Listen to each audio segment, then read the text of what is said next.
Good afternoon once again to all listeners on Parliament Radio 105.5 FM, or viewers on the Parliament channel, and those of you joining us via the World Wide Web on the Parliament's website, www.ttparliament.org. We are just some 90 seconds away from 2 p.m. and the resumption of today's sitting of the Senate. Debate is underway on a motion to increase the loan ceiling under the Development Loans Act and the External Loans Act. Thus far, the presenter of the motion, the Minister of Finance, the Honourable Colm Imbert, Senator Wade Mark, and Senator Stephen Creese have made contributions. There's also a third motion, which we expect to be debated later, and that is to increase the debt limit under the Guarantee of Loans Act. Earlier today, a former minister,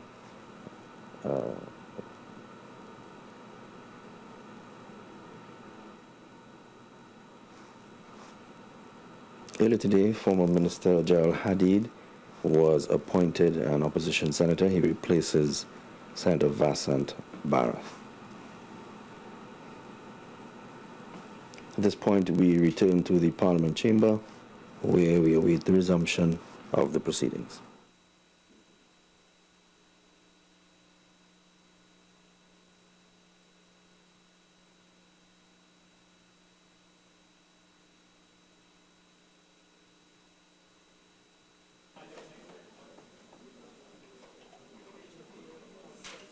Honourable the President.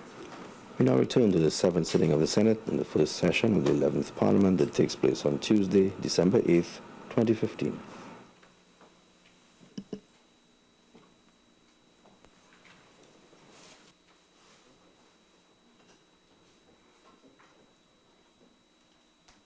Mr. Henry.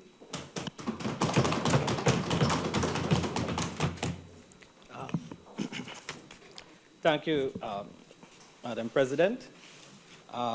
As I lead off the post-lunch session, the time of day that some Chinese call Macawel time.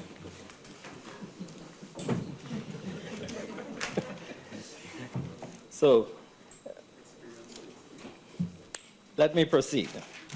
Now, the big question that we're facing here today and what this bill is about increasing the loan limits so the government of the day can keep on functioning. Because, as you've heard from the Honourable Minister of Finance, each of our separate loan limits are basically maxed out. And before I proceed any further, I know my colleagues will join in congratulating the Honourable Minister of Finance for presenting such a magnificent argument. Very well presented, very well noted, and I'm sure most people who are right-thinking will understand from his contribution the kind of predicament that we have found ourselves in trying to run the country. So what the real issue is how did we get here and why do we need to raise the ceilings so that we will have the kinds of funds available.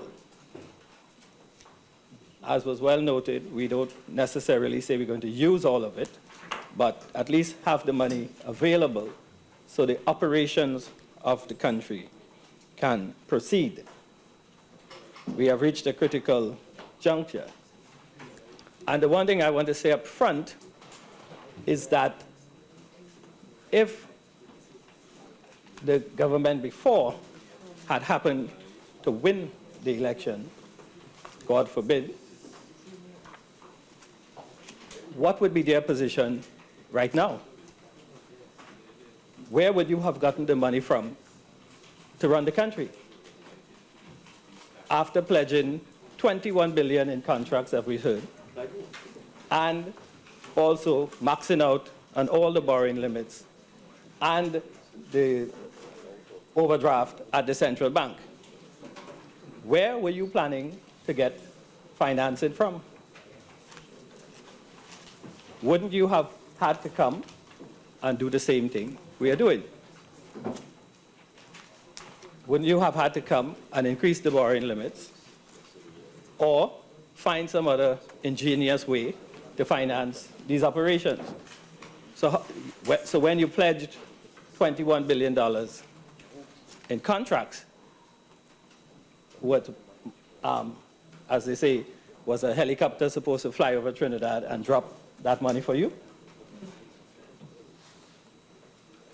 What would have been the thinking?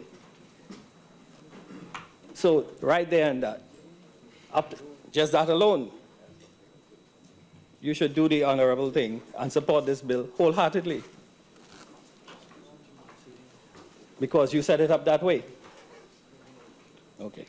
Now, I'll outline several reasons just to augment the argument put forward by the Honourable Minister of Finance as to why we need this and why we have ended up in this position. And I mean, first and foremost, reason number one, as duly noted, you were the most reckless, irresponsible government that ever existed, probably in the whole Caribbean, in the world. I mean, it's hard to imagine what else you could have done wrong. Yeah. Okay. So you were very callous with the managing of the country's economic affairs, which, while I was on the other side, and I have to say, once again, I have the distinction of being the only member to sit for the full 5 years on the other side. And year after year, we came and warned you about what you were doing, to the extent that I entitled my budget presentation last year, How to Mismanage an Economy 101. And you proved me correct on every occasion. I have an impeccable track record of predicting your misdeeds. Okay.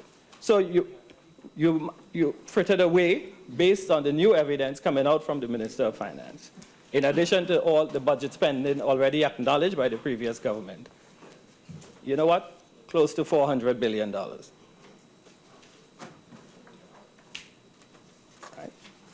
When we were on the other side, the Honourable Attorney General now used to say, you wasted $400 billion. And the government then would say, no, why you keep calling that inaccurate figure? They would take him to task for belting out wild numbers. You know, as it turns out, you're pretty close to that 400 billion. Exactly. When you add up what the minister said to what was already acknowledged of the spending in the budget, we're close to $400 billion in a 5-year period. And what have you to show for it? And the funny thing is, everything they boasted about that was supposed to be the showpiece projects, owing money on. Billions of dollars outstanding on their showcase projects. So where did the money go? So even when if we try to give you credit for proceeding with some kind of reasonable or necessary project, when we check, the project is not properly financed. Either money outstanding or the loan never was processed or anything. So where did the $400 billion go? Didn't you pay for one thing?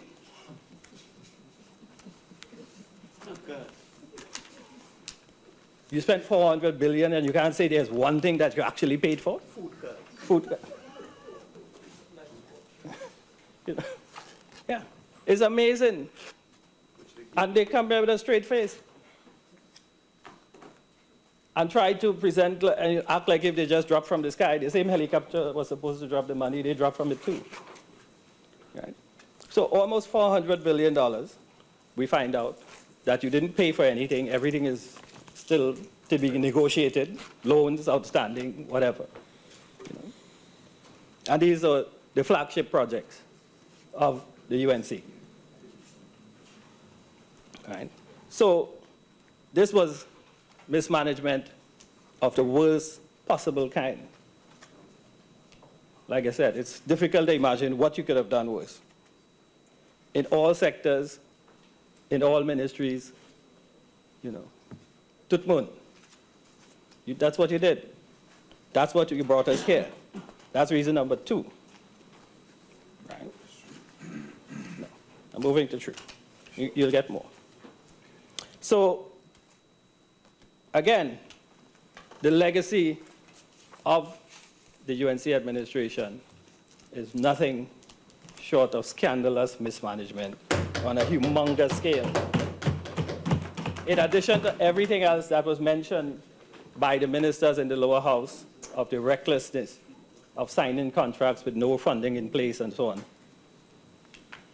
Another area in which you contributed negatively is that you created conditions for the destabilization of the foreign exchange system, which is still in the news today, going on a year and a half now.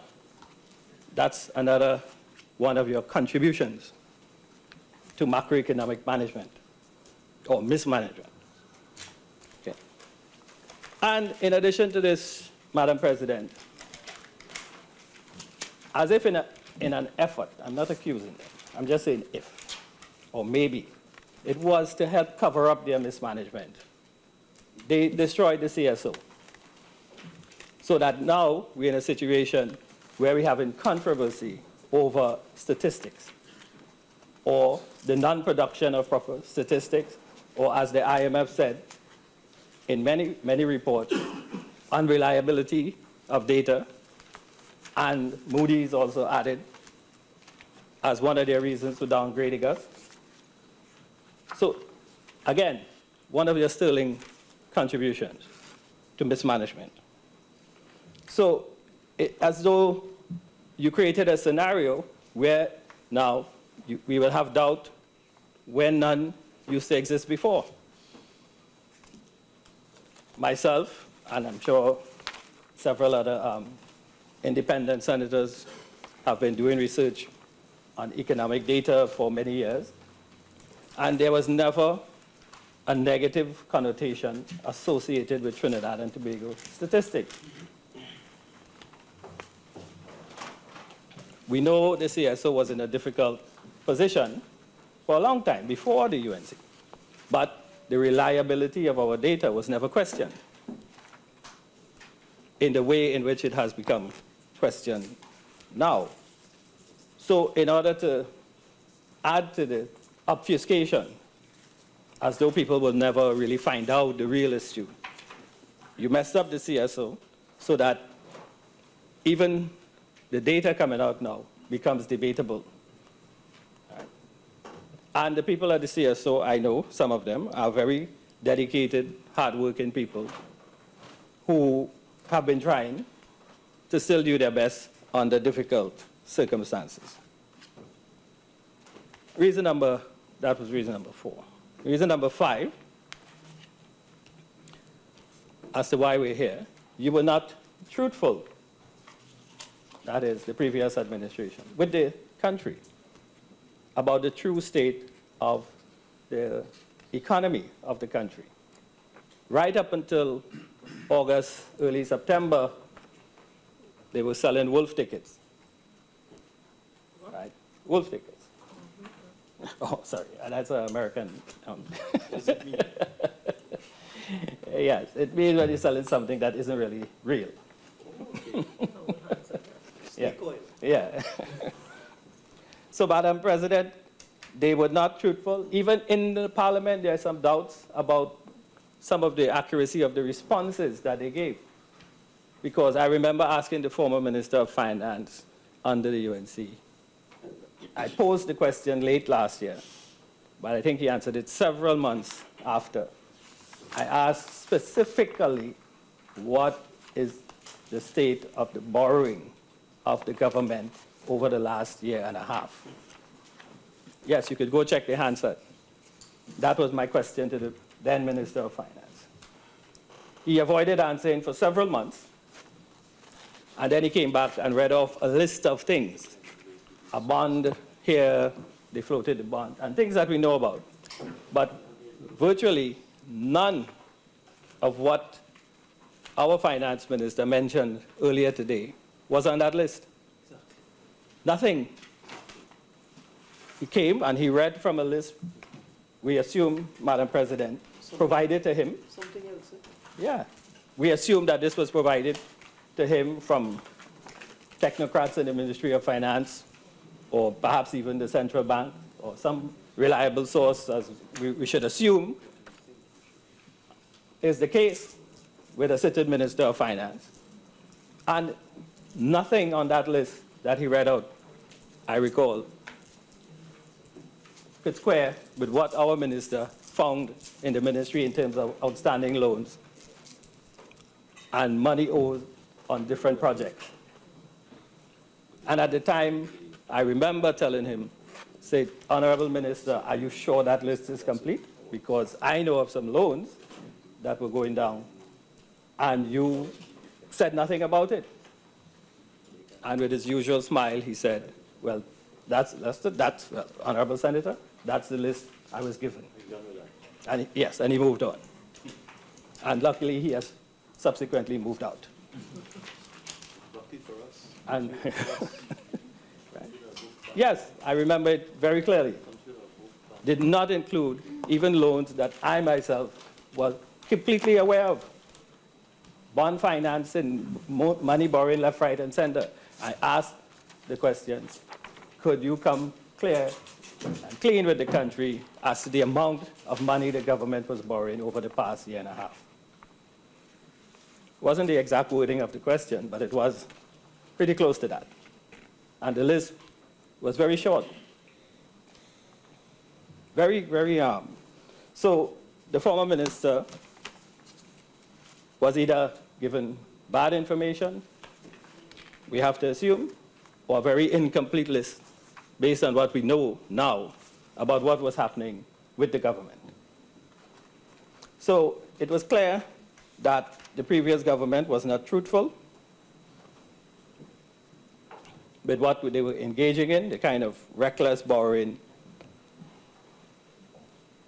And the running up of debts, which you left for us to pay.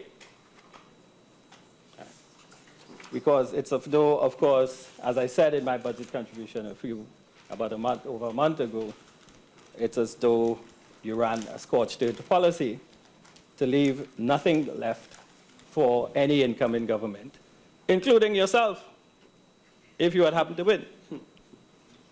You left no wiggle room. Right?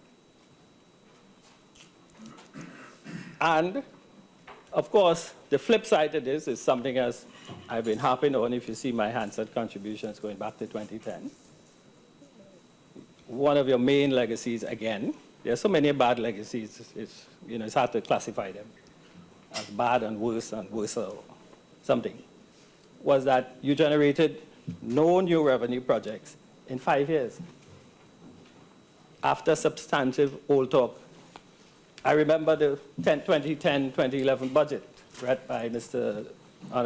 Minister at the time, Buchanan, had about 10 energy projects, might be off by 1 or 2, but quite an impressive list. And he used to read them all out. I'm sure he practiced the pronunciation of all those big words.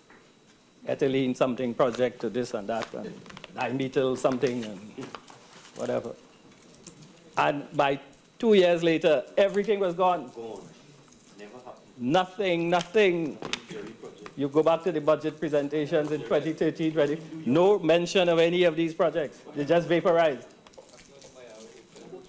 And the Honourable Minister of Energy at the time used to come and say, no, well, we're going to be,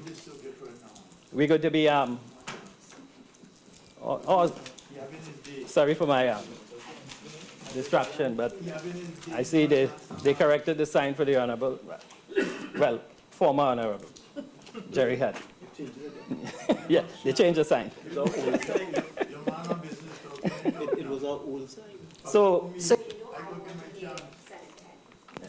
Okay? Yes. I want to hear him. And I would like all other members who are sitting to be quiet, please. Let us hear Senator Henry. Okay. Thank you, Madam. Excuse my bad manners, Madam President. So you were not truthful with the country, and you ran up debts quite hidden away from the public view, and only for us to come and discover them now. And also, we suspected that you were doing so all along, because of course you can't really borrow and sign all these contracts in a small country like this, and people won't know. We could not get the details until after September 7th. You know, that was your D-Day. So you failed to generate any of these projects. And the last one, I remember last Friday, the Honourable Clarence talking about your Juniper project, or your Mitsubishi project, or that one, no, the Mitsubishi, where the energy minister used to come here and stand up and beat his chest about all kinds of, you know, how wonderful multi-billion-dollar investment and bringing in foreign investment and, you know, something the PNM never did and all kinds of, yeah. I want to be nice. No, all kind of flowery language. In fact, sometimes we used to refer to the former Minister of Energy as the future man, because something always happening in the future. We used to sit there and tell him, well, Honourable Minister, could you talk about anything that actually happened? Any revenue that you actually received, as opposed to what you might get and what you're projecting, and, you know. Well, you know, in 2 years' time, we expect this project to return X amount of billions. You say, well, we heard that in 2010, 2011, 2012, 2013. And you're still coming and say it in 2014? Yeah. So we knew what they were doing and what they weren't doing, which was, you know, the higher stack. Okay. So one of the things I pointed out in one of my first contributions in this Honourable House was the revolutionary projects that the PNM implemented since the 1960s and 70s that changed the economic fortunes of the country. And we live and die by foreign exchange earnings. That's the nature of our economy. The average citizen is better off when we earn large amounts of foreign exchange. And then that earnings are trickled down to the ordinary person. Like the development, as everyone should know by now, of the Point Lisa's industrial estate and what derived from that. I wouldn't go into the details. And of course, the decision to go into liquefied natural gas, and back in the 90s, of which we saw the benefits accruing from about 2003, 2004. And we saw the revolutionary change in the living standards of the people of Trinidad and Tobago. That is a fact under the PNM. Right? So what you do is that you have to get revenue generation projects going, preferably foreign exchange earnings, which then transfers to the average citizen. And one of the big things that happens with a lot of people, for example, I have a question I ask my students at UWI every semester for the past 5, 6 years or more. I said, when, and this question is very simple, when did gas revenue come to Trinidad and Tobago?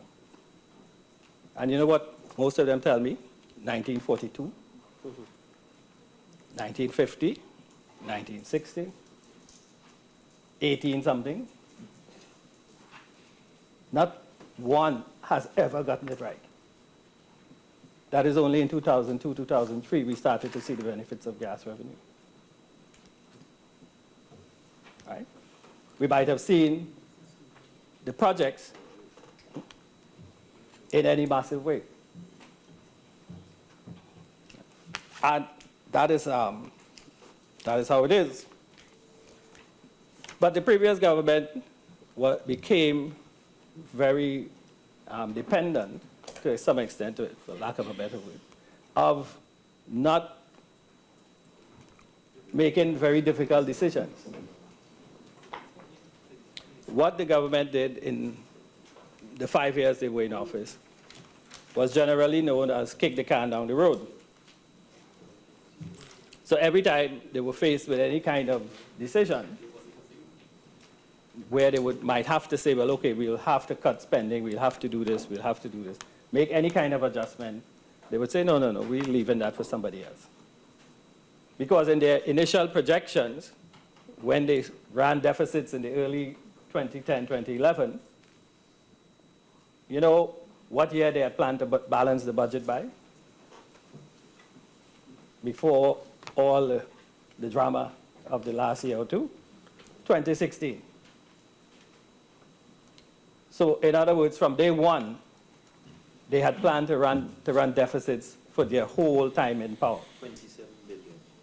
And right, as the Honourable Minister has pointed out, $27 billion of it. Cumulative deficits, 27 billion. And if you look at the 5 years before, under the same P&M, you would find positive 20+ billion in savings. In savings, yes. Real savings, not bogus. Like when you borrow money and put it in the Heritage and Stabilization Fund and boast about it, and say you add to the fund. Yeah, they borrow money and put it to the Heritage and Stabilization Fund. And then boast about how the fund increased. Yeah. And this is not even me, Lester Henry, saying this. You can read it in the IMF reports. It's there. Yeah. So real savings. You know, not pie in the sky type hoodwinkery that you try to get away with. So no new revenue projects that could bring in foreign exchange, valuable foreign exchange, as the whole country is aware of now, how valuable foreign exchange is. Anytime there were great opportunities to make a tough decision and to increase taxes on something or to go for a really bankable project, you backed out. The former government even canceled the aluminum smelter, which was one of the projects that could really have made a difference. No, we have to pay.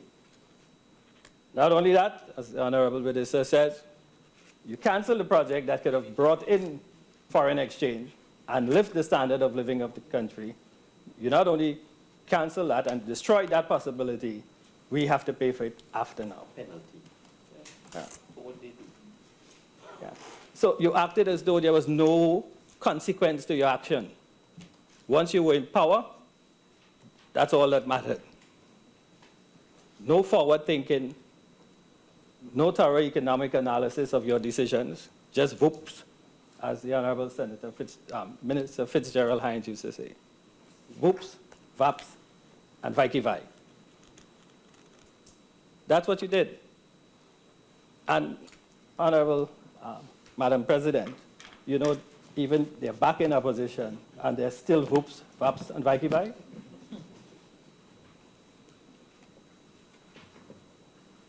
No structured arguments, just whooping. So you kick the can down the road. And as fate would have it, you kicked it to us. So now we have this can juggling, and we are forced into this situation where we must borrow to keep the economy going. And it is clear, as I said at the beginning, you would have had no choice but to do the same exact thing. So when you come here and start making a sort of noise about you're against this, you're against that, also enlightened us as to what would have been your alternative. You know, like when they were in power one time, they came with a budget and they raised taxes on cigarettes or something, or gambling, and a fine for killing wild animals. So I told her, yeah, I said, but that's your revenue strategy? Yes, I told them, I said, wait a minute, this is your revenue strategy for the country? Increase parking ticket or some kind of, yeah. On, what do you call this thing? Those slot machines and pool table. That's their only revenue generation policy measures that were in the budget, one after the other, for year after year. You know, so what they did was basically said, well, we're depending on people to break the law so we could get revenue. That's the message you were sending. So people had to break the law first, then you fine them, and your revenue increase. Right? By pittances. So how could you manage an economy that way?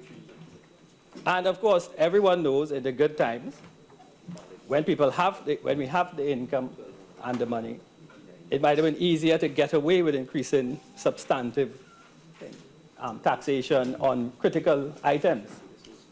Instead, they remove VAT from how much? Thousands of items. 2,000? 8,000. Basically emasculating the VAT. I remember a particular senator standing on this side and holding a big thing like toilet paper falling all over the place. This is how much items we remove VAT on. Glorifying their responsibility.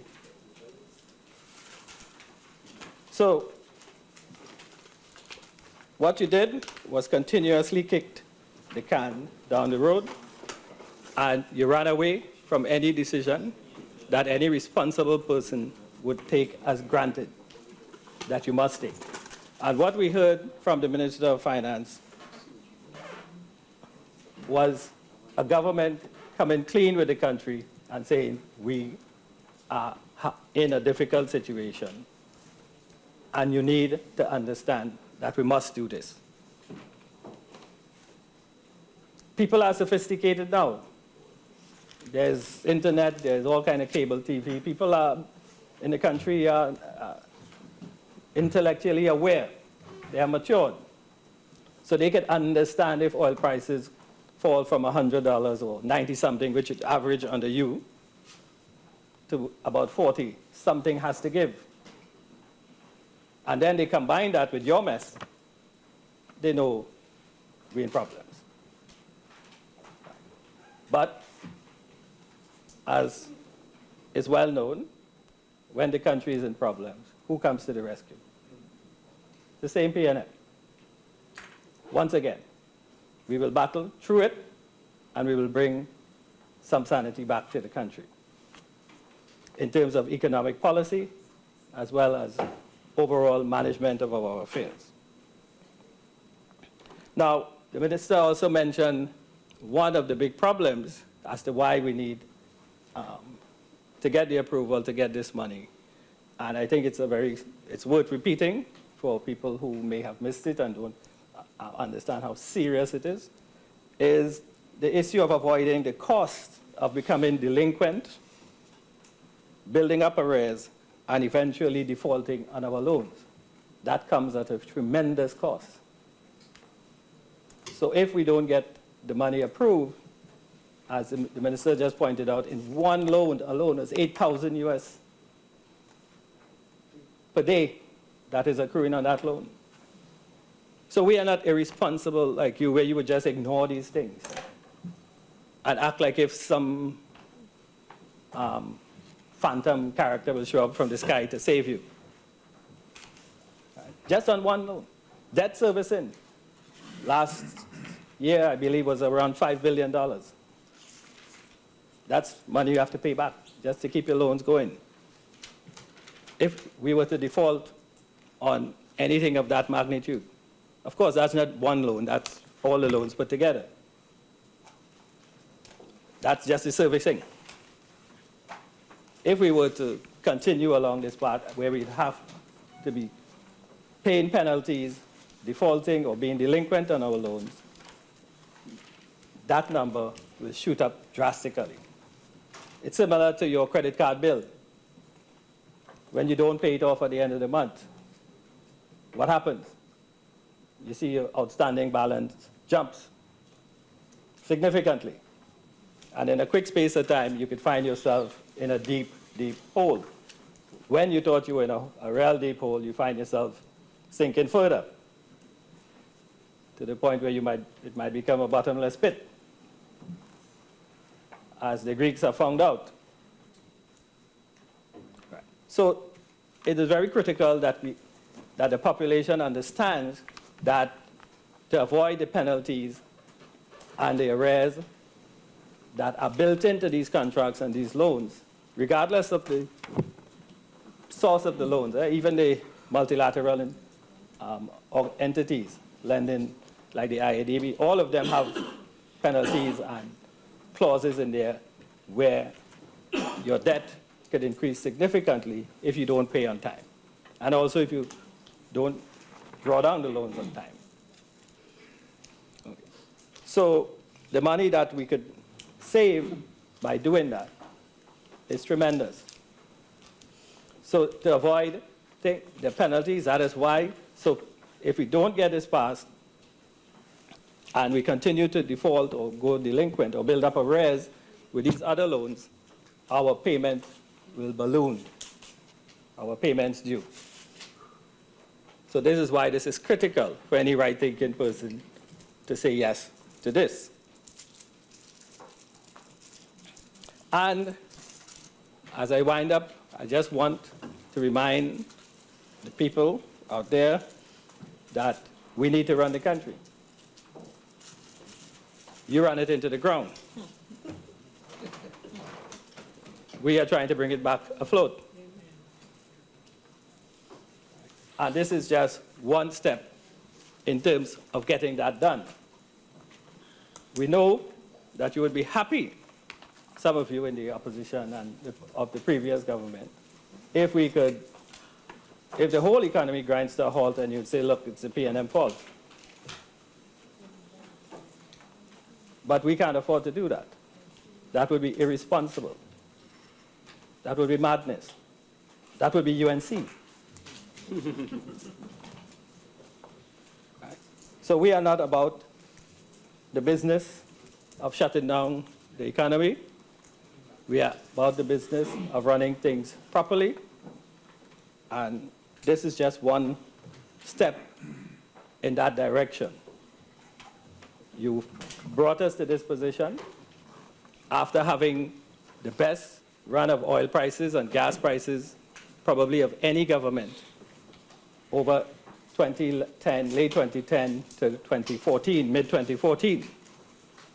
Oil averaging 90, close to $100 a barrel. Gas, very well too. On top of that, you spent all that, ran up the overdraft in the central bank, and then borrowed. I'll just say it once again before I close. I heard even if there was a mattress in the ministry, men were looking below it to see if it have any coins.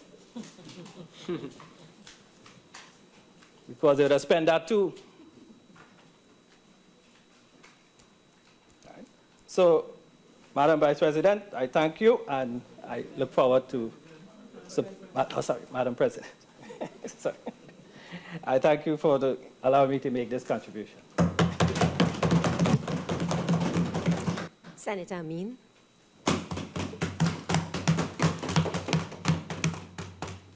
Thank you very much, Madam President. Madam President, in the lead up to the general election, the People's Partnership said that Kit Rowley and the PNM had no plan.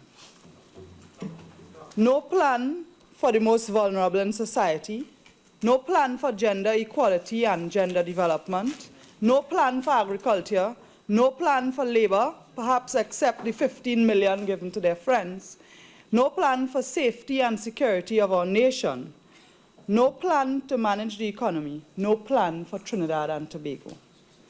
Today, and every day that the PNM is in office, this becomes more and more clear. Madam President, we are not alone when we ask this government, what are your plans? Need I remind this House and Trinidad and Tobago by extension that governments are elected to govern for all citizens. I sit and I listen to this government continuing to blame its lack of planning on the former administration. And while that is their prerogative, if they have a partisan agenda, this nation is getting fed up and nauseated by this now. And more, even people who voted for the PNM are asking, what is your plan? What is your objective? What is your strategy? What are your goals? How do you come about by identifying these projects that you want to spend more money on? And I also note that in Senator Mark's contribution, he made reference to the governor of the central bank, indicating that this country is going into a recession. Madam President, it is useful for us to recall about half a decade ago, about half a decade has passed since what was termed the Great Recession. Its legacy dampened growth prospects, it heightened uncertainty, and weakened confidence.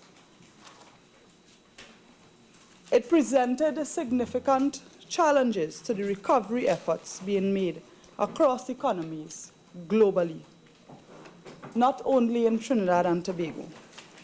This country is a small, open, commodity-based economy, and we are not insulated, we are not immune from the effects of the global financial meltdown.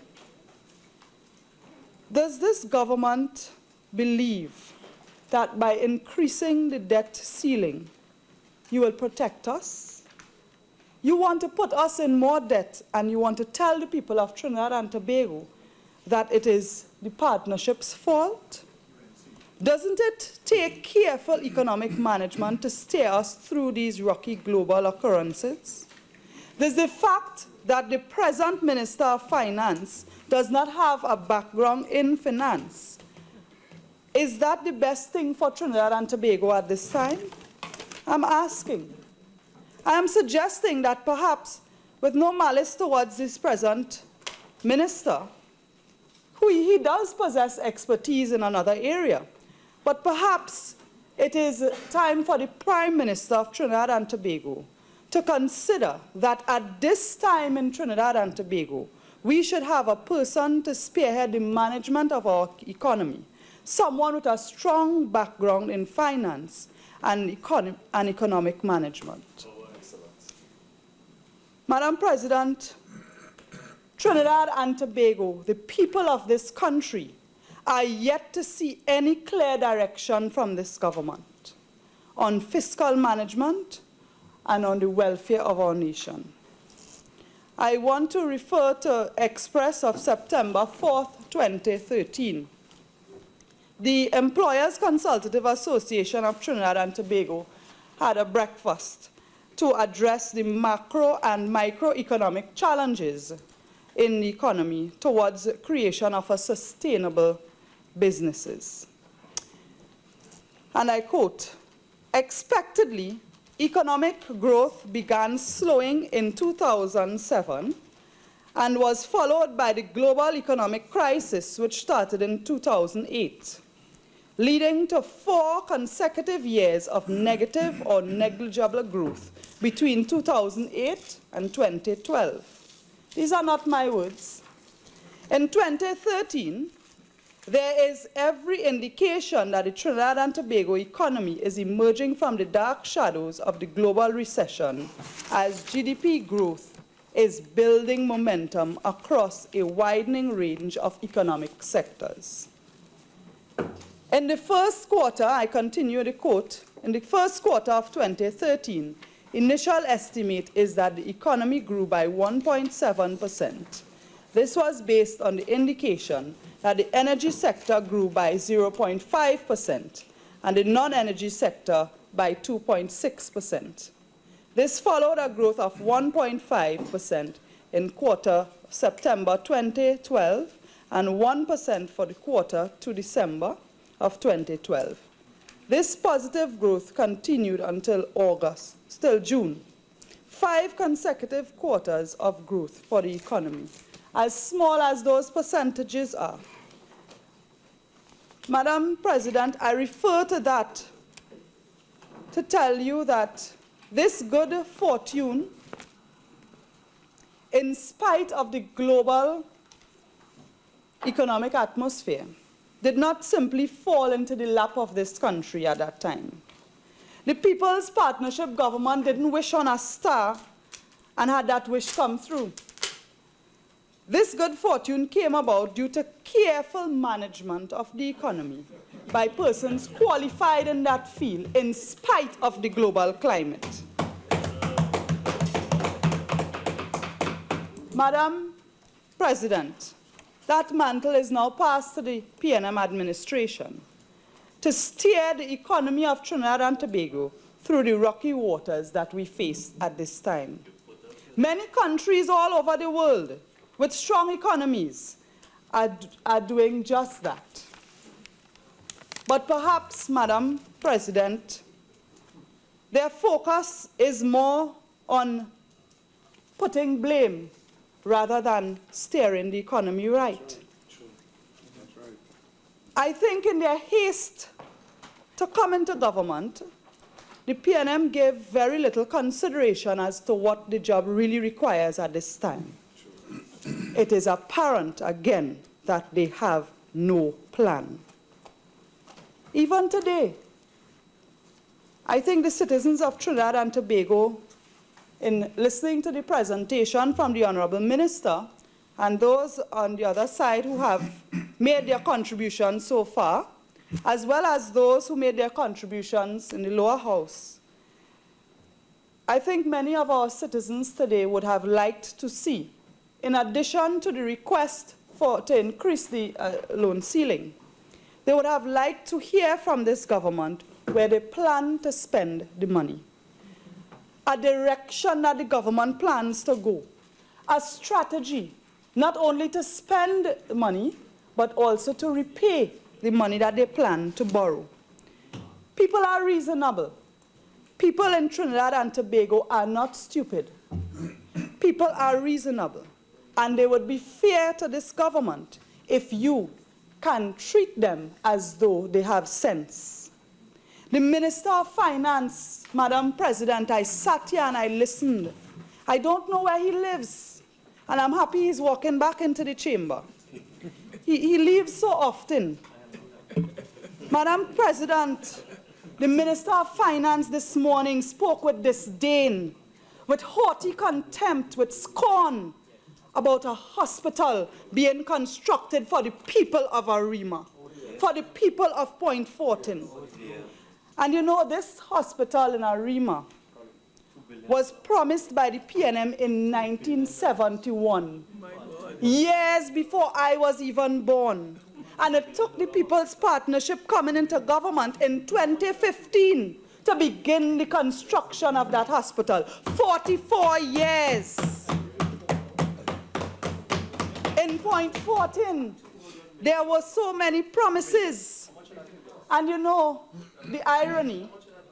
I seek your protection, Madam President. Ask Ameen. Could we allow Senator Ameen to speak? And could all the other members be silent, please? The rumbling is starting to get a little too loud now. Thank you, Madam President. Madam President, the irony is, Madam President, I know you said you just rose to ask that members keep the crosstalk down, but I really don't expect that. And I want to tell you, give you the assurance that I intend to ignore the crosstalk as I make my contribution. Madam President, it is sad and very unbecoming that one of the most senior members of this government is visiting from another house and behaving in this manner. But I also want to continue.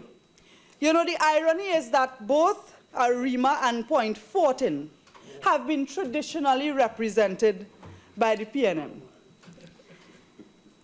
After years and years, decades of begging, it took the People's Partnership Government to finally commission the construction of these hospitals. And the people of Point Fortin and the people of Arima and their children and grandchildren will be the beneficiaries. Minister Imbert, you will have your chance in your winding up.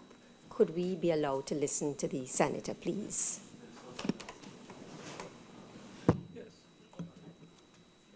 Thank you, Madam President. Madam President, while we see a certain amount of disdain being used to describe the projects such as the hospitals for the welfare of our people, our children, today, earlier in the sitting, the Minister of Finance, in response to a question for oral answer, indicated that his government is considering IADB funding for the Rapid Rail project. And I asked the question that many other people in this country are asking. Hospitals not important. Hospitals for the people in Arima, in Couva, in Point Fortin, not important. The children's hospital in Couva could close down. The school nutrition allocation is cut. Food for children in our schools, not important. There's a proposed $60 million to restore Surubat Stadium. Is that so? That is important. But hospitals are not important. Healthcare is not important. Madam President, 16 schools, primary schools, remained closed for last term. Hundreds of children who entered Form 1 did not receive their laptops as yet. That's not important. But the Rapid Rail project is important. Hundreds of jobs are being lost. In Petrotrin, recently, I don't know if the union is being quiet because of a recent offer in the budget. But that is a question that the population is asking. The situation with the Mittal Steel, the workers, over 600 workers, and the company quoted the global market as their challenge. There are many contractors in this country because the new government has chosen to shut down everything and investigate and consult and every other adjective that they could use as an excuse. And you know, while they are doing these things and putting hold on all of these projects, they are victimizing the population of Trinidad and Tobago, the citizens of Trinidad and Tobago, for the performance of the People's Partnership while in government. Yes. Contractors have to send home employees because you stop construction on the highway, you stop construction on the hospitals. Is that the Christmas that this PNM government is giving to the people of Trinidad and Tobago? Is that the bright Christmas that you want for your constituents? Madam President, it is my understanding that a Guardian report today indicated that the Ministry of Health has ceased an arrangement with a private medical facility which allowed kidney patients to get free dialysis treatment. This PNM government is literally killing people.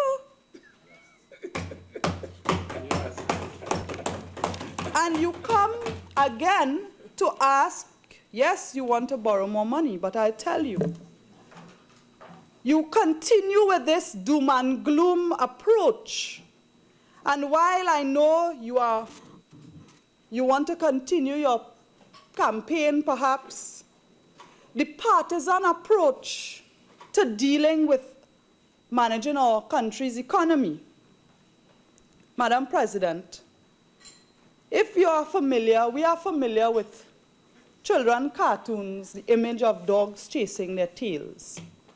I want you to imagine for a moment a dog biting its own tail. And as the dog bites further up, he howls more in pain. The continued alarmist doom and gloom, blame the past government, doomsday thinking, and talk by this government could further hurt the economy and the people of Trinidad and Tobago and prolong economic stagnation that we face. And I want to issue a warning to this government. In your haste to point fingers and lay blame, this government might be sabotaging its own efforts at preserving economic stability, and its own negative comments and doomsday thinking can diminish investor confidence in this country. A dog biting its own tail, Madam President.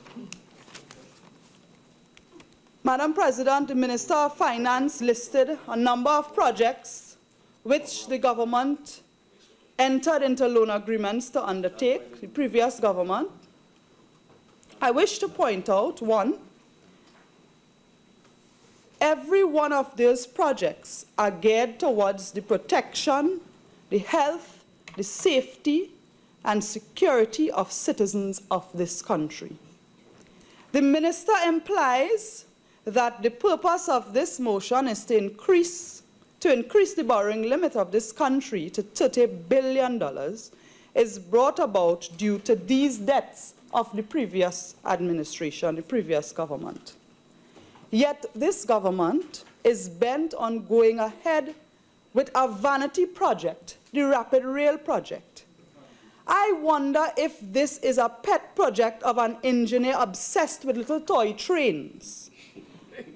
I wonder, Madam President, if this motion is in fact to meet expenses.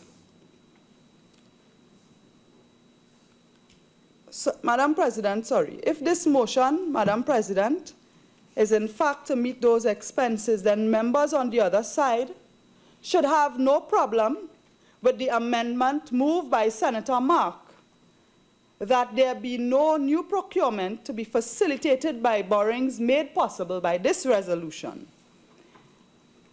and that there be more transparent procurement law, that more transparent procurement laws be put into effect.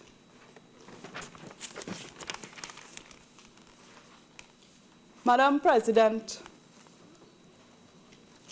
the ordinary man in Trinidad and Tobago, when we debate motions like these, we who sit in Parliament should be able to tell a father how he would buy milk for his children, how he could continue to provide pampers for his baby, to put a roof over the head of his family, to put food on his table. Again, I ask, what is your plan? What is your strategy? What are your objectives? How do you arrive at projects and determine which is more important? It cannot be that it is something you like and therefore you go with it. Madam President, I also believe that we should have conditions. I do not see any proposals for changes in policy which would help stabilize the economy of Trinidad and Tobago. And I find that sadly, sadly lacking. Madam President, this government ought to make itself more accountable. And for the sake of the protection of the public interest for the sake of the protection of our country. I strongly endorse the amendment to the motion that no new procurement should be facilitated by borrowings made possible by this resolution, and that we should hasten, the government should hasten to bring more transparent procurement laws to this Parliament for the sake of the rest of Trinidad and Tobago. I thank you. Senator Roach. Thank you, Madam. I thank you, Madam President, for the opportunity to join this debate. This debate is yet another important one that demands our collective and impartial objectivity in piloting the economic challenges facing our country. As such, Madam President, it requires a distillation of fact from fiction and clarity of the true economic situation Trinidad and Tobago is up against.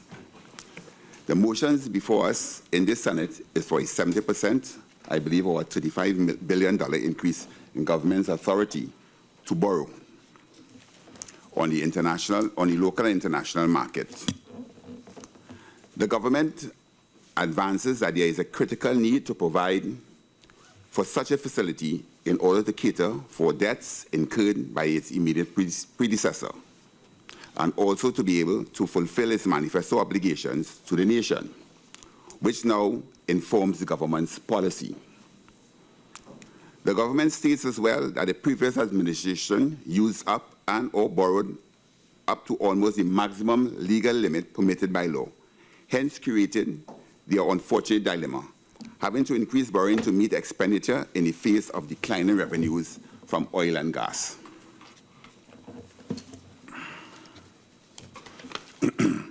Madam President, I have to lament the fact that in the absence of reliable and independent financial data on the economy from the Central Statistical Office, the CSO, or any other respected, reputable institution, we are yet again exposed to allegations of a recession, of an uncertain and nebulous scenario on the country's economy, of whether or not there was growth over the past 2 to 4 quarters in order to assess the claims of recession by the central bank governor at this time.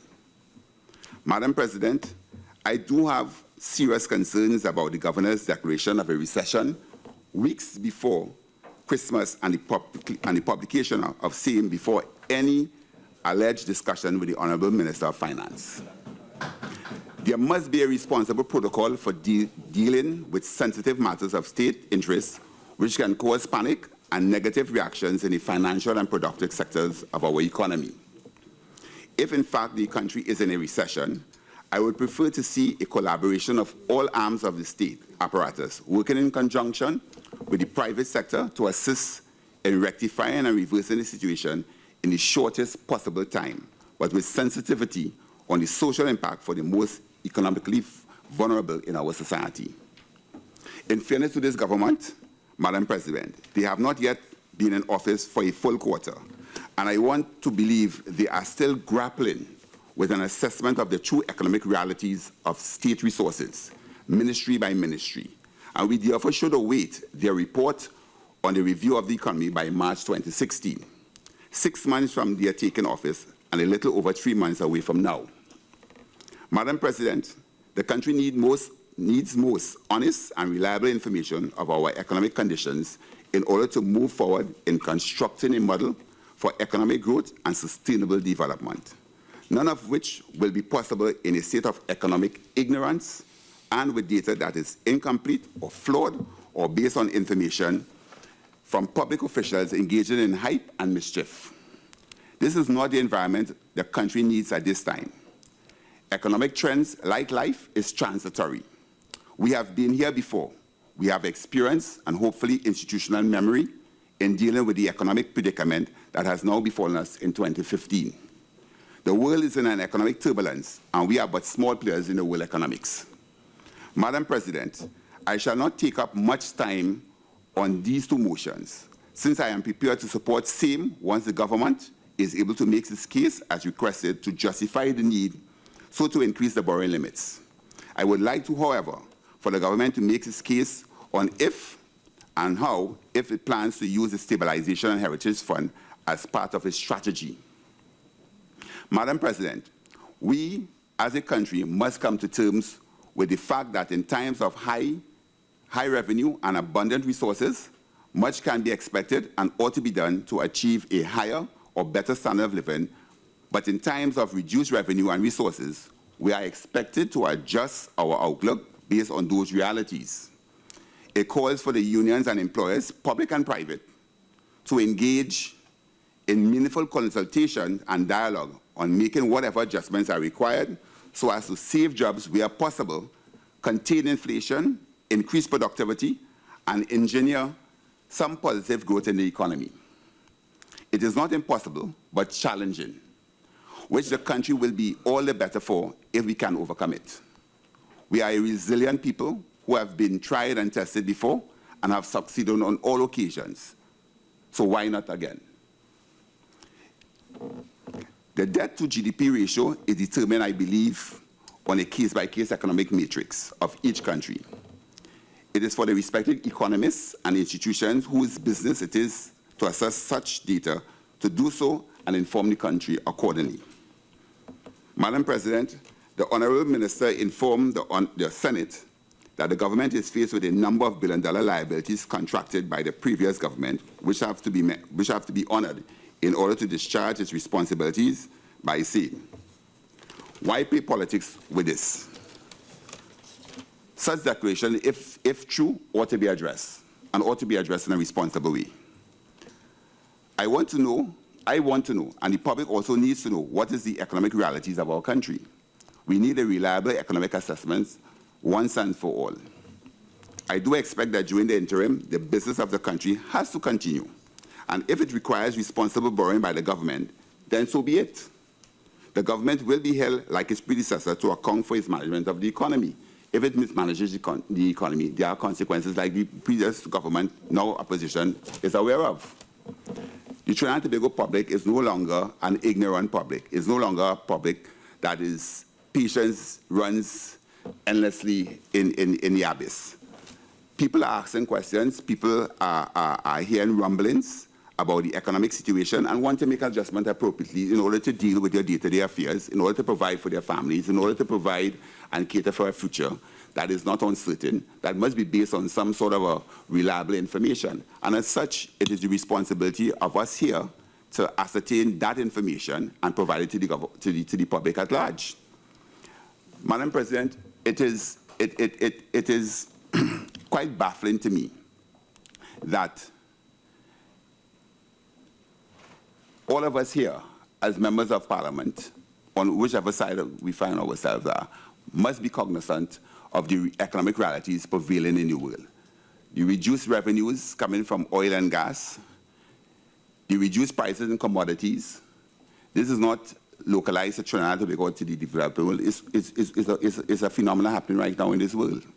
And we ought to put our collective efforts in order to determine what part of Trinidad and Tobago, given our peculiar circumstances, should be able to do to navigate and get out of this in a positive way. I do not see the drama involved or why it's necessary to engage in the extent of the politics that has been demonstrated in this discussion so far in determining whether or not the government should be given an opportunity to be able to cater just in case it needs to deliver on the promises that is set out as government policies. There is in existence liabilities that need to be catered for, and if that is in fact so, then what is the difficulty? What is the difficulty? The government has to be accounted for what it disperses like any other person. If you're into a business, I almost call you my lord, Madam President, and you have bought a business, and you are now, and you haven't done what you call, what do you do in economics? You do due diligence. And you're getting after doing your due diligence, you realize that this business is fraught with liabilities, and the resources to deal with running of the business is absent or poor. You will go to a bank. You will go to a bank and you will borrow this. This is what I believe the government is faced with at this point in time, as simple as that. To me, this debate could be very concise and short and to the point. Is the government, how is the government going to lay out its plans and execute them if it is the economic realities are not certain, are not verified, and there's no resources to pay for it? It just doesn't make any sense to me. It just doesn't make any sense to me. So Madam President, I am not going to be using up 40 minutes, as the case may be, in arguing something to me that is obvious. I am prepared, when the time comes, to support this motion. I am not prepared to support the amendments made by Senator Wademark with the greatest of respect, because I don't see it as being necessary at this point in time. This government needs time to address itself, to bring back to the public what exactly are our economic realities, what are we faced with, and how are we going to deal with. I think it's just fair that you give them that time to do it. And upon that time, when the information comes, we will hold them to it, hold them to account. In closing, Madam President, I seek your indulgence so that I may congratulate Dr. Singh, the former temporary independent senator, who is also a differently able member of our productive society, practicing as a vet in San Fernando. He was able to persuade the San Fernando police to remove their mobile station from the parking spaces at Gulf City Mall reserved for the disabled. Apparently about 3 or 4 spaces so reserved. Yeah. Activity, yeah, sorry. This occurrence, madam, happens on a frequent basis where disabled people are encountering on a regular basis in all public spaces where they go to park. You see able-bodied people parking there and walking with a great indifference. It is highly disrespectful, it is highly uncaring, and it is time we as a people address this. Disabled people are not looking for charity. They are just looking to be able to participate as any other member of society equally. And in order to do so, accommodation, whatever needs to be adjusted so as to cater for that. And parking is a nuisance where you go. I seldom park in a disabled spot because it's either some able-bodied person has parked there, or if the parking space has been created, it is so small it makes no sense time you come out with your wheelchair. So you have to park somewhere where you will be intruded upon. So I'm looking forward that the government, hopefully, in this dispensation, if money is created, that some money is provided for the education of the public in being more sensitive until the legislation is before us, where there's fines and penalties, stiff ones, to avoid people parking in spaces where they ought not to. Madam, with that, I say thank you.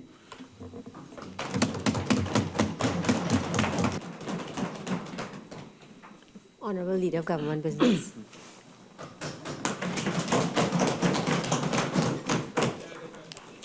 Madam President, it is a pleasure and an honor for me to join this debate on the 2 motions before this House, the first of which is the Developmental Loan Act, which proposes to increase the borrowing limit from 30 to 45 billion, a net increase of 15 billion. The second motion, the Guarantees of Loans Company Act, which proposes to increase the borrowing limit from 25 billion to 45 billion, a net increase of 20 billion. And just to make reference to the third motion that will be debated later on, the External Loans Act, to increase the borrowing limit from 15 billion to 30 billion, a net increase of 15 billion, an aggregate borrowing limit of all 3 acts amounting to $50 billion.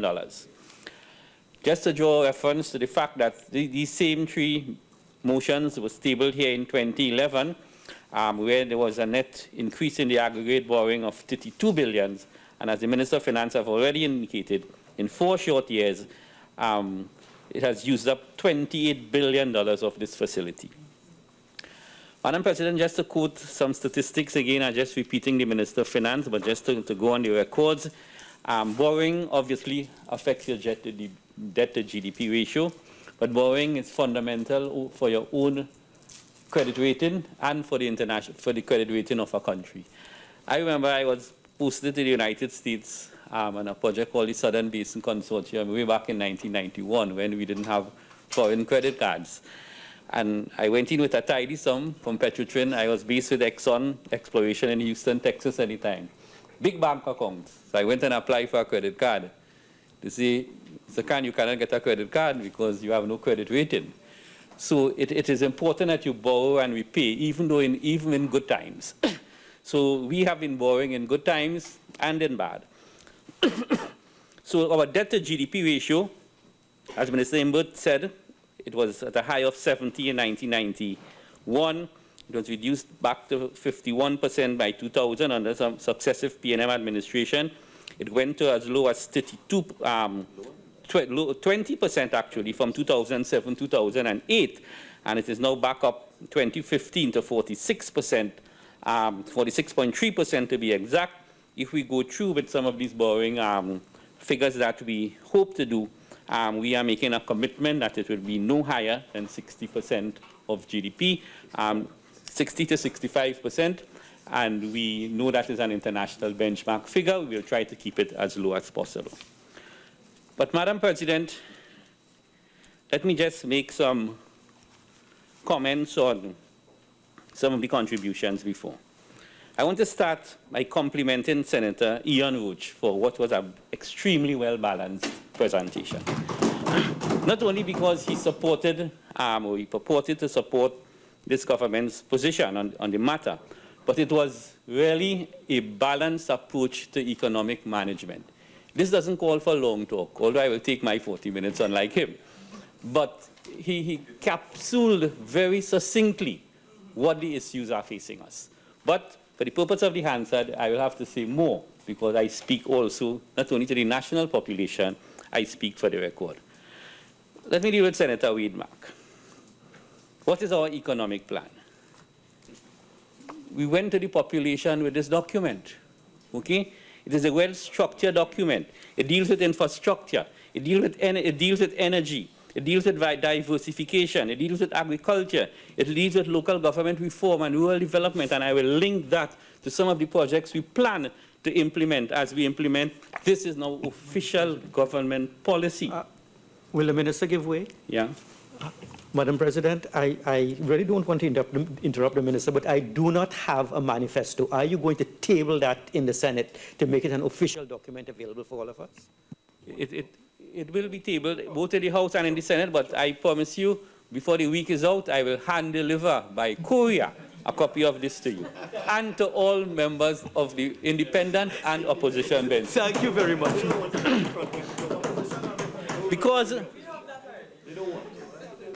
Because, Madam President, let me just make a passing statement on our economic policy and what we inherited, especially in relation to the energy sector. Because the energy sector is the lifeblood of the economy of Trinidad and Tobago, for better or for worse, but it is a historical antecedent that we have to face the reality of. This PNM administration and PNM of the past had ministers of energy of high repute and high standing. We had Errol Mahabir. He unfortunately passed a couple months ago. We had Mr. Patrick Manning himself serving as energy minister. We had Mr. Barry Barnes, all of them credible. Ladies, Madam President, one of the worst run sectors in Trinidad and Tobago over the last 2010 to 2015 was the Ministry of Energy. There's something called the Standing Committee of Energy, which is normally chaired by the Prime Minister. I sat on the Standing Committee of Energy under Patrick Manning. We met religiously every month. I now sit on it under Dr. Keith Rowley, Minister Imbert, and among others. We meet every single month. It is my understanding that the Standing Committee of Energy, which was chaired by the Honourable Kamala Prasad Bisesa, met 3 times in 5 years. There's a chronic gas shortage on the supply side. When Dr. Rowley spoke about it at the Energy Chamber earlier this year, he was ridiculed by Senator Ramnarain at the time, saying that that gas deficit was largely based for maintenance operations offshore. Dr. Rowley just came back from London. He met with the head of BP, the head of BG, and the head of Shell, and he indicated at the airport that that is a permanent, so to speak, gas deficit unless something happens on the exploration and production side. What was the Ministry of Energy doing all along all this time? Oil production has dropped from 100,000 barrels to 70-something thousand barrels a day. No action plan has been initiated on Trinma. And Trinma is really our prize oil asset on land as we speak. The Puitik salmon field, which was producing 210,000 barrels a day in 1977, is now down to 15,000 barrels a day. Lauren Manatee, it is only since this administration came into power that we have initiated high-level discussions with the Maduro government in Venezuela. In 1 month. In 1 month, and we're on the process now. They'll be meeting shortly in Port of Spain again, I think later this month, to progress these discussions, because Lauren Manatee is probably our only hope in the short term to rectify this gas deficit. So we have an action plan, but I have to deal with the debt. But I just made those points on energy. Exploration, increasing land production and offshore production, especially in petroleum assets, the monetization of the cross-border gas reserves, especially in Lauren Manatee, and initiating now exploration by the majors out there, BP, BG, and Repsol. I want to just deal with some comments by Senator Kreese. Again, a well-structured presentation. He spoke about waste to energy coming under local government. It's something we are actively pursuing as we speak. But I really want to talk about the consultation building concept that he enunciated. Madam President, this government is committed to consultation. As I speak, I refer to you to today's Express editorial on our local government reform agenda, and we were very well received in some statement that I made. Our first consultation on local government reform will be held on the 18th of December at the City Hall in San Fernando. I invite all senators who want to make themselves available, come and hear what our plans as we consult with the national population. There will be 14 of these consultations in Trinidad and 1 in Tobago to gain learnings from the Tobago House of Assembly. There will be a consultation on the energy sector in January or February next year. We will be calling in all the stakeholders to a major consultation, which will very likely be chaired by the Prime Minister as leader of the Standing Committee on Energy, where we will be getting feedbacks from the various interest groups and support groups. In the first quarter of 2016, there will also be a major consultation on education, which again will be handled by the Minister of Education. And if I'm to quote the Honourable Minister of Finance, in January there will be also major consultation on the gaming and betting ordinance. Started already? That has started already, because we want to come to Parliament with these ordinances, because this gambling thing is causing a problem in Trinidad and Tobago. However, it is an untapped source of revenue. So we want to have public consultation as to how we approach this as a nation. There will be consultation on the insurance bill. Yes. Okay? Mr. Hadeed, I understand you are insurance executive. So we look forward to having your contribution on these matters. So consultation, policy, programs, that is why we need the ball. We need headroom, so to speak, as we try to get this country back on track. As Senator Roach rightfully said, you have to do due diligence. We are only in office 4 months, and the due diligence is coming fast and furious. And as it comes with greater clarity, all will be told to the citizens of Trinidad and Tobago. But, Madam President,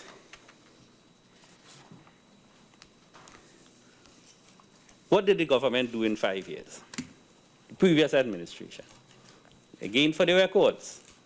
When we were in opposition, Dr. Rowley in particular, myself as chairman of the party, Mr. Imbert as member of the Gomartin Northeast, and also as party vice chairman, we were up and down this country, indicating to the population that the economy was being mismanaged.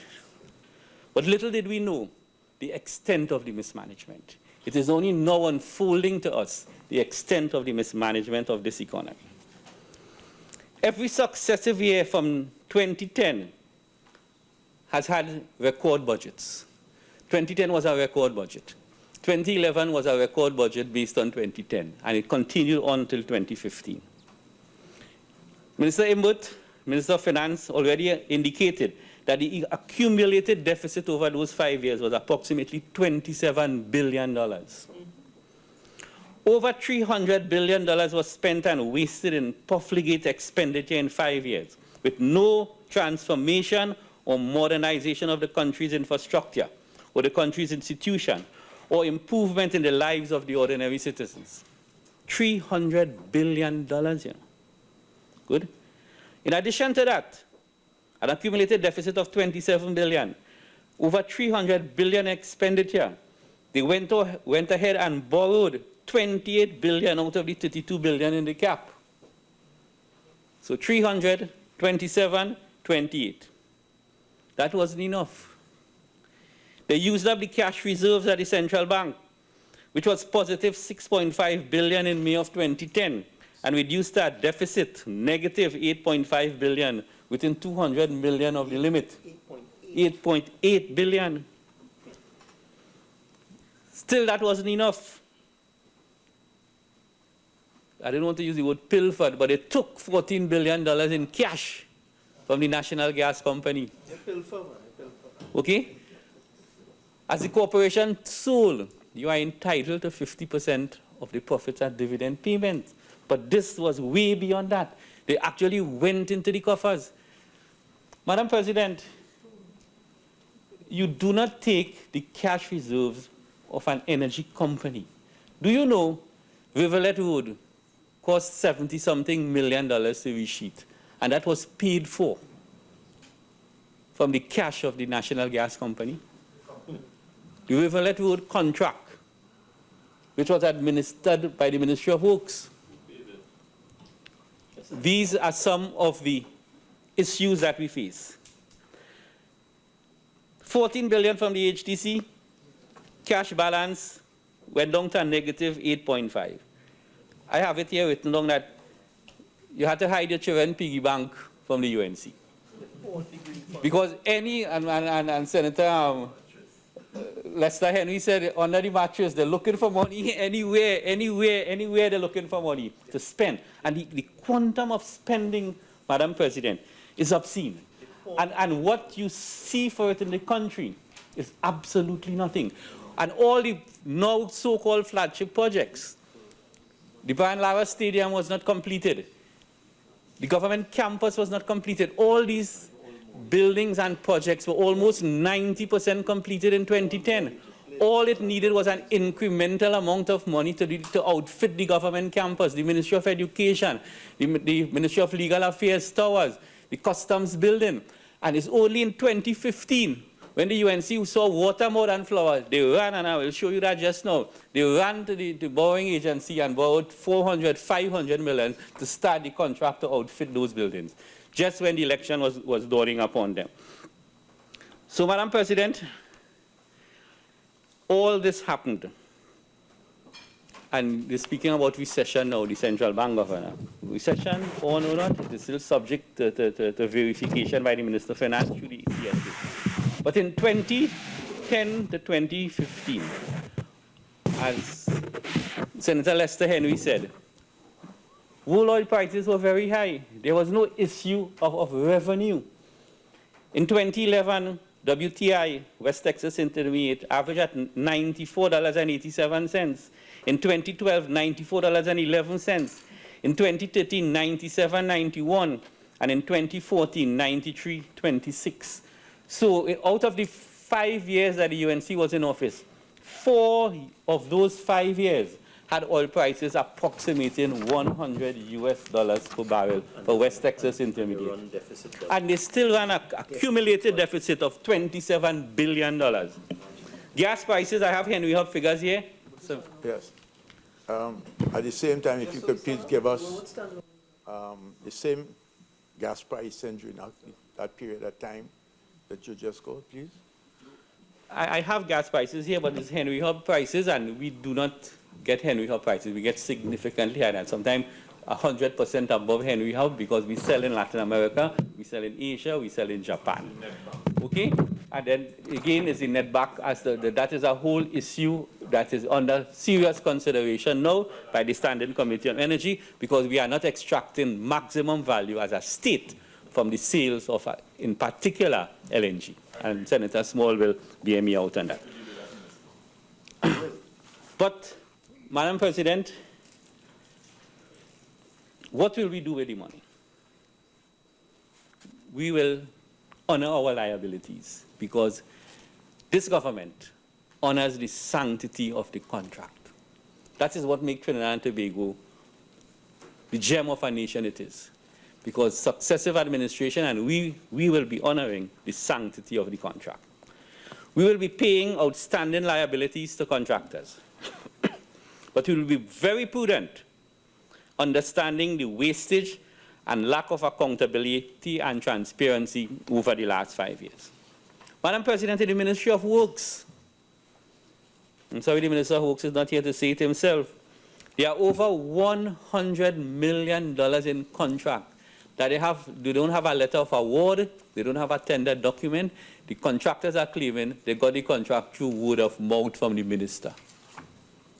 Understand that. $100 million worth of, much time if it's $1 million a contract, is 100 times the minister has to say, go ahead and do that. Okay? We'll be using this money to finance budget deficits in the events of shortfall in revenue. Because there's revenue, there's expenditure, there will be some borrowing that is required to balance the budget.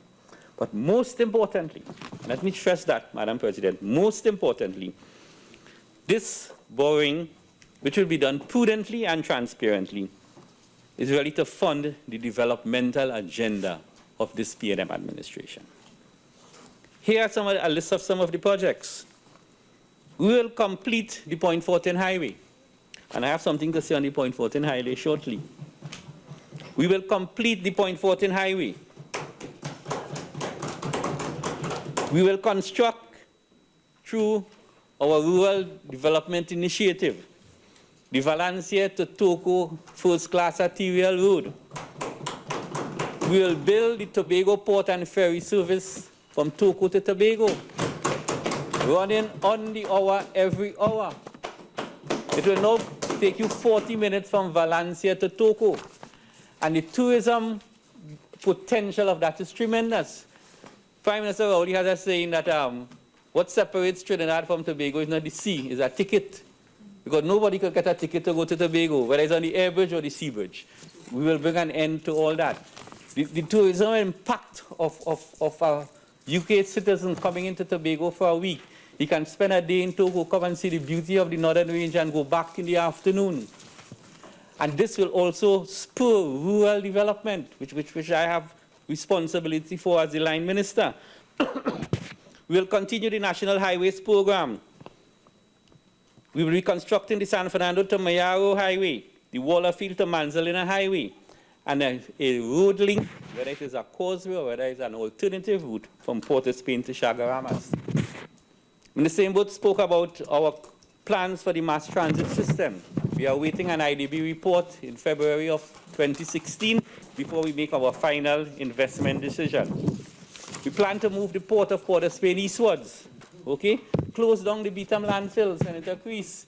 There may be a plan afoot to convert garbage into energy, okay? And bring a permanent closure to the Beetham dump, which is really an ISO coming into the city of Port of Spain.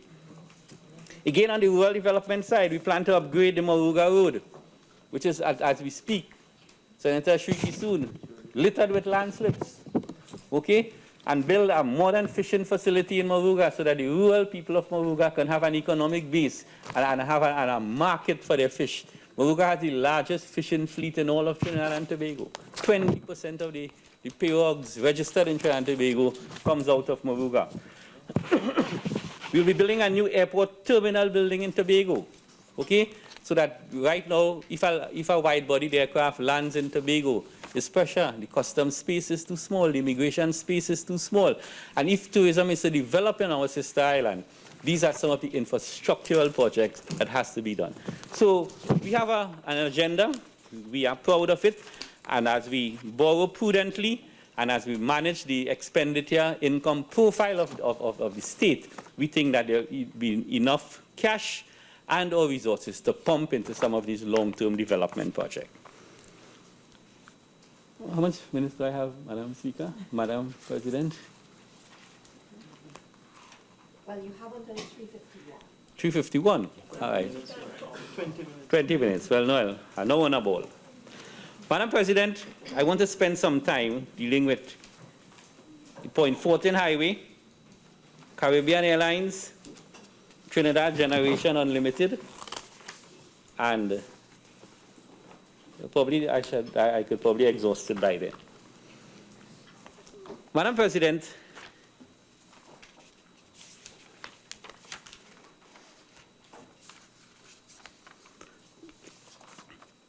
the Point 14 Highway was claimed to be their flagship project over the last 5 years. But let me go on record as saying that the Point 14 Highway was conceptualized, designed, and virtually was on the cusp of implementation by a P&M administration. But having said that, the Point 14 Highway is the single largest infrastructural project ever undertaken in the history of Trinidad and Tobago. Understand what that means, you know? The single largest infrastructural project ever undertaken in the history of Trinidad and Tobago, estimated at a total cost of $7.5 billion. What type of economist, accountant, banker, politician, or even layman could ever conceive that a project like this could be funded from the current account? It is like you in your personal finances, taking all the cash money to build a house cash, and then have to go and borrow money to buy groceries. Yeah. That is what it is. You take your money, you build your house cash, and you have no money to buy groceries. And then now you could have gotten a long-term mortgage through TTMF at 4% and 5%. And you have to go and face the bank for 15% for short-term consumer loans. That is the travesty and the scandal and the ridiculousness of this highway. A project like this could have been easily funded by a multilateral agency as the IDB. But you know why they don't want to go to IDB? Everybody knows. Procurement standards. Because the IDB has their own procurement rules. You can't take my money and do procure according to my rules.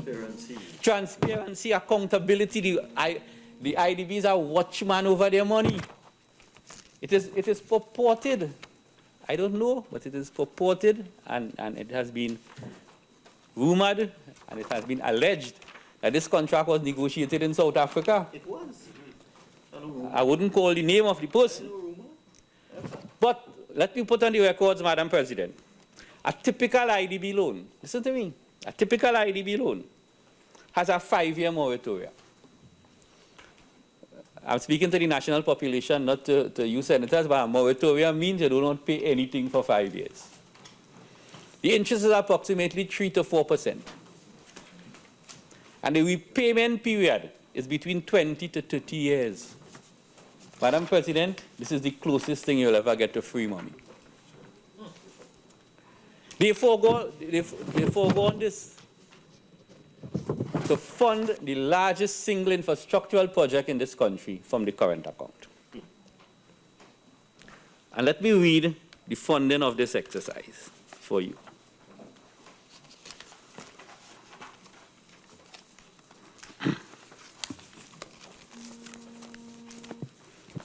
When this contract was signed, I want to take you all to take your minds back. Jack Warner, Minister of Works at the time, threatened Winston Dukaran, Minister of Finance at the time, that he has to find the money to start the highway.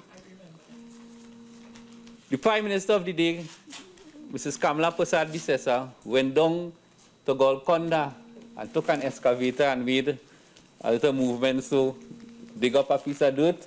And that excavator stood there for 6 months after that.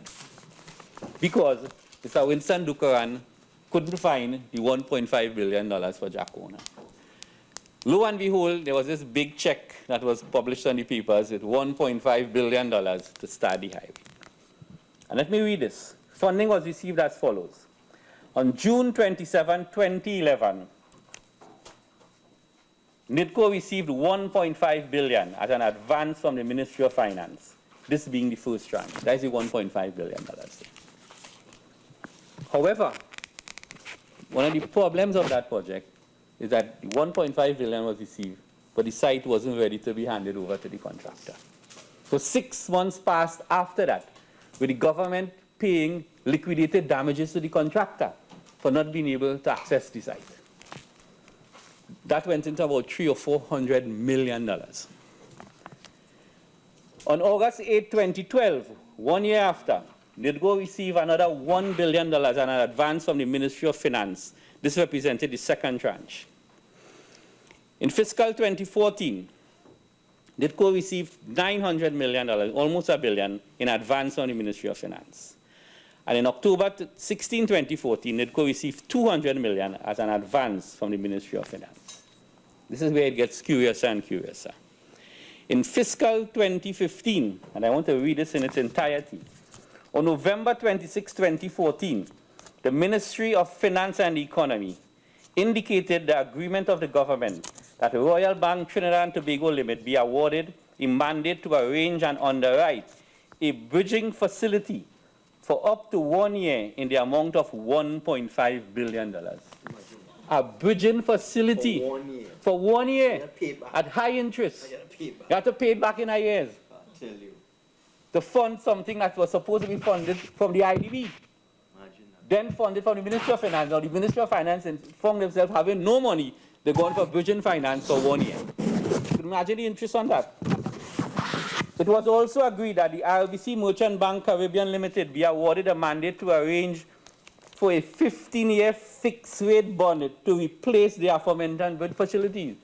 So you take bridging finance for a year, then you go back for a 15-year bond issue to fund the same thing. This is fiscal mismanagement of the highest order. And as we speak,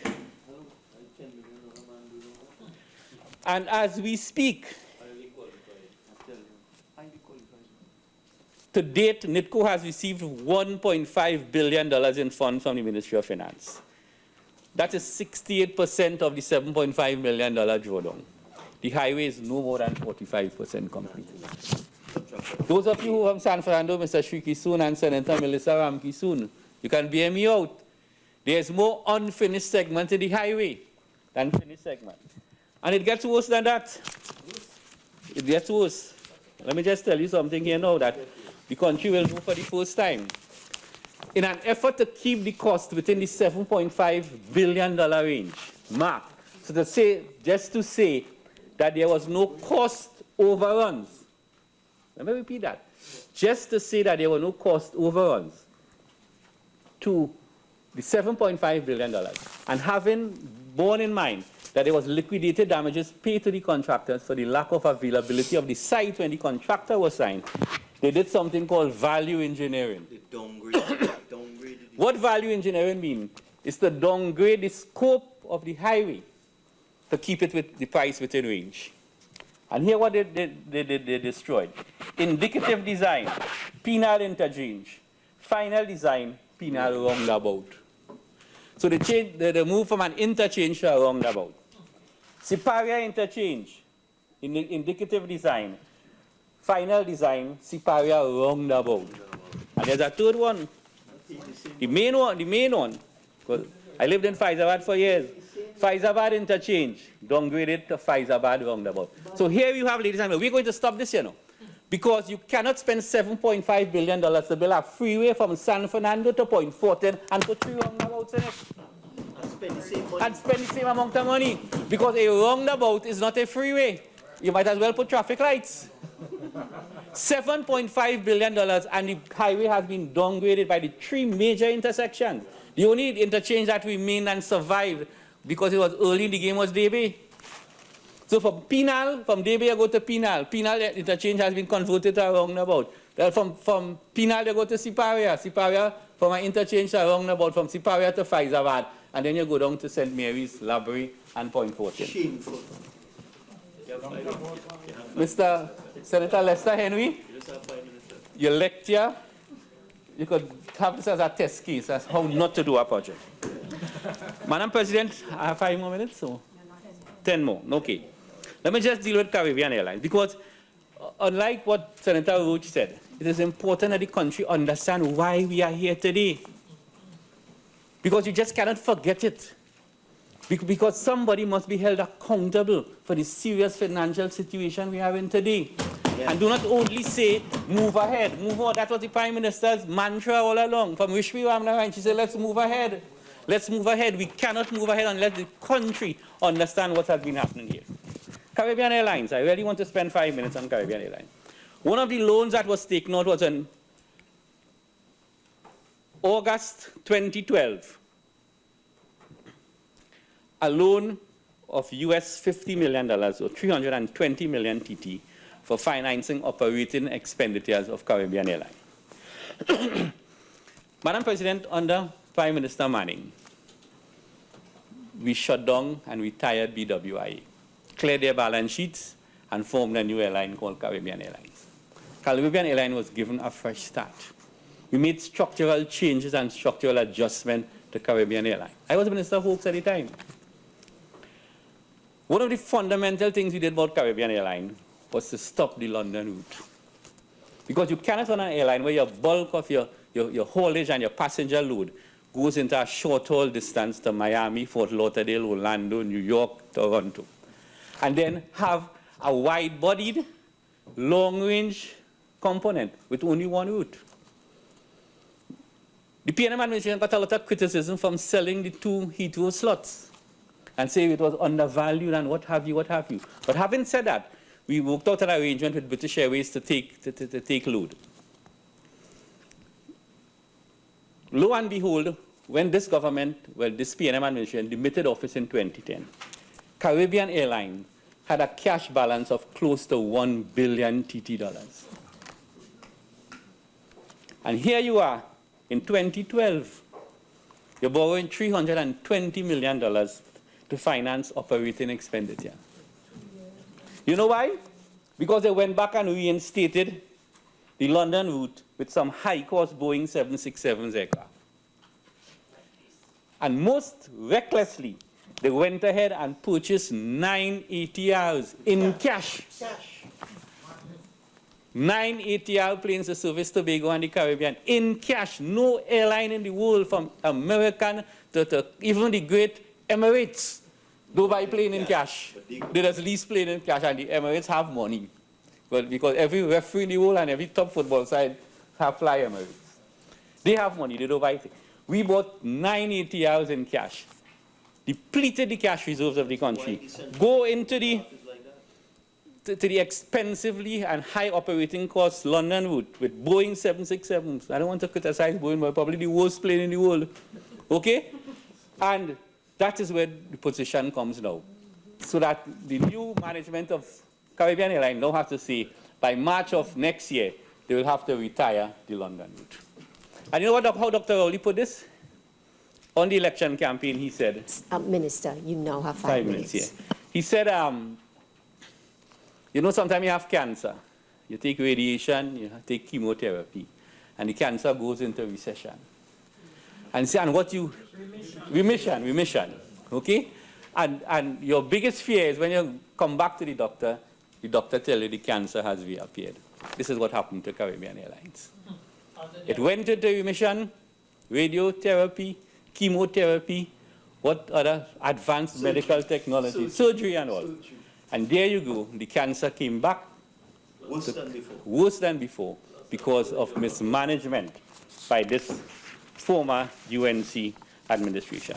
And one final point, Madam Speaker, as on our roll here, Trinidad Generations Unlimited.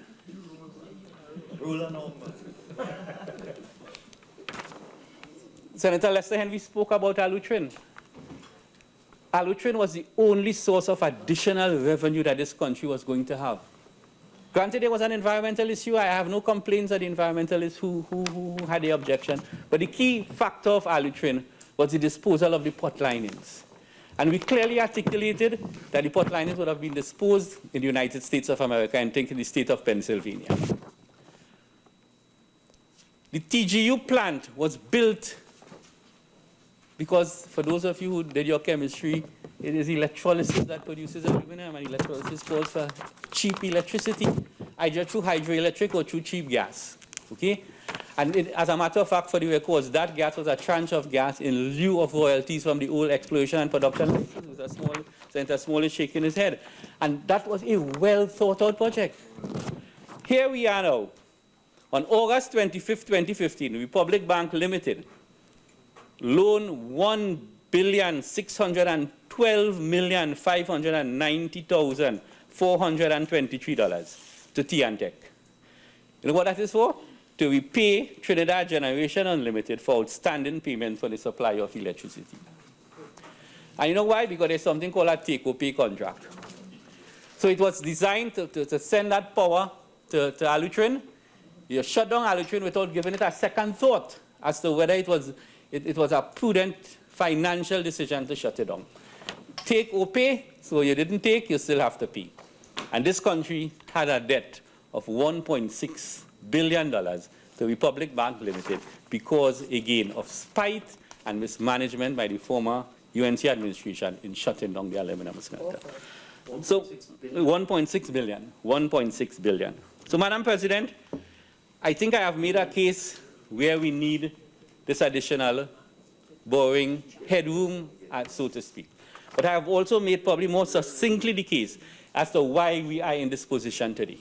Gross mismanagement, and ladies and gentlemen, I am so happy that we have seen the back of this of the previous administration, and let me, if I have 1 minute before I close, because Kamala Persad-Bissessar, as leader of the UNC, has lost 5 straight elections. She has now lost 7 straight elections.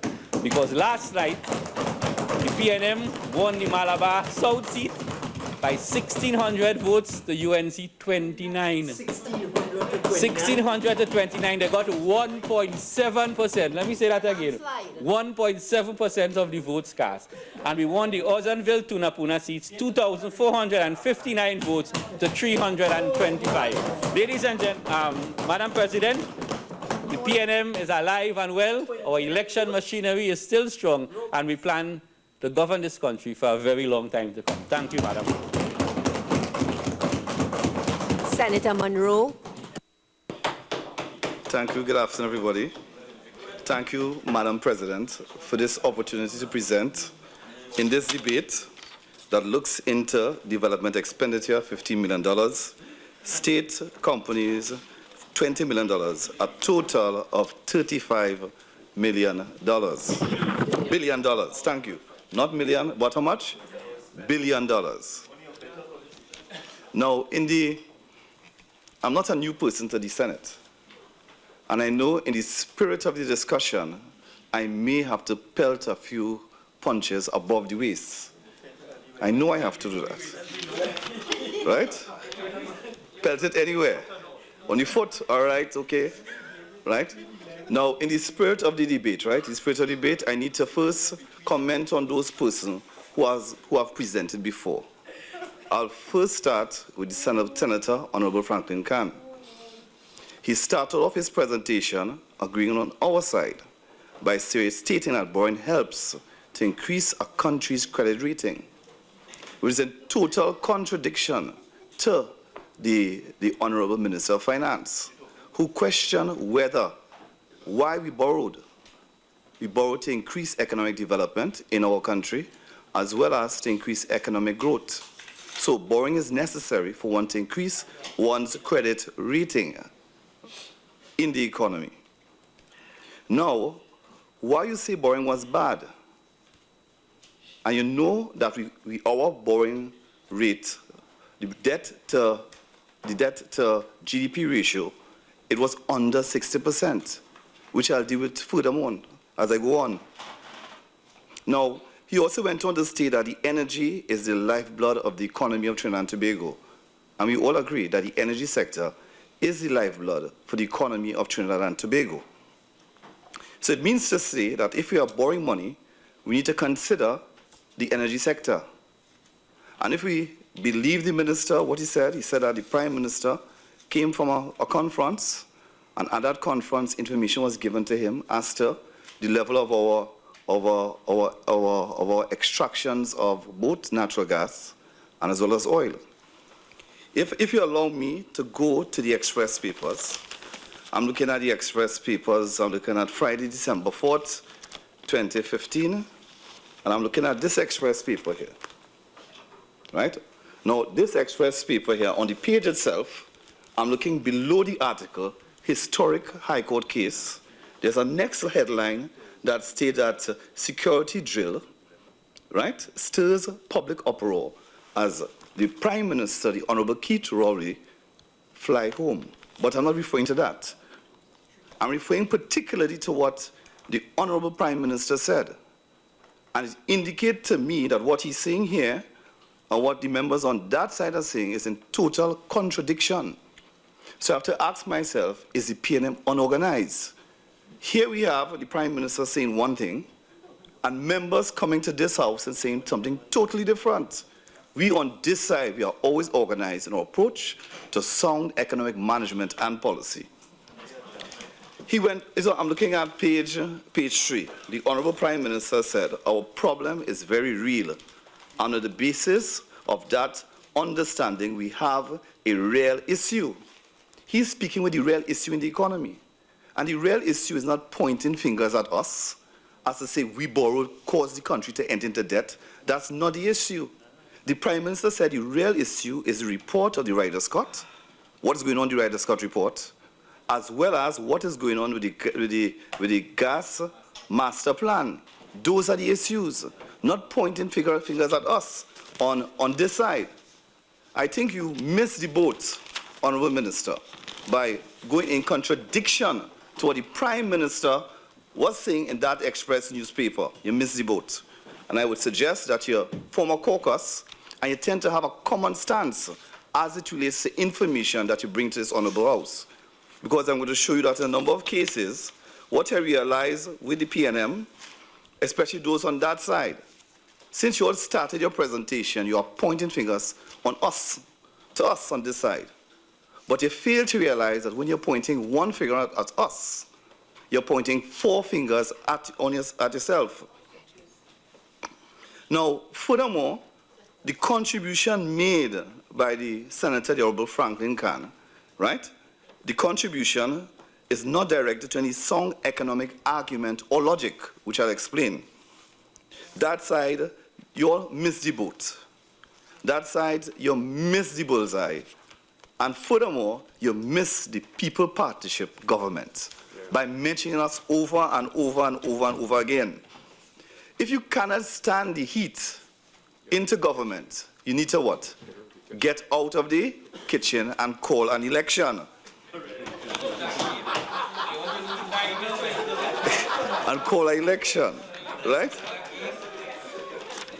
Now, the Honourable Minister Franklin Khan went on to state, he talked about budget records and recorded budget deficit under our administration, the People Partnership. But then he's silent on what is the budget. I'll give way. Tell us if not the PNM administration budget deficit for 2016 would be the biggest budget deficit to date. I will give way. Should I sit down and allow you to answer that question, or you're allowing me to continue the debate, right? But yet you want to point fingers. The Honourable Minister went on to say that you will build this and you will build that. We're going to build this, we're going to build that, we're going to build all kinds of things. But no indication as to when the plan will start and when the plan will what? End. No issue of procurement at all. The minister went further, and this is for those who are listening who do not know proper economic logic and principles. He went on to say that the 7.5 billion, was it 7.5 billion highway? Is it that? Yeah? He said yes. He said that $7.5 billion highway could have been what? Could have been constructed via what? A loan. It could have been via a loan. But if we went with the loan option, I want you to follow me on this here. If you went with the loan option, you would have not come at this point in time to ask for what? To increase your debt to GDP ratio for 65%. The debt to GDP ratio would have been higher than 65%. Because why are you giving? No? Huh? I'd like to make an if you Well, you'll be taking to my time, sir. All right, then, no. Right, good. So we'll face with a higher debt to GDP ratio. The GDP to debt ratio would have been more than 70%. It could have been 80%, and which would have indicated bad management on our part. We didn't mismatch the economy. The Prime Minister was correct. that the true problem is what? The production levels of the energy products of Trinidad and Tobago. And you are saying something totally in contradiction to the Honourable Prime Minister. The last thing I remember from your presentation is said that, you're quoting the Honourable Prime Minister. You said that he spoke about an issue like what? Is it what? Is it like cancer or recession? What is? Cancer. Cancer in recession. You don't believe, he said recession first. He said recession first is a mistake you make. Among all the mistakes the PNM are accustomed making in this house, they are sticking to what? Because they know the economy is in a recession. The central banker is correct. Then I go to the other speaker in the spirit of the debate. He's not here now. Yes, I'm here. My friend, you were not the other speaker. Speak on this side I'm referring to, right? You have to stand in line. Okay. Right. No, so in the spirit of the debate, it is the Senator Ian, is it Roach, the Honourable Senator Ian Roach, right? What I took away from that debate is that the Senator is telling us, and in total agreement, that if the government make a decision now, they'll be making an uninformed decision. Correct? Because they just started into office. He went on to say that they'll make an ignorant decision. He expects a good decision to be made in what? In 6 months' time. So the economy, the country now have to wait as the economy is on autopilot, as the PNM pull themselves together for what? 6 months to do an economic evaluation, and where the Minister, Honourable Franklin Khan, mentioned what? The R word that we economists not supposed to mention. Not supposed to mention. And in the spirit of the debate now, remember the spirit of the debate? We are logical on this side, we don't stray from issues. I am going to refer now to Honourable, my friend, is a very good friend of mine, very intelligent man, Dr. Lester Henry. Very intelligent man. He's on that side. Yes? I'm on this side. We sit opposite each other now. And one thing I remember vividly in his presentation is that he said that he is noted or remembered for when he was on this side making comments that how to mismanage the economy 101. Did you say that? Did you say that? Is it a paper he has? How to miss? That's why he's on that side. Senator Munro. Yeah. Can you please address? Can you please address the chair? Okay. Madam Chair, apologize, Madam Chair. Right? I've been a bit rusty. Madam President. Yeah, Madam President. Right? He said that he is noted for how to mismanage the economy 101. How do you manage the economy 101, Madam Chair? 101. In order to mismanage the economy, you have to look at schools not being reopened on time. Mismanage the economy means what? You're looking at a fight with the central bank. Mismanaging the economy, giving mixed signals. The central bank saying one thing and you saying another thing, Madam President. And if you're looking at mismanaging the economy, you have to look at, Madam President, of shutting down the country totally by what? Doing nothing. Waiting for 6 months to do an evaluation. That is how you mismanage the economy. He's correct, Madam President. He's on that side. Because he knows the theory of how to mismanage the economy 101. He went on further, the Honourable Senator went on further to keep asking us on this side what to do, how to run the country. He mentioned an example of a helicopter with a bag of money, right? He went on to talk about our spending were reckless while in our term of office. If our expenditures were reckless while in term of office, who brought the minimum wage to poor people? That's right. Minimum wage, we brought that. Who raised the minimum wage? So that poor persons in this country now could have a decent income to survive and to live. I'll come into that just now, 2 minutes. Right? Madam Chair, I need your protection, please, from that side. And then you have the issue of what? You're talking about laptops. Laptops for secondary school children. You're talking about reckless spending. is spending on the children's future in terms of providing them with laptops. Is that reckless? No. Or is it a part of what? Mismanaging the economy? 101, Madam President. And then there's another issue altogether. There's the hospital issue. If reckless spending represents what? Hospital. Reducing hospital, no hospital. And we are accused of being reckless for providing these, Madam President's basic necessities to a wide cross-section of individuals, then yes, you can say we are reckless because we care for the poor, the underprivileged in this country. Then they ask where the money go. Madam President, could I have your protection again, please?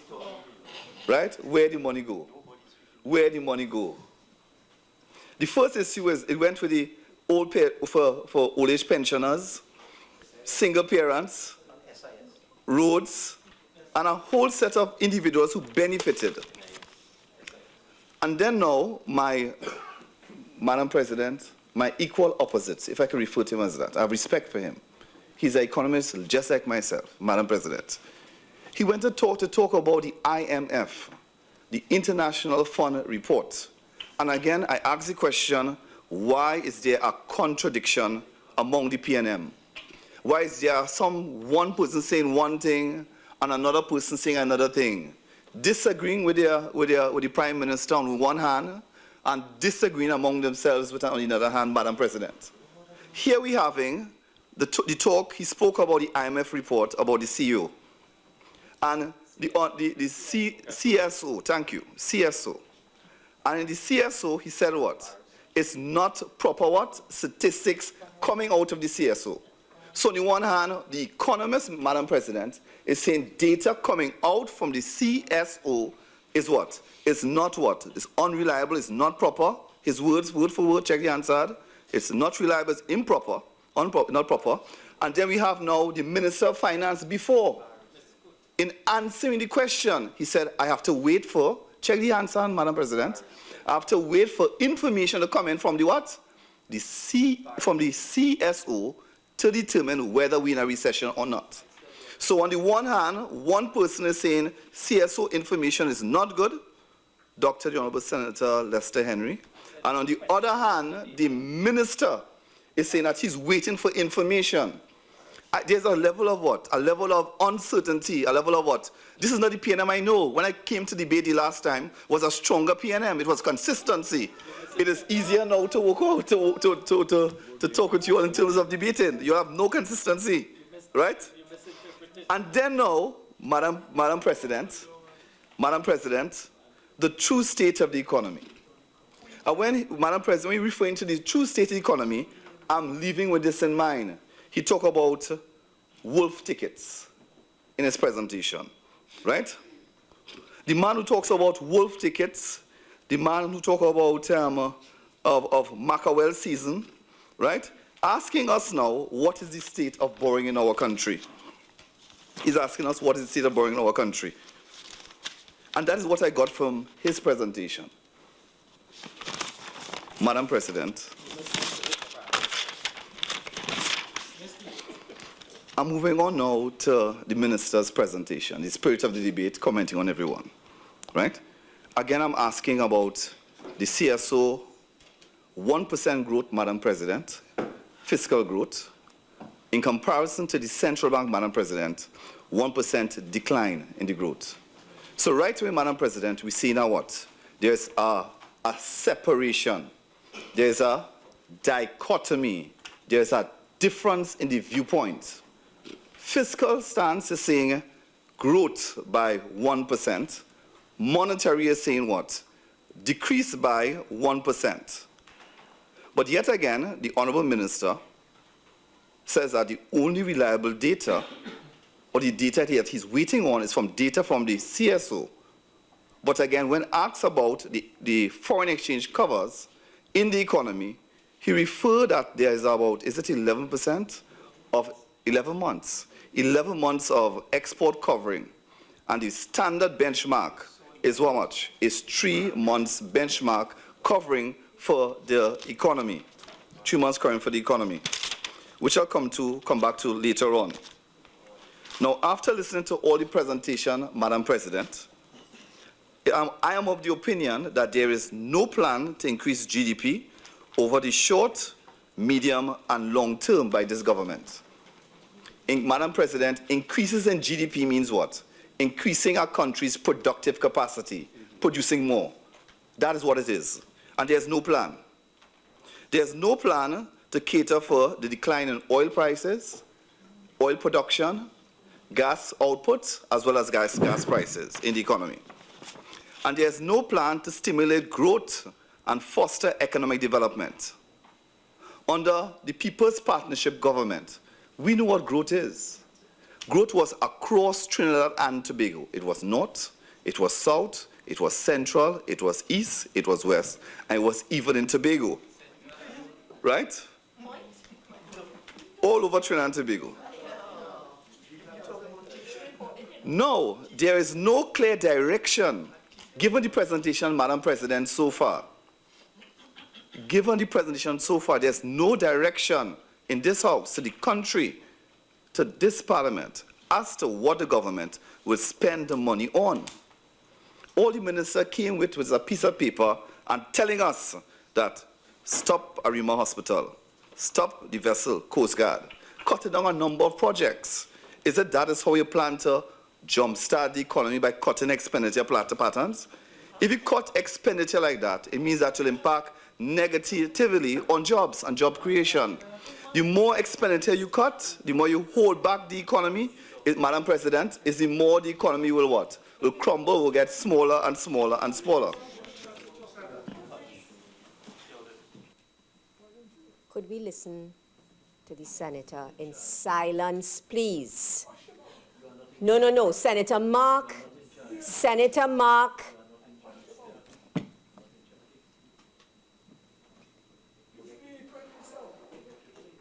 Senator Mark. Honourable Minister of Finance, could we listen to Senator Munro in silence?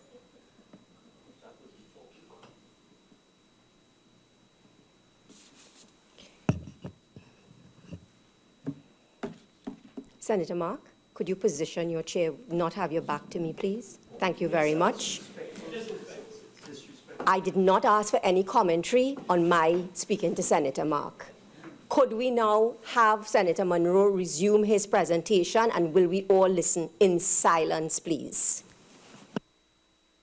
Thank you for your protection. Right?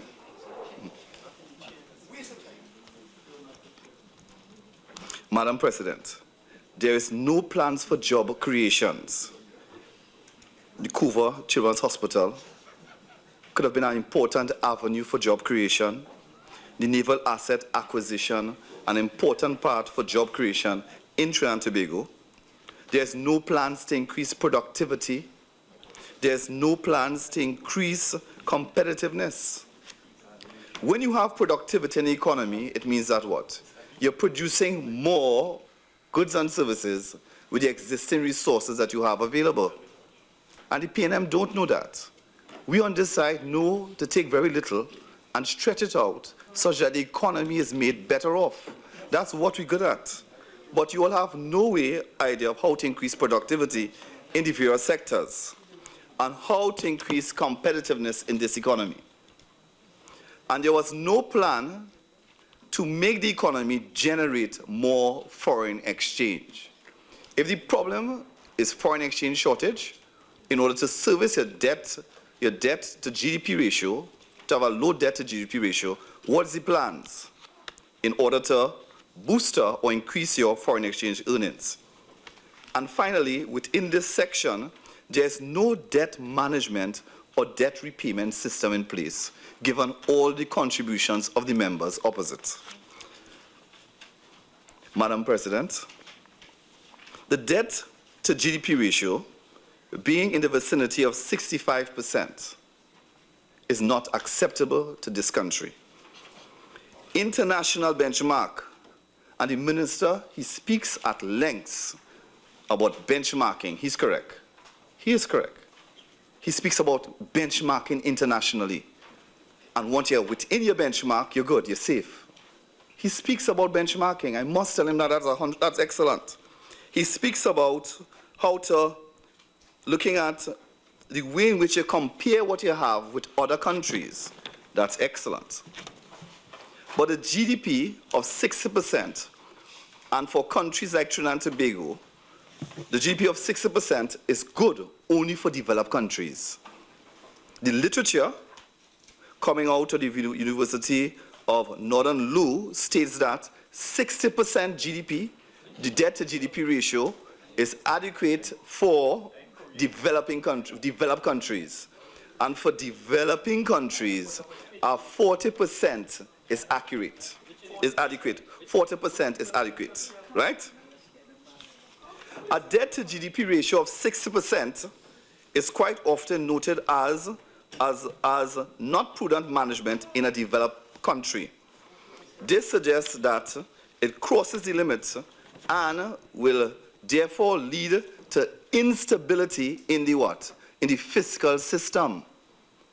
So if the country, if the government is continuing with the idea that we're going for debt to GDP ratio of a value 70%, 75%, what happens is that the confidence in the fiscal system will be brought into question. For a developing and emerging economy, a 40% is suggested, the debt to GDP ratio, that should be the benchmark. Now, when I go now to the central banker, I'm looking at the central banker presentation. I'm looking at page 11 of that presentation, right? Page 11, and I quote, the debt ratio will continue to worsen over time. So the central banker is telling us that the debt ratio will the debt to GDP ratio will continue to worsen over time once you pass a particular benchmark. Now, a high debt to GDP ratio, it means that you cannot support your loan payments. Remember, it's debt over GDP. So if your debt to GDP ratio is very high, it means that the country don't have the resources, it don't have the capability, it don't have the potential to generate output of goods and services to pay back for its debt.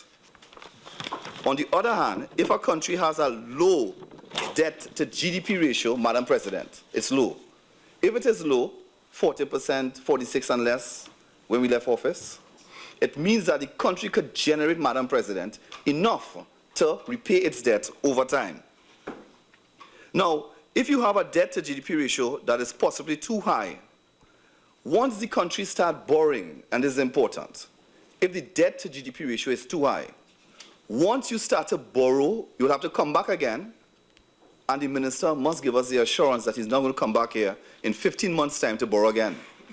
Because once you start up, when you reach that debt to GDP ratio, Madam President, it means that it triggers a spiral in the economy that causes you to come back to get more debt, get more debt, get more debt.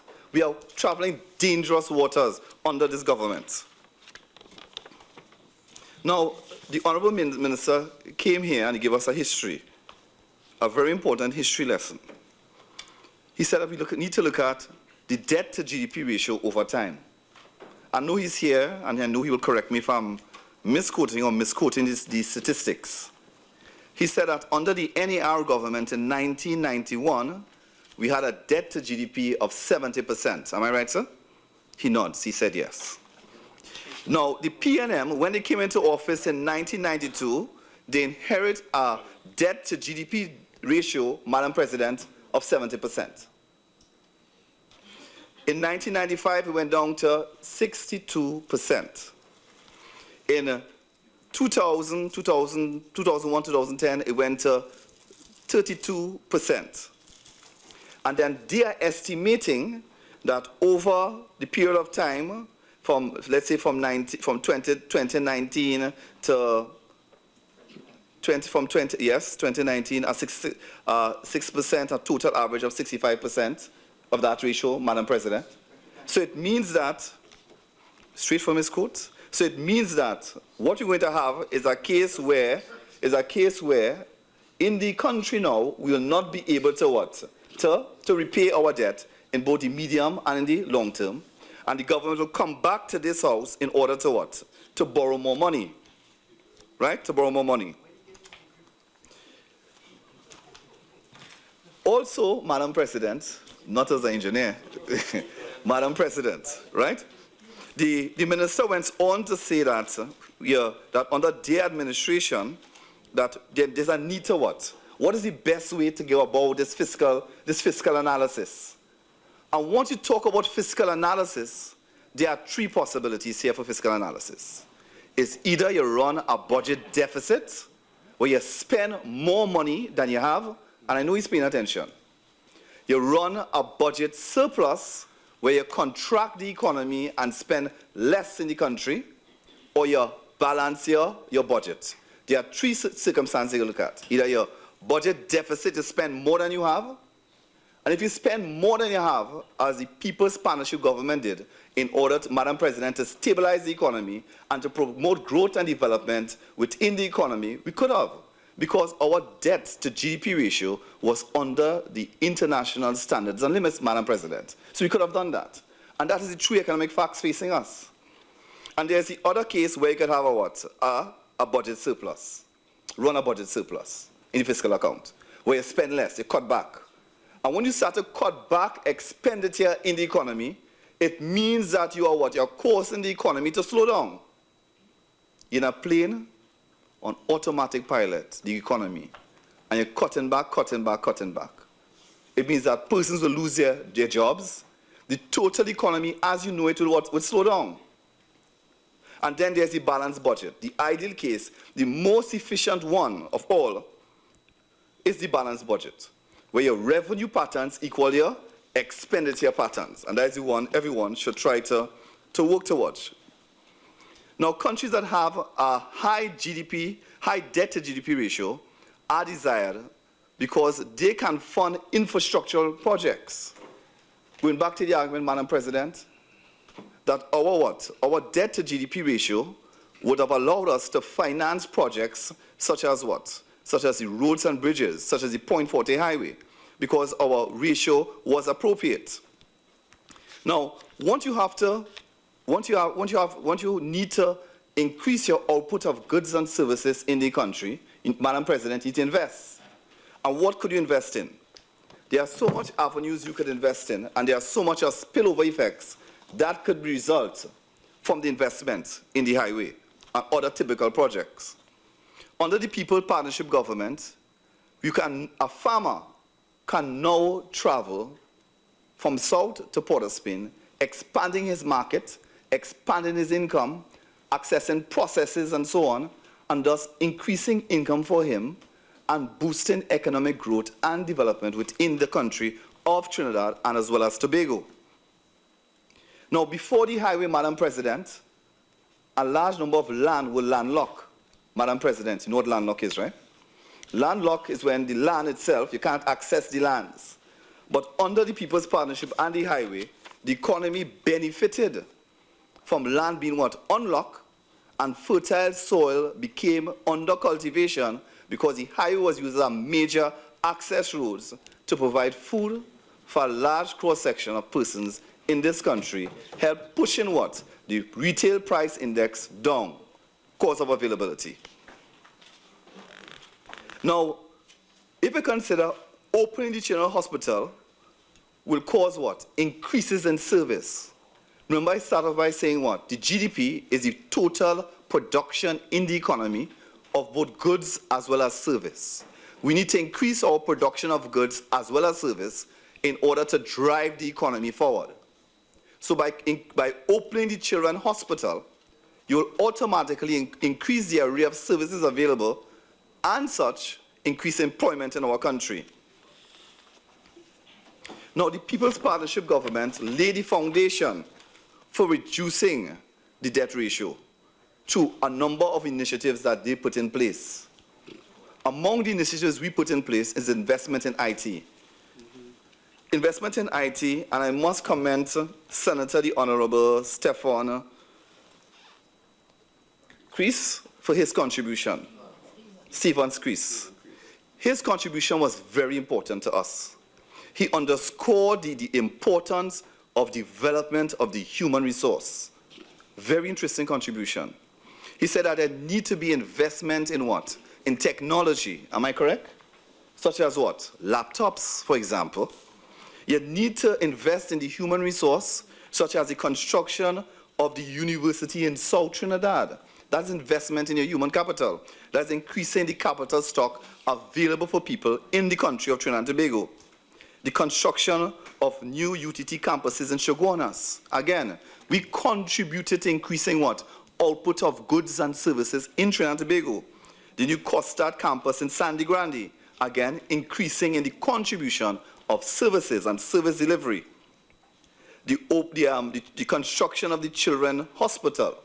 Tobago was not left out in terms of service delivery. The Scarborough Hospital with 240 beds. Also, that is service delivery in order to cater to what? Persons who will not have access to proper health care. A direct relationship, Madam President, exists between a healthy labor force and increases in production. The more healthy the labor force is, Madam President, it means that they can contribute towards the development, Madam President, of our country. And that is what this People's Partnership Government did while we were in office. We contributed significantly to the development of individuals and to the development of growth and development. The PNM what the PNM is doing is to increase the debt by putting measures in place to reduce output in the economy. So all the PNM is doing is putting measures in place to reduce output in the economy. For one thing, you have to consider is the fuel subsidy price. For members of this House, Madam President, 2 Mondays ago, the price for transportation across Trinidad and Tobago increased by how much? By $2 across Trinidad and Tobago. An increase in transport costs will spell costs increasing throughout the country, thus contributing to what? Inflation. And the central bank governor noted that, Senator, you have 5 more minutes. Right. The central bank governor, thank you, Madam President. The central bank governor noted that to expect double-digit inflation. Such was never the case under the People's Partnership. We were able to hold prices down. Now, also, increasing access to single parents. Single parents had access to a fixed income, Madam President. Consider a young lady who made a baby. She had access to a grant of, is it $500? Yes. $500 to subsidize or to help her towards that food, that milk for that infant, taken away under the PNM. And then there's a putting back of items that were once what? Zero rated. A number of items were zero rated under our administration. Because we care about the poor, we care about the underprivileged, we care about a vast number of persons in Trinidad and Tobago, and we know what the basic needs are. But under the PNM administration, there are no more, or the list for the zero-rated item has what? Has been decreased. Now, not to mention that in economic development and growth, you want to keep away from further increases in prices. And today, the PNM has caused inflationary expectations. That's a big word. Means that there are expectations of future price increases as a result of the pending property tax to come in January. When they campaign, they never mention property tax. But now they're mentioning what? The property tax. Mary, a PNM activist in Tunapuna, came to me and said, after the budget, Mr. Munro, I had a very important activist. She said she was a street captain. Mr. Munro, I had no knowledge that my party would have come with the property tax. If I only knew that, I would not stain my finger in that direction. That's what she said. Right? So we see now that the property tax is causing inflationary expectations. So in the economy of Trinidad and Tobago, we are in a recession. And what the government is trying to do is contract the economy, close the economy down, shut down. High tax. In other words, the PNM, by its inaction and non-action, is making the economy worse off. and they come to this honored house to ask us, Madam President, what to do. Every statement of the presenters on that side, they said what? That what we would have done if we were in their case. But they are the ones that said what? We are in charge. We're in charge now. So if you're in charge now, if you can't stand the heat, Madam President, you need to what? Get out of the kitchen. Thank you very much, Madam President.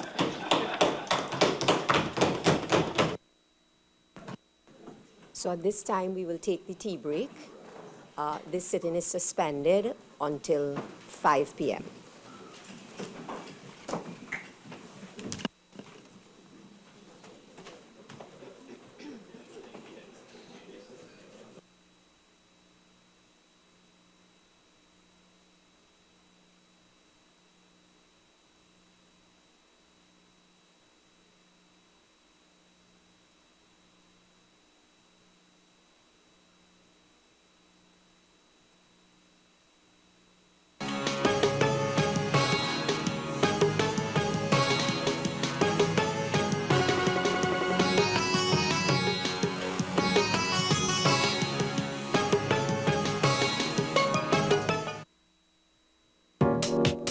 Follow the Parliament of Trinidad and Tobago on Twitter. Our call sign is @TTParliament.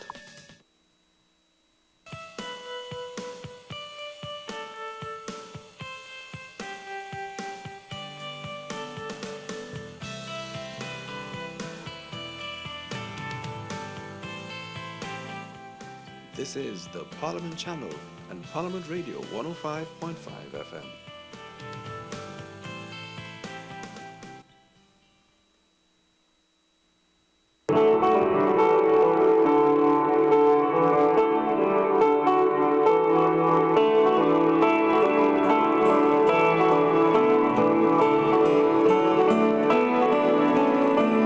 It is 1916.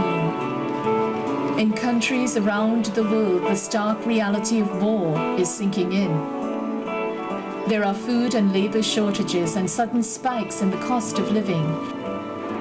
Protests and riots inevitably erupt in Germany, England, and Russia. On the battlefields, the bloodletting continues. The long, tragic Battle of Verdun in France begins on February the 21st, 1916. It lasts an unimaginable 10 months.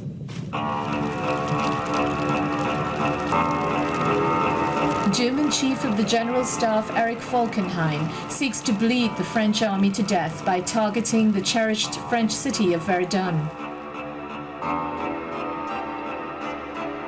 The Battle of Verdun would be the longest single battle fought during the Great War, ending on December the 21st, 1916. Its ferocity is second only to the Battle of Somme. As soon as you talk of the Somme, to lose 60,000 men in one day, they are trying to advance and ending up that day back where you started. Less 60,000 men in one day. 20 Trinidadians.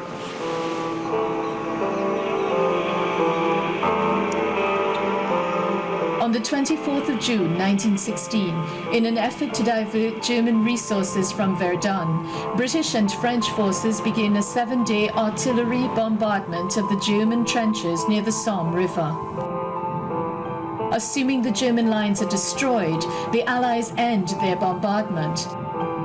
But when the British troops start advancing, they discover the German front lines intact and the Germans ready to fight. This is a catastrophic disaster. The British suffer almost 60,000 casualties in one day, making it the bloodiest day in British military history. I was not there when they struck, but my brother Roy, then just 21 years old, was. It was just at dusk when they opened a terrific artillery fire on the wood. In 5 minutes, half our men were dead or wounded. Those who could ran to the spot. and among those missing was my brother, carrying on his back a man thought to be wounded. It turned out he was dead, and then Roy too fell, killed by a shell that burst a little distance off and sent a small fragment of its casing straight into his heart. I cannot speak of how I felt. We were very good friends, and I was to be lonely for the rest of the war. Lonely and bitter. Norman Manley. One of the rude shocks that people got from the beginning of this war, that it wasn't about hand-to-hand combat, it was a mechanized war, and that made a huge difference. And then you had things like the Battle of the Somme, which went on for months, and tens of thousands of young men died in the trenches, and it was just appalling and horrible, and nobody had experienced anything like that on the planet before. I mean, the scale of death and destruction, there were things like tanks and planes and mustard gas and machine guns, and nobody had had any clue that this was what war had become. Although fear must have been a soldier's constant companion, there were some who revelled in the dangers of war. Then an aspiring novelist, Trinidadian Alfred Mendes, journeyed to England with the 3rd Merchant and Planters Contingent. Upon arrival, he enlisted in the Rifle Brigade and was deployed to the Somme River in May of 1916. And sooner than we thought we were in it. Never shall I forget that long trudge along the shell-pocked road darkening with night. With drizzle falling, we talked in hushed tones, intermittent salvos of shells hurtling down a little way off, their detonations hurting the eardrums. The area was alive with men to whom shouted orders were being directed. There was grumbling, there was muttering, there was confusion generated by the appalling return to the conditions, the ways and habits of primitive man. There were stretcher bearers with their heavy burdens wobbling in the mud and slime, uttering obscene words to the dreadful night sky. All of a piece with the language of the shells shrieking their swift and unerring flights through the night heavy with menace. And yet, strange to tell, I sat there at the side of that road, in a state of intense excitement and no fear at all. Time and again, this sense of elation in moments of danger was to return. Alfred Mendes. Trinidadian Stuart Scott was initially rejected by the army due to his poor eyesight, but his persistence was rewarded in 1915 when he was given a position in the Northumberland Fusiliers. Scott was injured near the German front along with most of his troop, and he returned to Trinidad with both legs in a cast. But as soon as he was able to walk, he made his way back to England. He joined the Yorkshire Light Infantry and returned to active combat in 1917. But while white West Indian men continued to fight on the battlefields, the black men of the British West Indies Regiment languished. Initially, the 12 battalions of the BWIR were distributed between France, the Middle East, and Africa. They were ammunition carriers, guards, clerks, carpenters, and blacksmiths. They built railways and dug trenches. All were employed as labor units. You have 12 battalions, only 2 ever got a chance to fight.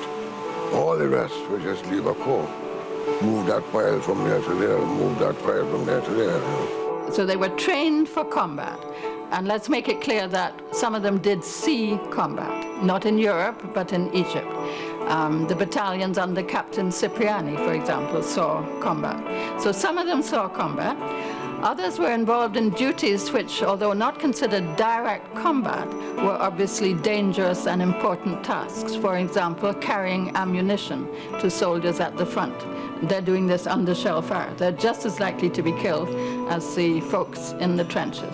What the men did not like in general, and Cipriani felt the same way, they felt they had gone to a war, they were away from their families, and yet they weren't allowed to play the sort of active, heroic parts they should play.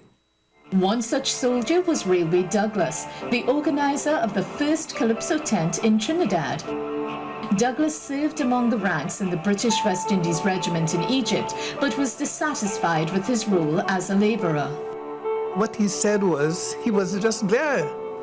What they had to do was to keep on training, practicing, and so on in the war, but they didn't have any combative role at all. That's what he told me. I learned that there was such inactivity among the recruits in the Middle East because I always thought of the men as, heroic soldiers fighting in the First World War. And they said, well, we wanted to fight, but we didn't fight. In late 1916, the 3rd and 4th Battalions of the British West Indies Regiment were deployed to the Western Front. There was discrimination on the fighting front. White soldiers did not want to fight alongside black soldiers, one. And so the blacks found themselves placed to do much of the menial work, and this was something that they had not bargained for and something they were not prepared to accept. And so that left a bitter taste. Unfortunately, they came from the wrong part of the world and they were the wrong colour. To add insult to injury, black soldiers were often met with appalling treatment from their white counterparts. In November 1917, an officer at the Marseille Stationary Hospital in France complained to his superiors about the addition of a black doctor to his ambulance staff. I wish to let you know, he wrote, that when we left Marseille on February 15th, Captain McDowell, RAMC, a West Indian Negro, was put on board by the Assistant Director of Medical Services for permanent duty. I greatly resent this and consider that an ambulance transport is not a suitable unit for him to belong to, where the limits of space are so circumscribed and where his presence on deck and in the dining saloon is greatly resented. Moreover, it is not at all pleasant for nursing sisters having to work with him in the wards. I should feel greatly indebted to you if you would kindly transfer this officer to another sphere of duty. In another ugly incident, a group of West Indian men marched into a British camp singing "Rule Britannia." They were confronted by white British soldiers who demanded to know, "Who gave you niggers authority to sing that? Clear out of this building. Only British soldiers admitted here."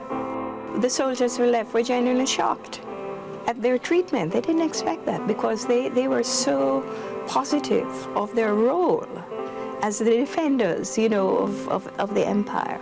This is what they were fighting for. So to be confronted by racism and non-acceptance, at that level, it must have been very shocking to them. They expected to be treated as human beings, as equal human beings with everybody else. When they went there, however, they found there were high racial barriers as there had been in the Caribbean. And we, as West Indians, were all taught to look at Britain as the home of democracy, equality, freedom, all of that. So there was an enormous disappointment when they went to the mother country, which they told Britain was, to see how that mother country was so discriminatory depending on your ethnic background. The living conditions of war were abhorrent. There were infestations of lice and mud, and the stench of death were everywhere. The British West Indies soldiers worked through guard duties, trench life, inadequate food, illness, and racism. Of the 12,000 men in the regiment, 1,071 would die from diseases. So the majority of the British regiment died of beriberi and blackwater fever, things they'd never heard of.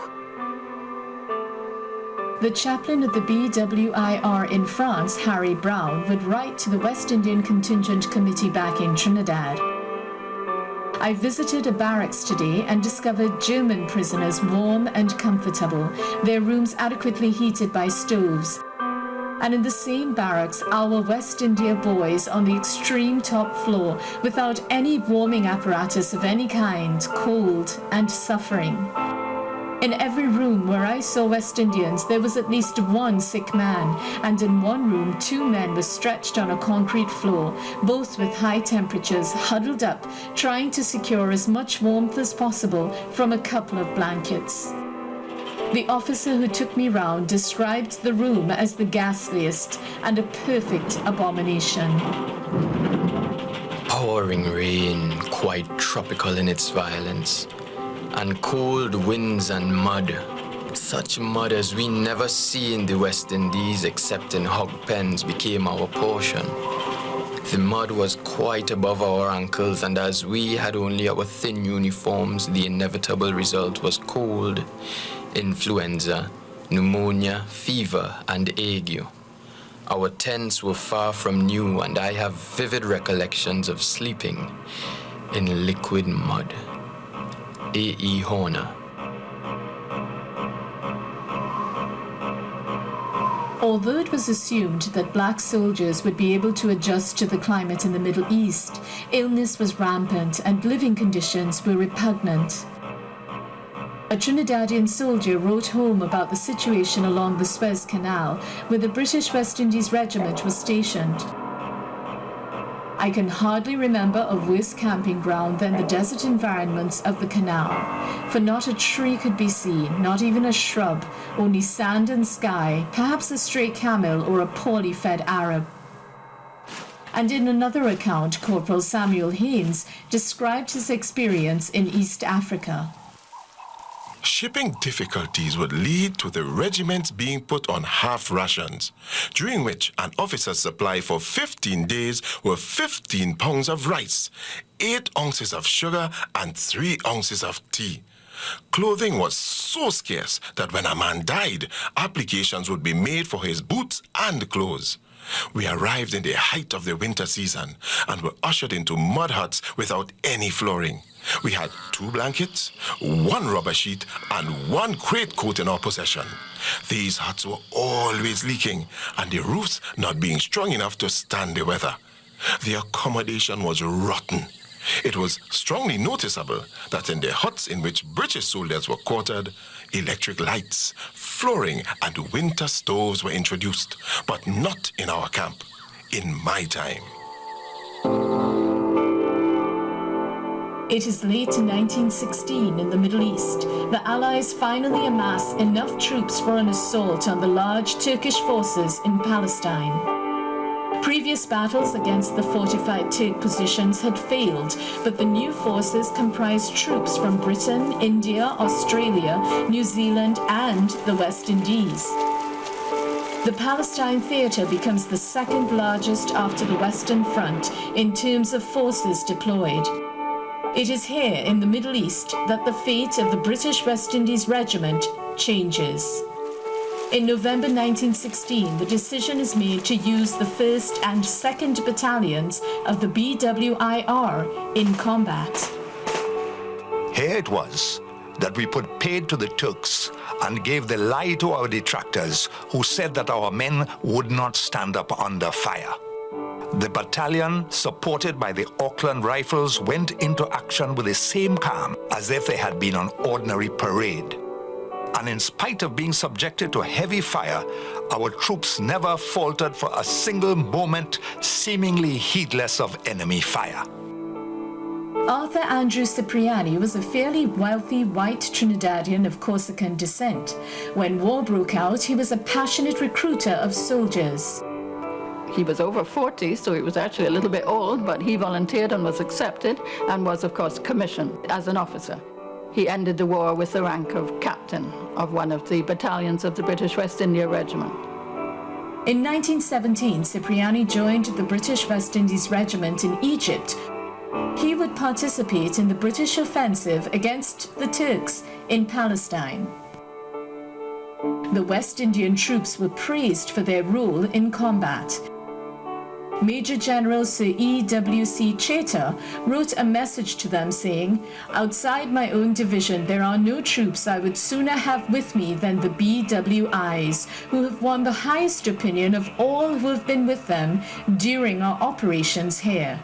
The men worked exceedingly well, displaying the qualifications necessary for a machine gun section, viz. A keen interest in their work, cheerfulness, coolness under fire, an intelligent application of what was required of them, and the necessary ability to carry it out under difficulties.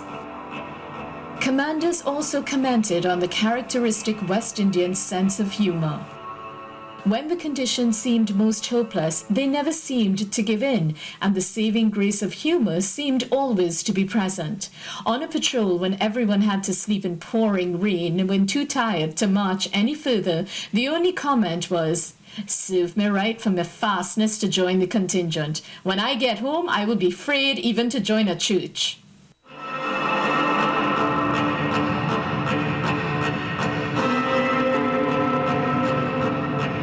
1917 is the pivotal point in the Great War.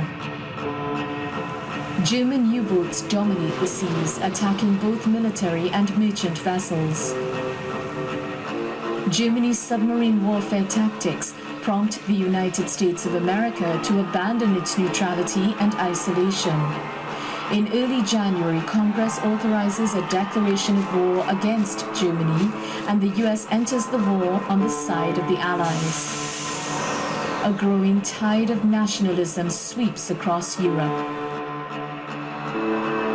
Widespread sickness, death, and food shortages erode public faith in the war. The Russian Revolution begins in March, dismantling the 300-year-old Tsarist autocracy.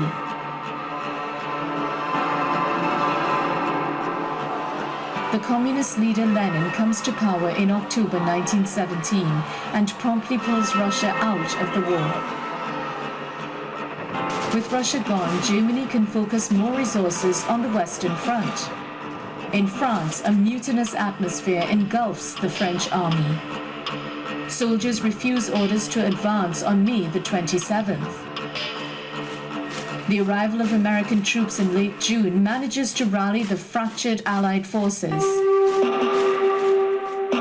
Meanwhile, the Turks are failing in Egypt and British troops are pushing toward Gaza. In 1918, tensions explode as the Allied naval blockade of German ports leads to widespread food shortages. In Berlin, starving masses take to the streets to protest the war. At the same time, Germany focuses all her military resources on a foolhardy attempt to invade Paris. German General Ludendorff pushes his army relentlessly towards the French capital in a desperate gamble. In 3 months, the German troops gain more ground than they had in the previous 3 years, but the pace proves too much for them. Overcome with exhaustion and facing Allied reinforcements, Ludendorff's army is forced to retreat, having reached within 80 kilometers of Paris. German morale wanes along the Western Front as the Allies bombard the retreating German army. By September 1918, Allied forces break through Germany's main fortified front at the Hindenburg Line during the Fourth Battle of Ypres, signaling the loss of the Western Front for Germany. It is the beginning of the end for the Central Powers in the First World War. Turkey pulls out of the Middle East at the end of October, and Austria-Hungary signs an armistice with the Allies in November. Prompted by the collapse of the Central Powers, Germany finally accepts that the war is lost and signs an armistice in France, which takes effect at the 11th hour on the 11th day of the 11th month, 1918. It is a fateful ending to one of the worst wars in modern history. After 4 years of relentless fighting, the death toll is estimated at 65 million souls. Even so, the end of the war brings jubilation in the streets everywhere. But not everyone shares in the unbridled happiness. Standing in Hyde Park in London, Norman Manley is pensive. It was over. but I could get no sense of joy. Over 1 million families face the future without the stimulus of an unfinished war. And with the intuition that the future would engage everybody's mind, and less would the sacrifice of the past be remembered. The things that were behind would soon be forgot. I remembered my fallen friends, but the number was so great that each loss was reduced by some strange rule of feeling. I thought of the future of mankind, but it did not seem that the spirit that had fused hot in unity with the slogans about the war to end war and make the world safe for democracy was going to survive the passions and hazards of peace. Manly's sentiments reflect the feeling of many of the returning soldiers of the British West Indies Regiment. They had survived the war to end all wars, but what now? Demobbing the BWIR would take months. 8 battalions of the regiment arrive in Taranto, Italy for demobilization, but their superior officers demand that the men work as dock workers and laborers, building toilets for white soldiers also stationed in Taranto. These were men who were stationed in Taranto and were humiliated by being forced to do very demeaning duties. Remember, these were volunteer soldiers, proud men, and they were being forced to clean latrines and clean up after the white troops and this kind of thing. Meanwhile, white soldiers of the British Army receive a pay increase, but black soldiers do not. Angry and humiliated, the 9th Battalion of the British West Indies Regiment is at its breaking point. Years of pent-up rage finally explode on the 9th of December 1918 when Lieutenant Colonel Willis orders the men to clean the latrines of the Italian Labour Corps. They refused to obey orders. I think there was a black NCO who shot somebody. He would probably have been the one who ended up dead, but his companions joined in as well. So it became a full-scale mutiny, and there were court-martials and so on and so on. The men revolt against their senior officers, and in the fray, a black non-commissioned officer shoots a mutineer in self-defense. A machine gun company and a battalion are dispatched to restore order. The 9th Battalion is disbanded and 60 men court-martialed. Sentences range from 5 to 20 years. 1 soldier is put to death by firing squad.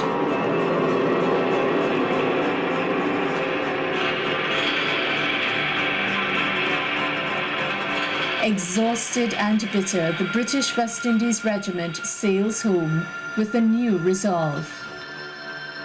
Lads of the West, with duty done, soon we shall be parted to a different land, perhaps no more each other's face to see, but still as comrades of the war our efforts will unite to sweep injustice from our land, its social wrongs to right.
This is the Parliament Channel and Parliament Radio 105.5 FM.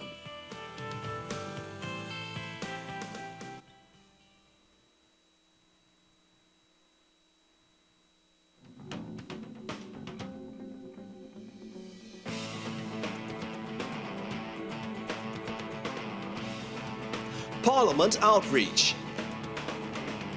What I learned basically the key roles of media and civil society and what they play as a support of democracy. Well, I learned some new things, some I already knew, such as the legislature and the committee that takes action based on the conduct of parliament members. I learned about that. I learned that as a citizen of this country, I do have a role to play. When I am able to vote, I have the opportunity to ensure that democracy reigns in our country, and that mass media also ensures that the public opinion is viewed and that everybody has a chance to say what they need to. Parliament Outreach. Check our website for showtimes, ttparliament.org.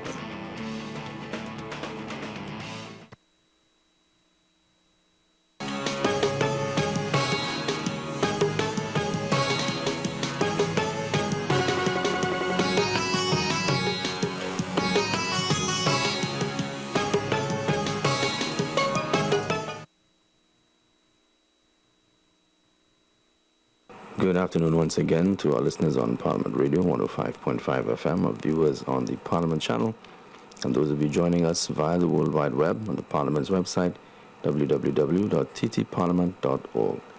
We are just a few seconds away from the resumption of today's sitting of the Senate and debate on motions to increase the level of borrowing that the government is capable of doing. We take you over now to the Parliament chamber for the resumption.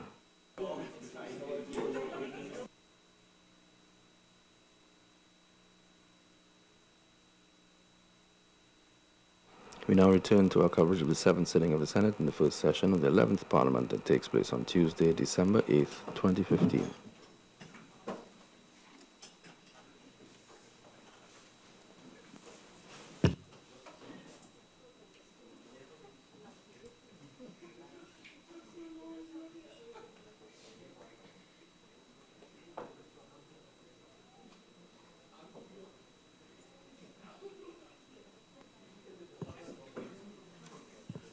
Honourable Senators, before we continue with the debate, I would like to revert to the item of announcements by the President, just to inform all members that leave of absence has been granted to Senator Sophia Choate, Senior Counsel.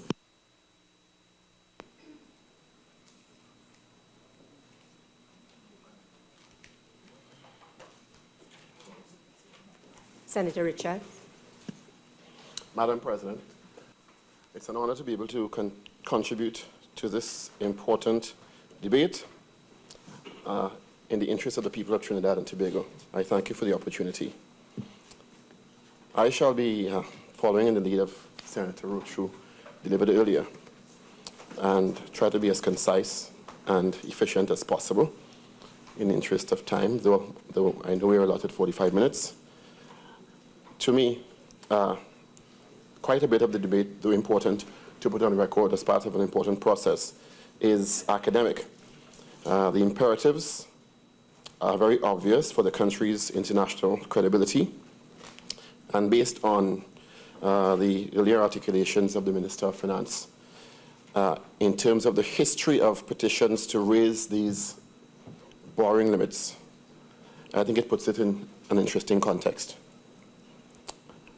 I would like to frame my contribution in the context of not necessarily the economic part. I know there are several economists on the independent benches, but in what I shall describe as the ghosts in the machine, inclusive of productivity, competitiveness, food security, national and regional security, the criminal justice system, among others. Interestingly enough, I know this conversation, which I should start with the issue of productivity, in the context of the petition to raise the borrowing limit is one which the Honourable Minister of Labour and I have had in different arenas in the media for many years, and I think it's important, especially in the context of the economic times we find ourselves in, and the fact that we are still running deficit budgets and are also seeking to finance developmental and infrastructural projects for the country. And why productivity to start? Well, if we are thinking of borrowing money, which is part of what we have to do as a country, we have to at the same time think of how we're going to repay. And the repayment really comes with a sense of how are we preparing ourselves as a country for this repayment, for sustainability. Because our economy needs to be able to sustain itself and for our citizens, and also repay the loans, and not simply keep, as the old saying goes, kicking the can down the road for future generations. It's interesting that our forefathers, or forefather, as some would put it, as our watchwords, discipline, tolerance, and productivity, or production. And sometimes we have not placed enough attention on the issue of productivity in the context of sustainability of the economy and moving down how we can continue to provide for ourselves in this country. And very often also, Madam President, we tend as a nation to delineate the responsibility of productivity to the government or the opposition. And not enough attention is placed in a national discourse on the population getting involved and getting a sense of what their role is of being productive in Trinidad and Tobago.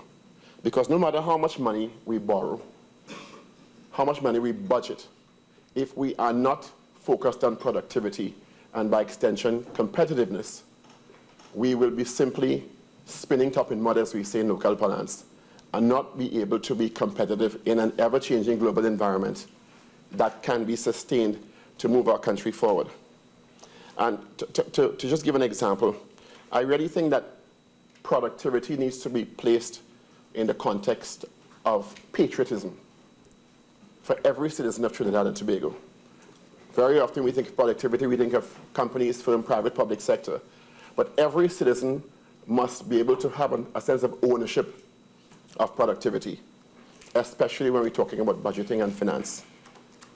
When we are not productive, when we go to work late, when we skip the lines, when we break the law, when we offer and accept bribes, when we litter indiscriminately, when we don't take care of the environment, we may think we're beating the system. But are we really beating the system? Who are we beating? We're beating ourselves. We're beating figuratively our children, because it's their future that we're putting on the line when we don't understand our individual roles of being productive citizens of Trinidad and Tobago. We are beating our credibility. We are contributing unconsciously to our unsustainability. And no matter how much money we pour into the system, we will not be able to sustain if we continue like that. Because really what's at stake here is our children's futures. So productivity to me must be at the forefront. When we are thinking of, and I hope this can be part of the discussion going forward, because I'm sure this will not be the last petition of any administration to review the limits to borrowing, though justifiable it may be depending on which side of the fence you sit. It must be at some point tied to productivity levels in Trinidad and Tobago. It must be at some point tied to measurables and deliverables, and not just, well, an administration has a majority in Parliament so they can raise it, or it has been raised, and we don't see the sustainable benefits down the road, because we will keep raising, and in the end, where will we get? What is the limit on the limit in parentheses? It must be tied to many other issues that we can measure and track our progress to some sort of sustainable goal. There are many definitions to productivity. One, productivity The improvement is to do the right things in a better way, to make it a part of a continuous process. Therefore, it is important to adopt efficient productivity improvement techniques so as to ensure individuals and organizations' growth in productivity and in sustainability. Productivity is the ratio between output and input. It is a quantitative relationship between what we produce and what we have spent to produce. Productivity is nothing but reduction of waste. Resources, men, women, materials, machines, space, time, capital. It can be expressed in human efforts to produce more, but there must be measurable goals, objectives down the road for us as a country.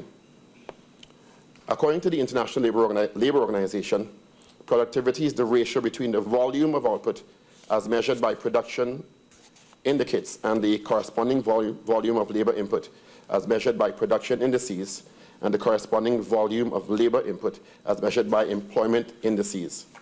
This definition applies to an enterprise, an industry, or as an economy as a whole. It was heartening to hear in the last time we met and delivered in this August House, the Minister of Labour speak about the revitalization and reconstitution of the Productivity Council with a view to looking at why we have these issues in Trinidad and Tobago, why they have not been addressed comprehensively, because we really can't move forward as a country without that sort of national discourse. And it must not only stay, in my opinion, in my humble opinion, with technocrats in a Productivity Council. It must be an engagement in a rational manner of the entire population so that everyone feels a part of this, especially when we're debating issues like this, like spending, like raising borrowing limits in Trinidad and Tobago moving forward. We need a national discussion in a meaningful, sustained way. We need to figure out what productivity means to all of us as individuals, as citizens of this country, as patriots, as I hope we all consider ourselves. We need to get to the point once again where we think of productivity as an act of patriotism. We go to work on time because it's in the best interest of our country. We line up because it's in the best interest of our country. It makes our country more competitive on a global scale. No government, no administration can succeed or will succeed without national citizen input. Very often there is a huge divide between empowering people with knowledge and engagement and policy in Trinidad and Tobago. And that needs to be rectified, especially when it comes to the issue of productivity. There are several other approaches that we can take, inclusive of productivity as an objective concept, productivity as a scientific concept, as a measured concept, or as an efficiency concept. They're all pretty academic, but I think the most important one that we can take away or we can consider in terms of accountability, in terms of progress and sustainability, is the philosophical approach or the nationalist approach to productivity. Madam President, the issue of also competitiveness is also closely tied to productivity, as we all know. And Trinidad and Tobago has not fared well for many years in the competitiveness indices when they are, the world rankings are put out, partly because of unreliable, untimely statistical data, but also partly in reason because we really don't have a national ethos very often. And sometimes it's personnel, and sometimes it's very systematic. Our public service needs to be remodeled to enable, to sustain a different kind of productivity, different levels of productivity. When we think of how quickly the global environment is changing, when we think of how often we've spoken about a diversified economy, and if we have prepared ourselves to take advantage of that diversified economy. When we think of how many billions of dollars that we have spent and we continue to spend and invest in education and training in Trinidad and Tobago, is it making us more competitive? Is this investment making us more productive? As we pour more money, invest more money, seek foreign direct investment, engage lending agencies, use our recurrent expenditures in various projects, is it positioning us to ensure that we are securing the future for our children in Trinidad and Tobago? I think these are very important questions that we must ask ourselves.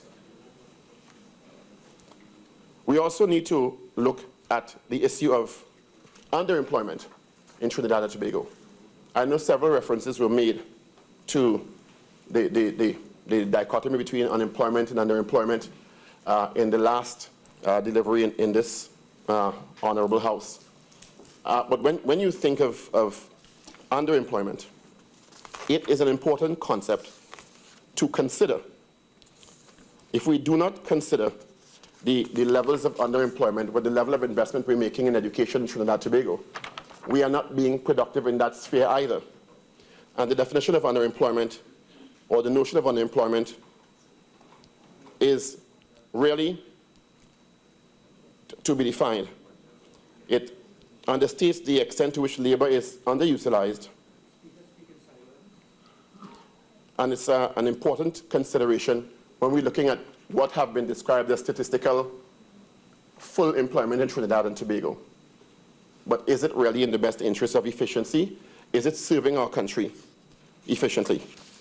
The ILO distinguishes underemployment associated with insufficient hours of work, time-related underemployment, from other forms of inadequacy of employment situations. Inadequate employment situations comprise situations in the workplace which can reduce the capabilities and well-being of workers compared to an alternative employment situation. It's from ILO 1998. It also looks at 3 different types of groups: underemployment, unemployment, and also hidden underemployment, because of various factors in any economy in the world, and particularly important for us in Trinidad and Tobago. I also want to focus a bit, Madam President, on the issue of security. My colleague, Senator Crease, spoke earlier on, and he indicated that if we are to position ourselves with the levels of investment in this country in terms of foreign direct investment and also from the lending agencies, we are to do so in the areas of ICT.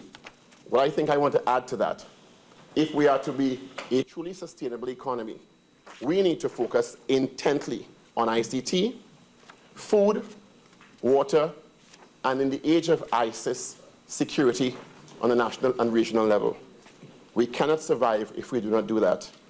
When we look at our food import bill in Trinidad and Tobago, if we start to become more efficient, more productive, we will have more capital to invest in several projects. And though I know the classical thinking is that you don't invest your current expenditure in developmental projects, but we will be able to balance our budgets.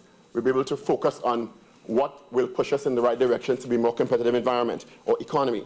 And also it sends a message to the population about austerity not being a dirty word, as it were, but being the status quo, because we become less wasteful, less prone to consumerism, and also a more progressive society focused on the things that can move us ahead. The Minister of Agriculture, in a recent delivery, spoke quite a bit about a buy local campaign and focusing on local produce. When we are thinking about raising borrowing limits, we also need to, at the same time, focus on how much money we're spending on the foreign imports of food. Many of us may be of the age where we remember how successful buy local campaigns were in the 70s or the early 80s, because we had to. Many of us may remember how creative we got as a country in terms of utilizing local produce. I just recently read a book on an entire cookbook on breadfruit. an entire cookbook on what you can do with breadfruit. From breadfruit bread, breadfruit chow, breadfruit sauce, you name it. And this book, this publication was done by a student coming out of University of the West Indies, if I'm not mistaken.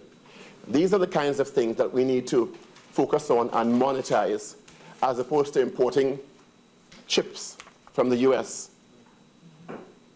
These are the kinds of things that we can ensure that we live healthier lifestyles in Trinidad and Tobago, while supporting the economy, while supporting local business, while supporting several of the employment situations in Trinidad and Tobago that can augur well for our future in this country.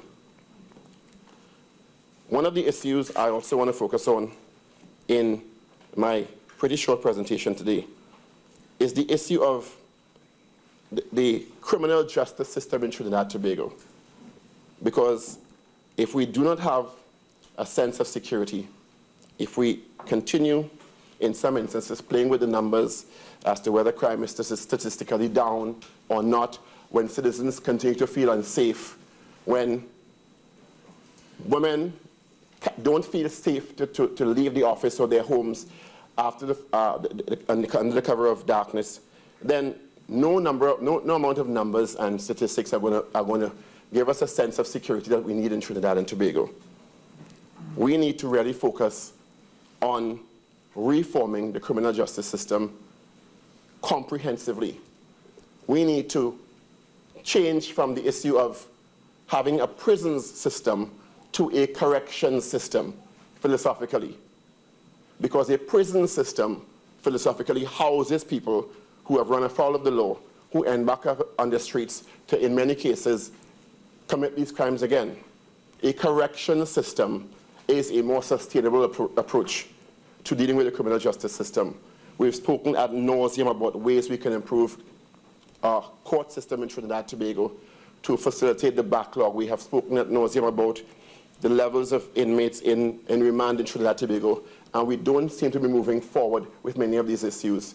We can pour as much money into a Ministry of Justice or any other national security apparatus without the right creative thinking, without the application of new methods of thinking, creative methods of thinking. We will just continue spending more money and borrowing more money and not be making the kind of progress or measurable outcomes that we want to see in Trinidad and Tobago.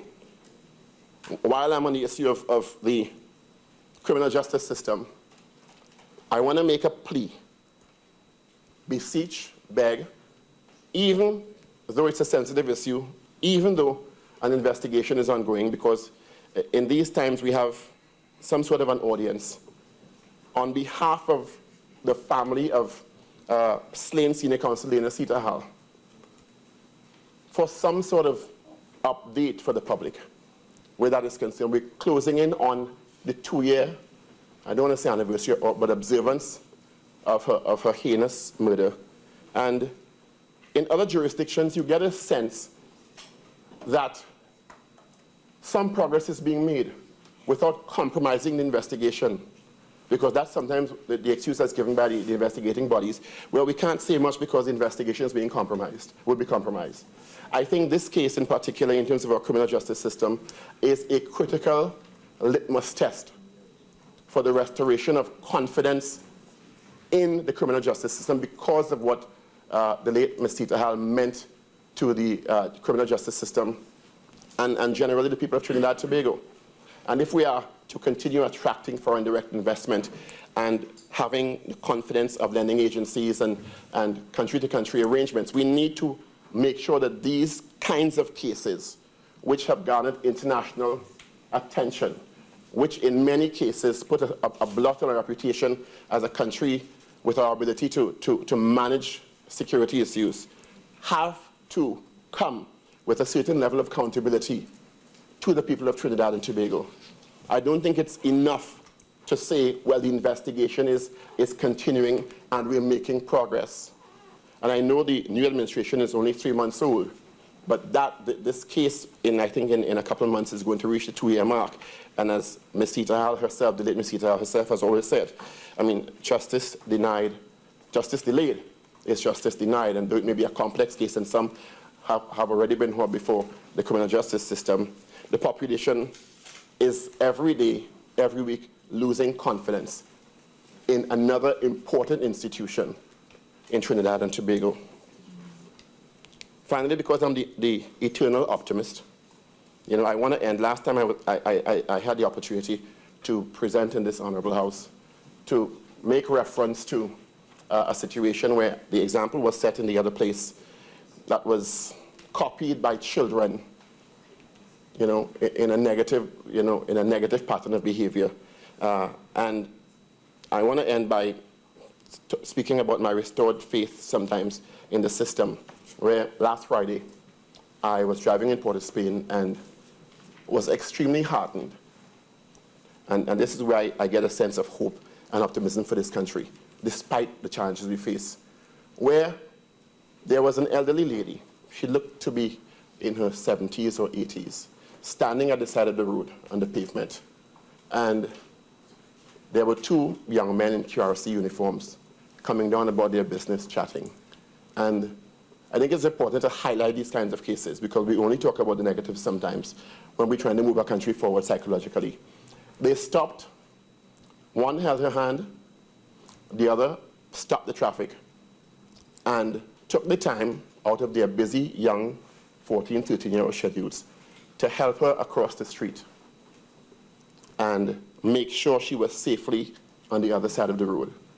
So while sometimes we may condemn the young people in Trinidad and Tobago, there are glimmers of hope, and we must commend their parents, their caregivers, their school, Queen's Royal College, because that's the monogram I saw on their shirts, for taking the time to do that. And I don't know their names, but certainly I think it's commendable, and these kinds of acts must be highlighted on a national level. With that piece of good news, I want to thank you very much for the opportunity to contribute. Before I call on the next speaker, may I acknowledge and welcome the delegates who are here for the Caribbean Regional Workshop on Sustainability, Energy and Development. They are here in the chamber with us, and I'd like to welcome them.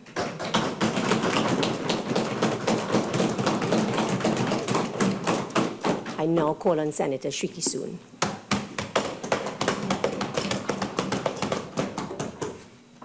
Thank you, Madam President. I would like to say thank you for the opportunity to enter into this most important debate at this point in time as it concerns the level of debt being incurred in Trinidad and Tobago. Madam President, as a citizen of this beloved Twin Island Republic, I am concerned today about the motions being brought before us concerning the lifting and raising of debt ceilings for this country. Of concern to me is that we are just over 1 month from spending time in this Honourable House debating the fiscal package of 2015-2016. We have listened intently with the plans and projects put forward by the government and the way in which they are to manage and bring these projects into fruition. At that time, we were given an overview of the economy, which I lauded and praised the Honourable Minister for doing, and was so informed that the current state of the economy was as a result of some of the actions taken by the past regime. We were told of his conscious decisions to reduce expenditure below that of the previous financial year, with one of the reasons for this year's debt surpassing this year's expenditure surpassing that of last year's would have been the public sector wage negotiations that they would have left. And the Honourable Minister referred to it as a gift that he inherited. We were also promised a balanced budget, or possibility of a balanced budget by 2018. But here we are, a mere 60 days later, post this budget debate, that we are bringing before this Honourable House motions to increase the debt levels of this country. And I'm saying that while the debt may be incurred, if not properly managed, it can affect the country, or it has the potential to affect our country in a very negative way, if not properly managed. Madam President, to summarize what is being requested today, and I don't think I need to go into the level of detail, but there were 3 motions, 2 now being discussed, to raise the debt ceilings by 50 billion. The 2 motions being tabled before us now would lead it to 35 billion, 15 billion to be discussed later. Madam President, I'm a relatively new member to this House, but what I'm saying is what is being presented here today is quite similar to what has been done in the past. In 2011, the Honourable Minister of Finance at that point in time brought similar motions to this Honourable House, where the debt ceiling in each category would have been increased. So too today, we're seeing a similar motion with similar level of increases. So similar is the strategy, Madam President. And I quote from, if you allow me, from the Hansard report on Friday, September 9th, 2011, when the then leader of the opposition in the Senate, and I quote, says, Senator P. Beckles, I indicated to the leader of government business that we are suggesting motions 1 and 2 be debated together and motion 3 by itself. My point here is so similar is the strategy of the past that even the same strategy of debate is being executed some 5 years later. And it's in Friday, September 9th edition of September 11th of the Hansard for this Honourable House. And I'm saying today, Madam President, that while the nominal values of the proposed increases of successes while they are different, the strategy is the same. When we listen to the Honourable Minister of Finance and his colleagues of the rationale for increasing this debt ceiling, we are told it's primarily due to the liabilities incurred of the former regime and loans taken, taking the credit limits to the maximum with no room for additional government funding to be sourced. They are left with no alternative but to increase the borrowing. And to this I'm saying, even if it's a strategy, if it's properly managed, it may work. But I have concerns that this strategy has been employed before. I've presented to you the rationale for the government saying that they would like to increase the debt ceiling. I am now saying, let's look at the rationale that was presented in 2011. And I quote from the Hansard, the former Minister of Finance, September 7th, 2011, in tabling his motion in the other place. In his presentation on raising the debt ceiling, and there in that place, there was only 1 motion being discussed at that time, although the 3 motions were presented, and this one was on the guarantee of loans. And it says, and the limit at that time being 9 billion. And it says, and he was asking, or presenting, what is the state of affairs with respect to the loans that were guaranteed under the Act? And on his presentation, he says, as of mid-August 2011, because they would have assumed office in 2010, government guarantees issued under the Guarantee of Loans Companies Act amounted to approximately 8.5 billion, leaving an available balance of approximately 500 million. We are therefore at the edge of that limit. Madam President, similarity. Same rationale being explained or given to this House.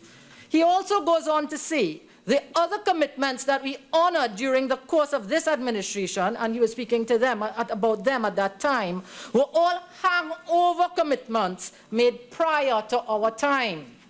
They include, and I'm quoting, TT 68 million to meet payables in respect of Sport TT Company of Trinidad and Tobago. US 11.5 million for the acquisition of 1 helicopter in our national security drive. TT 148 million to finance the development works of the Tamana E-Tech Park in Wallerfield, which the Minister of Trade and Industry is trying to put light to. 158.8 million in support of the National Highway Network Project. US 88 million in respect of the completion of the Ministry of Education Towers, and 230.1 million to finance outstanding payables on several UDICOT projects. Madam President, my point, and my point is the rationale for increasing the debt limits today, as in 2011, is exactly the same. What is different is who sits where in this House. That is the difference. The government of the day places responsibility for their actions as a consequence of the past regime, and represent to the people of Trinidad and Tobago it's an absolute essential for the way forward. So what we have is a governing body, governs this country, gets into office, increases the debt ceiling. They increase the debt ceiling, we increase the debt. Another governing body moves into government, and then they present a same situation, adopt the same strategy, and at the end we are worse off. Madam President, I'm saying today, we have created a vicious cycle of indebtedness for this country, with the justification for the increased debt being exactly the same. And if the justification is exactly the same, it is saying to us that our behavior is constant or consistent. And that's an issue that I would have. I sat in this honorable House, and I'm saying Senator Henry referred to it as kicking the can. And when will it end? But as time goes by, the can is becoming heavier or more filled. I sat in this honorable House and listened intently to the debate on the budget. And I remember my colleague, Senator De Freitas, outlining the many firsts of the government and the many firsts that they've been able to achieve with respect to the youth of the nation and populating offices with youth. And I totally agree and commend and appreciate the strategy.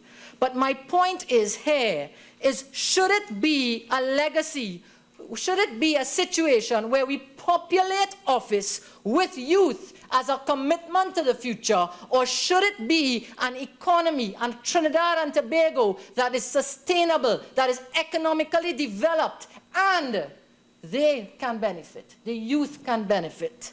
I quote from the Holy Bible, Proverbs 13, verse 22, and it says, a good man leaves an inheritance for his children's children. And so today I'm asking, what is the legacy that we as a governing body, if Trinidad and Tobago, is leaving for the future generation? I'm very concerned about it. Who is brave enough to end this vicious cycle of increased indebtedness and tossing the burden lower down? Who is brave enough? Who is concerned about Trinidad and Tobago 5 years and 10 years, and not just about the duration for the time that office is occupied? Who is really concerned? Who is, and in terms of local parlance, who is mad enough to accept this and confront it and not just continue to kick the can as it gets heavier? My second point that I would like to make today is the impact of the increased borrowing. Madam President, the debt to GDP ratio has been tossed around this honorable House to demonstrate our nation's capacity to borrow. So much so that, the leader of government business in the House even suggested that they will make every effort to limit the exposure created by the debt to 60 to 65%. Sorry? Up to, right. Madam President, our net public sector debt as a percentage of GDP, and I want to cover it from the period 2009 to 2015, to which Senator Munro also alluded to. In 2009, 37.5%. In 2010, 32.1%, so we're seeing it coming down. 2011, 29.7%. But by 2012, it shot to 38.8%. 2013, same level, 38.3%, thereabout. 2014, 40.2%, and 2015, 46.3%. What is the point? The point here is this: at the exact time that the last administration came to this honorable House and asked for an increase in debt ceiling, it is in that exact year that the debt burden of this country increased by a whopping 10%. In one financial year, we're seeing a change in our debt ratio after 3 years of coming down, shot upwards of 10%. And I'm very much concerned that given the strategy of the past is the same strategy of today, that the same effect is possible given that time has demonstrated that it can occur again. Or it has occurred, I should say. Madam President, we're looking and trying to evaluate the benefit of borrowing or this increased borrowing for this country. And I'm going to use a motion here or use a reference, and I'm going to compare the increase in debt to the increase in GDP. Because if we are trying to facilitate activity in the economy and we're borrowing, an increase in debt should lead to an increase in goods and the creation of goods and services locally. In 2010, debt went down by 1.1 billion and GDP increased by roughly 20 billion. In 2011, debt went up by 2.9 billion, but GDP increased by 21 billion. In 2012, the year that the debt ceilings in this country rose, we're seeing an increase in debt of 15 billion, but not a corresponding increase in GDP, a mere 2 billion. In 2013, debt increasing by 1.1 billion and GDP 5. Just for the record, there was an extraordinary item in this year, which I will address. 2014, 4.9 billion increase in debt, GDP 4.3. And in 2015, 6.25 billion in debt and GDP decreasing by 9 billion, a total opposite. What's the point? If we are going to borrow, it should lead to an increase in GDP. And we're seeing here that over the past 5 years, as the debt level of this country increased, the corresponding increase in GDP did not happen. And that is to say, the additional funding that was coming into the country was not materializing into what we would like it to be. Madam President, the reasons presented here in 2011 and 2015 are the exact same. If we are to take this or utilize this additional increase in debt, is it possible that we can be seeing or reaping the results of the same again? Is it possible? And if it has the possibility, then the government owes us an explanation as to how they are to protect it, and not by a mere saying that it could get up to 65%. If we are going to be accountable, then let us show it at the upfront. Don't wait for us 6 years to say, well, it happened again. Madam President, being placed before us today is a desire to increase the debt burden of our country by 50 billion. At the end of fiscal 2015, our debt was 76.5 billion. And if we add the 35 or even the 50 being proposed, it could take our debt level up to 126 billion. But, Madam President, there is another situation. And the other situation is that the government has alternative sources for which they can borrow, for which they do not need our approval or our consent, or even our approval for a rise in debt ceilings. I'm saying here, it is my desire, my wish, that when a motion like this is being presented, to secure the future of our country and to show the prudence in the expenditure, use of expenditure, and management of our economy, the amount of the increased limit, the amount of the increase should be made known to us. How much is the government going to actually draw down upon? Although the limit is stretched to 50, how much are you going to use? We're hearing they may not use all. I want to know how much. The purpose for which it would be used and the projects. Senator Khan outlined the projects, and I thank him for that. But the value of the projects were never given. The timing of the projects were never given. And I'm saying, consider as well factoring the obligations that as a country we also have. Tell us how you're going to deal with it.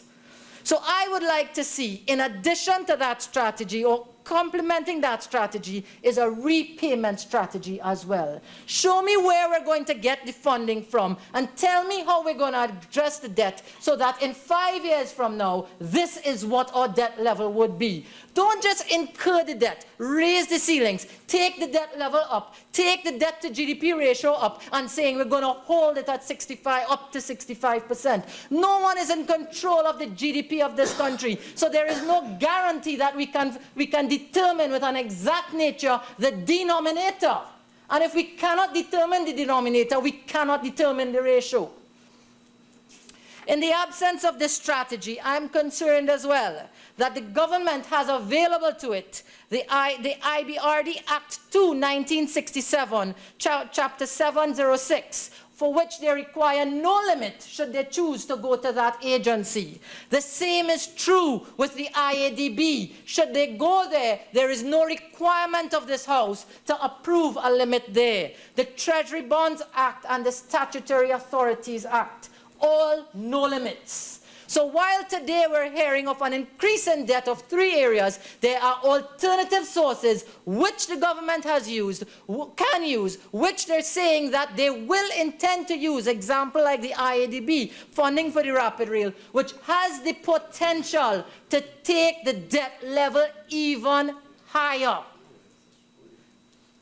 Madam President, when the government has the autonomy to access debt in areas which this House does not have jurisdiction, it's a great possibility when the 2 sources are added that we have a situation of runaway debt. One may wish to say that this strategy of alternative sources would not be used, but in the interest of time, I would say, in the very year 2012, when the debt ceilings were raised, the economic bulletin issued by the central bank also indicated that the government at that time contracted new loans from the IDB. So while the debt ceilings here were raised, also debt was also raised in other areas. And I'm concerned, I'm very much concerned about that. So while today we are discussing an increase in debt ceilings, I am saying without a proper and comprehensive debt management strategy, our debt can also run away from us again. Show us, bring it to the House, table it. Just as you're excited to deliver the manifesto via courier service, deliver the strategy as well. And that's all I'm asking to see. This is an alarming condition. And I'm saying, when it runs away, we're just here afterwards to say, when it runs away, we're here to say it was the past regime. Who is really accountable? If the governing body changes, it's the people of Trinidad and Tobago that suffers, not an administration. It's the people. It's something that we have to use and live with. Madam President, external borrowing. I know this motion was tabled to be debated as a second motion. But I would like to make one brief comment on it, because Section 3.1 of Motion 1 of the Development Loans Act allows for the government to source funds both internally and externally. So I just want to make a point, and the point here is this. At a time when revenues are falling, reserves are declining, commodity prices are falling, pressure on the foreign exchange, and a depreciating currency, why opt? Why opt for an increase in debt externally? Why do it? Because it is a commitment to our reserves and to our foreign exchange that we would have to use to service that debt. Brings me to another point, Guarantee of Loans, Company Act, one of the motions being discussed here. And under this act, in Trinidad and Tobago, contingent liability is any debt incurred by a state enterprise and the statutory bodies that is guaranteed by the state.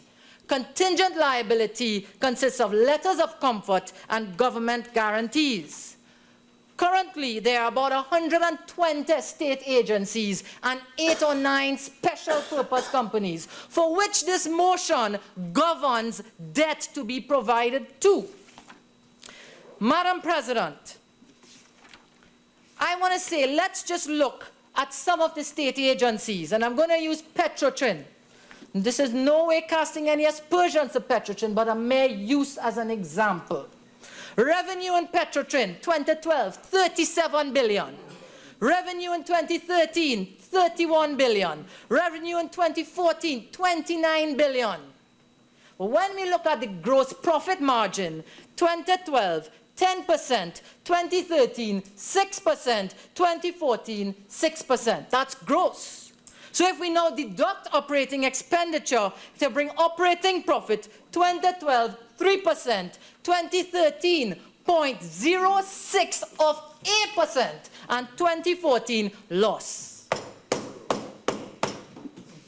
Madam President, if we just extend the analysis to return on assets, an organization with $45 billion in assets in 2013, 0.04% return, and 2014, because it's loss-making.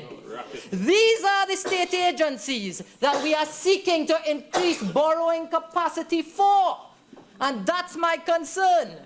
And if I am to cite the new chairman, Petrotrin chairman, on Thursday, October 15th, he said some factors contributing to this loss-making position includes high and increasing debt, low productivity levels, escalating manpower, total company debt now standing at $13.28 billion, and a US $850 million bond payable in 2019. These are the companies that we are seeking leeway for to provide additional financing to.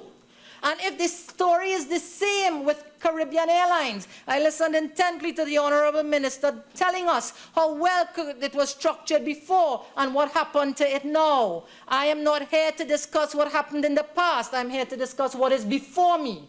And I'm saying here, in a Guardian newspaper article, February 2014, Caribbean Airlines unaudited accounts for 2014 showing a loss of $60 million and approximately $60 million US, approximately 380 million TT.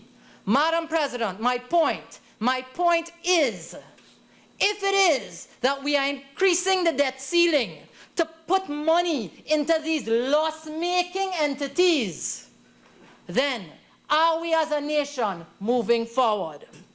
I understand the importance of these companies, but at least optimize the performance of these companies, make them efficient, get their house in order, get it right, and then say we can now fund these strategies, as opposed to channeling a nation's resources into entities whose inefficiencies consume the potential benefit of injections while increasing the debt profile of Trinidad and Tobago. Madam President, if this continues, the benefit to be derived of the increased funding will definitely be lost away in the inefficiencies of the companies that are beneficiaries to this new bit of funding. The statutory bodies, and I just want to mention this, not tabled here, has no limit on its debt ceiling for the government to bring to this house to be debated. Statutory bodies, because they're governed by an Act, Chapter 7182. And in that Act, the statutory agencies are like WASA and TNTEC. And if I am to quote, or just to cite, Friday, February 27, 2015, a person writing this article, and I can't recall his name, but I can provide it. It says, I listened in amazement as a deputy chairman of WASA attempted to dance his way around the board's negligence in submission of financial statements. After a series of questions, the chairman of the Joint Select Committee, MP Colm Imbert, there was no solid position on the status of financials. It almost seems like WASA is having its own exclusive water party with less than 4 months from proroguing the Parliament. Now the Honourable Prime Minister, Dr. Keith Rowley, asked the question, how does the agency intend to make an unacceptable situation acceptable? The response at that time from Minister Ganga Singh was that 2010's audited statements are ready and would be made available, while 2011, 2012, 2013, 2014 will be presented in February 2015. Statutory body to the benefit of monies from Trinidad and Tobago, for which we are going to indebt this nation, loss-making, and cannot provide audited financial statements in a timely manner so as to evaluate the effectiveness of this state institution. Madam President, I am concerned. Madam President, I make the point, while the government is seeking to raise the debt ceiling according to the motions debated here, there are alternative sources that the government can also tap into, which can cause the debt burden of this country to run away. In closing, Madam President, I close to summarize my position here today. And I'm saying, without ascribing our current situation to the past regime, that is the past. We can't change what has happened in the past. I'm saying I can support this motion if someone gets up and says to me, who will end the vicious cycle of getting into office, increasing debt ceilings, increasing the debt profile, demit office, and a new administration comes back here to do the same thing? Which administration is strong enough to say, I'm not going to do that? Are we really better off, my second point in closing, are we really better off with increased debt, as increasing debt has not materialized in a great or more than proportionate increase in GDP, as evidence over the past 5 years? Point 3. While the increased debt being sought for state companies and special purpose companies result in an increase in performance efficiency, will the increased debt being sought for these state companies and state agencies result in an increase in efficiency and profitability for the state? Point 4. Can the government provide the rationale for increasing or what the desire to increase external borrowing at a time when we are experiencing a depreciating TT dollar, falling US denominated reserves and denominated revenues and declining foreign exchange reserves? Point 5. Will the access of the funds that you seek here today will the access and use of the funds create a debt profile resulting in an upward movement of a credit rating among international agencies? Point 6, can the government provide a debt strategy detailing the funds to be borrowed or required, whether according to legislation being debated here or alternative sources, with a defined strategy to reduce the debt profile of our country during their term in office, to which they can be held responsible and accountable? Madam President, should the answers to these questions be adequately addressed in a manner favorable to the economy and to the benefit of the people of Trinidad and Tobago during this debate, I may support this motion. I thank you, Madam President.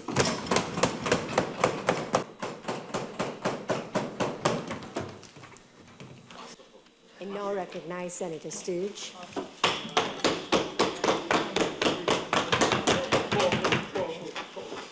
Madam President, thank you for the opportunity to join this debate. And permit me to applaud Senator Shrikissoon on what was one of the best contributions I've heard from the independent bench.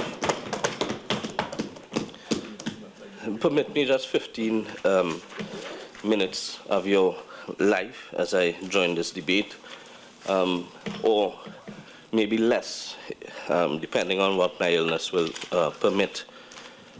I want to adopt what Senator Shrikissoon said in his in his presentation. I more or less had similar concerns, and but he has addressed my concerns and what I intended to say in much more eloquent language and with a lot more clarity than I could ever say it. You would know that I'm a lawyer and I know very little about economics. Now, 2 months ago, Madam President, the Minister of Finance regaled us during his budget presentation with a very colorful presentation about the economic state of our country.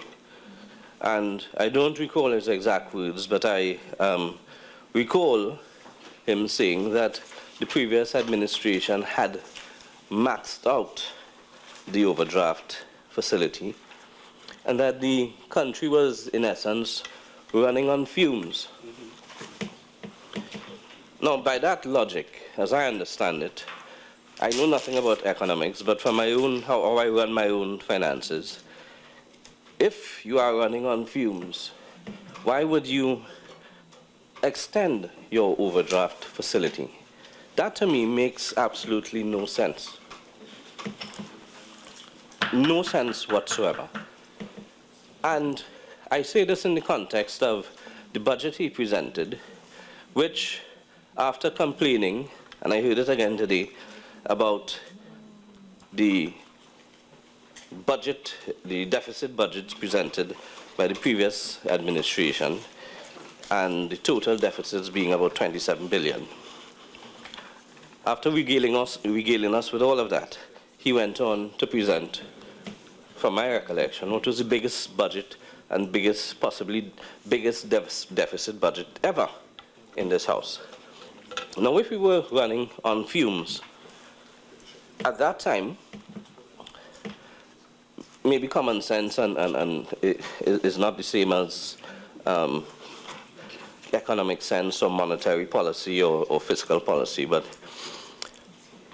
if we were where he said we were at the time, wasn't that the ideal opportunity to present a much tighter budget? Wasn't that the ideal opportunity to man up? But what he did and what they all did was, in essence, they came in and through the form, they played the blame game and they told us how we got here and they blamed the previous administration. What they neglected to mention is how much debt they had saddled the previous administration with. $72 billion in debt when we came in 2010. Chief among the basket of debts was CLICO, $25 billion.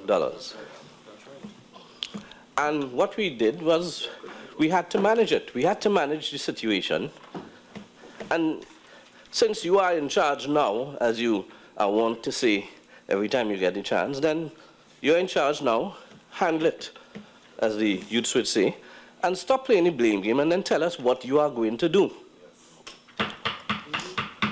Senator Shrikissoon made reference to avenues for accessing money, loans and so on from other sources.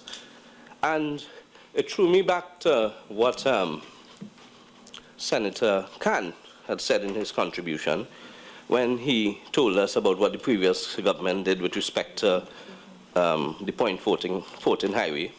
And he said in essence that, well, he gave his reason why he thought the previous administration didn't approach the IADB.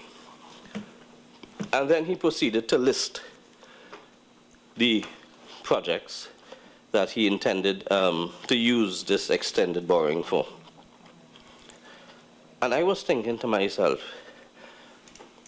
is this about electioneering? Because when I heard it, when I first heard when I first heard about this motion, when it was in the other place, to increase the ceiling, I thought to myself, well, is it really that bad?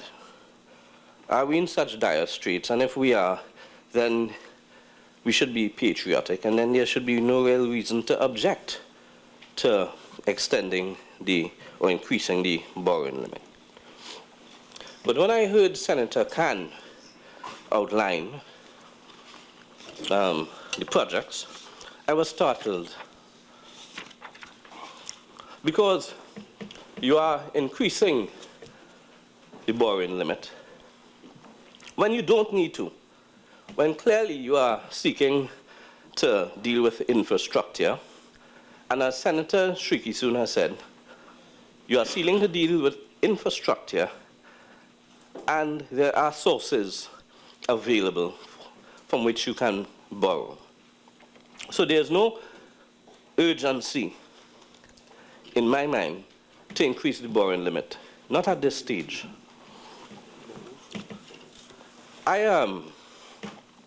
I followed the debate in the other place, and I read the newspaper, at least what was put up on what others exhibited on Facebook, because I actually don't buy newspapers. But, and I was startled about two things. The first is, it was, unless Music Radio 97 made a mistake, that's where I first heard it. The Minister of Housing said she needed the money to, in essence, complete the existing stock of housing units that remained unfinished.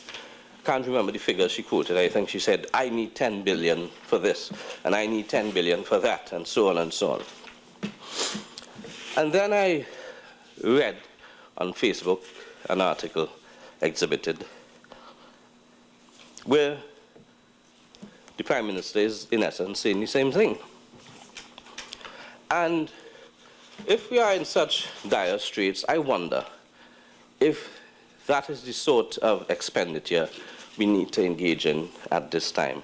Because if you are in dire straits, as you want us to believe, then really isn't this the time to ban one's proverbial belly, as they say. And the thing is, what is alarming about that is that, be quiet please, it is in stark contradiction to what was advanced by the leader of government business in the Senate as to what the expenditure is for. Because when I first heard that it was for housing, I immediately, taking off my legal hat and putting on my neophyte political hat, I thought to myself, oh, this is what this is about. This is not about country, this is about politics.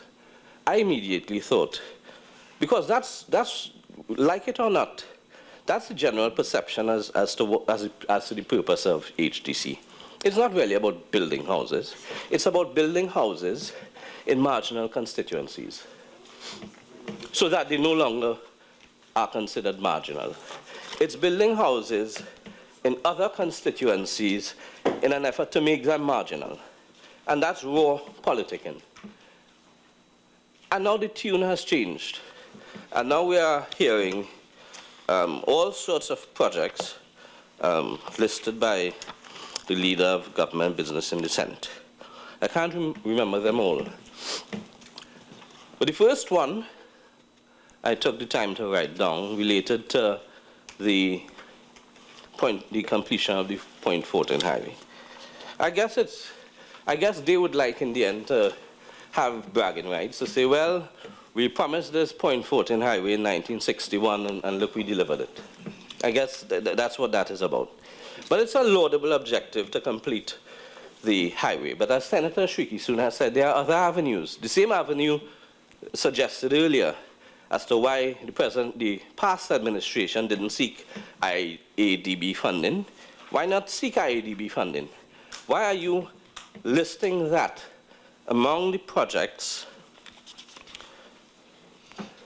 that would be subject to the increase in the borrowing limit. Now, I heard about, I can't remember if it's a sea bridge to Tobago, a tunnel to Tobago, or an airport in Togo. Well, right, it doesn't matter. Oh, a ferry service, lovely. It is a good idea, and as Senator Khan said, it was our idea. Thank you for saying so. But is it necessary at this point in time when you say we are in dire straits? And the short point is, do we need that at this time? And he gave an account, and he was saying in essence that the period from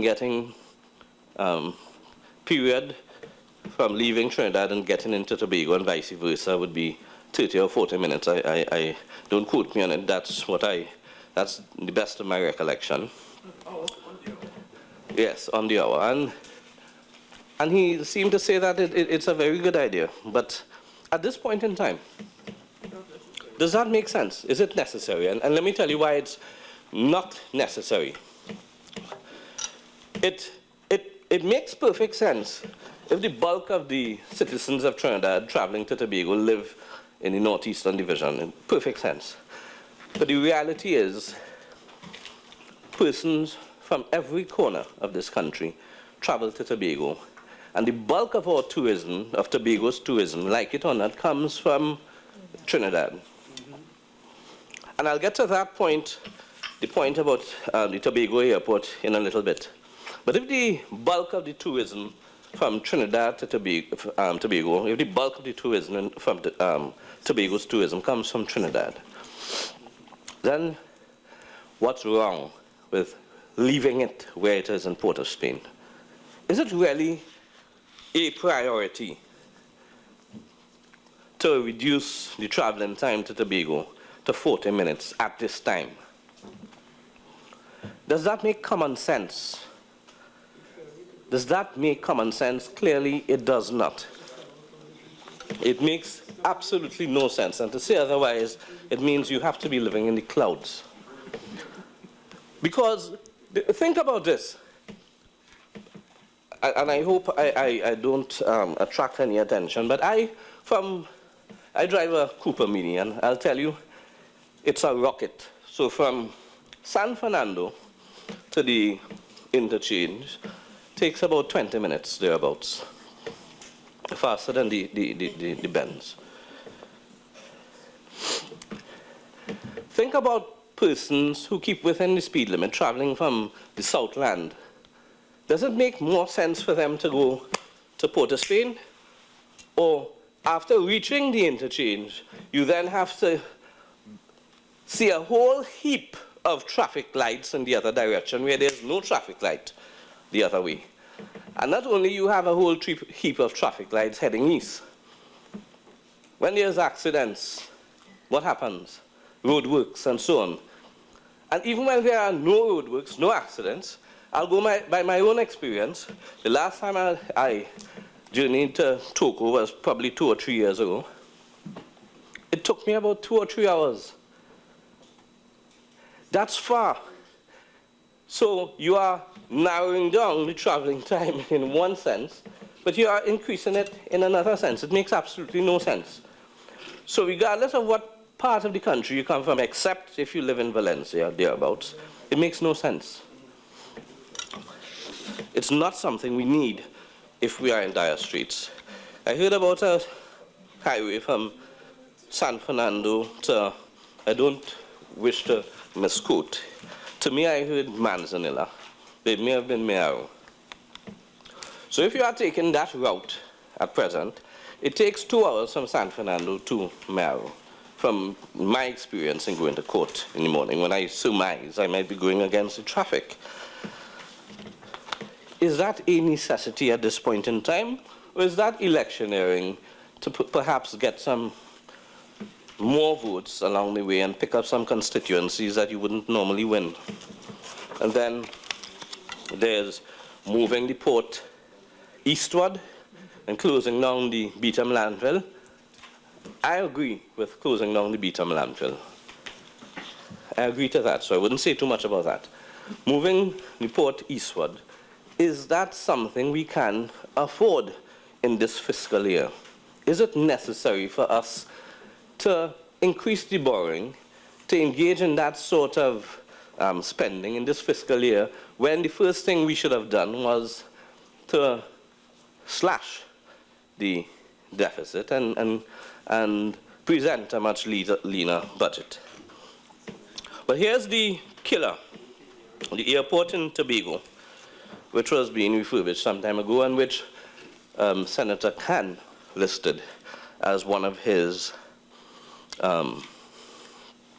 projects when he sought to tell us what projects would be subject to this increased expenditure. He wants to expand, I believe, the airport in Tobago, or refurbish it, or whatever it is. Now,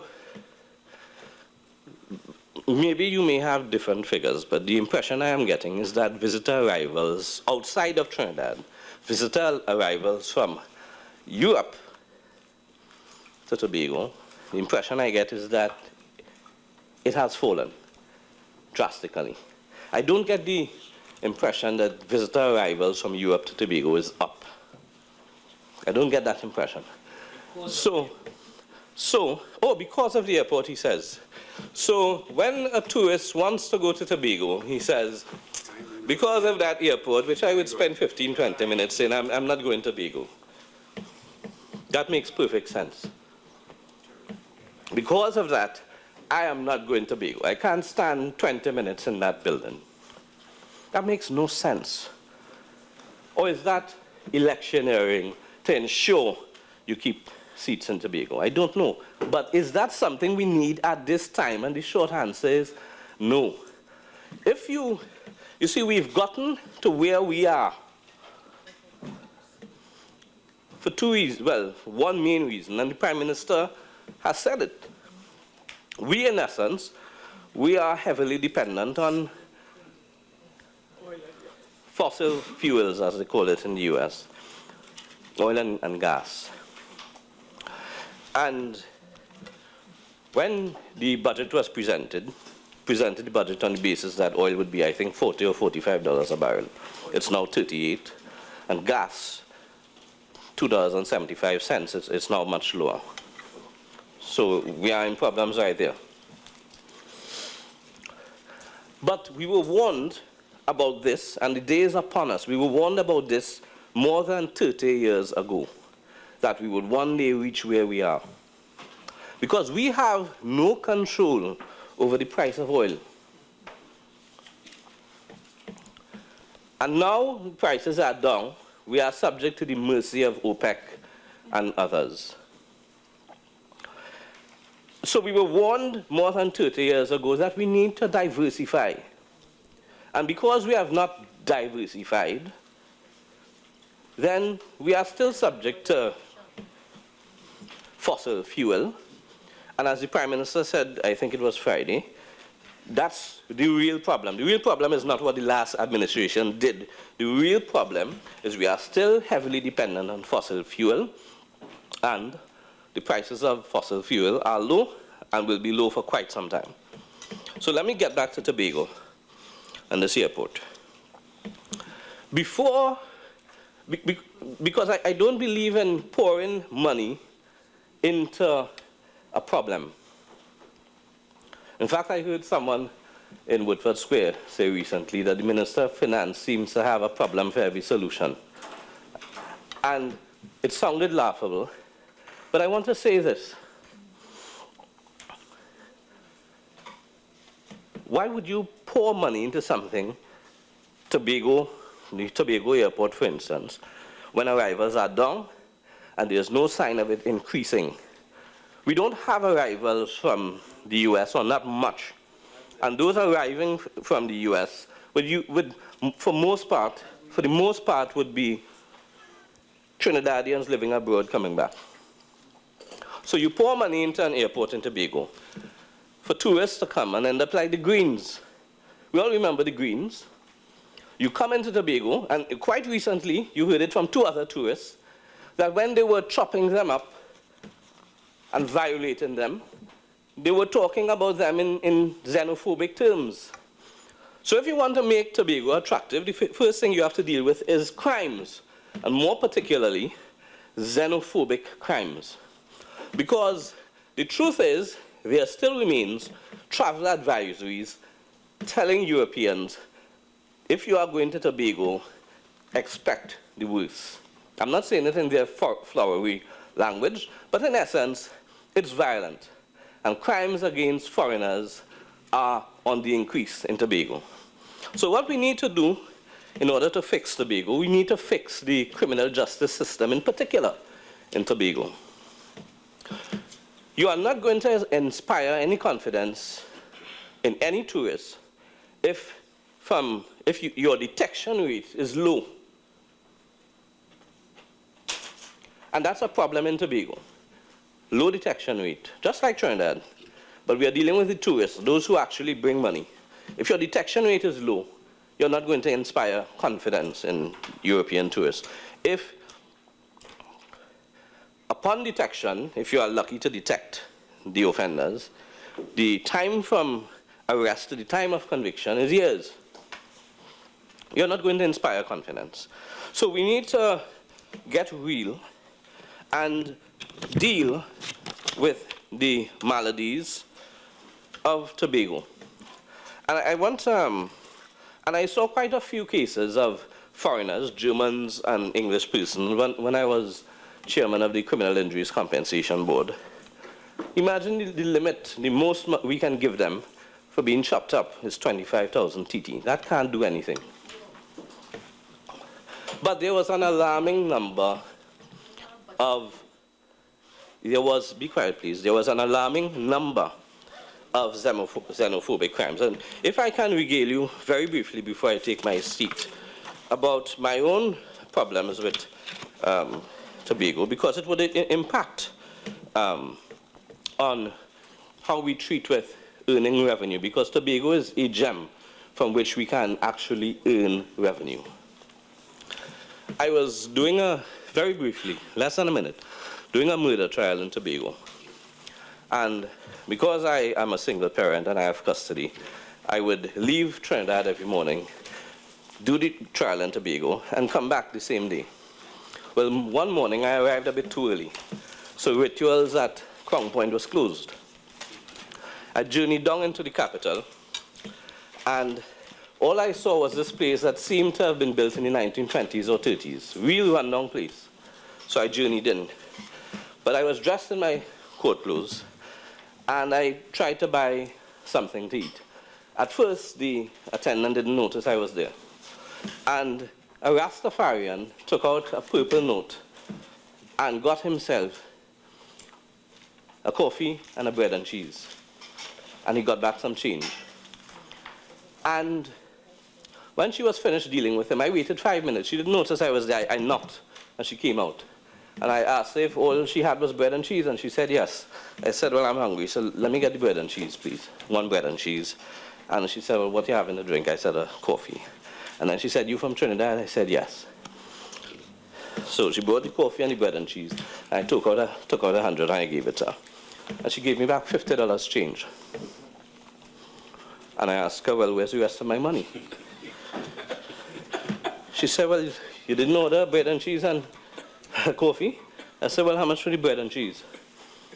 $25. I leaned over to her, and I suppose it's $25 for the coffee too? She said, yes. I said, give me back all my money. And I started to make noise. And she said, you must know a Trinidadian. I said, thank you. That's the problem. That's xenophobia of a certain type. And as I walked out, I remained hungry, went to court hungry, and went back home hungry, and I resolved that I would not go back to Tobago for that reason, and I haven't been since, except to finish that trial. Because A small bottle of Nescafe costs less than $25, but you put 1 spoon of coffee and I have to pay $25 for it. That is a joke. That's xenophobia. Don't ban the whole island for that incident, please. Yes. Anyway. Yeah, no, we need to deal with it. Come on. We need to deal with it. Now, no, it is malice. I have to have malice if that's what you're doing me. You can't be robbing me like that. One country. Now, I want to deal with 2 things before I sit. In the last budget, and can I ask, with your leave, Madam Vice President, how much time I have so that... You actually have until 6:36. Right. So I'm sorry for the person who said 1 minute.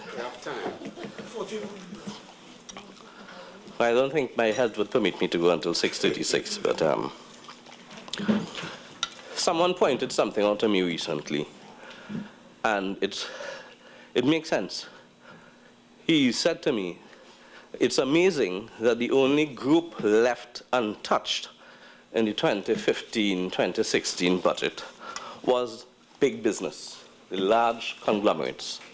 So we have 4 commercial banks, I think 2 or 3 of them, who boast more than $1 billion in after-tax profits. And 2 conglomerates, I remember Ansa McCall being one of them, posting the same type of after-tax profits. They were left untouched in the last budget, where everybody else had to shoulder the burden. And come March 2016, I will be looking on to see whether they remain untouched. Because as the person said, why were they not touched if they are making so much money? Banks in particular. You go to the ATM to withdraw money, they charge you. You go to the ATM to put in money, they charge you. You say, well, since you're charging me, I'm not going to the ATM, I'm going to the teller. They charge you more. They charge you for keeping the money. So, but I can't leave it under my bed. They basically run a risk-free operation and charge you for every single thing, and somehow they remained untouched in the last budget. You can't be posting $1 billion in profits after tax, taking advantage of the average man, and remain unscathed. If everyone else has to bear the burden, they must also shoulder some responsibility. Out of the $8 billion they all together achieve in after-tax profits, I would like to see about $1 or $2 billion come into our coffers. Now, last thing I wish to touch relates to comments made by independent Senator Roach. Now, independent Senator Roach, I hate to misquote persons, but I couldn't type that fast, and I probably made more errors writing it down. But if this quote is correct, then it's disturbing. Public officials engaged in hype and mischief. That's the first quote. Second quote, Senator Roach lamented the fact that he didn't have data from a credible institution or person. That, to my mind, was a very direct and very frontal attack on the governor of the central bank, coming from an independent senator. I would have expected that to come from the other side, not from an independent senator. That I find very, very disturbing. While you are talking about the central bank governor, and you are saying, he's saying he's sorry he didn't have CSO statistics and so on, which in the end we found out wasn't reliable at all. But he would prefer to have that rather than believe what the central bank governor is saying, that we are in a recession. So he says he's not going to take that into account. He's not going to follow what public officials engaged in hype and mischief are saying. And he would prefer to have the data from a credible institution or person. That I find very, very disturbing. And I want to close by saying, if that is what we should expect from Senator Roach, I believe maybe he should consider, since someone on the other side lost her deposit in Caroni, I think it is, make room and take him on the other side, because No, those Senator comments... Sturge, no. That is out of order. And please withdraw that statement. But the point I was trying to make, Madam Don't President... try to revive. I'm not reviving it. I'm not reviving it. But the point I'm trying to make is that we need to be careful about how we are perceived when we say certain things. We need to be careful about when we attack public office holders. And in the same way as quite rightly, I'm being chastised for saying what I said about Senator Roach, quite rightly, I think there should be some level of chastisement when persons, independent persons, attack office holders like the central bank government. So, Madam President, with these few words, I thank you for permitting me this opportunity.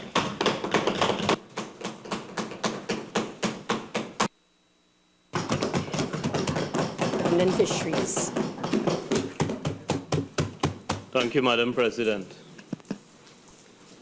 My friend Senator Sturge gave us advance warning that he's more of a lawyer than an economist. And I guess he proved this himself right.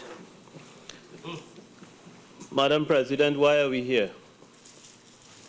We're here because unlike Senator Sturge, who could demand his $50 back in Tobago, the citizens of this country cannot demand the billions that have been wasted. Billions that have been wasted, mismanaged, and unaccounted for under the UNC administration. It is very well known that I come from the constituency of Mayaro, Madam President. In my constituency, there are about 7 or 8 reforestation gangs, each comprising about 35 workers. Since the end of the financial year, these workers have not been paid. Across the country, there are about 85 gangs engaged in reforestation works. All of them have not been paid, accounting for about 3,000 workers, Madam President. And why haven't they been paid? I have been across the country as the line minister responsible for these reforestation workers explaining. The reforestation project is funded by the Unemployment Fund. It cannot be funded in any other way by the government. And when this new financial year began, the government discovered that the Unemployment Fund has been mortgaged to a hilt. It cannot be touched, and these workers cannot be paid. Since the 1st of October, 10 weeks, 3,000 workers, among the lowest income earners in the country, have not been paid because the administration that those 5 senators over there represented mortgaged the unemployment fund to a point that we cannot access the funding to pay these workers. So as high-sounding as these motions may seem, the impact on the lowest income earners come right up has been very significant in the inability of the government to make financial decisions. And that inability stems from the mismanagement, waste, and a lack of accountability of the people who now sit on the other side in the opposition. And what do we propose with these motions? We propose to give ourselves the ability. Nobody is saying that the government is going to consume $50 billion. All these motions say is that the government will have the opportunity to borrow up to the limits which are now being prescribed. And why are we doing that? The explanation is simple. The UNC government took this country to the pawn shop, and this government must now go and retrieve this country and may very well have to borrow in order to do that. It's that simple. Without the limits being increased, the government will not be able to function and deliver what it is supposed to do to the lowest levels of the society right up.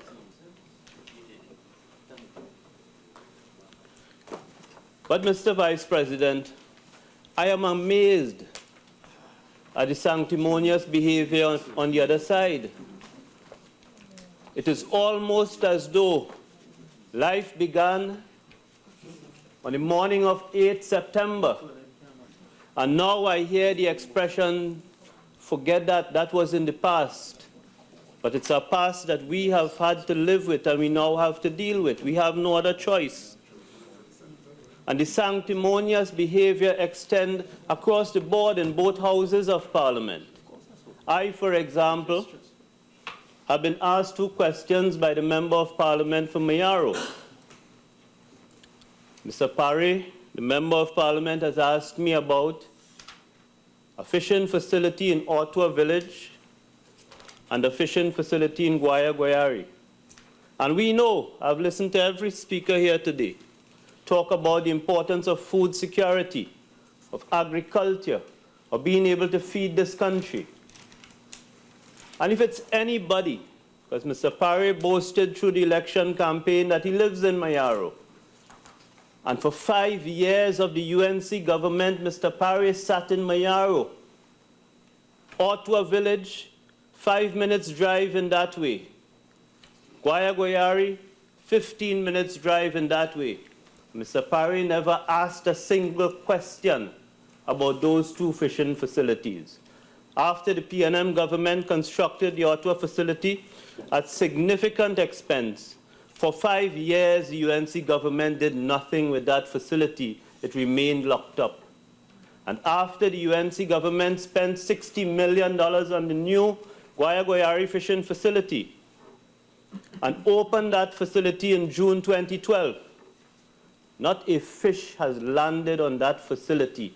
And Mr. Parry sat in his air-conditioned office in Mayaro, and he asked not a single question.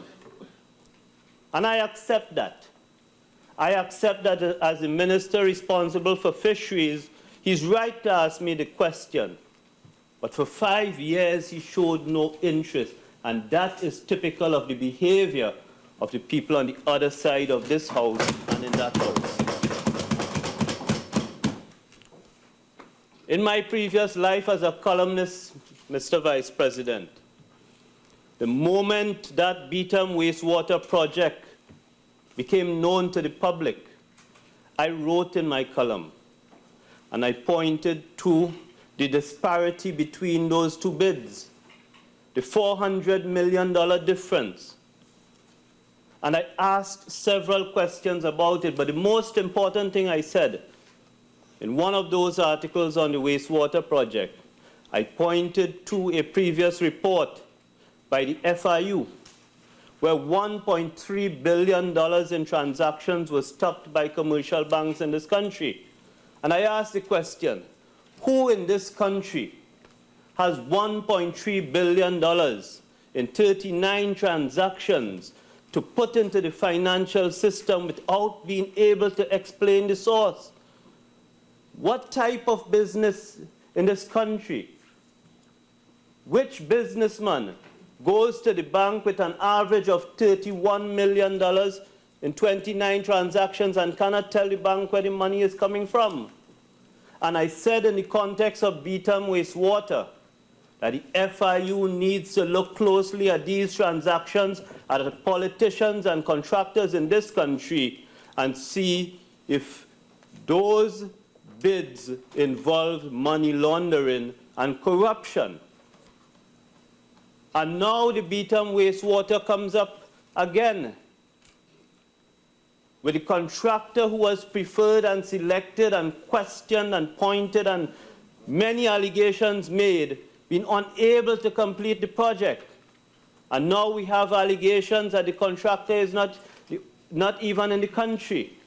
And it might be, ultimately, that the assets of that contractor cannot be found.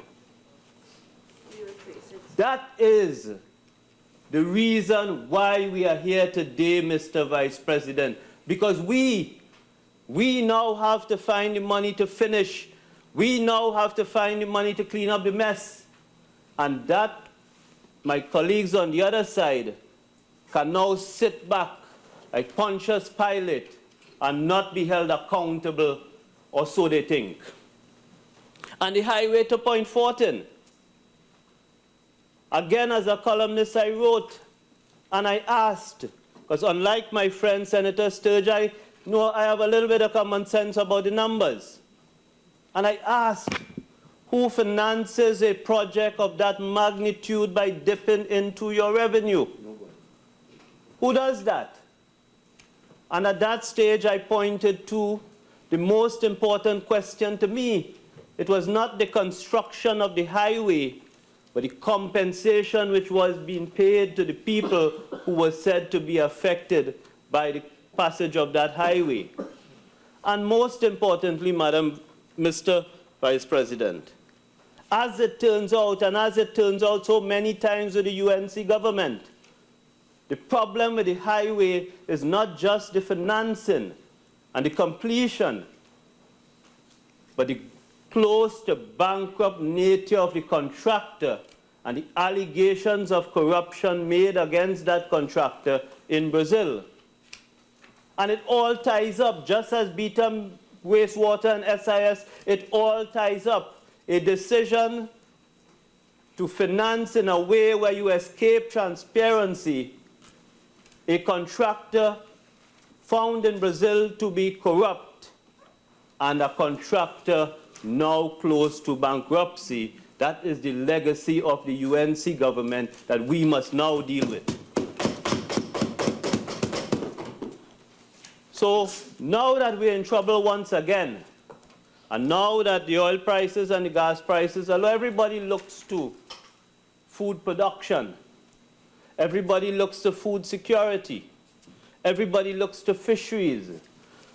But Mr. Vice President, when I spoke in my maiden speech on the budget, I talked about some of the challenges in the early days I faced in the Ministry of Agriculture, Land and Fisheries. And every single day, I continue to deal with the relics of the UNC administration. And if we must provide the food security, and if we must feed this country with local food in the way everybody wants us to, then we must spend money. And money that would only come if the government is given the room to borrow in case it has to. That is the reality. Not one project could be undertaken in relation to feeding this country with local food and improving the stock of farmers and fisherfolk unless we have the opportunity to raise money for the projects that are required. For example, Mr. Vice President, let us talk about the low side of the UNC legacy. I remember during the election campaign hearing about the opening of a packing house in Brickfield. And as minister, I saw a newsletter from Namdevco. And on the front of the newsletter, there's a photo of the CEO of Namdevco and the then Minister of Food Production cutting the ribbon to the Brickfield packing house. And Mr. Vice President, there is no Brickfield packing house. This government and this minister must find the money to give the farmers of Tabaquite and Southeast Trinidad a Brickfield packing house because the minister at the time cut the ribbon to a shell. Serious? Brecon Castle, when Namdevco had also set out to construct a packing house, a project which should have been $2 million, has gone past $18 million now, and there is still no packing house for Brecon Castle. This minister and this government and this raising of the limit to borrow is what is going to help us to complete that packing house for the farmers of this country. And the lands, Mr. Vice President, When I spoke the last time, I pointed to certain transactions involved in SIS. And since then, so many farmers have approached me on the issue of lands and the backlog of applications and the long time it takes to have land approved and the delays. And we all know land tenure is the most important issue to farmers of this country and the most important issue in relation to food security. But somehow, Mr. Vice President, the average farmer of this country has not been able to access state lands for agricultural purposes. And then, Mr. Vice President, as minister, I must deal with transactions like this one. We have here Jay-Z's International Steakhouse Limited making an application for state lands on November 20th, 2013. And Jay-Z's is saying, Mr. Vice President, in its proposal, that it would love to get into goat farming, and outlines in its proposal its love for goat farming and its desire to invest $25 million in a major goat farming project. In fact, Jay-Z points out the site that they wish to have in Vancouver, very close proximity to the Children's Hospital. Another shell that was opened. And from 2013 to 2015, Mr. Vice President, Jay-Z's, that application moves through the system very, very quickly.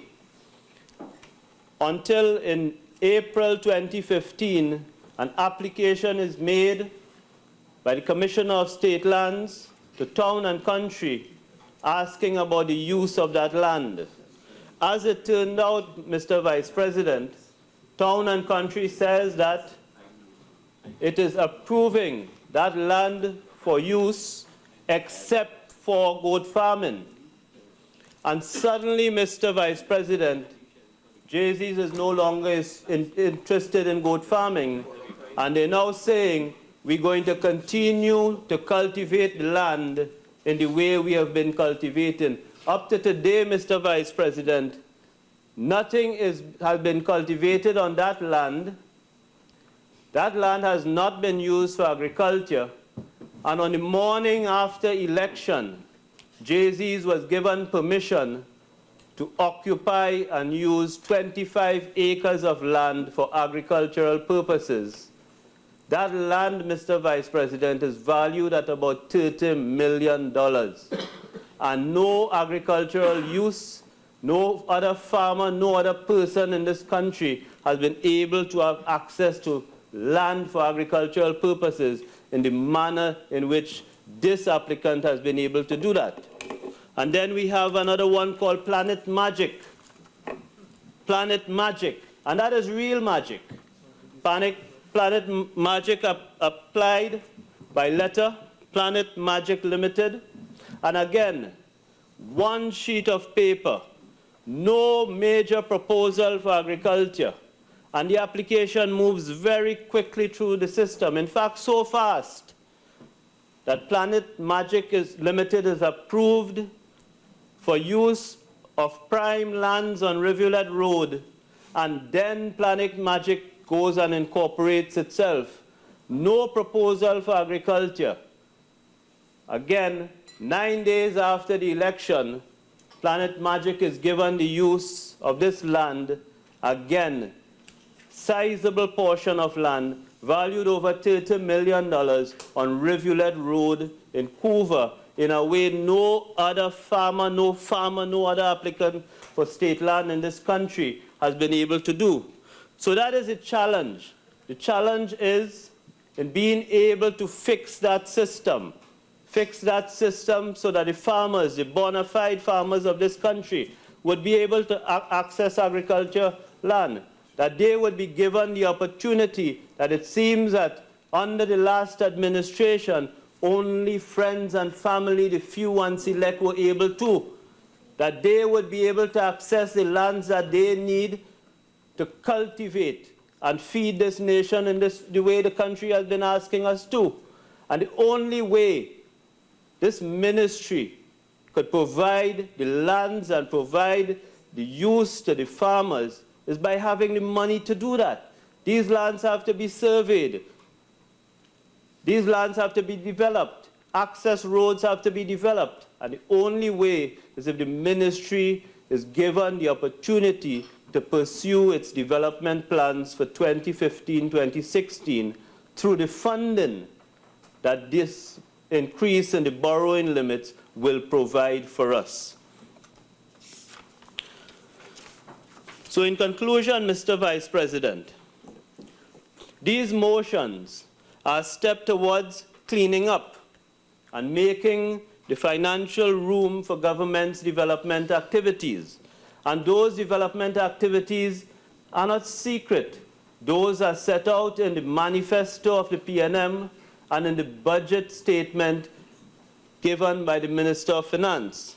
These motions are crucial to freeing up the Green Fund and the Unemployment Fund, and in relation to the Unemployment Fund, reforestation and URP rely on those funds. And these motions, Mr. Vice President, are critical to activating the diversification plan. In particular, the plans that I have articulated across the country. In more than 41 consultations I have had with farmers group across this country since taking office. These motions are critical to the development of this country, and we must not allow the opposition senators and the opposition MPs in the lower house to sit back and be sanctimonious and pretend they do not know that they brought this country into the position it is in now, and we have to get it out of. I thank you.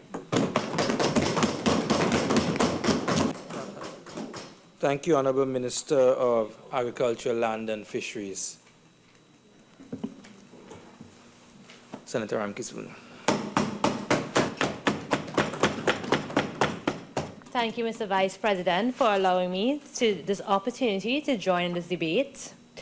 It is truly have been a long day. And Mr. Vice President, in the words of Henry Ford, coming together is the beginning, keeping together is progress, but working together is success. And our pride should not break us. So, Mr. Vice President, I must say at this point in the debates, I'm not yet truly convinced that this move to borrow is a successful move for our country. I listened intently to the other place and this Honourable House to learn the reason for the increase in the borrowing limits in the government, who is seeking parliamentary authorization to raise, one, the loan ceiling from $30 billion to $45 billion under the Development Loans Act, two, the second motion, which will be debated another time, three, the third motion, which seeks to raise the $25 billion limit under the Guarantee of Loans Act to $45 billion. Unfortunately, I was unable to clearly identify why we need such large headroom of $40 billion, as we're saying that we have $11 billion in debt.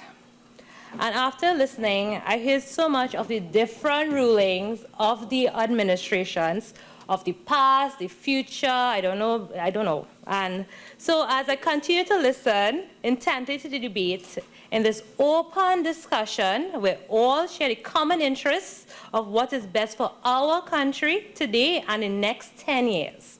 And I hope to clearly identify the intention of an increase of the $50 billion in the borrowing limit. So, Mr. Vice President, if the economy is growing or just coming out of a recession, the Ministry of Finance would be able to control expenditure as a growing economy generates more tax revenue, as more people are employed, and more investment goes into new projects. However, is this our present state? We have been alerted as being in a recession by the Central Bank of Trinidad and Tobago. Hence, our steps as a country should be a different one. And I also would be awaiting the Minister's advice on the CSO findings on where we stand as a country in terms of our limits. I would like to now turn to the Guardian published on the 3rd of May 2012, which states, in 2011, when the country was faced with a decline in the gross domestic product, GDP, according to the central bank, by 1.4% of the following declines of 0.02% in 2010 and 3.3% in 2009. Both the energy and the non-energy sectors were in a decline in 2011. In relation to the energy sector, the production of the crude oil fell by 6.9% between January and November compared with the same period in 2010, while the production of natural gas was lower by 4.3% in the same period. Yet in 2011, we increased our borrowing limits, and here we are again asking to increase our borrowing limits. So as the goodly independent senators just spoke, different time, same strategy. So we speak of dissatisfaction of the then administration choice, but yet we are now outlining projects and the period in which we want to now borrow limits again. So we need to analyze our historical lessons and make sure we're not repeating mistakes, but going forward. So, Mr. Vice President, we Trimbagonians are quite understanding people. So we are listening to learn what the 15 billion will be invested in, and I also support tabling these projects and laying them before Parliament for us to review. I do anticipate that so we can have a full disclosure of what these projects are, what time we're expecting to pay back these loans and debts. Because we need to focus on our needs. Food for all, water for all, shelter for all. The budget was presented with many promises and money allocation to the Ministry of Security, Ministry of Health, and Ministry of Agriculture. And we need to clearly identify if the budget was made with the sole intention of borrowing money or from assessing revenues from our developed resources.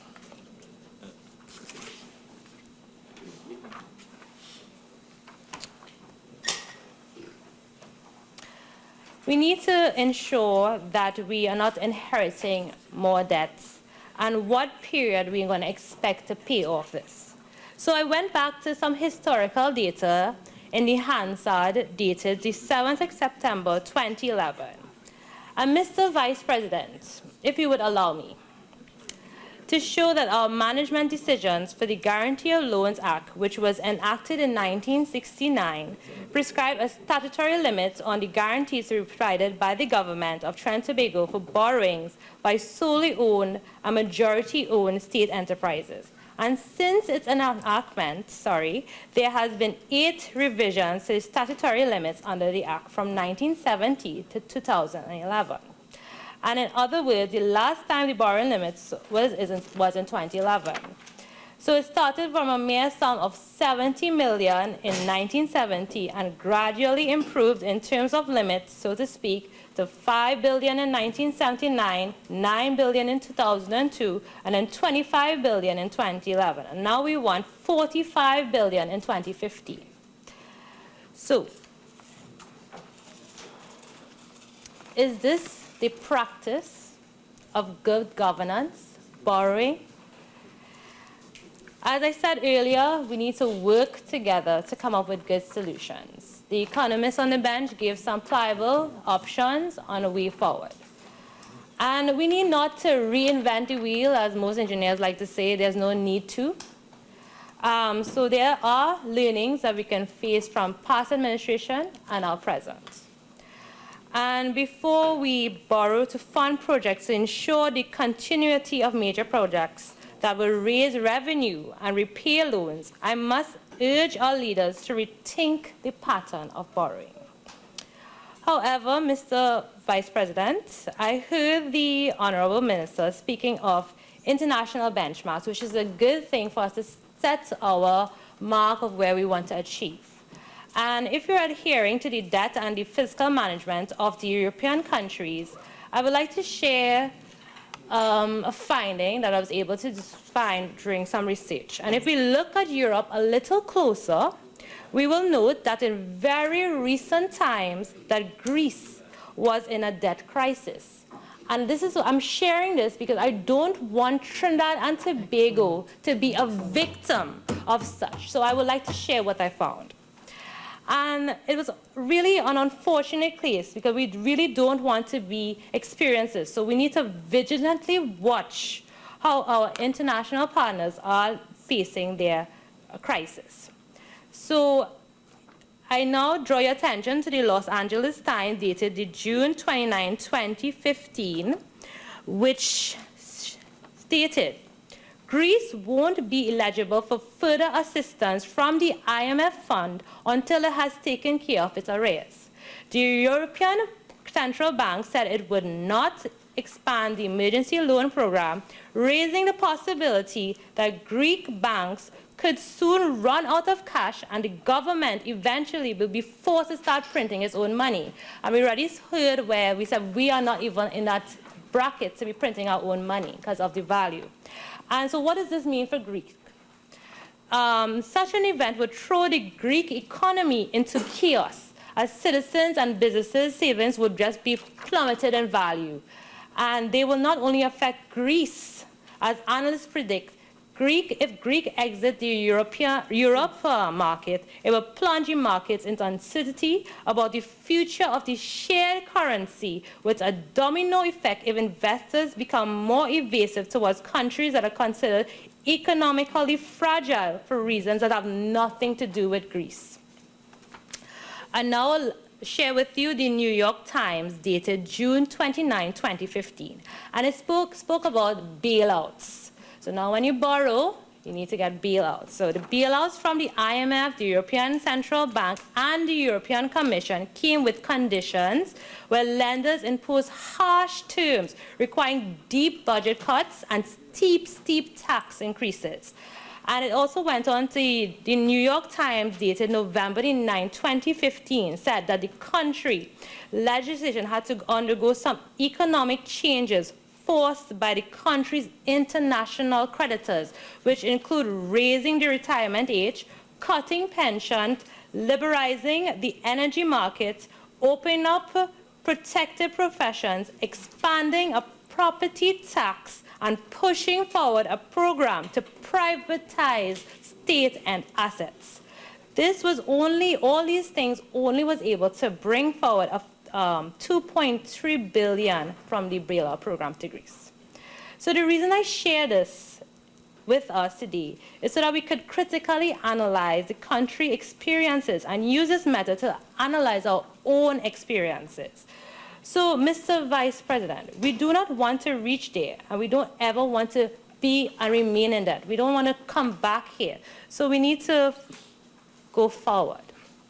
And growing up, we are taught that one should not live beyond one's means. We are not encouraged to live paycheck after paycheck. Households are encouraged to lower their financial risks by questioning, can I afford this? Do I need it? And we also know that banks charge very high fees. And when you cannot pay your credit card or you cannot pay your credit, they charge you an overdraft fee. And when loans are not paid, they come for your assets, and they seize your assets when you're unable to pay. So we should not be aiming to only borrow, but we should look at saving. And what is our emergency fund? And we need, well, it'll be very futuristic, but we should really look at being a self-sustaining or cultured country. And Mr. Vice President, the main purpose of a written budget is to ensure financial freedom and living within your means. I was of the opinion that the budget rolled out was based on money expected to be revenue generated, and it was made with the intention to borrow then for our needs, and this should really be reassessed if it is our needs that we're looking at, because our needs should be driving the spending. Mr. Vice President, the Trinidad and Tobago Parliament has created 3 committees to be keepers or vigilant watchers of our country's money. But the majority serving on these committees are government members who should be kept or held accountable. And the public confidence is another area to be discussed. But the three committees dealing with public money is the Public Accounts Committee, the Public Accounts Enterprise Committee, and the Public Administration and Appropriation Committee, which was newly formed committee set up to monitor real-time spending of the government agencies. Now, the PAC and the PAEC are charged with responsibility to examine the appropriation accounts of monies granted by the accounts of all state enterprises that are owed or controlled by the states. And these committees are established to pursue integrity and effectiveness in Trinidad and Tobago public service. Now, the committees meet fairly regularly, on average twice per month or as the needs arise. So one should be aware of the country's spending and its plans, and loans for 10 years over the repayment period, and the type of loans that we desire to take, and if what credits. I understand we aim for first world status, but to what cost do we want to achieve this status? As borrowing interests increase or climb, and projects and labor and resources are quite costly, I so state again, I am not quite yet convinced.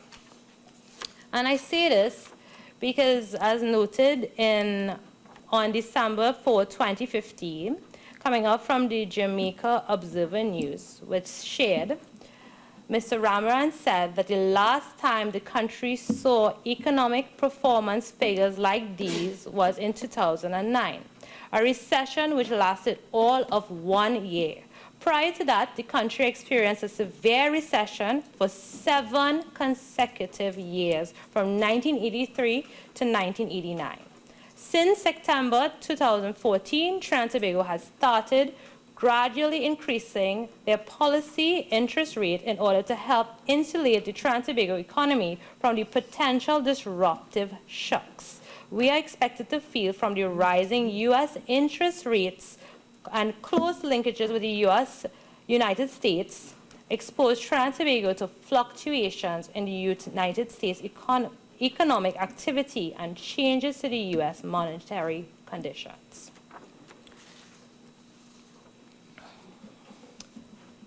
So earlier in this debate, we heard about consultant fees being very, very high. And I think in some projects I heard we had as high as 50% a consultant fee of your total cost of your project.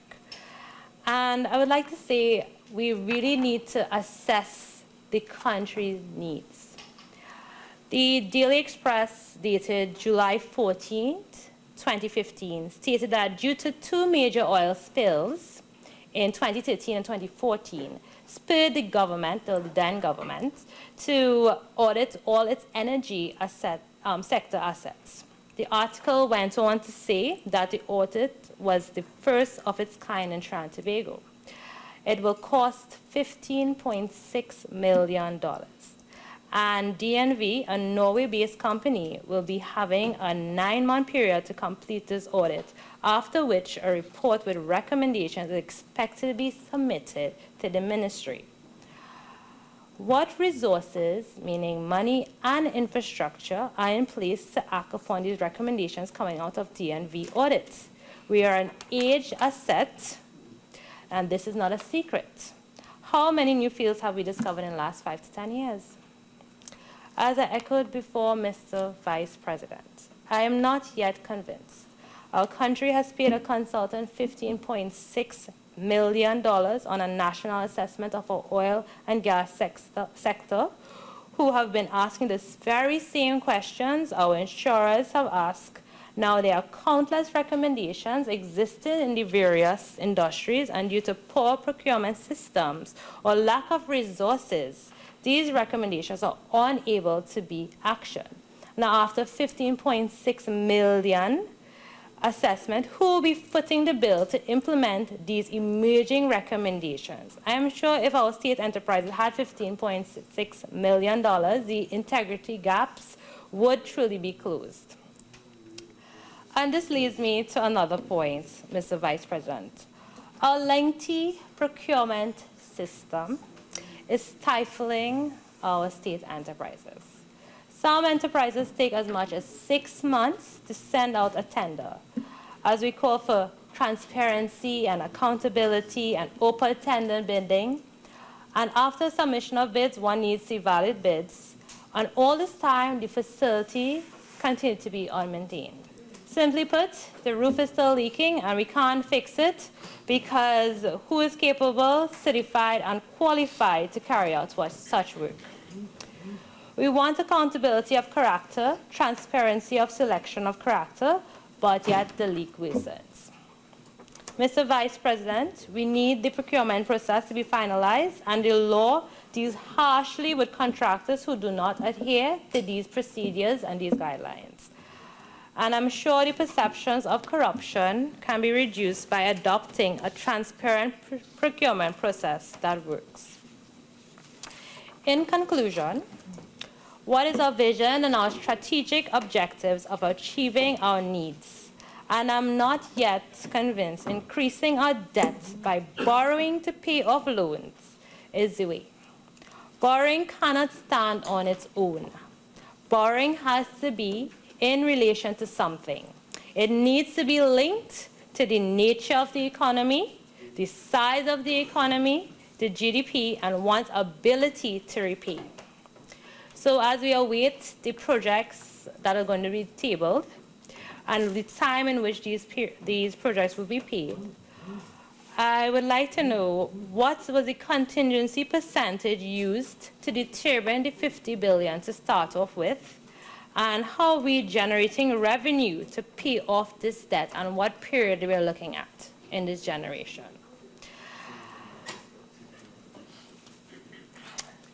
Senator Crease said earlier that borrowing is a short-term solution that returns us right where we've started. And there's no mention on how we plan to reduce this expenditure. Is the state intervening? How are we going to improve growth of our age assets and our economy? Too many questions left unanswered to just add to just borrowing or increasing our borrowing limits. So, Mr. Vice President, I leave you with this. Is Trinidad and Tobago's debt profile going to increase the risk for the future of our country? Thank you. Thank you, Senator Ramkissoon. Senator Raffoul.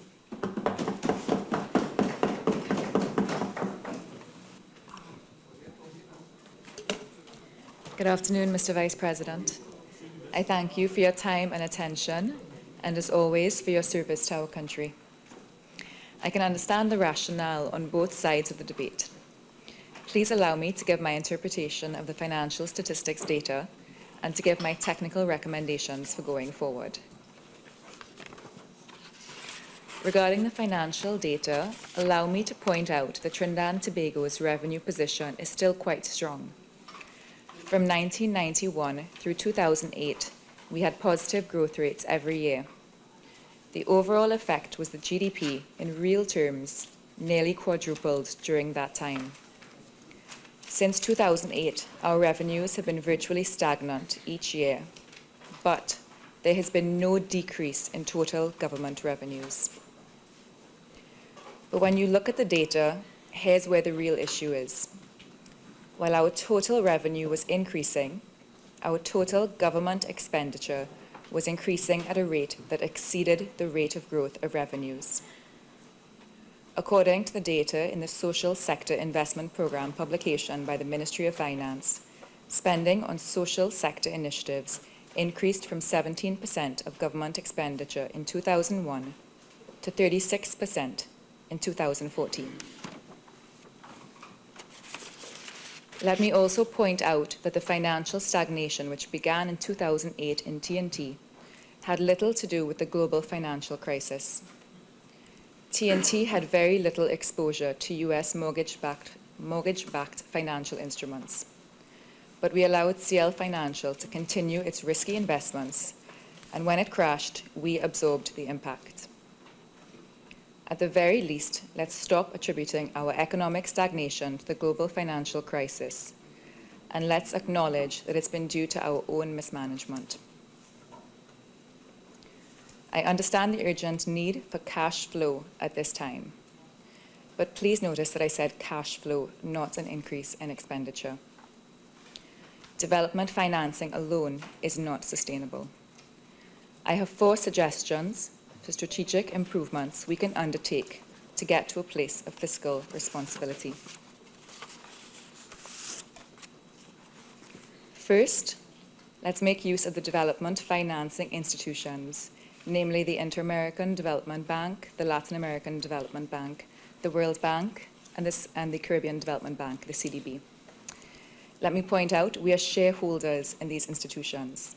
As shareholders, we are able to influence the policies and direction of the institutions themselves. Nothing is imposed onto us without our consent. These are not the IMF. More so, these institutions have beneficial instruments available to us, including 1% to 2% interest rates repayable over 25 to 30 years. And most importantly, these institutions come with rich technical assistance support, which we, Trinidad and Tobago, is in critical need of at this time for moving forward. These institutions also satisfy transparency and procurement guidelines. Second, let's make sure our procurement procedures in the future are better than those we had in the past. With having over 100 state-owned companies and boards, each with their own procurement procedures, often with weak implementation, this has led to significant wastage of funds and opportunity costs. If we can improve planning and procurement, I would estimate this could result in cost savings of 10 to 20% of project costs, if not more. Third, the instrument of social impact bonds. As noted, social spending increased more than the increase in government revenue. Social impact bonds are an innovative instrument because they focus on results and impact. There are different models, and I'll quickly explain 1 or 2 options.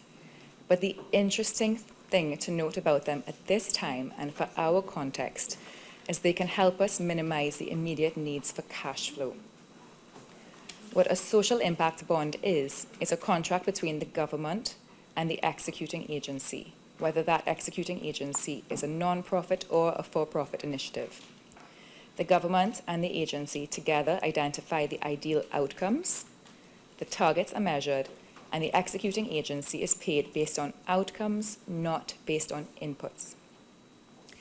One interesting option for us is working with private sector banks as intermediaries. In this scenario, the private sector bank pays for the inputs, and the government pays for the outcomes achieved. I'll give you a popular example of where social impact bonds are successfully used. In some community-based projects in communities with high student dropout rates, the outcomes defined might be getting students to re-enter the school system. If you use the model with the private sector banks as intermediaries, the bank pays for the inputs, i.e. the cost of wages and activities. When the executing agency, whether this be a non-profit or a for-profit entity, achieves the result of getting students back into schools, then the private bank is paid by the government for the result. So as noted, this puts less strain on the government's need for cash flow, while also reducing wastage and increasing direct targeting of impacts. And the Harvard Kennedy School of Government offers free technical assistance to developing country governments for implementing pilot projects involving social impact bonds. I suggest that we take advantage of this opportunity.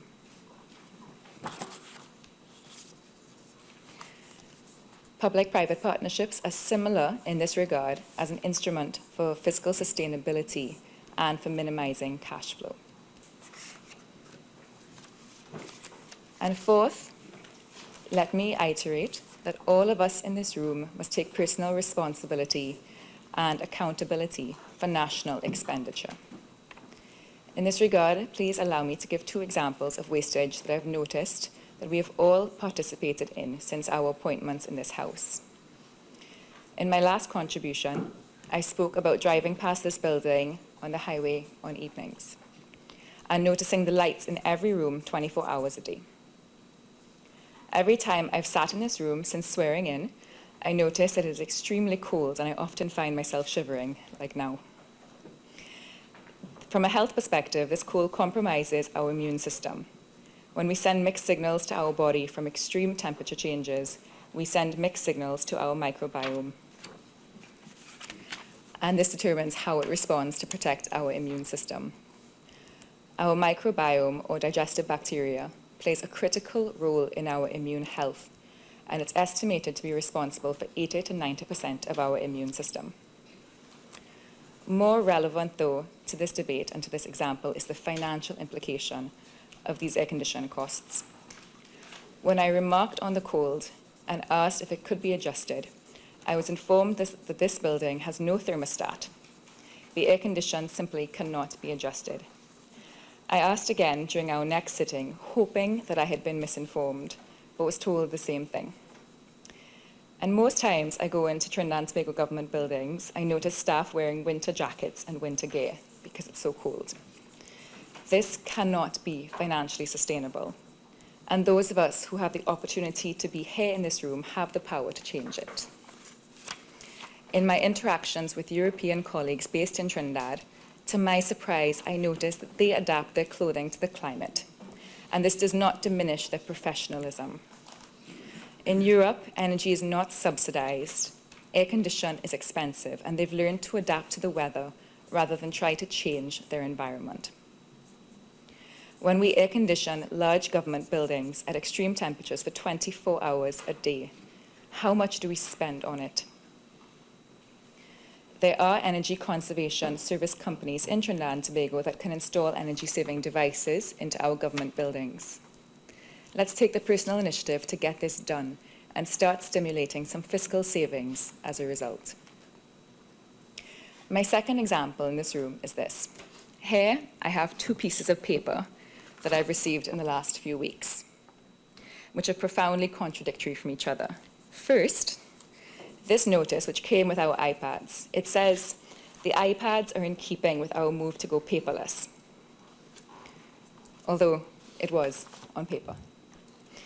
Second, this paper was delivered to my office by a parliamentary staff person and a parliamentary driver in a vehicle which looked like an SUV. It was a notice of a meeting. I had already received the notification of the meeting by email and had responded to confirm my attendance via email, so I couldn't comprehend why an effort was made to add to the traffic, the exhaust, time costs, and opportunity costs to hand deliver this notice. The volume of hard copy documents I've received from this office over the past 2.5 months is more paper than I've used in the last 2.5 years. The default should be that soft copies are distributed and hard copies can be requested, rather than the opposite. And furthermore, we can all learn how to use Adobe Acrobat to annotate soft copy documents and print hard copies much less often. Thank you. We all expend energy resources, individually and collectively.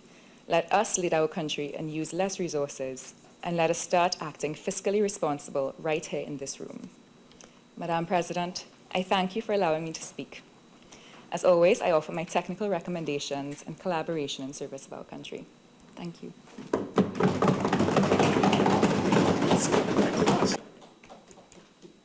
Senator Hadeed.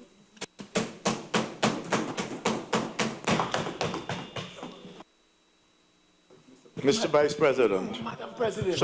Madam President, I thank you and all of the senators who have welcomed me back to this honorable chamber.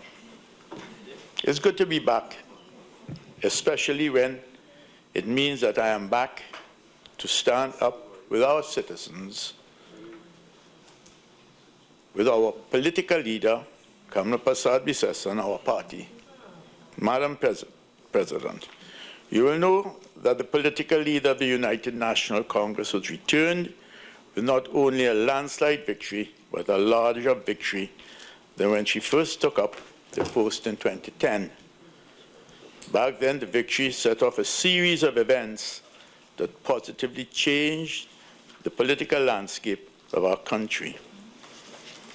And I want to urge my friends opposite to understand the same thing will happen again. Do not be too comfortable. You are hurting many people. You are hurting many people. And you're jeopardizing our country with your recklessness.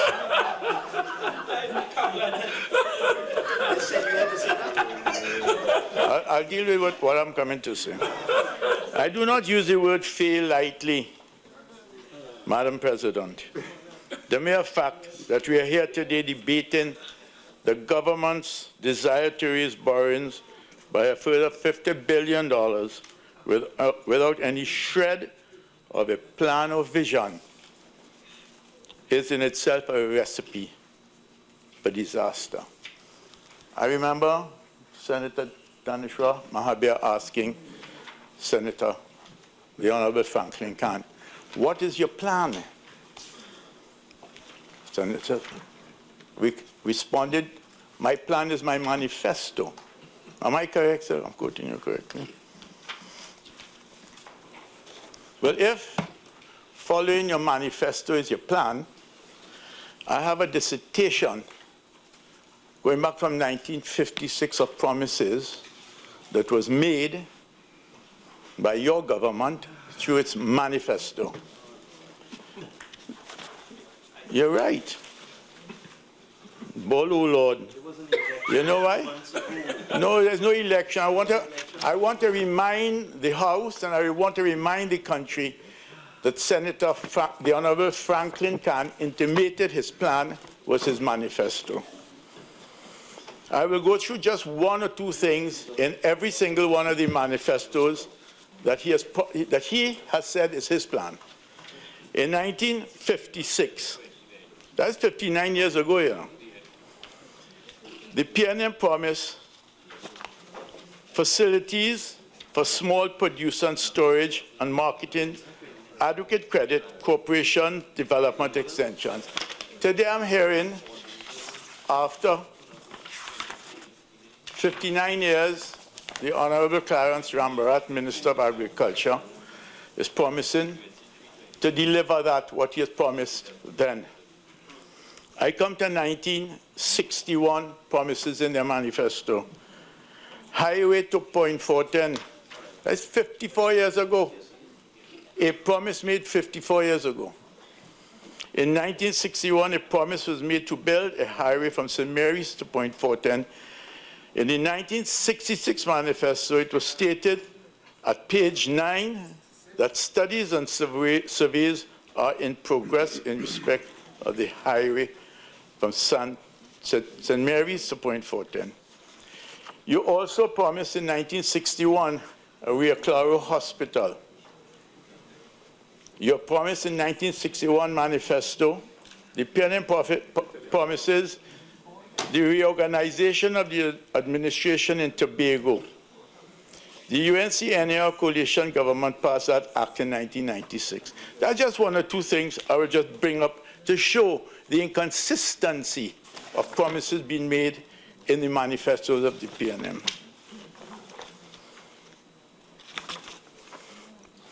In the 66 manifesto again, the promise was made. We go down to Crown Point Airport expansion. In 1966, the PNM promised that. According to the Airports Authority website, the facility at Crown Point Airport was upgraded in the mid-1980s to accommodate a new terminal building, access roads, car parking, and expansion.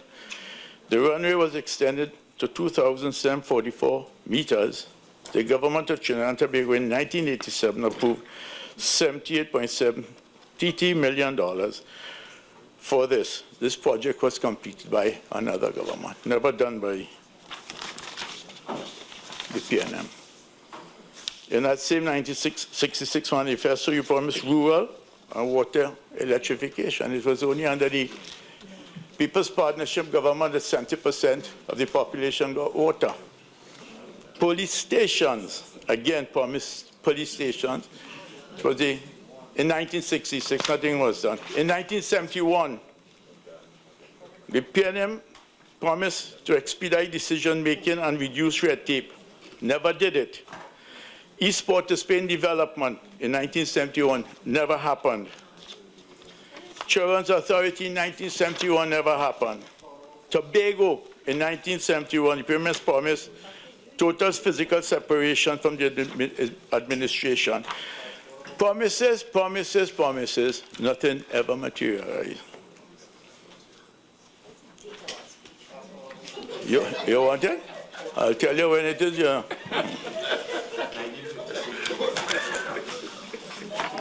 I could go on and on and on. But what I'm trying to say, Honourable Minister, do not promise people things that you're not going to deliver.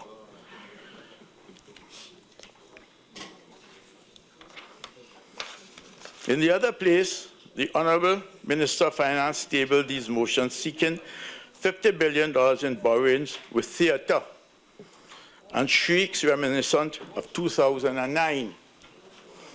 We all remember that time. The more the then PNM government failed, the more they shouted that they were succeeding. It was only when the Kamla Prasad Visad administration came in that we fully understood the extent of the damage they caused and tried to hide from the population. So today in 2015, with some of the same politicians using the same words in the same volumes to chant the same falsehood, they won't find many people listening or believing them. In fact, the nation is now realizing that they must rely on us, the UNC and its partners, to expose the things they try to hide and force the government to do the right things. Madam President, I want to say up front that I will take a different approach to my contribution, and I crave your indulgence.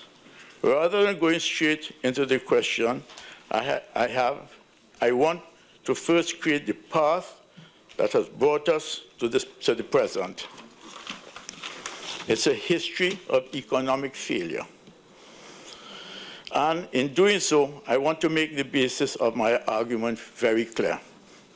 The PNM, in all of their incarnations, have never, and I repeat, never been able to manage the economy in challenging times.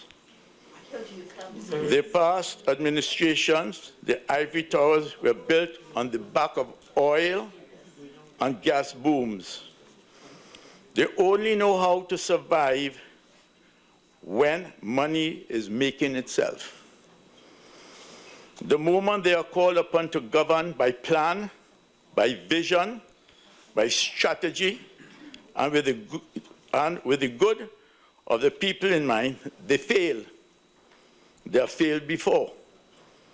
And this request for $50 billion in borrowing is evidence that they are failing again at exactly the time we cannot simply fail.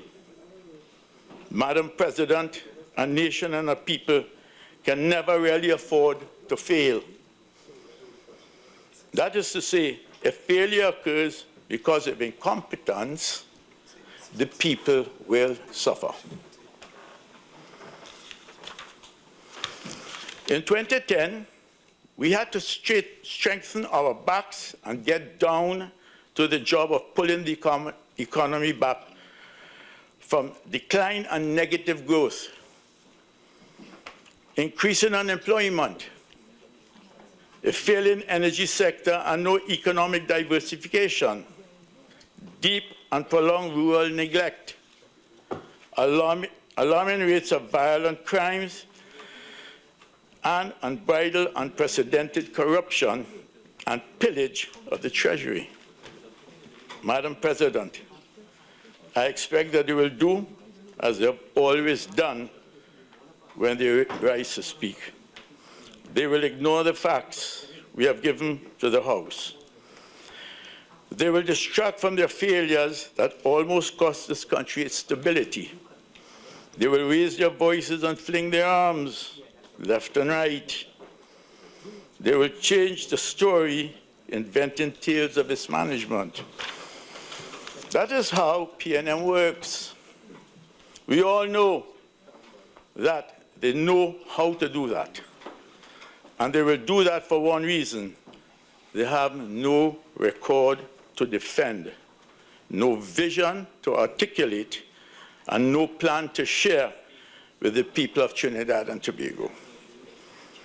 This is a government that cannot be trusted. If they say different, Madam President, I challenge them, every one of them. Before they say anything else, I challenge them to tell this House that in 2010, when the nation evicted them from office after just 2.5 years, was the economy stable and growing? Was crime under control? Was the energy sector growing? Was there no rural neglect? Was diversification working? Was there no corruption? If they want us to believe anything they say, they must put aside the ways they have already tried to mislead this nation. I challenge any one of them to say these things before they deal with these motions. This is where we will see the truth, Madam President, because not a single person on that side can make these claims. At least 2 times in the history of this country, the PNM had to be thrown out of office amidst collapse and economic chaos they created. The second time only after 2.5 years. On each of these occasions, the PNM left office after consuming unimaginable amount of boom revenues with almost nothing to show for it, but incomplete projects, debt, labor instability, and corruption. If we have to clean up their mess again, Madam President, we will, but Madam President, we will, but not without ensuring that we give them every opportunity, every bit of advice to do the right thing. They've had enough people telling them what they need to do, so incompetence is no excuse for failure. If they fail, as they have already started, it will be because of their arrogance. Misrepresenting the past, Madam President, I say the signals of failure are already clear because they put forward their arguments for 35 billion more. They didn't say a word about a vision or plan. They came to us to borrow 50 billion more because they said there's little room for borrowing after our administration. What they did not tell you, Madam President, was the reason why the People's Partnership had to borrow in its 5-year term. We took over the government in 2010 and found a total debt of $45 billion and a deficit already in place. At the end of the financial year, the deficit was already $2.437 billion. In fact, they spent 5 years in opposition berating us for running deficits. But in a few minutes, I will reveal to this House the shocking truth where deficit budgeted starting. In 2002, revenues $15,387,490. Expenditure $15,513,737. A deficit of $126,247,000. In 2003, revenues of $18.7 billion. Expenditure $20 1.2 billion, 1.4 billion deficit.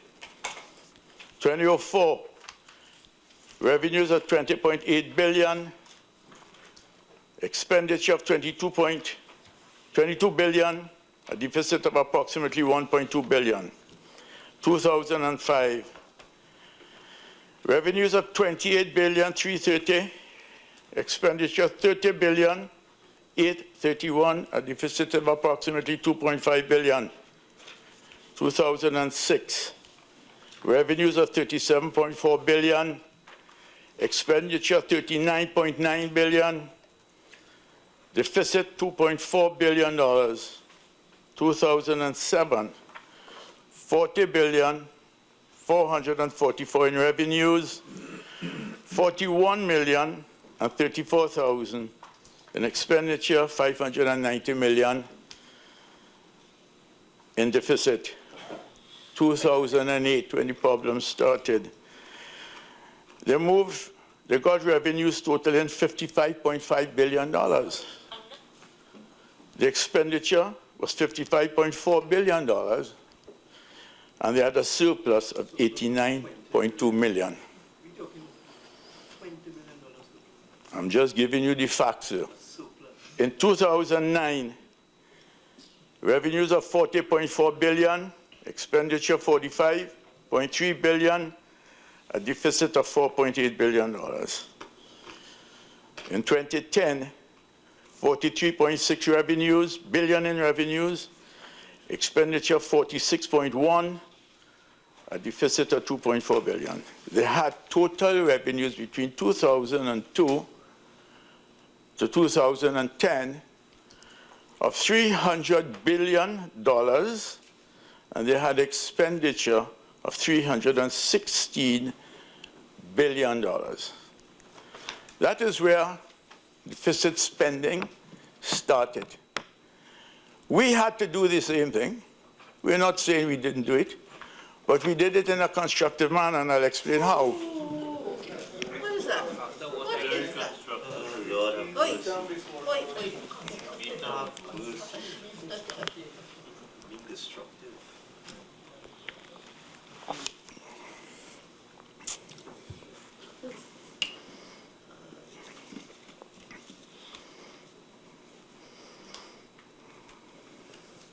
In fact, they spent 5 years in opposition berating us, running deficit, but in a few minutes, I pass that anyway. Back to my point, by 2015, the total debt was $76 billion, an increase of $31 billion. Of the $31 billion, we had to pay dearly for the mistakes they made. They bungled the CLICO bailout, which created debts of over $20 billion. Senator Hadeed, yeah. Madam President, in accordance with Standing Order 14.5, I beg to move that the Senate continues to sit until the conclusion of debates on all three motions listed on the order paper. Honourable Senators, the question is that the Senate continue to sit until the conclusion of all three motions on the order paper. All those in favor say aye. Aye. Those against say no. I think the ayes have it. The Senate will continue to sit until the conclusion of all three motions on the order paper. Senator Hadeed. Thank you, Madam President. They bungled the CLICO bailout and created debts of over $20 billion to resolve. The government campus buildings, they were spent hundreds of millions of dollars and left it incomplete. Contractors who work for the PNM vanity projects were owed billions. And no one in the PNM have ever answered why, after budgeting for projects, carelessly allowing over-budget spending on all of these projects and spending hours in the House and in the other place defending them, and still had to pay their debts. How? Why? Where did the billions of dollars disappear? When you want to ask us to borrow $35 billion, account for the billions that you have not explained over the last 5 years. You budgeted for billion-dollar projects. You left office with these projects incomplete. You budgeted for them. You didn't even pay the contractors.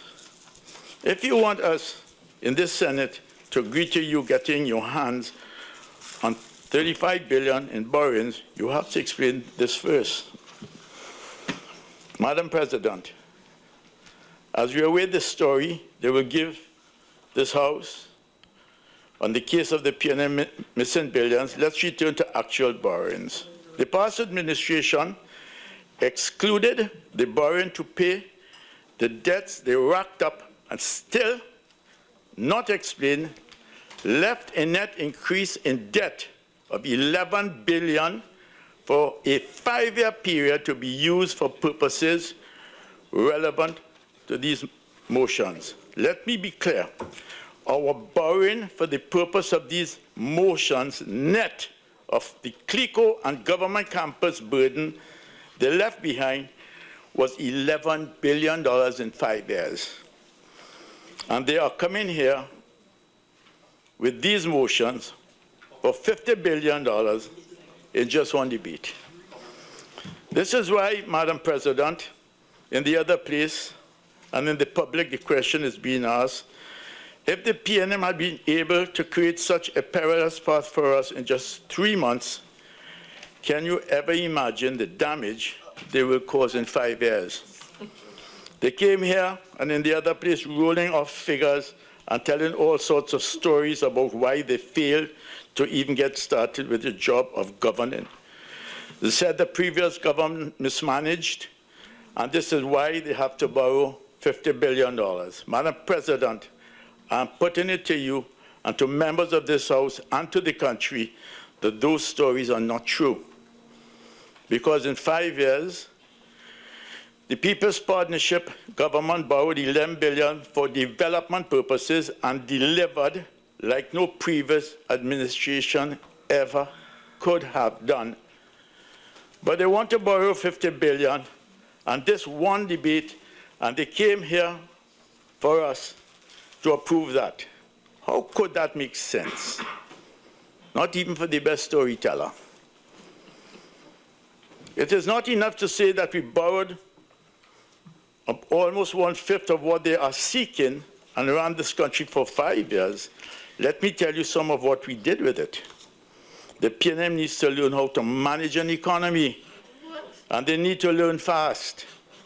Because if they are allowed to do as they have already done, there will be no economy left to fix in 2020. In education, so let's look at how we spend a fraction of what they want. The Minister of Education in the other place last Friday spoke as if he didn't get a budget this year to meet the outstanding commitments. It was almost as if he was double counting. And while he may need some additional money, there's absolutely no way whatever that he can need anything close to what he asked for.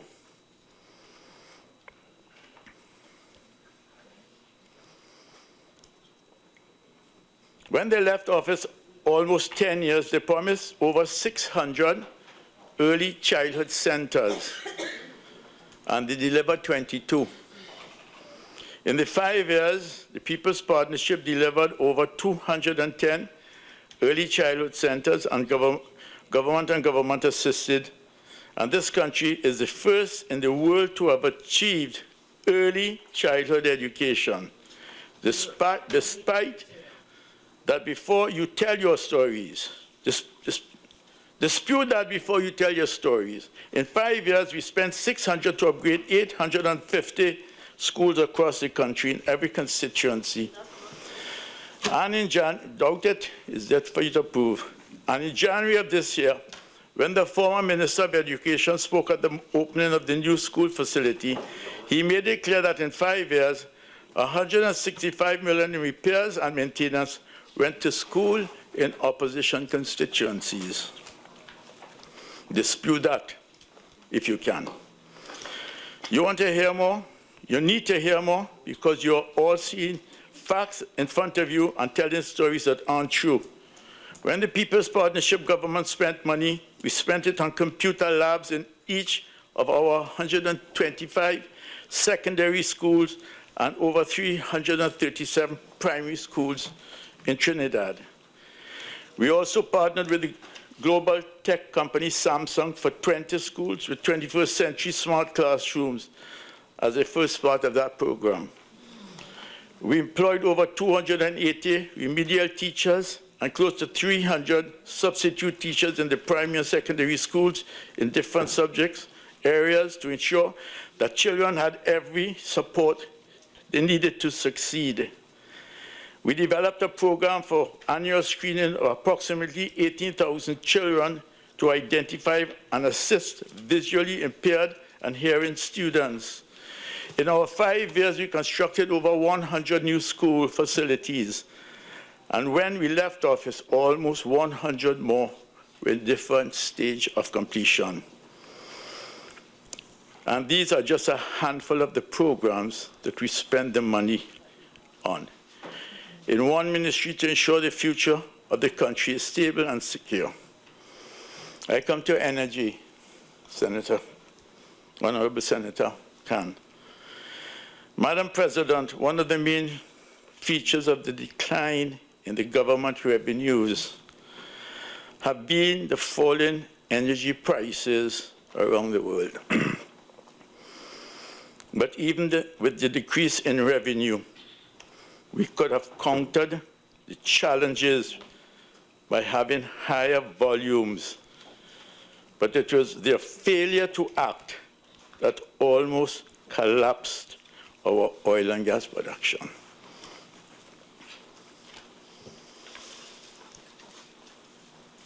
I would like to venture to say that the problem that we are facing today economically is the mismanagement of how the People's National Movement handled the energy sector. We all know that gas is a diminishing asset. We know it. Oil is also a diminishing asset. It takes approximately 15 years from licensing, exploration appraisals, development to production. It takes almost 15 years to bring a field on stream when they decide to invest. The PNM government did not do what they were supposed to do as early as 2000. They ought to have, at that time, granted tax relief to the upstreamers. They ought to have paid attention to the diminishing reserves, to replenish the diminishing reserves. But the PNM don't like to give up tax revenues. So they did not give the tax incentives to the oil companies for further exploration and development. And here is where the problem lies, squarely on the back of the People's National Movement for ineffective management. In 2006, I believe, 2 deep water bids were awarded. No incentives to the developers, they were handed back. In 2007, 7 were given, 5 on land, 2 on offshore. Again, handed back to the government because no tax incentives were given. How could you be competitive in an oil and gas economy when you do not give competitive bids and competitive tax concessions to the upstreamers, because we are competing against the world for that $1. What happened then? No revenues, no drilling. Drilling almost stopped in 2000. Almost stopped in 2000. Drilling days. Senator, Honourable Franklin, can you know the oil industry? If there are no drilling days in 2009, what does it tell you? It tells you, sir, that without replenishing your reservoirs, here is where we are today. Here we are today. Oil production fell by almost 50,000 barrels per day between 2005 and 2007. They said they're doing nothing. Investors were refusing to pursue new investment because they, the PNM Northern government, did not know how to manage energy and how to make this sector competitive. In 2009, drilling almost was at a standstill. In 2010, there was almost no drilling activity. Madam President, because we restructured the fiscal regime for the energy sector and worked overtime to restore the sector, by the end of 2014, rig days increased, doubled to 2,443. The figure for 2015 is on target to surpass 2,500. And by 2015, the decline in oil was halted. 21 new producing contracts were signed. Drilling is set to begin in the deep water in 2016, and we attracted foreign direct investment topping $2 billion in energy alone. When they want to make up stories about what the previous government did, we are here to provide you the facts and the country the facts. This is how the money was spent.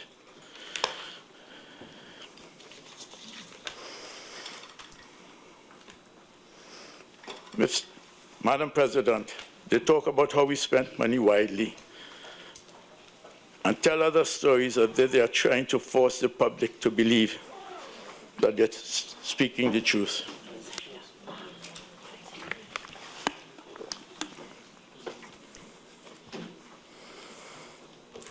But if we also look at health, you will see some of the most shameful failures by the PNM.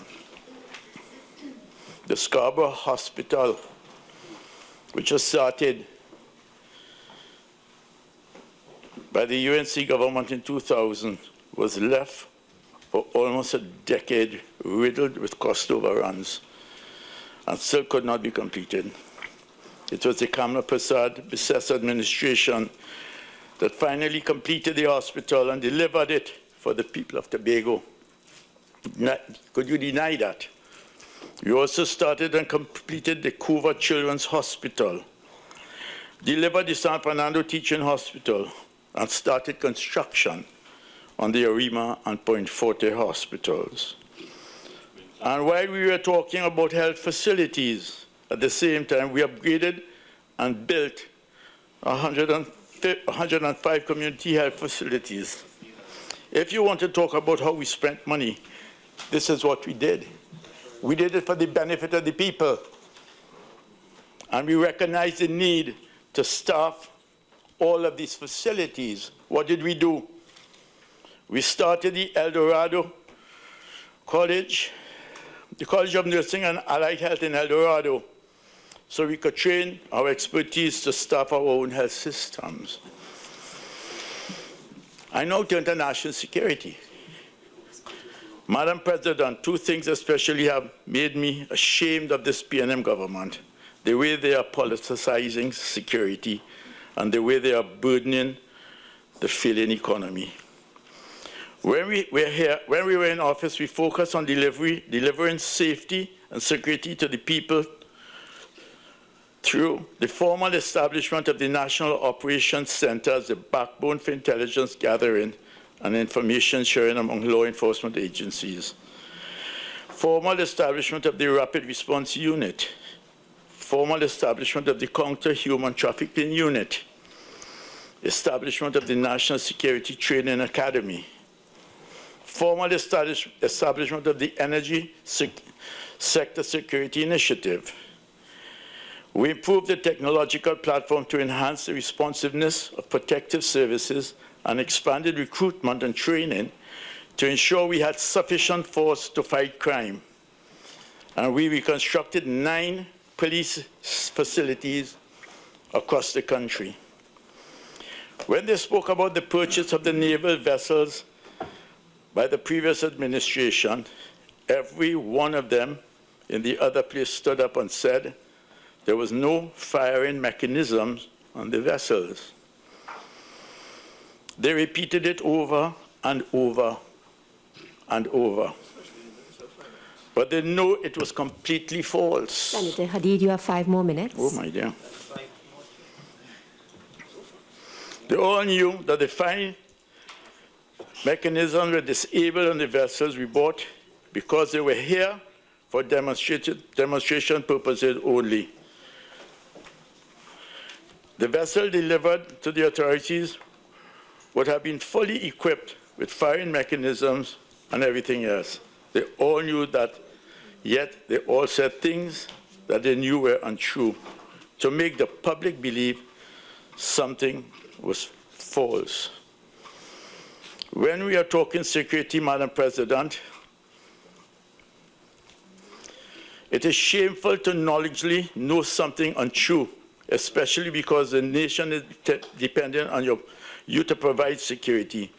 More than that, Madam President, I have been advised that the payments for the national security vessels we purchased were accounted for in the current credit limits. The government doesn't need an increase in limits for this to be paid. Isn't that shameful and reprehensible, Madam President, that they are saying they need to borrow money to pay for something that is already accounted for in our current debt ceiling? I have so much that I could say, Madam President, but I will hold this back for another time. I want just to request of the Minister of Finance to please do not borrow $50 billion. It is not needed. If you need to borrow, and you must borrow, I agree you must borrow, be prudent in your borrowings. Don't exceed $10 or $12 billion. You do not need to do any more than that.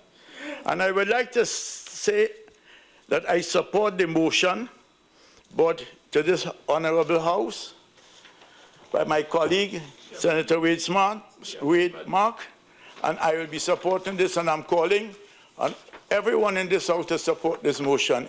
If you believe in transparency, the amendment, if you do believe in transparency that you talk about, I would like, when the voting is taking place, to see every one of the PNM subscribe to this. Thank you very much, ladies and gentlemen. Senator Small. Thank you very much, Madam President, for the opportunity to join in this debate. It's 7:59, 58, 59, 8 o'clock. Bang on schedule. Yeah. I'm going to have some fun here tonight, Madam President, because I believe that I have an approach to this which is slightly different. I'm not an economist and I'm not an attorney. I'm just a regular, normal person who I've had to have the experience of having to explain what this means. And it's part of something that we fail to grasp a lot of times, that the normal person in the street struggles to understand these processes. And then when we overcomplicate the debates, people get confused. Now, I don't know if that's deliberate or just how it works out, but that's an issue. Madam President, I also like to, the frame where we're operating in is that we have an administration in office just about 3 months. And for the first part of that period, the focus was largely or squarely or completely, totally on developing and bringing our budget and getting it passed. So that from where I sit, I don't think there's any argument. I'm not in a position with the data that has been presented to contradict anything the Minister of Finance has said about the current status of the government's finances. And that in order for just pure prudence, for be able to untie the government's hands to be able to operate, there needs to be some flexibility in the system. In the absence of definitive data that can show me that the Minister of Finance has presented incorrect data, I think just out of prudence, it is not my role certainly to tie the government's hands in terms of what they want to do, in terms of where they are probably still developing the agenda for what they would like to do. So, but I have concerns, Madam President. And I will spend a couple of minutes, if you permit me, to just develop a couple of those concerns. One of the issues, of course, that everybody has spoken about is by increasing the spending limits, it's very likely that the government today will use it. Okay, that's fine. That's the history. What I find particularly interesting about this request or this motion by the government is that the last time there was a spending limit increase, I think on the order paper I looked at it, it said September the 10th, 2011. And that was roughly 16 months after that current administration was in office. We are here just about 3 months into the current administration's operations. So that to me, as a layman, suggests some level of urgency about why this has come so early. That is my read of it, that there's some reason why the government hasn't said, listen, let's take a year to try to figure out exactly what to do, and then come with a detailed plan of activities and a range of strategies to achieve our objectives, and then identify clearly and squarely where the funding for those things will go. My read of it is that there's perhaps some challenges now that are urgent and are pressing, and that while the plan for all the various things is being developed, they need to make sure that they understand how far they could go. That is my read of it. But I continue to be concerned because the status of the energy sector revenues in particular. I looked at my wonderful toy a couple of minutes ago, and WTI closed around $37 and some cents again today. Yeah, that's scary. And the gas is on the OPEC partners on Friday said, okay, gunfight at the OK Corral, let's see who blinks first. It's between OPEC and the shale producers, nobody's blinking. So, everyone is saying that we're going to see how far it could go, or how low it can go. Henry Hub at NYMEX this afternoon closed at $2.06. LNG for delivery to the Far East in Japan this week, $6.75. LNG for delivery into Bahia in Brazil and to the other port in Argentina, about $7. So that none of those markets are exciting right now. None of them are exciting. It doesn't mean that the LNG operation in Trinidad is losing money, because they are not. not by a long stretch. They're still making money. But I've dealt with that in another frame, and I will develop that in another time. I'm not going to talk about recession, because I believe there's somebody quite more learned than myself who will come and speak in detail. But my concern with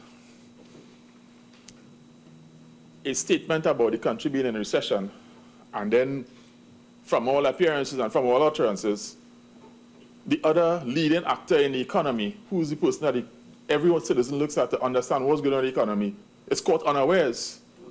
I have a challenge with that.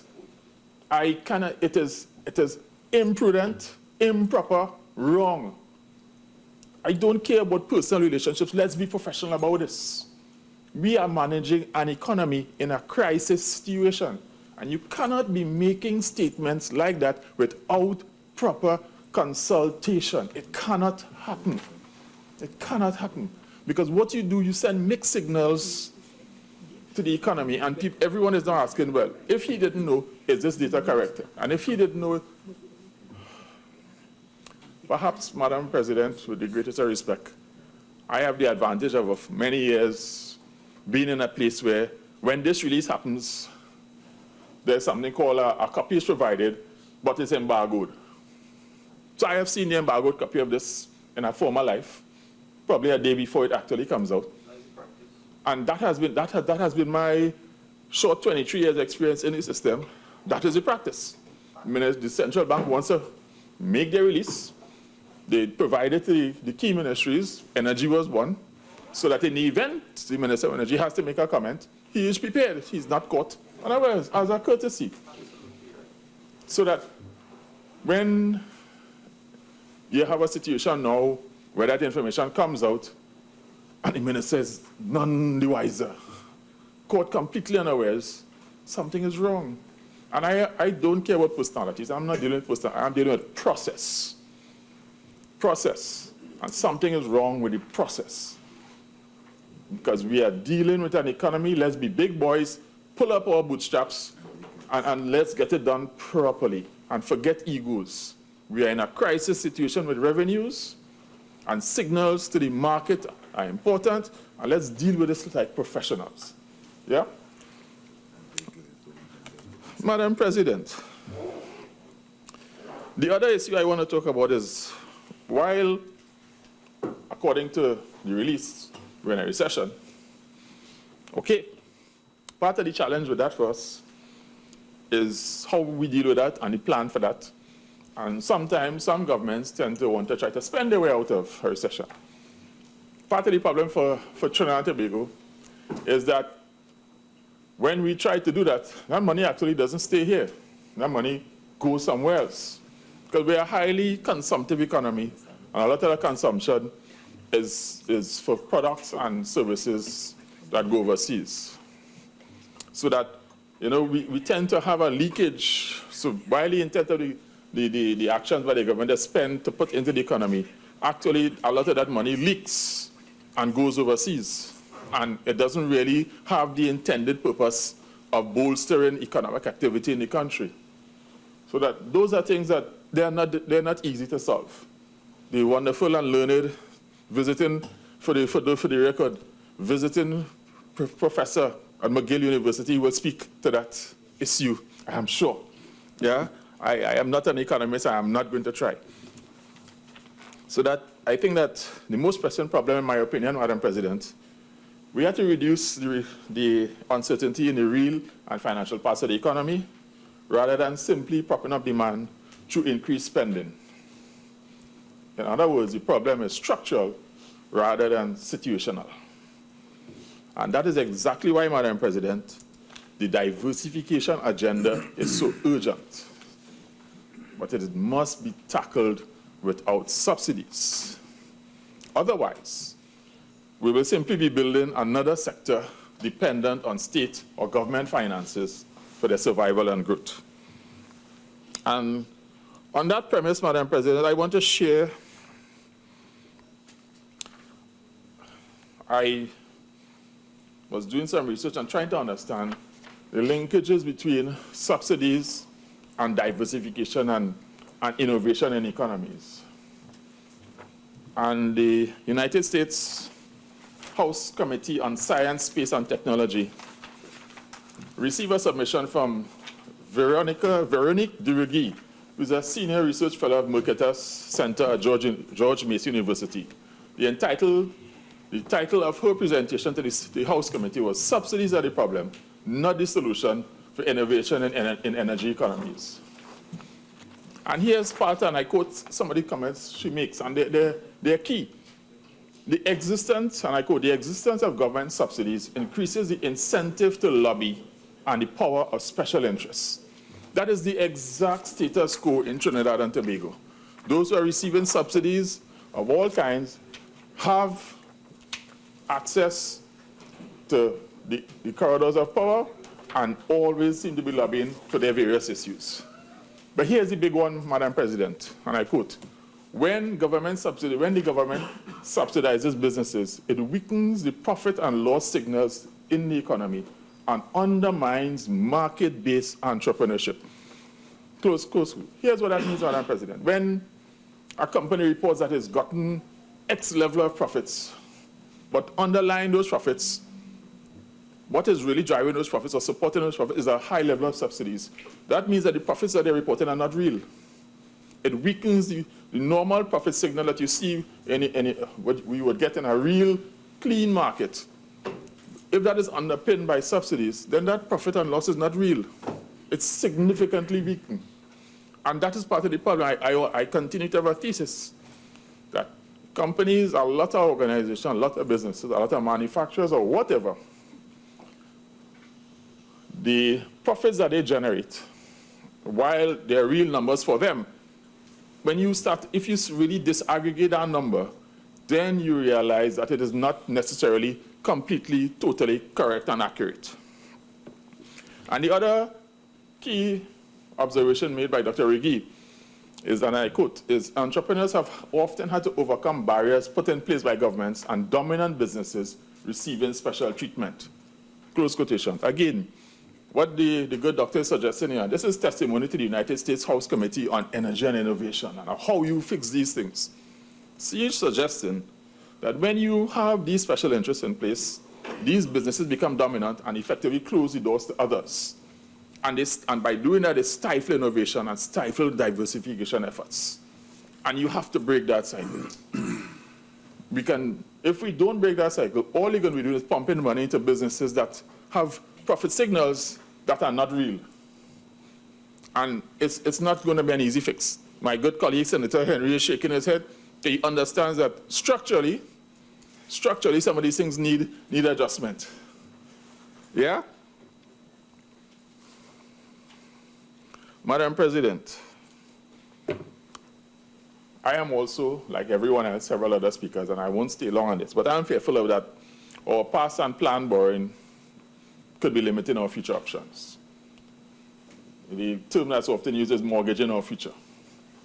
And the billions that we'll have to be spending to repay the existing and future debt could be used for more developmental needs.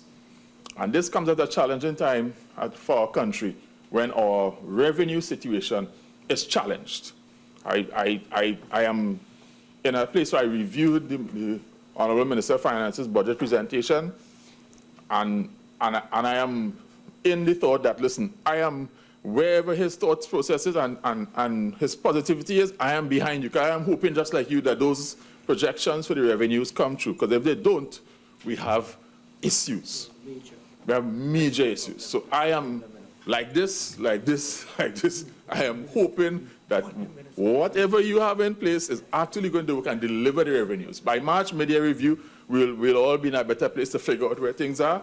But here's what I am hoping for Trinidad and Tobago, that they come close to where you want it. Because if there's a big gap and oil prices remain at $37, we have a huge problem, major problem. And I'm not saying that to be negative, but that's the reality.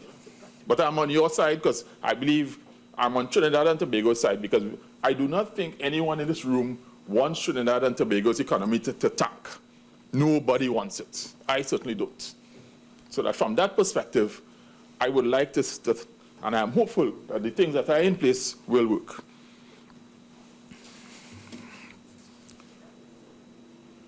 So, Madam President, as I continue to say, these powerful presentations from a senator with our portfolio, I have to really temper them down and be more relaxed. I have a couple of questions, Madam President, because I believe that, as pointed out by my colleague, Senator Shrikissoon, there seems to be a pattern of how these things are presented. And I have a good experience when I was studying in the UK. It was a very interesting experience. Actually, Madam President, as you're aware, there's the Sustainable Development session going on with the Commonwealth Association. I delivered a presentation to the group this morning. I moderated 2 panels. And on one of the panels, one of the UK representatives is the representative for the MP for an area in London called Hendon. Just for information, Hendon is the town where I lived when I was studying in London for 2 years. So he's the MP. He's my crazy MP. And Hendon is the one place where I've lived, other than Trinidad and Tobago. So we were reminiscing this morning about what's going on in the community, and we had a good chat. But here's what he told me. He says he recognizes that regulation is an issue in this part of the world. And even if you get to the stage of having it in the books, here's the problem: implementation and acting on it. I'm not going to talk about the SEC today and all of those who need to be prosecuted for doing the things that they've done, but here's my concern. If under the previous administrations, there's accusations of something called corruption that for me doesn't exist. But let's just assume that there's corruption, because it doesn't exist. We have to be ultra careful now when we are in a depressed revenue situation. The government is going to be borrowing funds to apply to development. We need to make sure that we limit the possibility of banditry. We have to find a way to make sure that we limit the possibility for banditry. Because banditry has been the order of the day, but I continue to say that I'm not seeing any arrests, any prosecutions, so perhaps I'm just dreaming. But given our current situation, every dollar counts. And when the government is doing projects, they need to put the measures in place to protect the money of the citizens, because these people are stealing money from the state, are taking food off the plates of the citizens of this country. And we have to find a way to stop that. Forgive me, Madam President, I have digressed. That's on target. Madam President, I was going to ask. Madam President, what I was going to ask is, in packaging these offers, these motions, I would have liked to see, as an analyst myself, I'm an analyst by training, I would have liked to see a review of what has happened to the existing debt outstanding, with what percentage was used for operating on other purposes and for capital purposes. So that the existing debt portfolio, what applications have they been put to? What has been the history, in other words, what has been the history of the use of debt funds by the government? Because when you put that on a schedule for me, I can say the government has taken debt funds, they've done capital projects, they've done development projects. What have they done with it? I'm operating in the blind here. Yeah. And I would have loved to see that, yeah?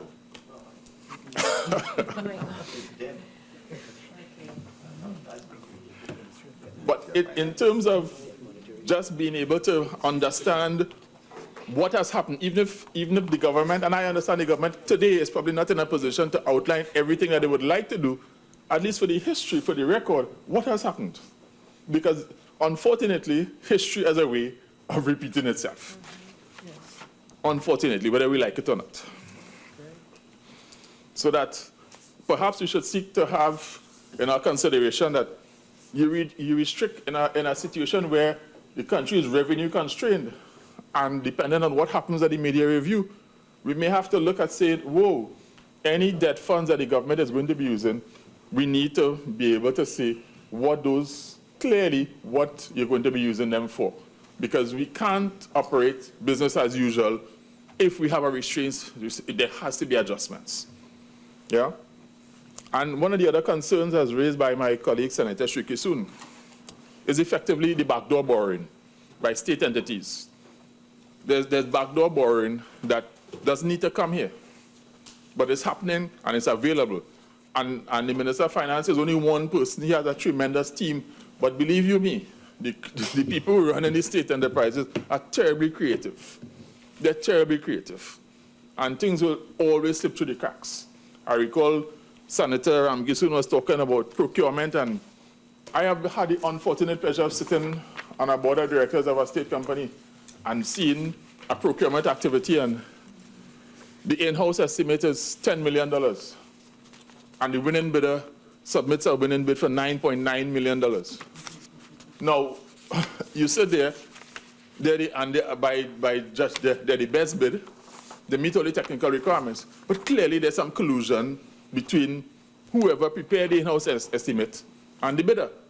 But you sit there as a board, and you can't do anything about it, you can't prove it. But it tells you there's a signal that something is wrong. Something is wrong going on inside there. There's a lot of that.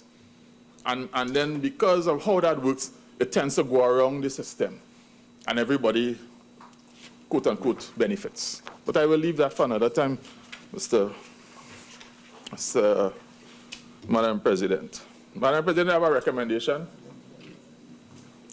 Not necessarily for this amendment, for this motion, but I'm suggesting in the same way that the government has created the Economic Advisory Council, that they create an infrastructure and capital asset advisory council. who would lead in preparing a countrywide capital needs assessment to develop firstly, a complete inventory of the state's core inventory and assets and prepare a comprehensive strategic plan to guide the government's capital planning process. We seem to have abandoned planning in this country, Madam President. It's a real concern of mine. It's difficult to operate in a place and try to do things without some sort of frame. And we need to have that frame. As I mentioned this, I was sitting on a session this morning, and there were 4 countries represented on the panel, of which Trinidad and Tobago is one, and each one of the other countries had a national energy policy, to the point where everyone was willing to email me a copy of theirs, and I was embarrassed because we don't have one. And this is not necessarily the blame of any current administration or past administration. The fact is, we don't have one. And when countries smaller than us who have real energy issues can tell me today that they have a climate change mitigation strategy to mitigate the negative effects of climate change on their country, I suppose we have one somewhere. But it's not integrated into any kind of overall framework policy. And this is what we need in this country. So, but for the issues that I'm addressing here, an advisory council, whatever you want to call it, that is going to look to understand the stock of inventory of capital assets, what needs to be repaired, what is it, what has been spent, what can be used, what can't be used, and then make plans for what it is we need.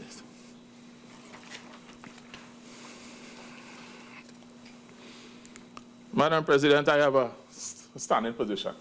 I tend to switch my ears off when someone tells me about anything or anybody.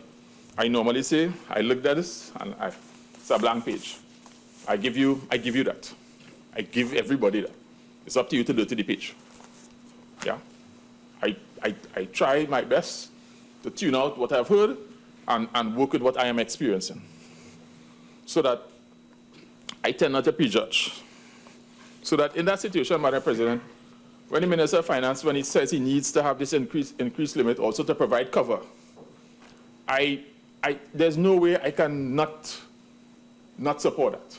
I think that where I am, I understand what it takes. You see, the problem for me, Madam President, is that I have spent a lot of time administratively in the process to understand what it takes to run a ministry and the various pressures and demands that fall upon a minister and a government. I have a lot of experience in that area. So that for me, 3 months into office, and you're coming to ask for huge increases in the spending limit, it suggests to me there's some series of issues that needs addressing urgently, for which you need the flexibility. And I am working with that. But again, Madam President, I think that this situation presents an opportunity for the other players in the sectors of the economy to step up and support the government rather than simply waiting to feed off the government trough. We need to try to, as I would say in my perhaps unparliamentary language, I would ask a lot of these organizations to remove their lips from the teeth of the public purse, T-E-A-T. Please remove your lips from the teeth of the public purse and develop something sustainable on your own. Don't depend on the government to always hand it out to you, or you can't start it without the government. Otherwise, I can ask the question, are we really serious about economic diversification driven by innovation? Where is it to come from? Who is stepping up? Madam President, I suggest that because one of the most pressing needs in this country is housing. And all of these low-cost, where are the low-cost housing developers? What is the rocket science, Madam President? And 2, 3, 4 developers come to organize a meeting between themselves and TTMF and AGC and say, listen, here's what we do. We want to work with you to develop the housing for you. We want to make sure you give us a list of pre-qualified people, persons or applicants for houses, and then we work with a local bank and you get everybody pre-approved. We use that pre-approval to back financing to build the houses. Yeah? And that's what we should be doing. rather than sitting and waiting for the government to start a build housing and say, hey, I'm a contractor, I have two tractors. And then overruns and everything. And no, they should be coming now, and this doesn't require rocket science. But they need to be proactive. We've coddled and always complain, and when the government is cutting back spending, oh, the government is cutting back spending, and if the government cuts back spending, they're going to kill the economy. Well, no. Why can't you be proactive? Have a discussion with the agency, have a discussion with TTMF, get a list of pre-qualified people, say, listen, we have 500 persons, we can build 500 units in the range of X dollars, and then have them sign pre-approved from no money, but have the bank understand that once the unit is built, these people will be taking the mortgages and use that to back your financing. Now, this is not hard economics or hard finance, Mr. Minister of Finance. It probably needs some cleaning up. I'm not an economist. But this type of public-private partnerships happen all over the world. And we have a housing crisis. Middle-income housing that is affordable for most persons doesn't exist. Yeah? So it's a real struggle, and it's an opportunity for businessmen to step up and say, government, we recognize you have a funding situation, you have an issue with housing, let's see how we can work with you to relieve some of the pressure on the government, but at the same time relieve some of the pressure on citizens who need affordable housing.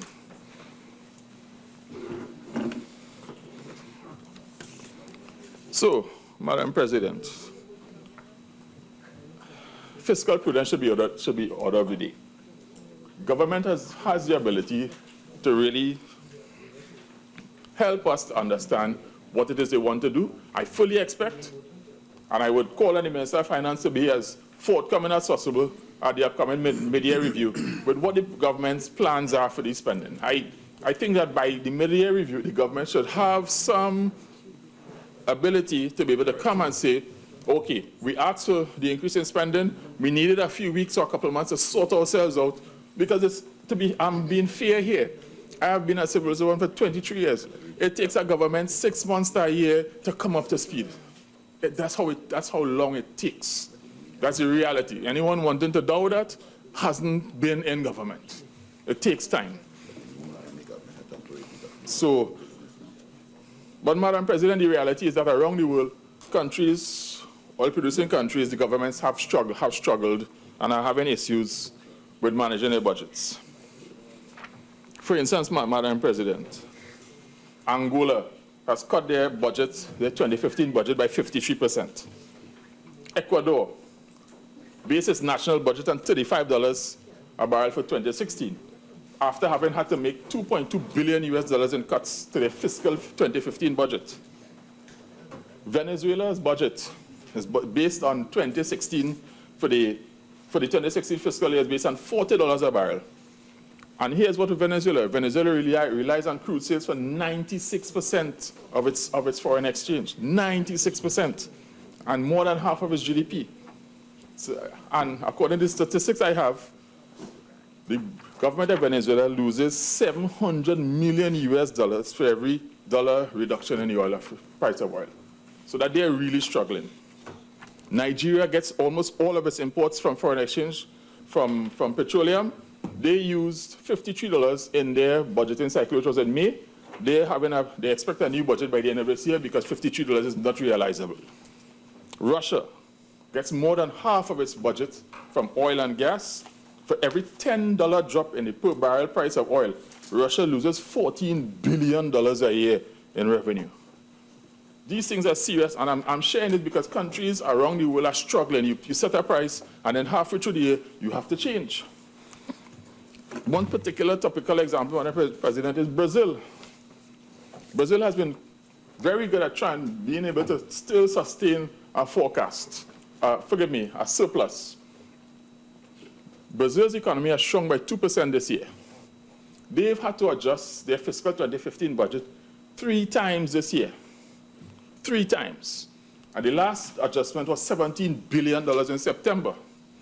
And as of about 3 weeks ago, they planned for a minimal fiscal surplus they had to give up.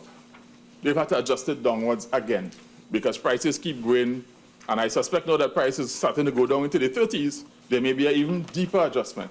I suppose for Brazil, the particular issue there's an issue with Petrobras and some big issues with how money was flowing through Petrobras, and of course the Olympics next year. But it's an example of a country that has large reserves, has robust gas supplies, and is having struggles managing. So Trinidad and Tobago, we're in a place where seeing what's happening there, and all I'm saying is we need to understand what is happening in other places and be prepared that if it comes to that, we have to adjust. And I mean, the things that I have a significant list of the things people have had to cut housing subsidies, they have to cut social programs. I hope it doesn't come to that for Trinidad and Tobago, but this is what is happening in other places. Yeah, some other places are more fortunate. My favorite place, Qatar, has over $800 billion in that sovereign wealth fund. So they're fine. Saudi Arabia has $750 billion in a sovereign wealth fund. Their fiscal budget for this year is $37 billion. $37 billion is a blip out of $750 billion. So they're fine. But it doesn't mean that $37 billion is still hurts. It still hurts.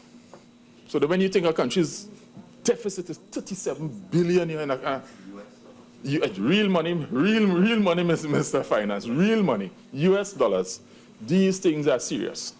And I'm sharing that for us to understand that I am the eternal optimist in this room.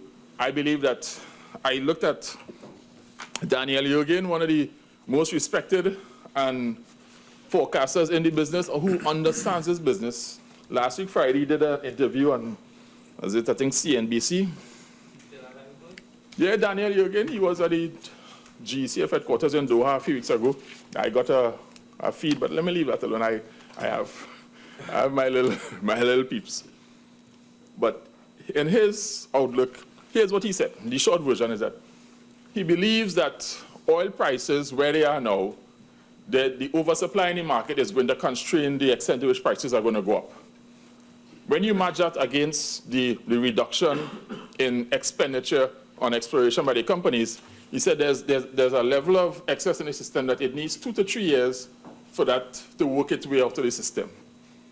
That is his estimate. It's going to take, he said, probably price may operate in the current band up to about $60 for the next 2 to 3 years until we work off the excess in the system. Because remember, oil consumption globally is still growing. It's still growing. All that's happening now is that companies who are producing have started to cut back on further expenditure to increase production. So that while, and of course, well, we have Iran coming on. So, but until the extra in the system is worked out, in 2 or 3 years, we may not be in a place to expect prices higher than about $60. This is Daniel Yogan as of last week Friday. So projection doesn't probably mean anything, but I like to understand at least. I try to keep current with what the experts in the business are saying, and I can always drop him a line. So, Madam President,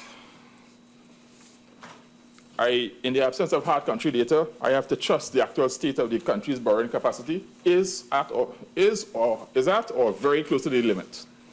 As such, it would be foolhardy for the sitting administration to not seek to provide itself with some breathing space. Senator Small, you have 5 more minutes. Thank you, Madam President. Madam President, as a government, the increased ceiling provides for options and flexibility in the event that revenue forecasts tank or some sort of other disastrous event occurs. I don't think anyone in the room wants something untoward to happen, and then the government is limited in its options to be able to try to fix it. It is impractical and foolhardy for the government to attempt to run the country for any significant period without having some sort of emergency cover, and I am sure that no member wishes to see the government's hands tied as it attempts to navigate this very difficult economic period. All that is being asked, Madam President, is for the government to make prudent choices when accessing these funds. I think that is the message that has come across. We need to see the government making prudent choices. But, Madam President, as I wrap up, we need to see a new kind of fiscal governance. It's probably even unfair, depending on where you sit, to ask a government to do that in the face of where we are. But we need to have proper fiscal governance to manage the country's debt load, structured investments. Still, we need investments, but the investments have to be targeted and structured in skills training, technology, and in key infrastructure developments. And we need to strike a balance, as mentioned earlier, between spending and saving for the future. And most importantly, Madam President, there needs to be accountability for the money spent. We can't continue this process of money disappearing into a black hole. I think Minister can outline monies just going into places and then nobody knows what happened to it. That has to stop. You can't be putting billions or hundreds of millions into enterprises and then you can't see what is the result. That has to change or has to begin to change. Yeah? And just for the record, Madam President, Mr. Minister of Finance, I can't, it would be remiss of me. Just for the record, the last economic bulletin by the central bank shows that there's a lot of money by sitting in the central banks, the central and the commercial banks. The last report that I have was for, I think, August 2014, whenever it was. The banks in this country charged service fees in that year of $1.07 billion in service fees. I have no problem with somebody running a business and trying to be profitable, but it's daylight robbery. It is daylight, $1 billion in fees. Yeah, I mean, come on, in 1 year.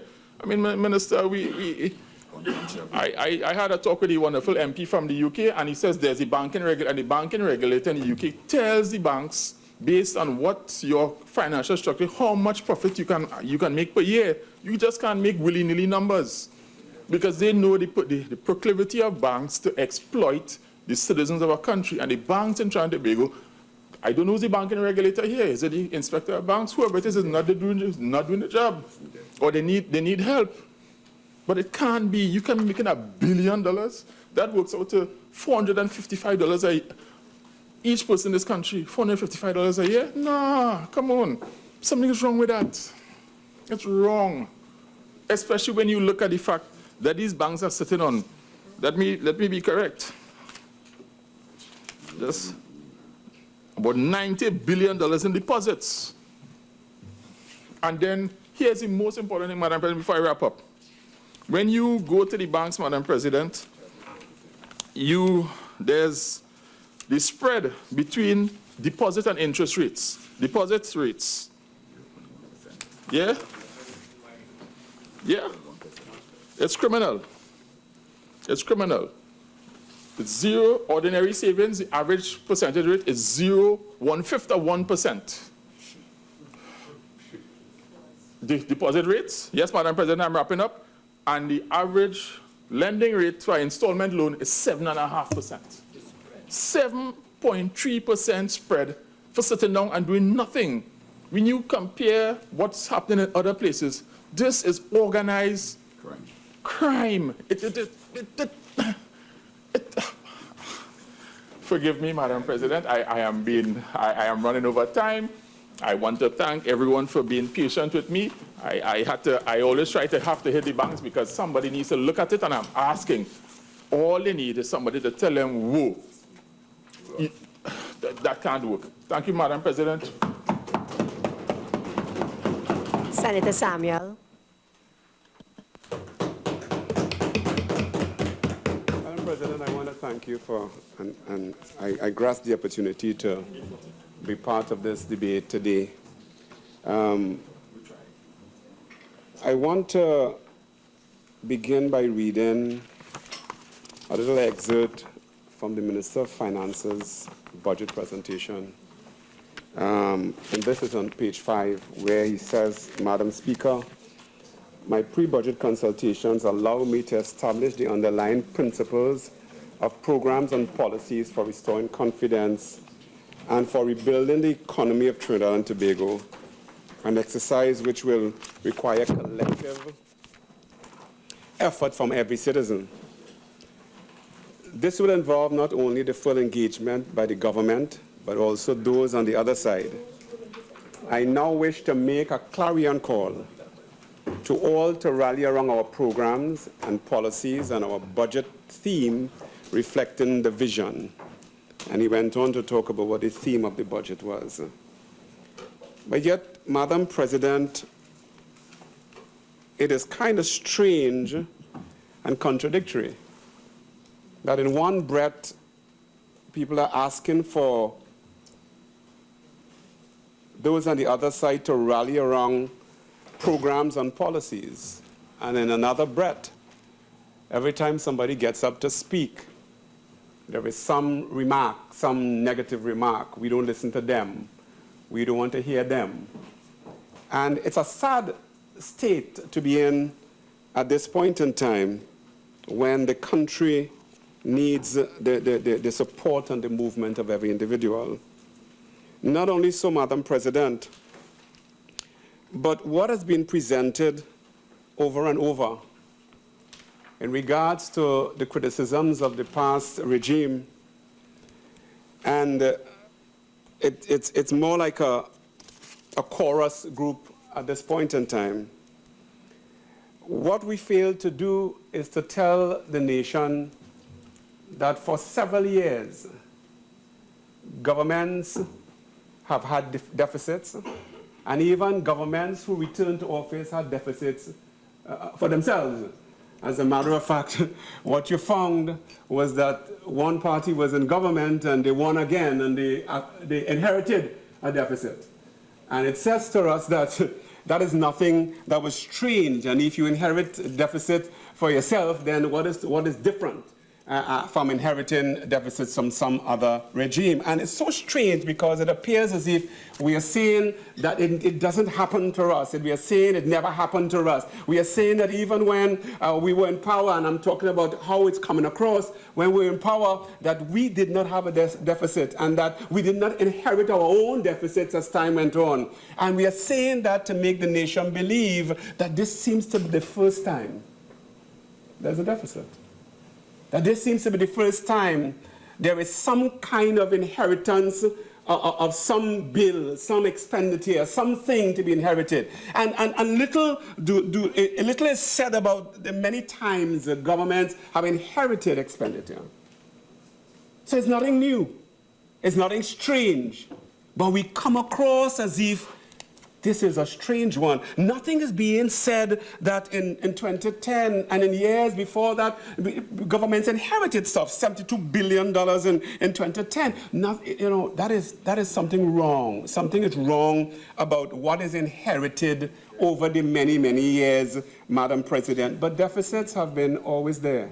And Senator Hadeed clearly defined and reiterated over the years from 2002 right on to 2010, what happened in that period and how the country had to make tremendous adjustments for what occurred during those periods. And most of that time, there was a change in governments from 2002 over and over and over and over, Madam President.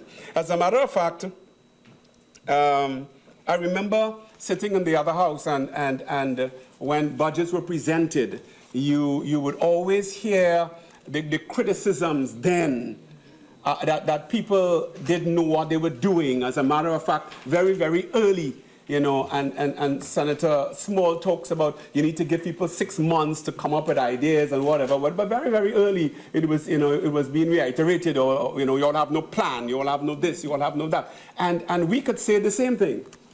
We could say that there is no plan. We could say that there is no vision. That we could say that there are no ideas. As a matter of fact, the leader of government business in the House keep reiterating the PNM's manifesto as their government policy. And I have read that thing over and over and over and over and over and still can't understand what's the vision, what's the plan, what are the strategies, what's the direction. It's a lot of vague statements pulled together.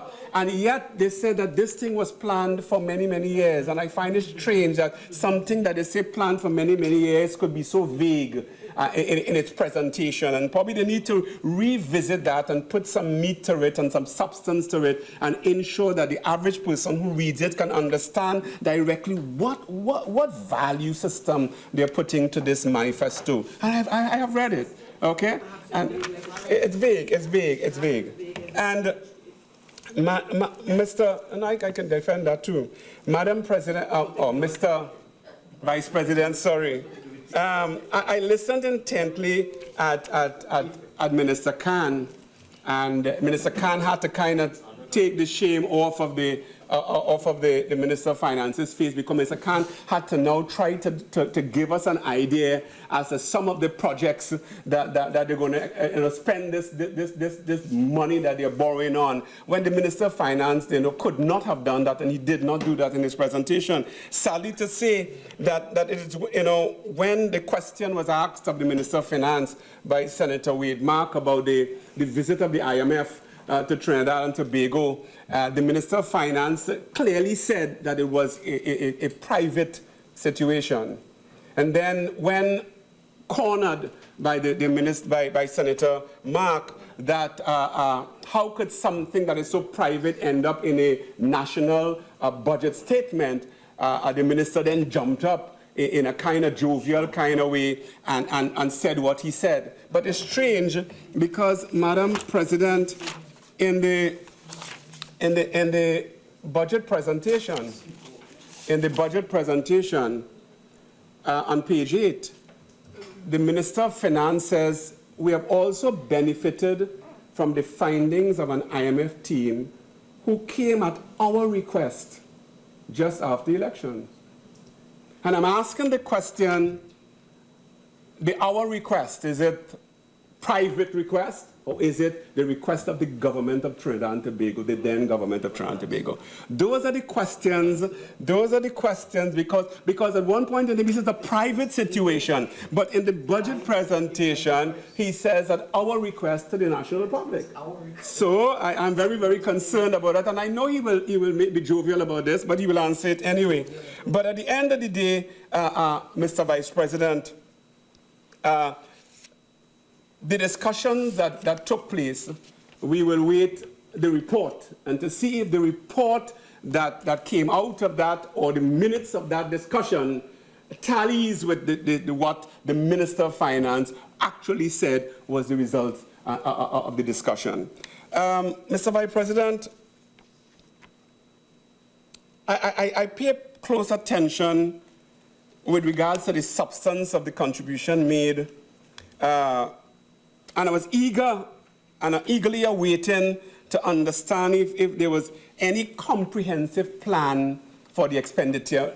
Minister Khan kind of juggled with some things that he tried to pull out of the hat like a magician to try to tell us this is how we will spend it. But what I have not heard, and there are questions to be answered, I have not heard from the Minister of Finance what is the strategy for the economy? I've not heard that. What's the strategy? What's the real strategy for it? And he may ignore me on this side, but as a citizen, I'm asking him also. So I'm asking him twofold. Not only from this side, I would like to know from him as a citizen, what's your strategy for the development of the economy? What is the plan of action within that strategy? What is the plan of action within that strategy? And I would like to find out that plan of action. What projects will they undertake effectively to build a sustainable economy? Those are the questions that must be answered. And I am being disturbed, Mr. Vice President, and I would like some respect, please. So I could sit down and ask to get some respect. Nobody's talking. Like you're still talking. Okay, can we have so a little bit of silence so that Senator Samuel can continue. Senator Samuel. Thank you, Mr. Vice President. And Mr. Vice President, if these questions are not clearly answered, then the idea of effective management, the idea of developing an economy, the idea of more job creations and higher productivity, the idea of more wealth in the nation, the idea of a better livelihood for citizens becomes a dream, but may never become a reality. Because there is no strategic plan. As a matter of fact, the nation cannot sit and understand the systematic approach, the direction, what we want to achieve, how we intend to achieve it, where we intend to pull things together. And those are the questions that has to be answered, Mr. Vice President. Mr. Vice President, you know, we keep talking about nothing being done and nothing being done, but then we hear about the continuation of projects that were started. And it's kind of strange to hear nothing was done, nothing was done, nothing was done in 5 years, but we continue in this project, we continue in that project, we continue in that project. Well, if nothing was ever done, then what is there to continue? Then you should have been starting it all, starting something and starting something. But I hear we are continuing this project, and continuing the highway, and continuing the hospitals, and continuing that. But in one breath, nothing was done. And that's kind of strange that, you know, the chorus keeps saying, absolutely nothing was done. Show me what was done. But then you continue in the highway. Then you're continuing something. But if you're continuing something, then something was started.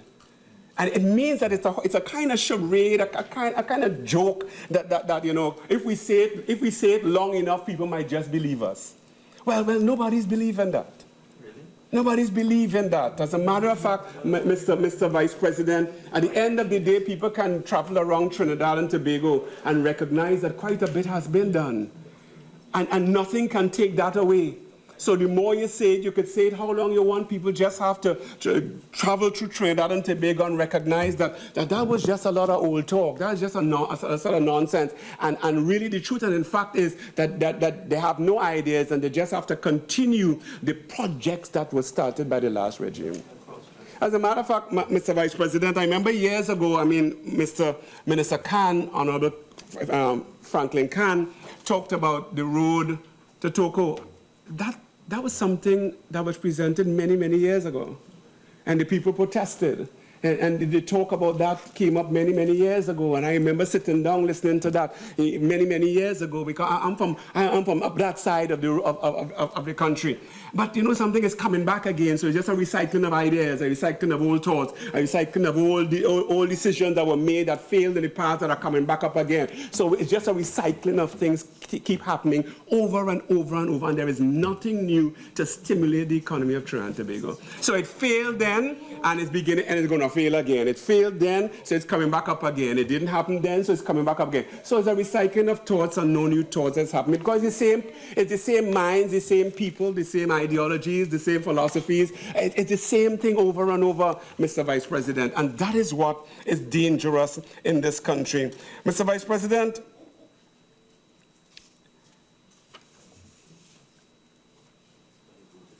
I've heard how much they want to borrow, and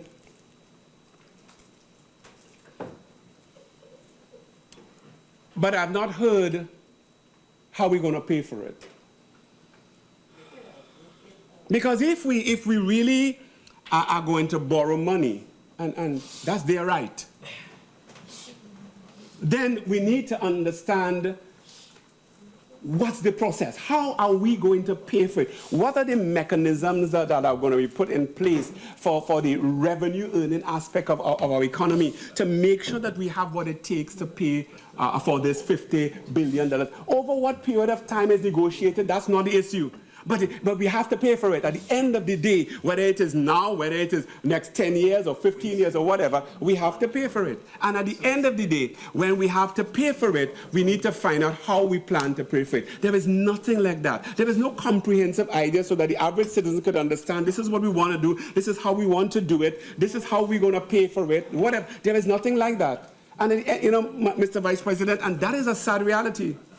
So in other words, lablash, we want $50 billion, take that or leave it. And as a matter of fact, we have the majority in the House, so we're going to get it anyway.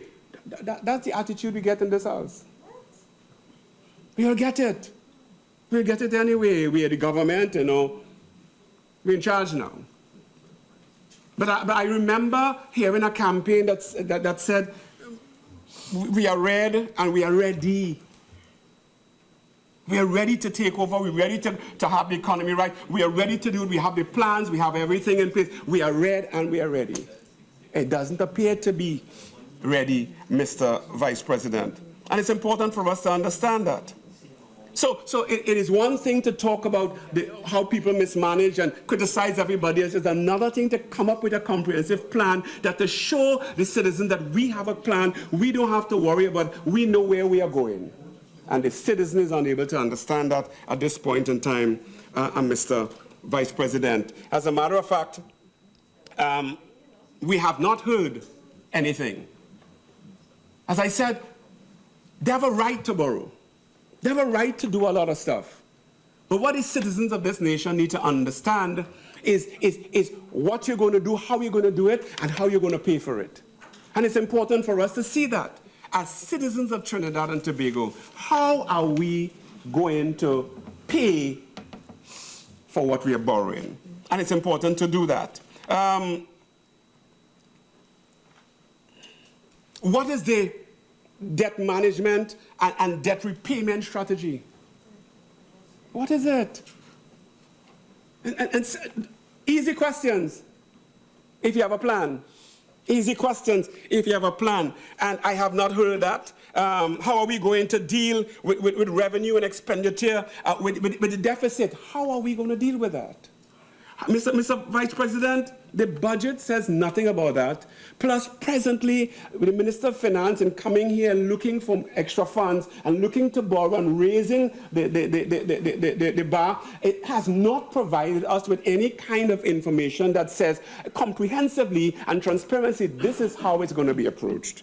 And I'm asking him to do that. I'm really asking him to do that. There's an old saying, before you criticize a man, walk a mile in his shoes. That way, when you criticize him, you'll be a mile away and you'll have his shoes. That's an old saying.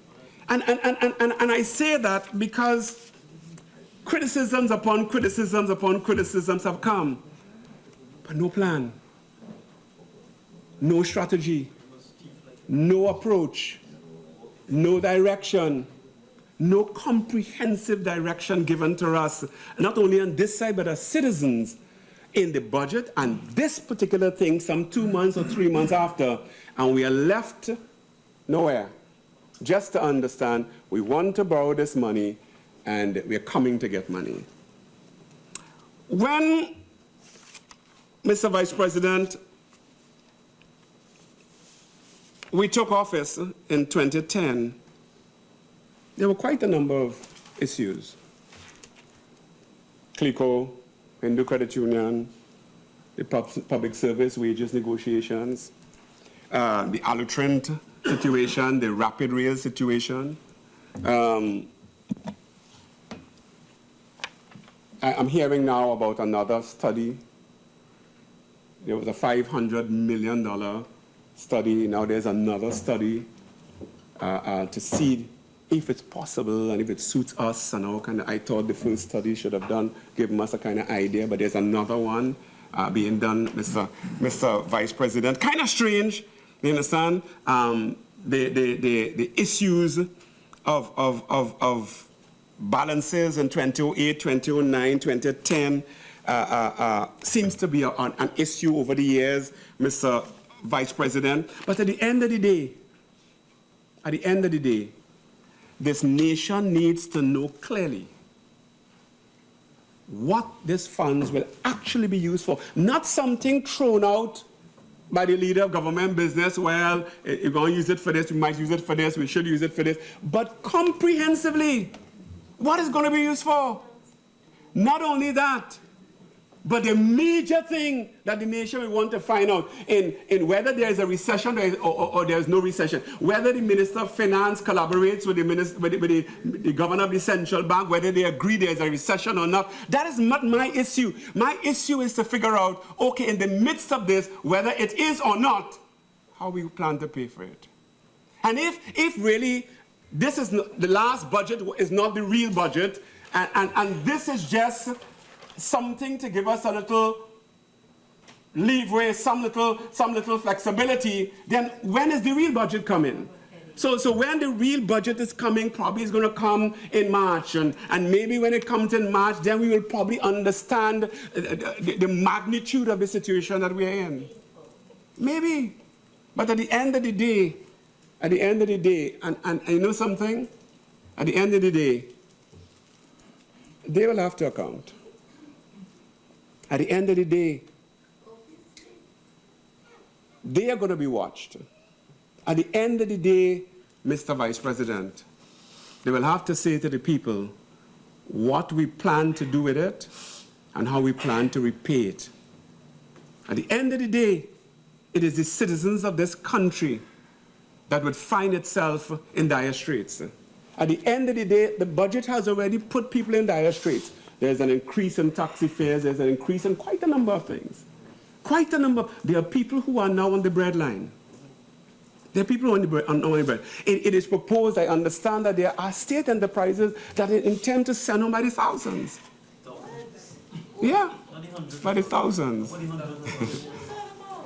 I understand that. We wait to see. We wait to see. We wait to see. Because at the end of the day, Mr. Vice President, the citizens of this nation will pay the price for the raise in everything. The raise in gasoline, the raise in taxi fares, the raise in food prices, the raise in everything. And a lot of people will end up on the breadline. A lot of people. And then we are now saying, let us give them a little more freedom to borrow without having a comprehensive plan as to what it's going to be used for and how we intend to pay for it. Is that right? But we sit on this side, and our purpose is to watch. Our purpose is to examine. Our purpose is to share our own views. The Honourable Minister can, and in his own spirit of camaraderie, says, you know, we need to dialogue, and that's important to dialogue. Dialogue. And he has to be speaking to everybody in the house, because people who are speaking now don't belong to this house. They are visitors to this house. They don't belong it. But Mr. Are you going to silence him? Are you going to silence him? Are you going to silence him?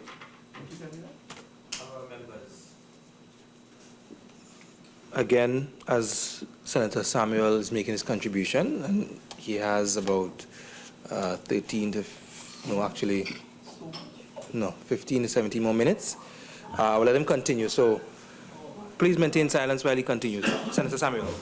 Thank you, Mr. Vice President, for protection from people who are supposed to be exemplars to this nation, who hold high office in this nation. Thank you. Thank you. But Mr. Vice President, the questions I've asked are unnecessary, not only for my own understanding, but there are quite a number of people that would ask the same questions and have been asking the same questions.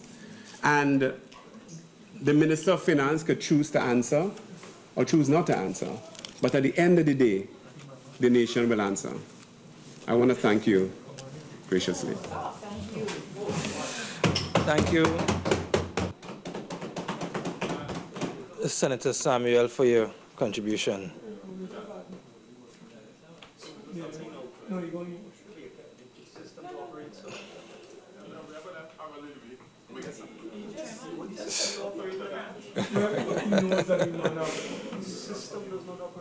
And nobody else could decide that. Senator Mahabir.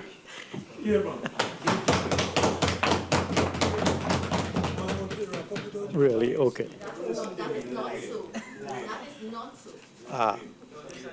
Thank you very much, Mr. Presiding Officer, Mr. Deputy President, for allowing me to speak on this debate this evening. The issue before us, sir, is a critical one. And it has really involved every single member on the independent bench today, giving their views. Mr. Deputy President, Mr. Vice President, the problem before us is a significant one, and it is one which has to be addressed with a certain measure of equanimity. One understands the need for a parliament, for a Senate, to provide to a government extra resources in times of a serious cash flow problem. We saw recently the problem in the United States with the fiscal cliff, where there was a threatened closure of many government offices because the parliament there could not agree on an extension of the borrowing limits of the United States government. No one wants that situation in Trinidad. And so I think everyone on our bench will support the view that in order to facilitate the operations of the government of Trinidad and Tobago, there is a need to provide an expansion because of the fact that we have at this time almost exhausted our limits to borrowing, and that this expansion is necessary so that the Ministry of Health can operate, the Ministry of National Security, the Ministry of Education, all of our social services, and including the various types of subsidies we provide to the people. Second, it is important for us to understand that there is a need for the honoring of the contracts that the government has engaged in. The government continues, regardless of who occupies the office, which political party occupies the office, the government continues. The debt is the debt of the government. We need to fulfill all of our contractual obligations. And I think few will take issue, Mr. Vice President, with the fact that there is a need to ensure that Trinidad and Tobago can maintain its credit worthiness with not only external agencies, but with all contractors who do business with the state. Because if we fail to honor our contractual obligations, then it may very well be that the government itself will not find itself in a favorable position with the business community, domestic and international, with respect to discharging its various services. The problem, Mr. Vice President, is simply this. The problem, and yes, we do not wish to default at all, and nor do we wish, no, we do not wish to default, nor do we wish to renege on any of our obligations. The experience of our CARICOM neighbor Guyana is a telling experience where that particular country reneged on debt, but on more to come. So we do not wish to renege on any of our obligations. It is for this reason that we need to be judicious when we enter into contractual obligations. We do not want to renege, so let us be very careful. Let us, therefore, probe a little deeper into the issue before us. And the facts before us, Mr. Vice President, is that there is some concern with respect to whether Trinidad and Tobago is in a recession. That is a non-issue. I know Senator Small refers to me as an academic. I am no longer active in the academic world, but it is said that academics never retire. They simply lose their faculties. So that, let us hope it does not happen to me. It's a pun. It's a pun. It's a pun. Let us hope it doesn't happen. However, I always am inclined to that background. recessions are not a phenomenon associated with economies such as ours.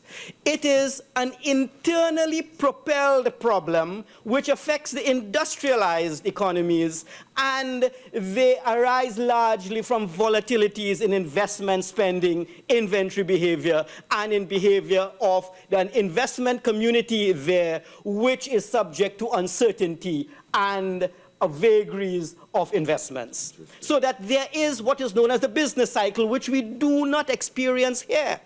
What we experience in our realm is something else. Let us see what it is.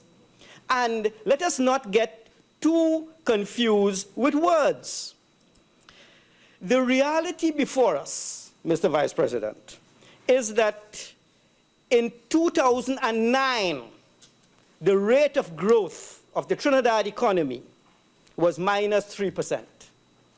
That is a negative rate of growth. That is, the economy actually declined. Actual real income declined. In 2010, the rate of growth was 0. These figures all come from the official statistics of the IMF and the World Bank. In 2011, the rate of growth moved from 0 to -1.3%. 2012, 0.4% growth. 2013, 1.6% growth. 2014, 1.9%. And in 2015, whether we are going to experience negative growth or zero growth is something still to be debated, because we are not yet finished with 15. But let us, for safety purposes, say that in 2015, the rate of growth is 0%. 0%. We are stagnating. What has happened here is this. Since 2009, this economy has experienced plus growth of 3.9% and minus growth of it's a minus growth of 4.3%, and it has had a 3.9 plus growth. So we have had more years. We have had basically from 2009 to 2015 a net of 2.6% growth over all of these years, giving us an average of 0.5% growth since 2009. What we have here, Mr. Vice President, is a classic case of a stagnating economy. It is not recession, it is not depression. We have had a stagnating economy. And at the same time, we have had inflation, price rises. This is a stagflation we're experiencing. We have a stagflationary experience. It means that we are stuck in a rut. We are not rising. We have had basically a 2.6 growth over this 9-year period. 2.6% alone, 0.5% a year. What this means is this. We are basically today, in 2015, at a level of income that we had in 2008. We have gone nowhere. We have lost 8 years. We have lost 8 years. There is nothing happening in the economy. At the same time, Mr. Vice President, at the same time, what did we observe? We observed the following.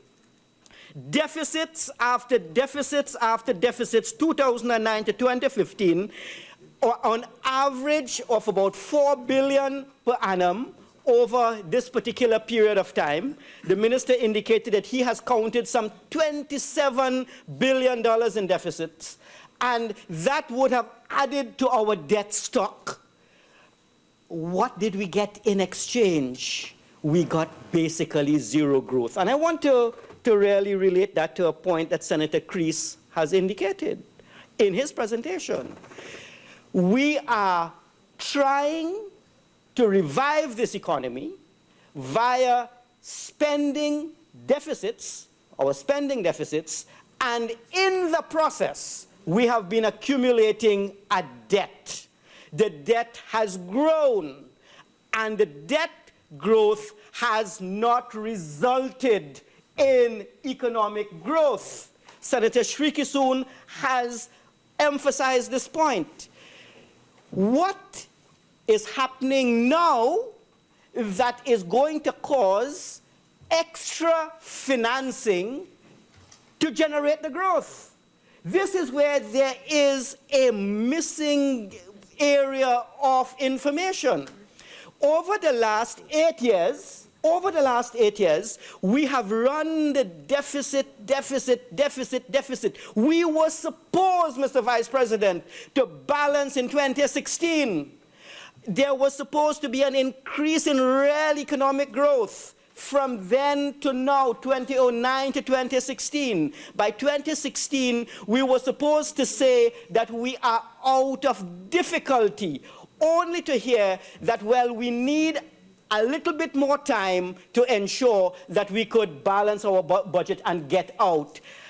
What we have seen is that the experience has indicated that simply spending and spending has not generated for us that which we want, which is economic growth. We need economic growth. We need to grow this economy.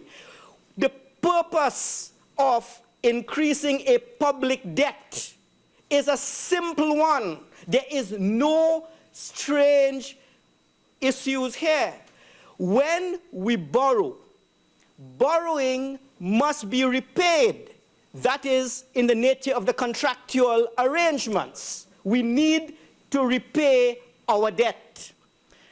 And when we are called upon to repay our debt, from where will the revenue emerge to repay this debt? It will have to arise from an economy that is now larger, so that the economy is small in size at this time, and the small economy, given the extra borrowing and given the extra expansion in productive capacity of the economy, the real economy will grow subsequently. And out of that larger economy, you will be able to service your debt and still have tons left over to finance all the general purposes of an economy. Debt expansion without a nexus to economic growth is the recipe for economic disaster. This happened in 1983 to 1993, that 10-year period in which, let us remember how the economy performed. It declined for a number of years before it finally was able to revive in the early 90s. What caused the decline in the economy? The decline in the economy was a simple one. We will have to come to the next motion, but the problem in the 80s was simply this. The government was heavily indebted foreign. We had foreign debt, and given the collapse of oil prices, as we are seeing now, and given the very sharp increase in interest rates. Now, this is another issue we have to be looking at. The sharp increase in interest rates, which occurred in the North Atlantic as they tried to control their own inflation, and all of our debts were floating rate debts. We were hit by two shocks over which we had no control. One, the sharp interest rates on our foreign debt stock, and the collapse of our oil prices. We had no gas then. And given these two demands on our scarce foreign reserves, we had to devalue, we had to cut back our spending, and the quality of life deteriorated from 1982 to 1992 precipitously. We have to be very careful as we contract debt if we are going to ensure that we protect the people that we want to protect. Who do we want to protect? We want to protect the current citizens of our republic. We want to ensure that the current citizens are well endowed with government resources. But at the same time, we want to make sure we do not burden the next generation with a debt that we have incurred, which did not generate benefits for them. You see, if it generates benefits for them, it's fine. They have a larger economy to work with. But if we contract debts and the economy remains small, what is the outcome, Mr. Vice President? The outcome is this: more and more of our scarce tax revenues, because there will come a time when we can't borrow anymore to pay off old borrowings. We will have to get to the day of reckoning where more and more of our revenues will have to then be allocated to debt servicing. What does that mean? It means that there will be less revenue for milk, medicines, and machines. We need to proceed carefully.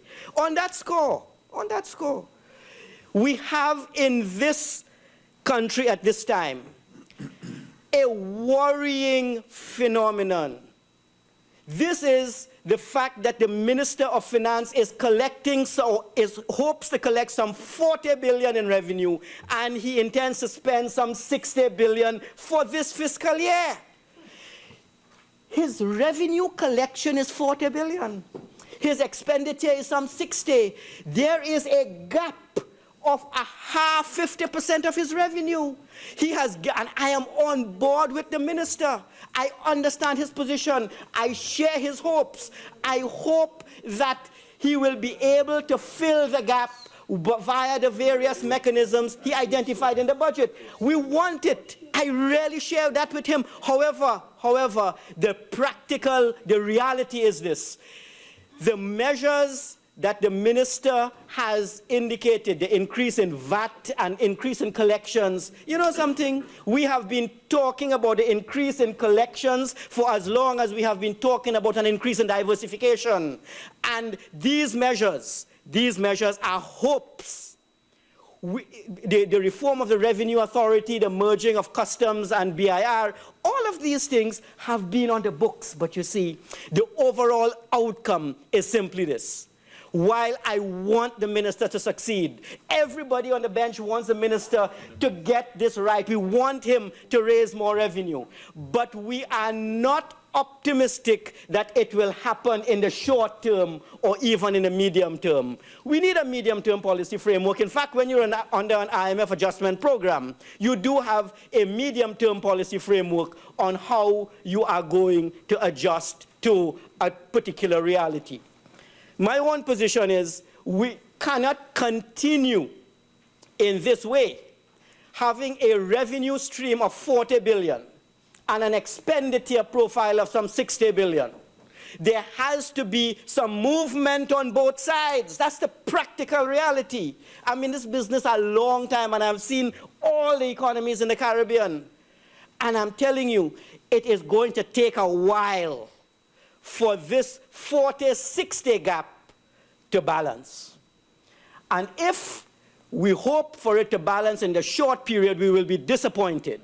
If we put into place certain measures over a medium term, there is a greater likelihood of success.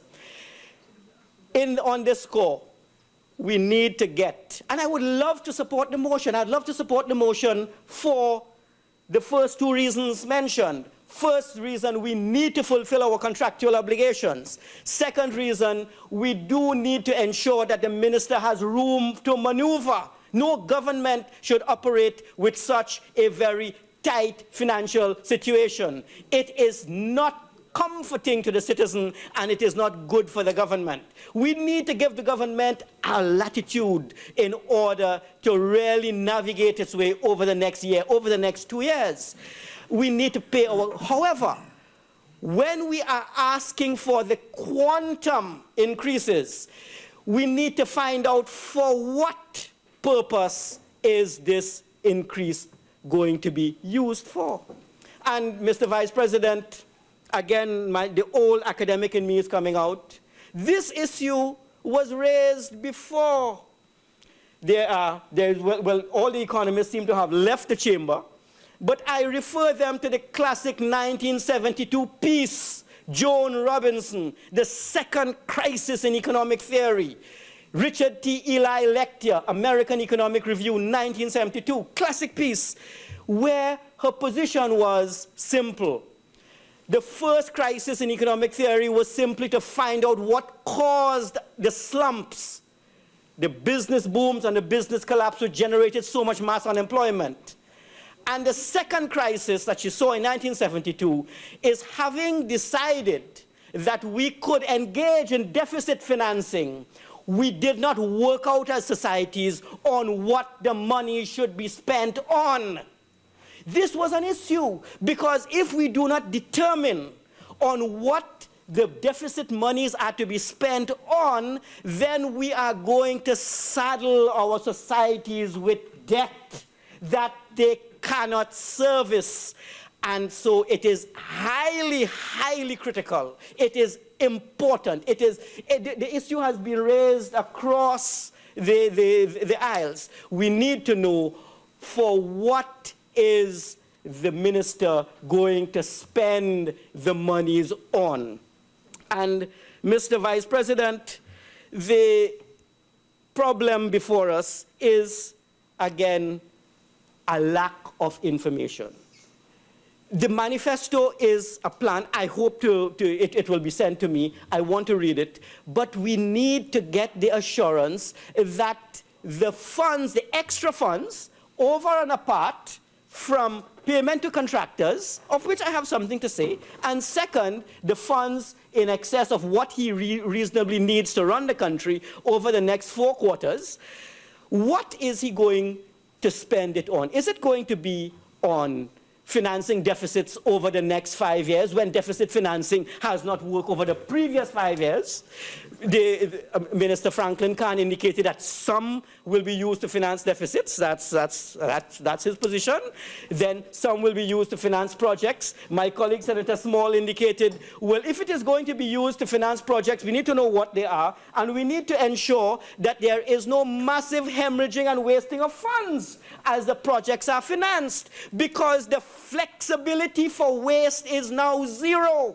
We are in a crisis. Let us see what has happened. What has happened is this. This country has had a few planks of economic activities as we try to restructure post-independence. One, industrialization, as we expanded our manufacturing sector during the 1960s, aid to pioneer industries ordinance in the early 50s, Arthur Lewis model. The second is that we went into heavy industry in Point Lisas. That caused some problems, of which I'll have something to say. And the third is natural gas. We have had 3 planks of industrialization in Trinidad. And despite that, we are seeing now that we are still not exempt from vulnerabilities. We are seeing that we thought LNG was going to be the panacea. Well, it seems to go the same route as methanol and urea. The prices all move in one direction. It seems together. The manufacturing sector has stagnated, and so we have found ourselves in a situation in 2015 where we did not pay much respect to the Heritage Fund. Senator Small indicated the Heritage Fund of Saudi, the Heritage Fund of Qatar, there's the Heritage Fund of Norway, the Heritage Fund of Alberta. We did not go that route. We decided that it was not the feasible thing to do. So we are in a crisis now. Which way do we go from here? Do we finance more? Or do we now really adjust, as Senator Shrikissoon has indicated? This is the challenge before us. This is why this particular debate is so critical. What is the road we are going to take? Is it that we are going to finance for another 5 years and run a huge debt with absolutely no plan on how we're going to service it? Or is it that we are going to say, we have tried that model, it has not worked, it is time to adjust? This is where the debate is at this time, financing or adjusting. Mr. Vice President, in order to make that decision, we need information. I am hesitant and reluctant to make a decision as critical as that without the necessary information. I need the hard data. It cannot be on trust. The public interest is at stake. The interest of the current generation and the interest of the future generation is also at stake. I have seen what has happened when we finance and we really take too much of a great risk. Point leases. The problem with point leases was not the idea. It was never the idea. The problem with point leases was, should we borrow so heavily internationally, run a huge foreign debt to finance these activities, the prices of which were uncertain? That was the problem. And we took a gamble and we failed. We failed, and it affected us negatively for a good decade. It was only in 1995 that we were able, Mr. Vice President, to really settle our outstanding debt at that time. And everyone in the economy was adversely affected. And I do not wish to be party to something that is going to put the people in that kind of danger again. No, we have learned from bitter experience. I lived through it because those were the days when you couldn't get foreign exchange for apples for Christmas or for grapes or even for butter for fruit cake. That is a fact, you know. That's the 80s, 90s. Yeah, well, we couldn't get foreign exchange for a number of other things too, but a little apple for Christmas seems to be, I think, something that somebody should have. Let us ask ourselves, what kind of information we need that the minister did not provide? What would I have liked to see? I would have liked to see the minister indicate quite clearly, currently, as in 2015 estimated, what percentage of his revenue, that 40 billion, was going to be allocated to debt servicing. Is it 10%, 4 billion? Is it 15%? What percentage would he feel comfortable with? And that's an important bit of data, because you see, Mr. Vice President, in 1964, 50 years ago, when I read the Parent Act, the legislators at the time understood that we needed funds for development purposes. They understood that. But they understood that there were inherent risks involved.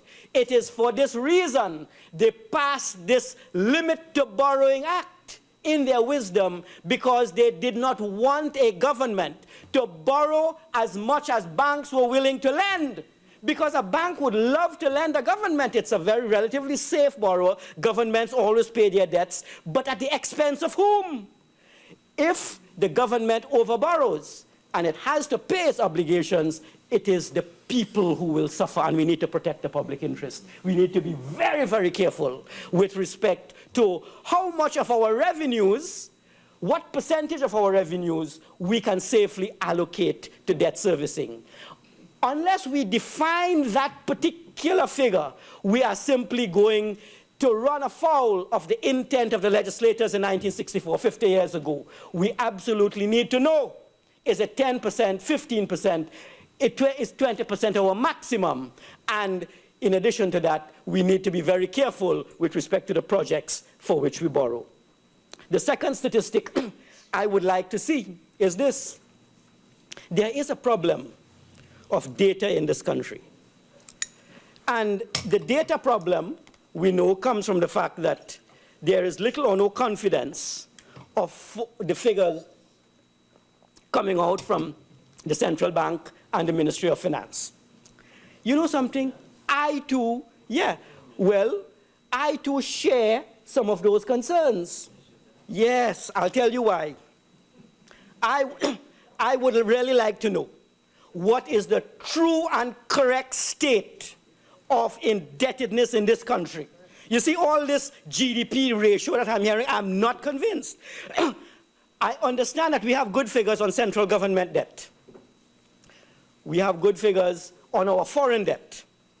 But you know something? Recently, the Petrotrin debt was downgraded by Moody's. Not only because Petrotrin was found that maybe its position to pay was compromised, but I understand that debt is large. What is Petrotrin's debt like now in quantum figures? Is it 14 billion? Is it 10 billion?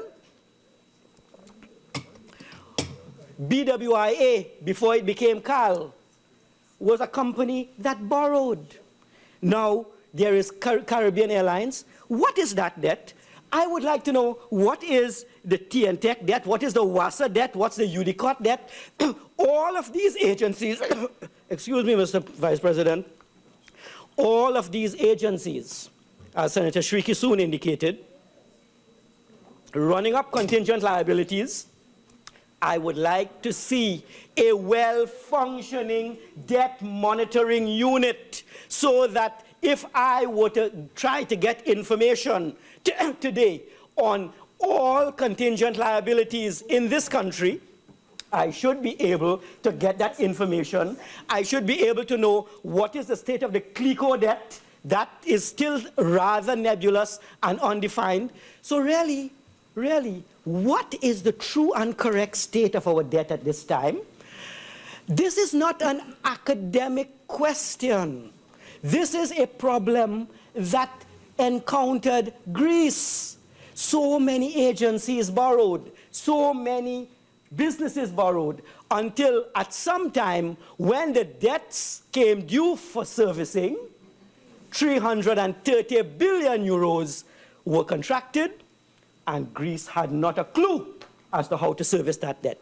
If it happens to an advanced economy such as Greece, what happened to their debt monitoring unit? What happens to our debt monitoring? I would like to see, and I would like to have confidence, not only on the GDP figures, but right now, given what is asked of this parliament, I want to know what is every single debt contracted in this country for which the Minister of Finance is liable. That is contingent liabilities together with actual debt. Because we have been running deficits, all the deficits over the years. We have been floating bond issues. Senator Henry made a valuable point when he asked the former Minister of Finance, he's not getting complete information. I would like complete information, Mr. Vice President, so that I know when I make this decision, it is an informed decision and not a decision made on trust. I want to know exactly what is the current state of the stock of debt, what is that current debt servicing like over the next 5 years, and can we afford this extra 50 billion if the economy does not grow? This is the essence, you know. If we could be sure that the economy is going to grow, I would approve the minister forthwith, immediately, but it is too uncertain, much too uncertain with respect to the growth of the economy. Given the uncertainty, Mr. Vice President, the uncertainty before us, we have an option before. The option is every year since 2008, the government's budget expenditure has been rising, although revenue has been stagnating. And we did not find it prudent in 9, 10, 11, 12, 13, 14, and 15 to look at that fiscal package and ask ourselves, how much of that is necessary? How much of that is optional? Well, you know something, when you are awash with revenue, you can afford to spend to your heart's content. When revenue is short, you have to make some adjustments. You have to adjust. I cannot see how a minister can come and ask me to raise this debt ceiling without telling me what he is doing to cut some expenditure. This will not fly anywhere by any agency, not by the IMF, not by the commercial bank, not by any financial institution. You have to show how you are prepared to make some adjustments so that you are going to find yourself in a position to repay. And Mr. Vice President, Senator Raffoul made a valuable contribution. Thank you very much, Mr. Vice President. Mr. Vice President, Senator Raffoul made a valuable contribution when she said, let us try to see what we could do to reduce expenditures. We could lower our air conditioning temperature. We could cut back on paper. We could look at our goods and services bill.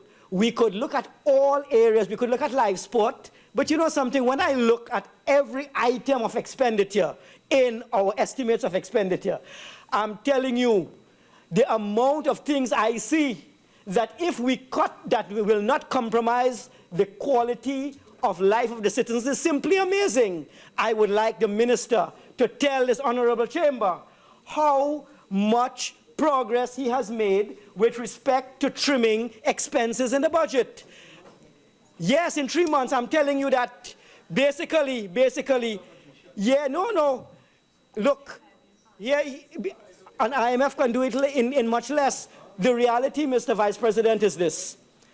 We have to ask ourselves, how are we gradually going to get this level of expenditure down? How much of it is waste? How much of it is avoidable? How much of it is tolerable? And how much of it is necessary? This is a new era in budgeting. If we don't do that, you know what is going to happen? Senator Shrikissoon's prediction will come true. Our government will continue to spend because they're afraid to cut, but the population is smart, you know. The population is smarter than we give them credit for. Let us be truthful and honest with them. They face the same crisis that we face in the parliament. They are going to face a cut in their household income. They have to make adjustments. There are some things they won't be able to buy. They can't go out and buy chicken and chips as often as they did. They can't make the expenditures that they did. The government will have to do the same. Mr. Vice President, we have in a few minutes, do I have 3 minutes? 3 minutes left to me, Mr. Vice President. I find it odd that we are paying money to contractors, that we owe money to contractors. All of these projects were supposed to have been approved by this honorable house. The financing for those projects was, unless they are off budget, but the financing for those projects was supposed to have been approved. The problem arises, we have passed this. All those expenditures were approved. You are doing nothing illegal. But where was the Ministry of Finance to alert the government that, you know, we can't exceed the borrowing limits? Were they not supposed to give us a warning system?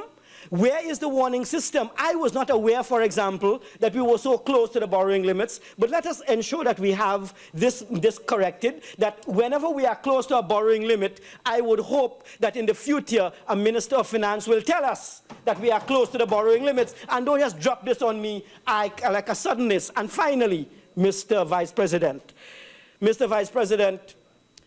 a few years ago, after the 09 crisis, there were a few countries in Europe that experienced serious difficulties.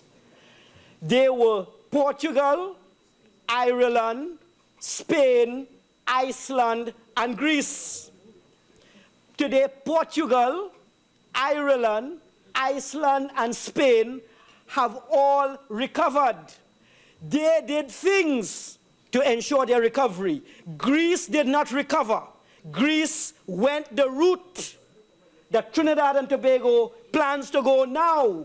Let us not go the route of Greece. Let us see what Portugal, Ireland, Spain, and Iceland did. Follow that model, and let us not put this country in financial danger. I thank you. Thank you, Senator Mahabir. Honourable Minister of Finance.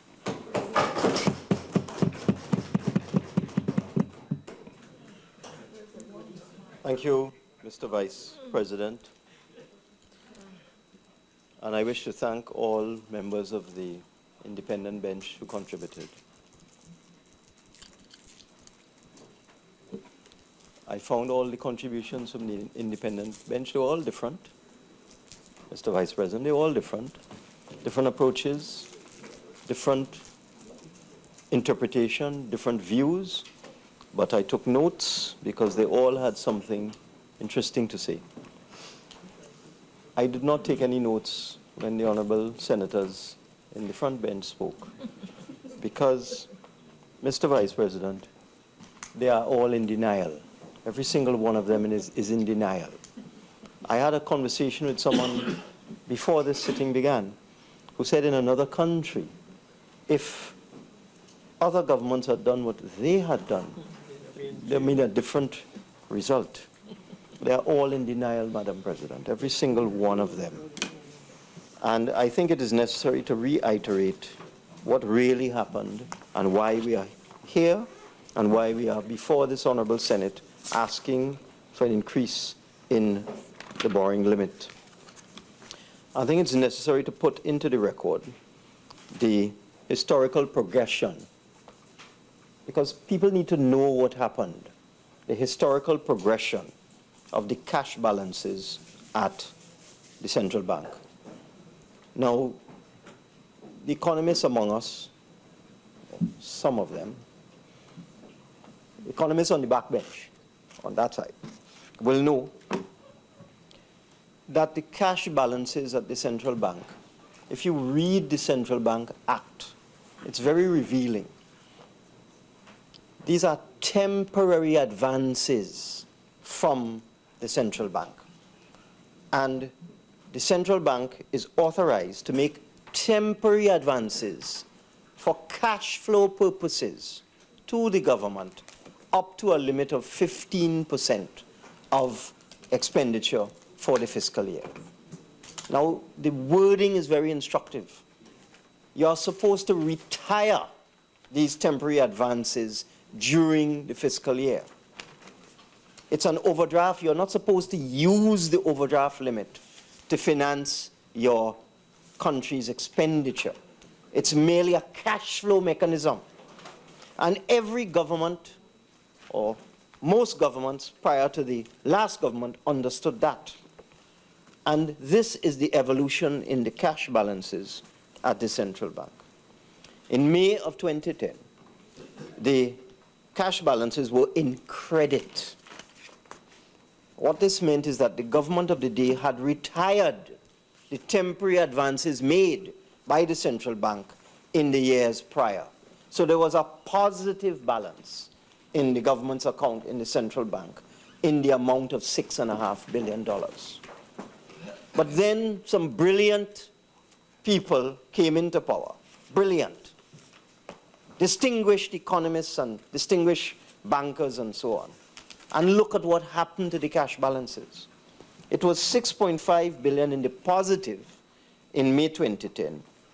By September 2010, the cash balances had dropped to $4.5 billion. By September 2011, $2.4 billion. By September 2012, $1.6 billion. So between May 2010 and September 2012, the former government was using up the cash reserves in the central bank. We need to understand these things. And then by September 2013, the cash balances were negative $4.5 billion. And then we come to the situation in September 2015, negative $8.8 billion. So the former government was using the overdraft as a form of income. This is what these brilliant people did. They used the cash in the central bank as a form of income. Instead of coming to this parliament, which is what they should have done, they should have come to this parliament 3 years ago when they burnt up the cash, the temporary cash available in the central bank, and come clean with the country, explained what they were doing. They were living beyond their means. Because if you look at the expenditure pattern, the expenditure patterns in 2008, 2009, 2010 were all in the vicinity of $45 billion. The revenue was also around that. So we were more or less balancing income and expenditure in those years, 2008, 2009, 2010. $45 billion in income, 45 more or less billion dollars in expenditure. That was what was happening under the People's National Movement. In comes the UNC. What happens? The revenue remains the same, 45 billion, 46 billion. But what does the UNC do? they increase the expenditure. So we have income coming in at 45, but they take it up to the expenditure up to 50, up to 55, up to 60, and then the last budget that they read, the projected expenditure was $63 billion. That's what they did.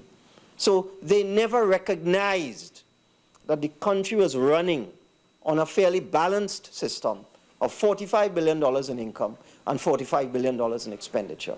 They just increased it by almost $20 billion. They created the condition that we find ourselves in today. And Senator Mahabir, I want to give you an assurance. We estimate that when we have only been in government for 3 months, but we are already drilling deep into the expenditure that took place in the last 5 years as they increase that expenditure from $45 billion up to over $60 billion. And we are looking at what it was spent on. Now, of course, there were wage increases. This year, as we go into this fiscal, we are hit with a $5 billion arrears of salary bill that we must pay. Because governments are continuous. One government can't increase wages in the public sector and the state enterprises, create back pay, and another government comes in and says, we ain't paying that. Then the whole system will be destabilized. So they created the condition, they increased salaries, they didn't pay the back pay, they left it for us to pay. We have $5 billion in 2016 in back pay to pay, and we will pay the back pay because we are an honourable government. We will honour commitments made by others. Not like them and they just go and cancel the OPV contract and the Alitrin contract just so and expose this country to billions of dollars in penalties and losses. We're not like them. So the whole point is the previous government was totally irresponsible. They saw a revenue stream of $45 billion and they increased expenditure to over $60 billion. Where was the money going to come from? It came from cash reserves in the central bank, as I said. They irresponsibly, which business uses overdraft as a source of income? Who does that? Senator Hadeed, in your business, you use your overdraft as a source of income? That's what you do? Irresponsible. So, Madam President, I'm speaking to you. I'm sorry. I realize I should be speaking to you. And Madam President, so they use the overdraft as a form of income. They took the unemployment fund and they pledged it against the overdraft.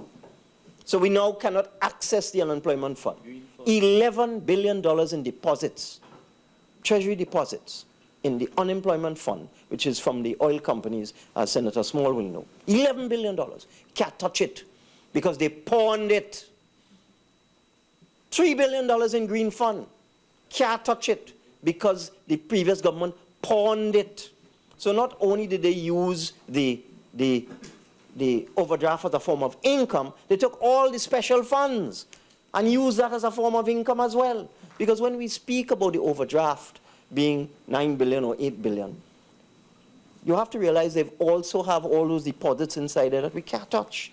We can't touch the green fund. We can't touch the unemployment fund because they've mortgaged it. That is how they were running this country. The deposits from the Ministry of Energy, they have mortgaged all of that against the overdraft and using that as income. That is how those brilliant economists and brilliant bankers ran this country.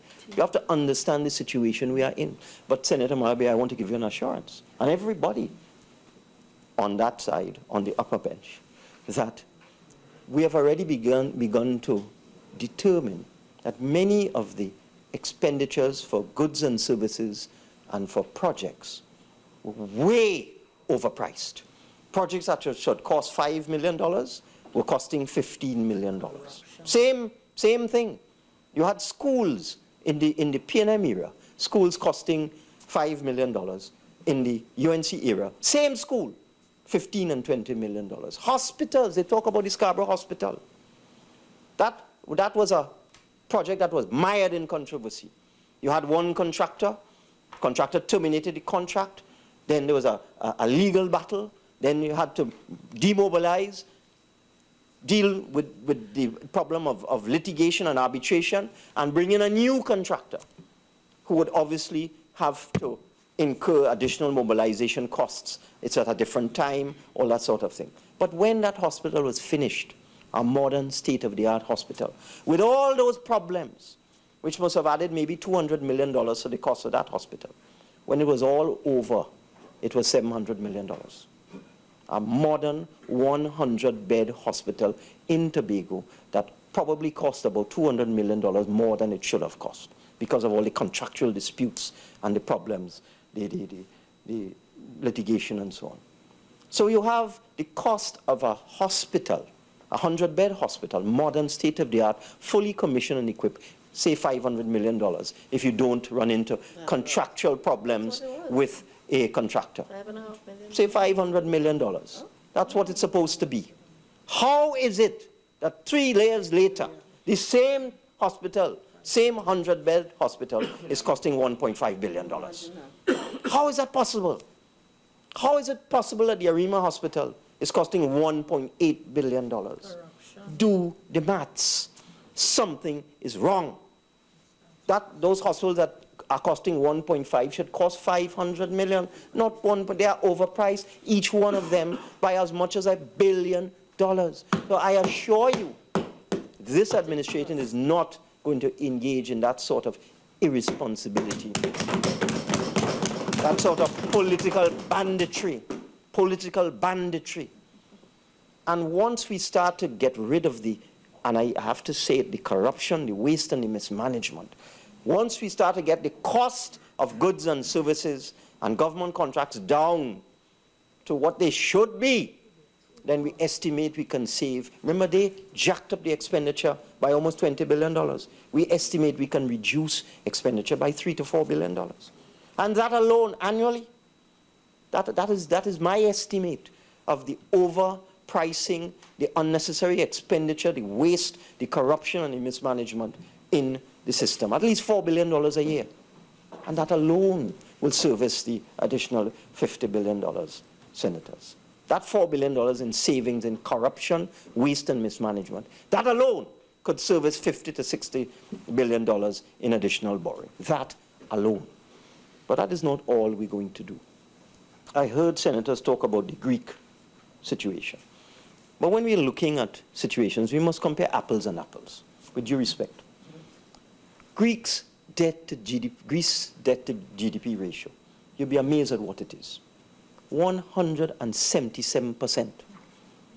Now, how on earth could a country allow itself to get into a situation where its debt to GDP ratio is 177%? We are talking here about a possible, not necessarily actual, we're talking about a possible increase of our debt to GDP ratio from 46% to 65%. How could that be compared to the Greek debt to GDP ratio of 177%? There's no comparison at all. Senator Mahabir, with all due respect, we are not even close to Greece. We will have to multiply our debt by about 300% to reach Greece. We are nowhere near that. And I think a debt to GDP ratio of 65%, if we ever have to get there, is quite manageable. Quite manageable. And senators have asked me, well, Senator Mahabir asked me, how much do we pay towards debt servicing? It's about $5 or $6 billion a year at present. About 10% of 10% of expenditure goes toward debt servicing. If we take our debt up to 120 billion, we're going to be retiring debt as we go along. So maybe it gets up to 7 billion or something like that. But as I told you, we expect we could cut out at least $3 billion in corruption. And I'm not joking. When you take a hospital project and you multiply it by 3, and it goes from 500 million to 1.5 billion, we're not doing that. That is why they lost the election. And you know, what gets me is the level of insincerity of the honourable opposition senators. They are insincere, completely insincere. Your words are hollow.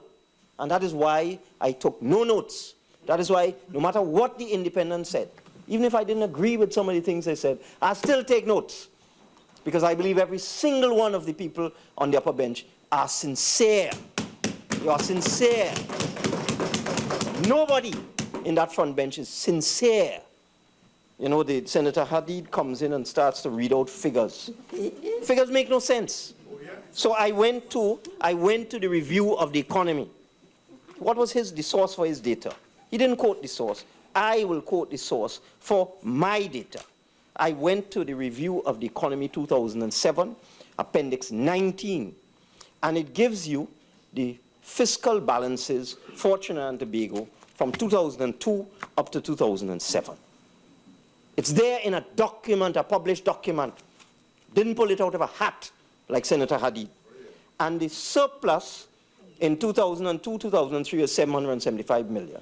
The surplus in 2003, 2004 was 211 million. The surplus in 2004, 2005, 2.4 billion. The surplus in 2005, 2006, 1.8 billion. The surplus in 2006, 2007, 1.3 billion. The surplus in 2007, 2008, $3 billion.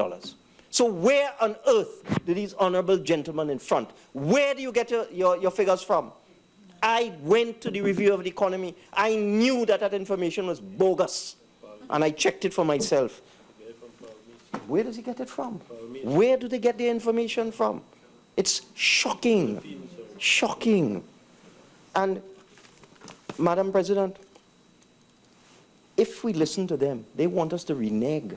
They want this PNM government to renege on all of the contractual obligations that they entered into. Because they don't want to support this motion. They want procurement legislation. Where was procurement legislation when you entered into a contract with China Harbour Engineering in 2013 for $600 million for the Endeavour Business Park? Where was procurement legislation then? Soil selective with China Harbour Engineering, 600 million. Transshipment and dry dock project, $3 billion, $600 million. No, TT, $3 billion.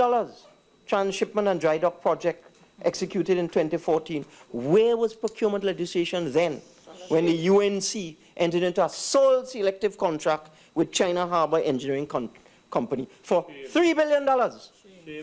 And coming now and talking about procurement legislation. Where was procurement legislation when in 2014 Beijing Lujing was given a contract for 6 industrial parks for $1 billion? Where was procurement legislation when you entered into a contract, Madam President? Well, I hope you would stop him from shouting. Where was procurement legislation when you entered into a contract with Bell Helicopters for $500 million? Where was procurement legislation when you entered into a contract with China Railway Construction, sole selective, for $1.85 billion for the Arima Hospital? Where was procurement legislation when you acquired a Chinese vessel for $230 million from China Shipbuilding in 2015? Where was procurement legislation when you entered into a contract for $1.6 billion with Vamed Engineering in 2014? And the reason why I'm saying all of this, it is the hypocrisy, Madam President, because we have to increase the borrowing limit to deal with all of these things. The Arima Hospital, the Chinese Hull, the Point Fortin Hospital, the Bell Helicopters, the naval vessels. Where was procurement legislation when all of that was going on? Now we saddle with $11 billion in unfinanced projects where the total headroom in the borrowing is $4 billion. And on the external, these are all external loans. Senator Shrikissoon, you wondered about the one we're going to debate in a while, external. This is I added it up, $8.5 billion alone in external loans that have not been finalized, entered into with sovereign governments, government to government. I have ambassadors. I get an email today as I'm sitting down here. I get an email from an ambassador from one of the countries where these people entered into these contracts. I want to see me to talk about the fact that the new administration has not signed the loan agreement for one of these projects. While I'm sitting down here, I get the email. $8.5 billion in external loans committed by the previous administration, when the headroom in the External Loans Act is just $2.5 billion or $3 billion. Where are getting the next $5 billion from? And wave a magic wand? And that is to deal with what we are already committed to. Senator Ramkissoon. I heard Senator Ramkissoon talk about $11 billion. $11 billion is just the few projects I read out there. The HCC is another 10. That's 21. And we're not talking about the Point 14 highway. That's another $2.5 billion. That EMBD, one man have a claim for $800 million at EMBD. You could believe a contractor have $800 million in cash. That's what's going on in this country, you know. A contractor is saying he's out of pocket $800 million. I see Senator Mahabir laughing. $800 million he out of pocket. Somebody in this country have $800 million in cash to build road and put down pipe and so on and drain for EMBD. $800 million, and they're sending a bill now for $800 million. That is what we have to deal with.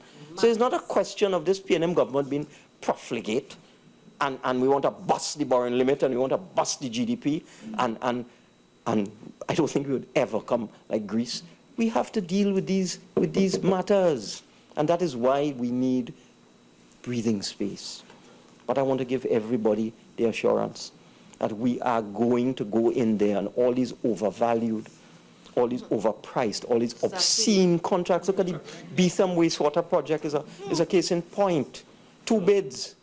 One of the bids is 600 million or 500 million. The next bid is $1 billion. They give the contractor the one for $1 billion.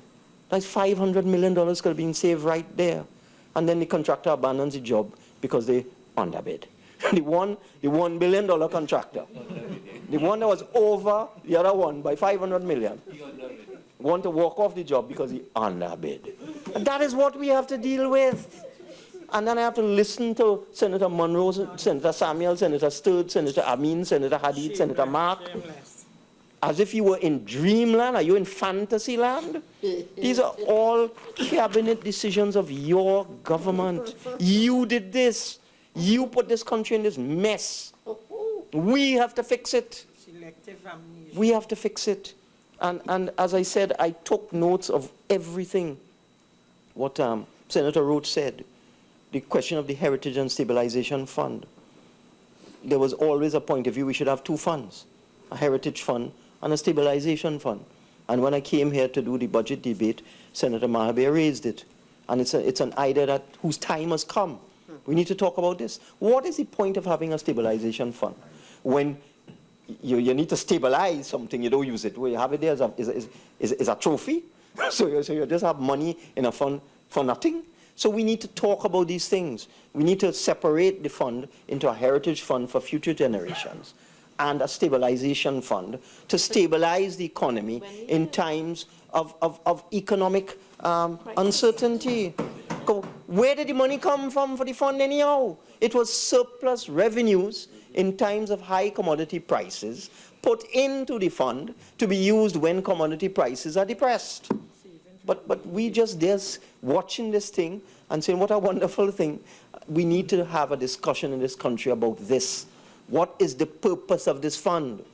The Saudi Arabia has a fund of some $700 billion. They are dipping into that fund. They're taking out $40 billion this year. And they're using it to balance their budget. Because with all the old talk, Saudi Arabia needs $100 oil to balance its budget. You know. All the OPEC countries, all of them, Iran, Kuwait, Qatar, all of them, United Arab Emirates, they all need oil at $90 to $100 to balance their budget. They're all hemorrhaging right now. I mean, when Senator Small talks about Saudi Arabia and its deficit, their budget is $225 billion or $230 billion, somewhere around there, US. And they have a deficit of $40 billion, and they're taking it out of their fund. And because they don't want to cut back on social services and so on in their countries. Now, all these countries like Iran, that's what they're doing.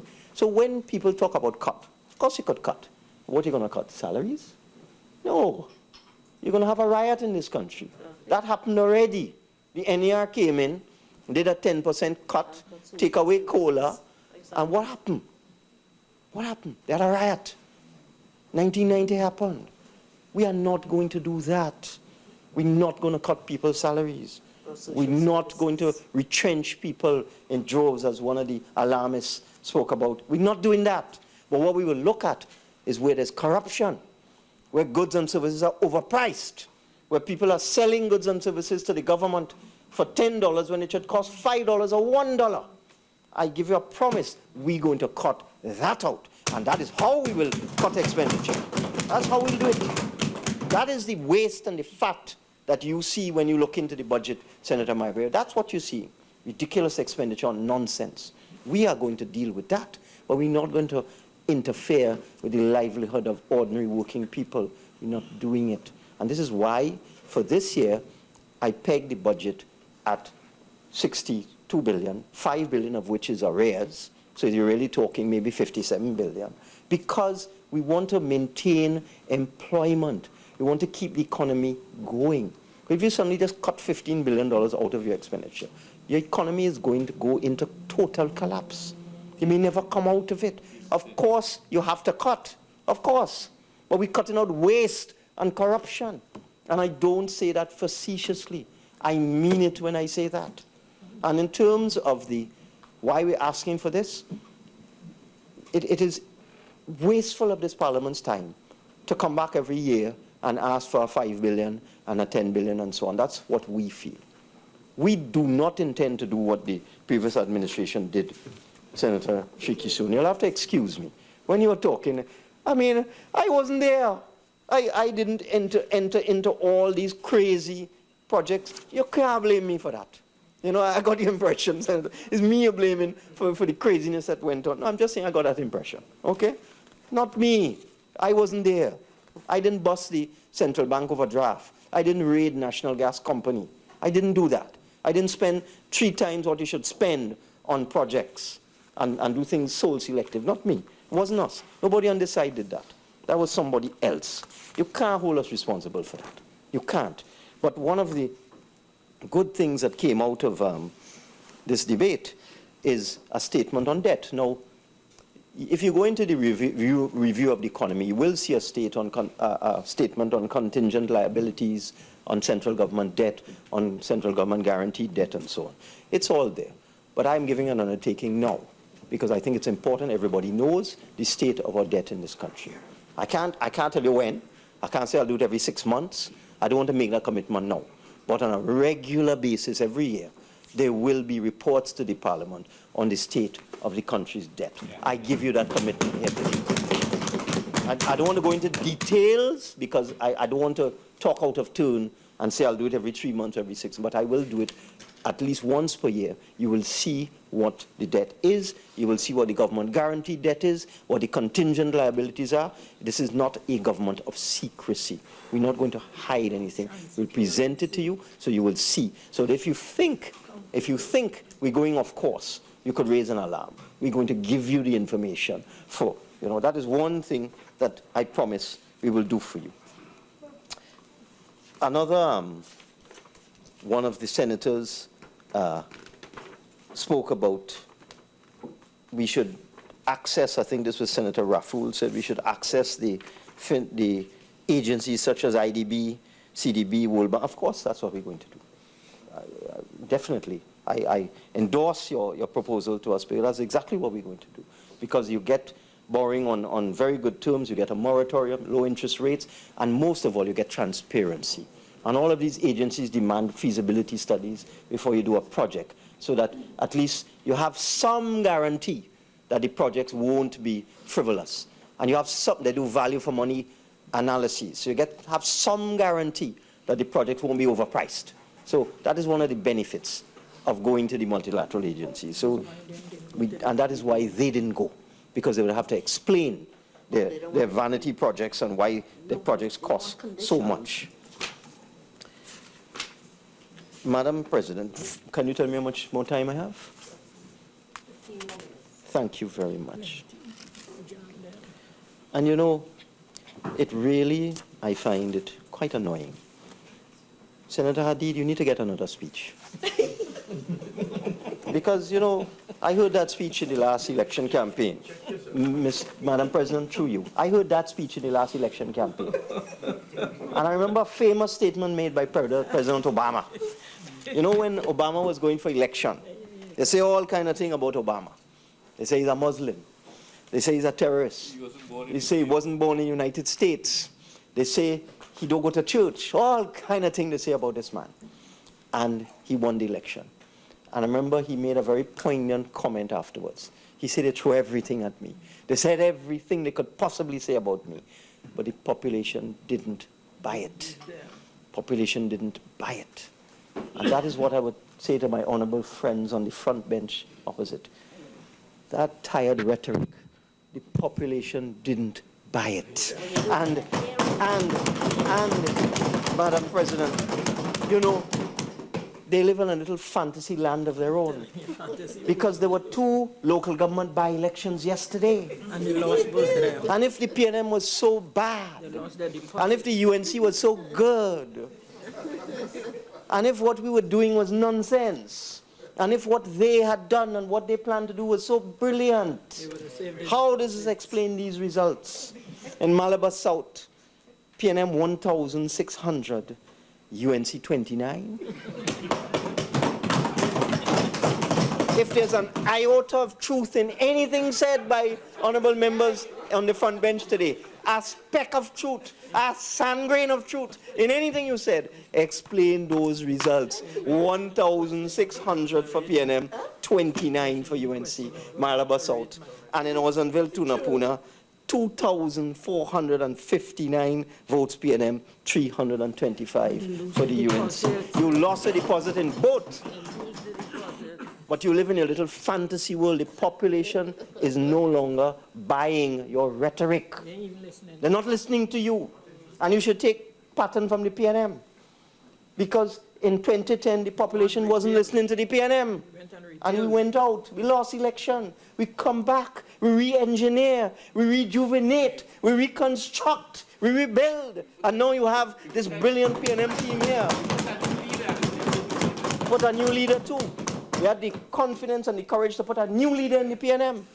And in 5 years, we regained the confidence of the population, received the popular vote, and won the election hands down, Madam President. What's going on that side? They can't change the leader. And they can't even cross 30 votes. I have never seen that. I mean, I have been in public life. I've been in public life for 24 years. I have never seen 29 votes in a local government election. Never. Never. I would say, Mother, they need to internalize. Do some internal self-investigation. Try and figure out what is going on. Self-reflection. You know, not even the people on. Imagine we have to come in this parliament today to raise the borrowing limit to pay debts that they incurred, and they don't want to vote for it. Imagine we have to come in this parliament today to increase the borrowing limit to deal with debts that they incurred without any proper procurement, and they say no, put proper procurement in place first. Shame. And it's their debts. How are we doing that? I don't have a time machine, because what I'm being asked to do is put proper procurement system in place to deal with the contract that you entered into. So I have to go back in time, a time traveler, and go back and fix up all these contracts and make sure it's competitive tendering and it's transparent and they have value for money, and then come back in my time machine into 2015, and then it'll be okay. And that is what we have to deal with in this parliament. Madam President, it's ridiculous, absolutely ridiculous. So let me just see if I can see that if I have missed anything. Oh, one of the statements made that I totally endorse from Senator Roach. Statements made about a recession in the absence of reliable data. Well, I'm paraphrasing now. Totally irresponsible and dangerous. They shouldn't be made. It's irresponsible. And Senator Mahabir has made the point that from an economic standpoint, we're not really talking about recession, we're talking about economic stagnation. That a recession is really more applicable to a developed country where you have business cycles and so on. So why would the governor of the central bank just come out just so and say we're in a recession when we don't even have data from the Central Statistical Office? Why? It's dangerous, I totally agree. Dangerous, and I dare say even reckless. But that is not the point. He did it. I'm not going to cry over spilt milk. He did it. And for the record, the government did not receive an embargo copy. Senator Small, you are absolutely right. I checked. And it was the practice for the central bank to give the Ministry of Finance, give the Ministry of Energy and so on, an embargo copy of the monetary policy statement at least a day before the publication of the statement. That was the practice. That was the practice. And you'll be shocked to hear that we asked for it one day before, and the request was denied. So it was deliberate then? So I'm very glad to hear, Senator Small, that nobody asked you. I didn't speak, Madam President, I didn't speak to Senator Small. I didn't even know that the Ministry of Energy got an embargo copy. I thought it was just the Ministry of Finance. So we asked for a copy, and the request was denied. And obviously the request was denied because of the contents of the statement. But that is small stuff. Whether the new central bank thinks it's appropriate to let the Minister of Finance know whether you're going to make a monetary policy statement or not, that's a small thing. We're not fretting over that. That's simply courtesy. We're not worrying about this courtesy. What we on this side are concerned about is statements made which have the banking community and the business community up in arms. And that is the whole question of client confidentiality. Section 56. No, that is big stuff. It's small stuff about courtesy and whether advance copy should be made. That's a small thing. And I really want to emphasize that point. Because whether we get a copy or not, that's no big thing. It's simply a courtesy. But what is important is when statements are made where you have big businesses in this country now writing me as Minister of Finance and saying that they are very concerned that client confidentiality has been breached, and they are fairly certain some laws have been breached.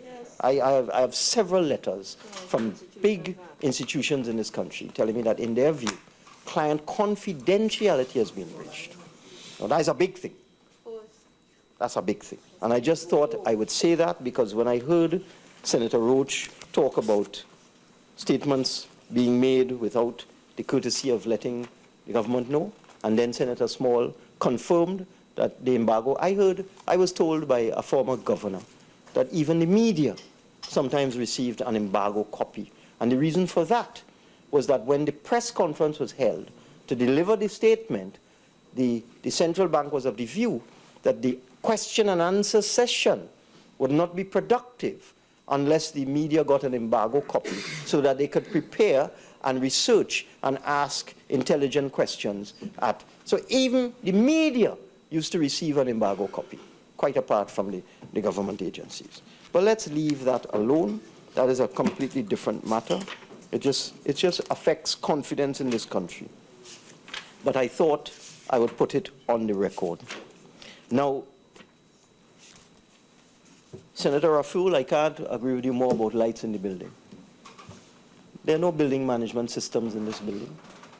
I mean, it's clear to me that Senator Raffoul has some knowledge of BMS, which is the acronym for Building Management Systems, and it's in use all over the world.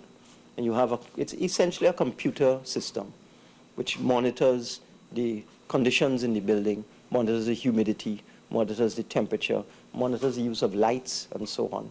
And this computer system turns on and turns off lights, regulates the air conditioning, and it's done all over the world. And I'm giving another pledge here today that this government will ensure that government buildings, each of them, is outfitted with a building management system. I give you that assurance, Senator Raffoul, because it's ridiculous. Honourable Minister, you have 5 more minutes. No problem. It's ridiculous, the air conditioning temperature in this building. How could there be no thermostat? Incredible. So I give you an assurance, Senator Raffoul, we will be dealing with that. We will be dealing with that.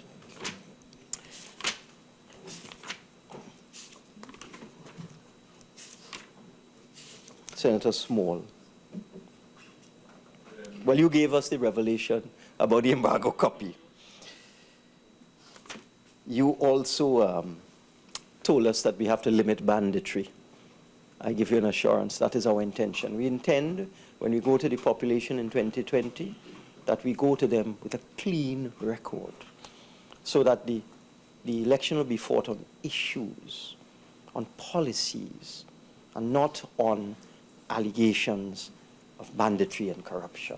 At least not on justifiable allegations, because there will always be allegations. But I give you an assurance that it is our intention that the next election will be fought on economic policy, on crime and security, on issues on social security, on social services, on wealth generation, on poverty and issues like that, not corruption, because we do intend to ensure that we deal with banditry. Senator Small, I give you that assurance. And someone asked, I think it was you, Senator Small, or maybe Senator Shrikissoon, what was the existing debt portfolio used for? The $30 billion that they borrowed in the last 5 years. God alone knows. Don't ask me. I really don't know what that $30 billion was used for in the last. We are going to find out. We're drilling down into the system to find out what that $30 billion was borrowed for. And that is why I promise to give a regular statement on debt and debt management. That is why I agree totally. We need to have a committee or a council looking at infrastructure. And we do have a cabinet committee on infrastructure, but I do believe we need to have a broad-based national committee on capital adequacy and infrastructure. Absolutely right. And I think that was a suggestion made by Senator Small. Before I wrap up, there was a suggestion made about using the private sector to build houses. Now, there are all sorts of incentives right now in the system. For example, if you in the private sector and you construct a house for costing less than $1.5 million, the project is tax exempt. But one of the errors made by the last administration, because you have to dig and find out why isn't it working.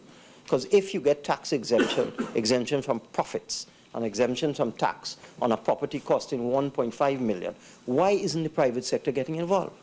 Simple answer. Because like most things the previous government did, it was VAPs. The regime ends in 2018. Now, anybody who's involved in a project, I can speak from personal experience. To do the designs would take you 6 months to a year. To get your approvals may take you another 2 years. To get your financing may take you another 6 months. So from the time you conceptualize the project, by the time you're ready to go, you're talking 3-4 years down the road. Now, if people know this, why would you give fiscal incentives to private developers that has an expiry date just 3 to 4 years after you announce it? By the time people get going, the regime will have expired.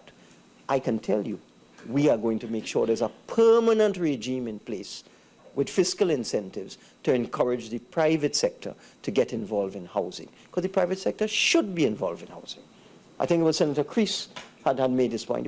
So we need to find out what are the issues. I already know one of them. There's need for long-term planning. So you need to have these incentives in place for 15, 20 years. You need to find out what are the problems, what they want, and we do intend to do that. So with these very few words, Madam President, I beg to move. Thank you.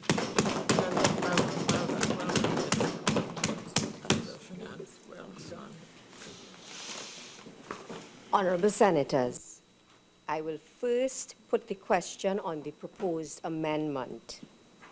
Honourable Senators, the question is that the motion be amended by adding these words, and be it further resolved that for the sake of protection of the public interest, that no new procurement to be facilitated by borrowing made possible by this resolution be effected until a new, more transparent procurement law is fully in effect. Those in favor say aye. Aye. Those against say no. No. I think the noes have it. Honourable Senators, I shall now put the question. Be it resolved that for the purpose stated in the said section, the government is hereby authorized to borrow money externally or internally in a further sum or in further sums not exceeding in the aggregate $15,000 million in the currency of Trinidad and Tobago. Those in favor say aye. Aye. Those against say no. I think the ayes have it. Honourable Senators, I will now call upon the Minister of Finance to move motion number 2, and the question will be put without debate to satisfy the procedural requirements. Thank you, Madam President. From my memory in the other place, this is quite long. I'll try to go through it quickly. Madam President, I beg to move motion number 2 standing in my name.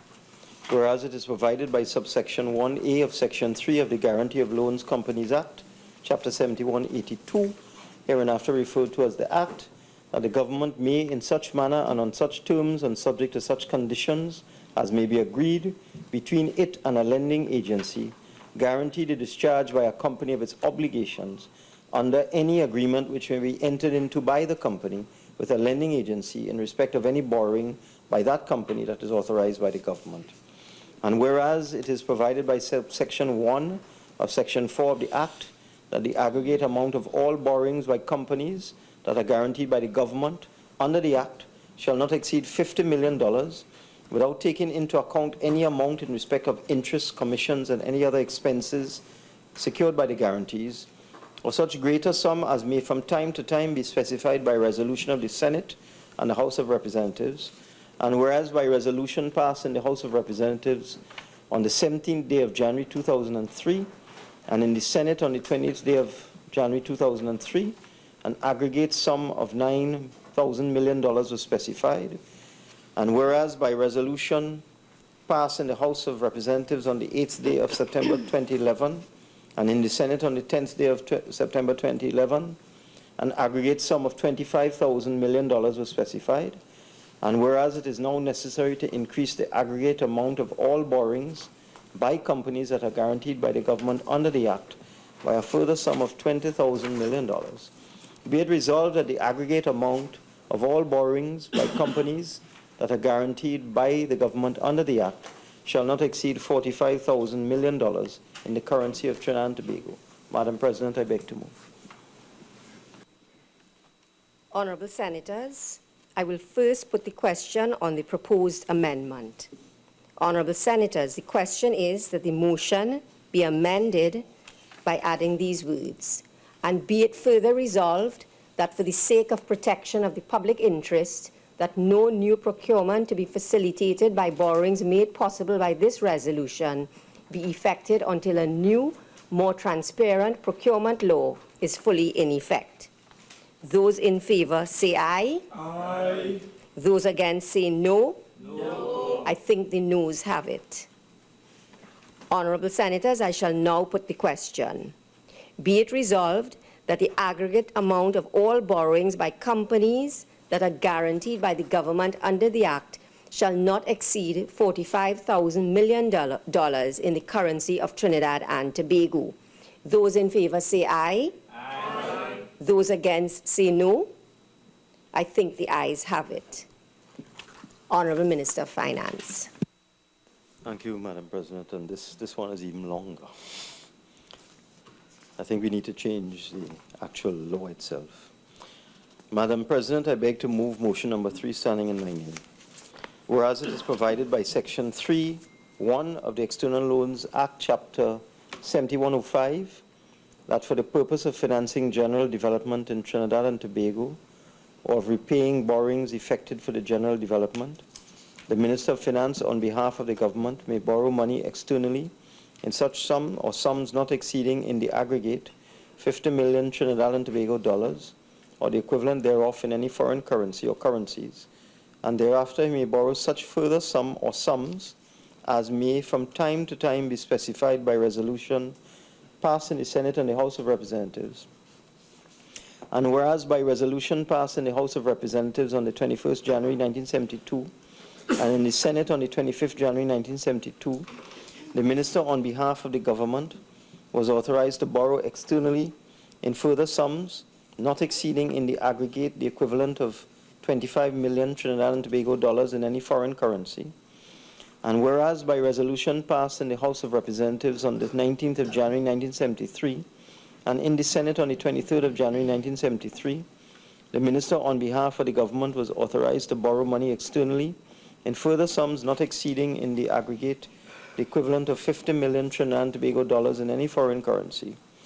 And whereas by resolution passed in the House of Representatives on the 13th May 1977 and in the Senate on the 17th May 1977, the Minister on behalf of the government was authorized to borrow money externally in further sums not exceeding in the aggregate the equivalent of 875 million Trinidad and Tobago dollars in any foreign currency. And whereas by resolution passed in the House of Representatives on the 20th of July 1979 and in the Senate on the 7th of August 1979, the Minister on behalf of the government was authorized to borrow money externally in further sums not exceeding in the aggregate the equivalent of 4 billion Trinidad and Tobago dollars in any foreign currency. And whereas by resolution passed in the House of Representatives on the 5th June 1989 and in the Senate on the 6th June 1989, the Minister on behalf of the government was authorized to borrow money externally in further sums not exceeding in the aggregate the equivalent of 1,000 million Trinidad and Tobago dollars in any foreign currency.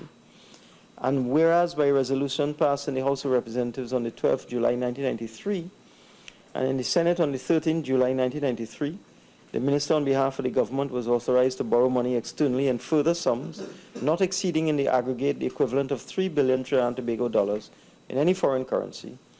And whereas by resolution passed in the House of Representatives on the 8th September 2011 and in the Senate on the 10th September 2011, the Minister on behalf of the government was authorized to borrow externally in further sums not exceeding in the aggregate the equivalent of 6,000 million Trinidad and Tobago dollars in any foreign currency.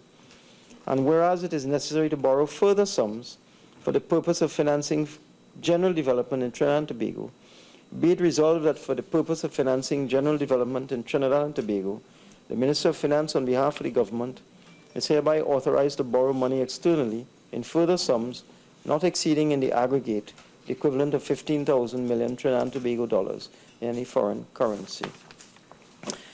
Madam President, I did some rough calculations going through the actual figures for just those few contracts that I mentioned, the Rima Hospital and so on. And I added up the actual loan financing associated with each one of those contracts, Madam President.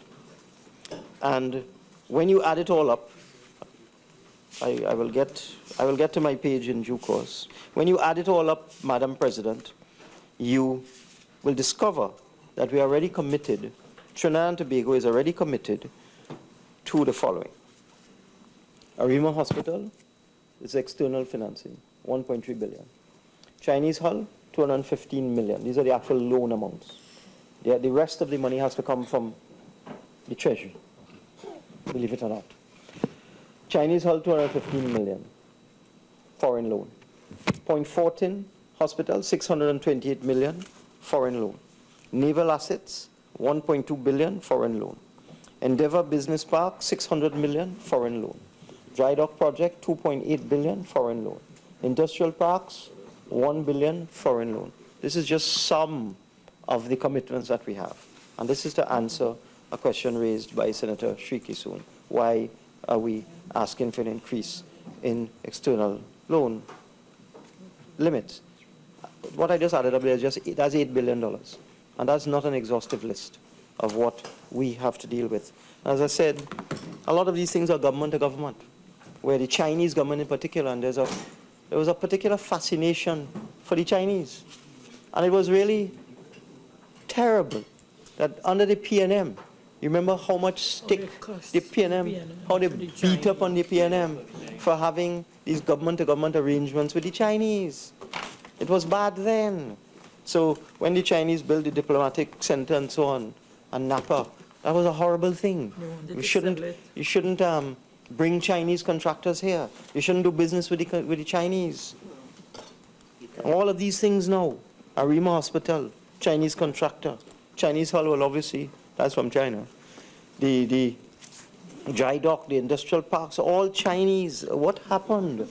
All of a sudden, these pariahs, these monsters that were doing business with the PNM suddenly became the preferred source of contracts. And you know, we have to watch this. And this is why IDB projects and projects financed by the multilateral agencies are so much better. Because when you get into these government-to-government contracts, you not only commit to foreign loans, but you also commit to foreign contractors. And what happens when you engage a foreign contractor? You have repatriation, because the foreigners are coming here, you're paying them, but they are repatriating the funds. What about the local content? What about the local value added? What effect does it have on the local economy when you engage in a government-to-government arrangement with a foreign entity? Sometimes these things are necessary, but you have to be very careful.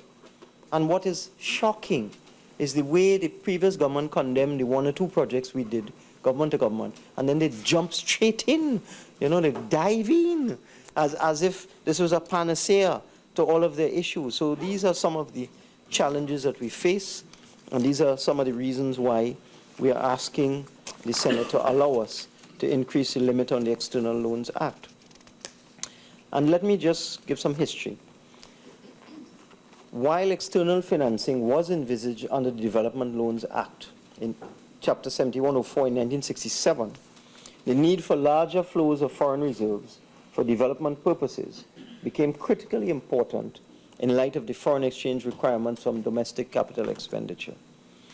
For that reason, the government established a dedicated source of external financing by enacting the External Loans Act, Chapter 7105 in 1967. This act provides authorization for the Minister of Finance to borrow for the purpose of financing general development in Trinidad and Tobago and for repaying borrowing effected for general development. The initial limit set by the Act in 1967 was 50 million. Subsequently, the limit was increased on several occasions. 1972, 75 million. 1973, 125 million. 1977, 1 billion. 1979, 5 billion. 1989, 6 billion. 1993, 9 billion. And then increased to 15 billion in 2011 under the former administration. And Madam President, it's late. I do not want to get into any unnecessary talk. I will answer any questions asked of me in the winding up of this. But Madam President, I just want to give honourable senators the assurance that we are committed to pursuing a debt strategy that is both sustainable and flexible.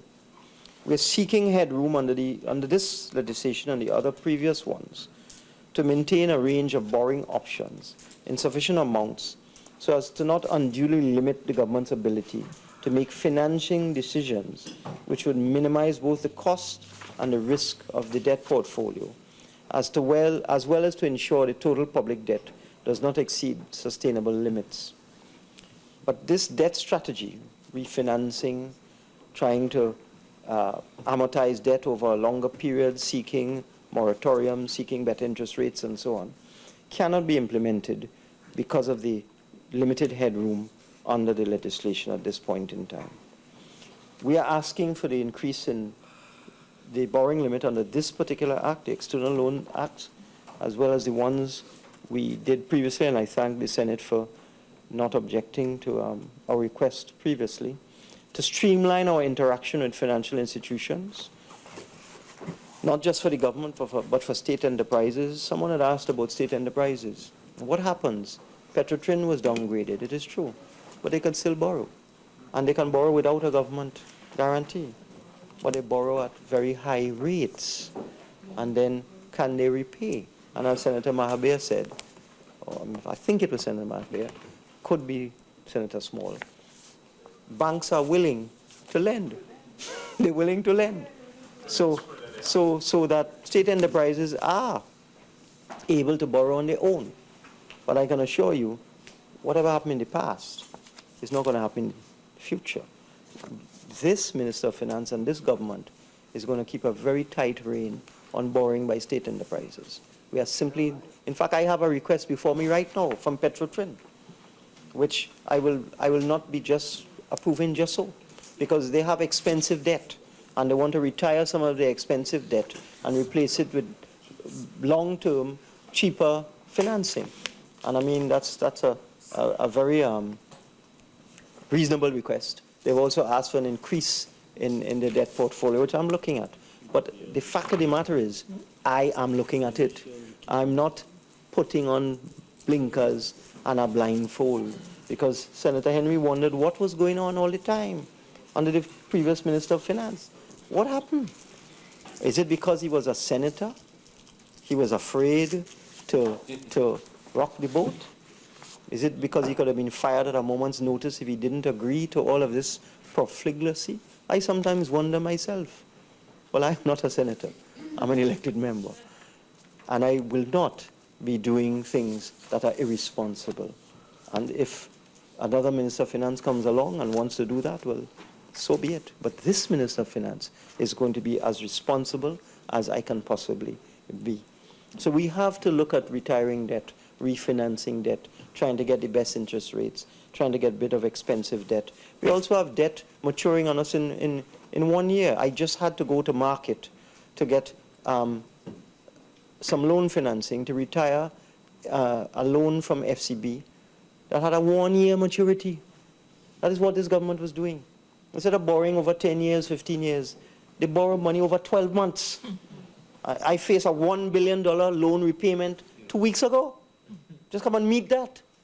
No, and then we had similar financing in the HTC, in UDCOT, the same outfitting of the buildings over there. They took a bridging financing loan for 12 months. I had to bring a note to Cabinet just about a month ago to convert that 12-month financing into a 5-year loan. We just can't pay back that amount of money just like that. So that is what we are faced with. And that is why we are here today, and that is why I don't know if the members opposite just have political amnesia. I don't know what it is. They sat down in Cabinet. They agreed to these 12-month. Who borrows money on a 12-month period? Outrageous. What business does that? Who does that? Senator Hadeed, you borrow money over a 12-month period in your business? If I can be Yeah. So, Madam President, I do not intend to keep people longer than they should. We are going to adhere to best practices in terms of managing our debt profile. We will keep our debt portfolio within international benchmarks.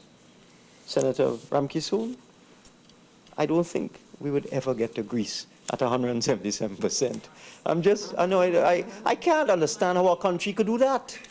How could you take your debt to GDP ratio to 177%? What was going on in Greece? What were they doing?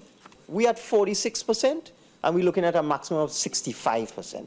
And we feel that if we go beyond 65%, we are going to be going into dangerous territory. This is Trinidad and Tobago. We're setting a cap at 65%, and we're hoping we never have to use that, because it's just a limit. What was a country like Greece, a developed country, doing, sending up its debt to GDP ratio to 177%? Obviously, they were living beyond their means. And it had a lot to do with the Olympics. They spent a lot of money on that Olympics. I understand billions and billions, maybe about 15 billion euros on the Olympics, and they didn't get much of a return on it. And countries do these things. So, with those few words, Madam President, as I said, if any senators have questions, I will do my best to answer them. I beg to move.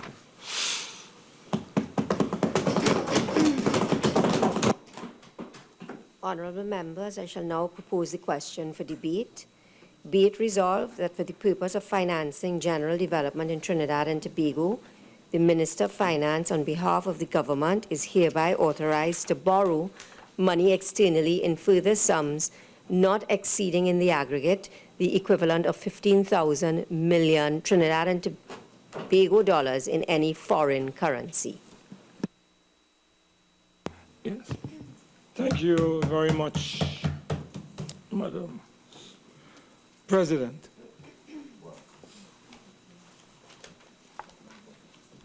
Madam President, we are dealing with motion number 3, focusing on external loans,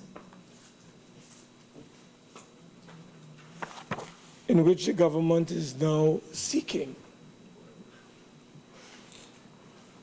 the approval of this Honourable Senate. The sum of $15,000 million in any currency, any foreign currency, for purposes of financing general development in the Republic of Trinidad and Tobago.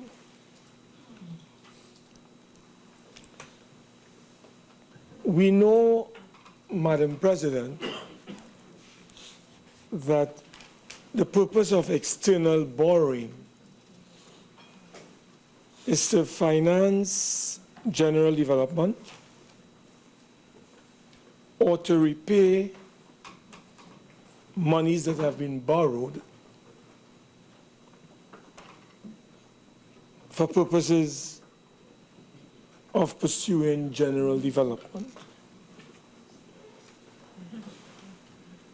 With respect to external loans, borrowing, an important element, as I understand it, is that such borrowing would have to deal with the issuing of foreign exchange, and the minister needs to let us know how he intends to pursue this strategy in raising over $2 billion US, the equivalent, on the international capital market. What form is this going to take? But we will come, and I want the minister, maybe in his winding up, to tell us whether there's any relationship between the loan or the sums that he's requesting and the bullet payment that Petrotrin has to meet in 2018, 2019.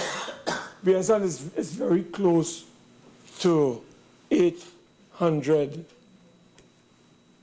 million US, close to $1 billion US that Petrotrin is going to be called upon to pay back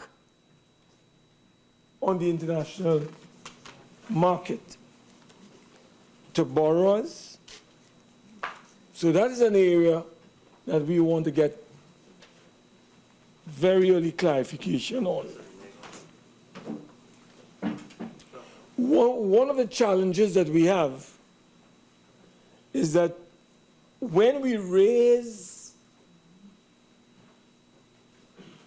foreign loans through currency, that is foreign currency, be it US currency, euros, but most importantly, US. Those currencies could well find their way into the foreign reserves of our nation.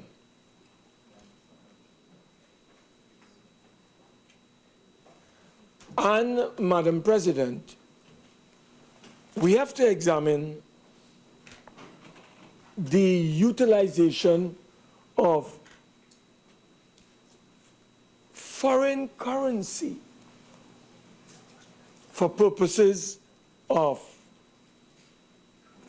consumption, distribution to traders in our nation. So we need to have from the minister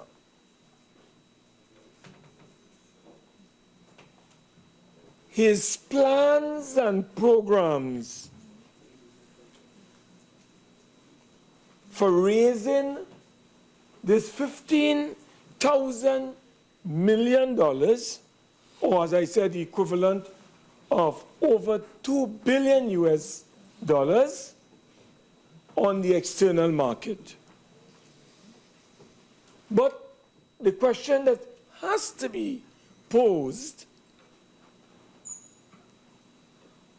are the conditions propitious or appropriate at this time to raise such loans on the foreign capital market? That is a question that we want to pose, because if we are to be faithful to what we have been advised by the governor of the central bank, Trinidad and Tobago is in a full-blown recession.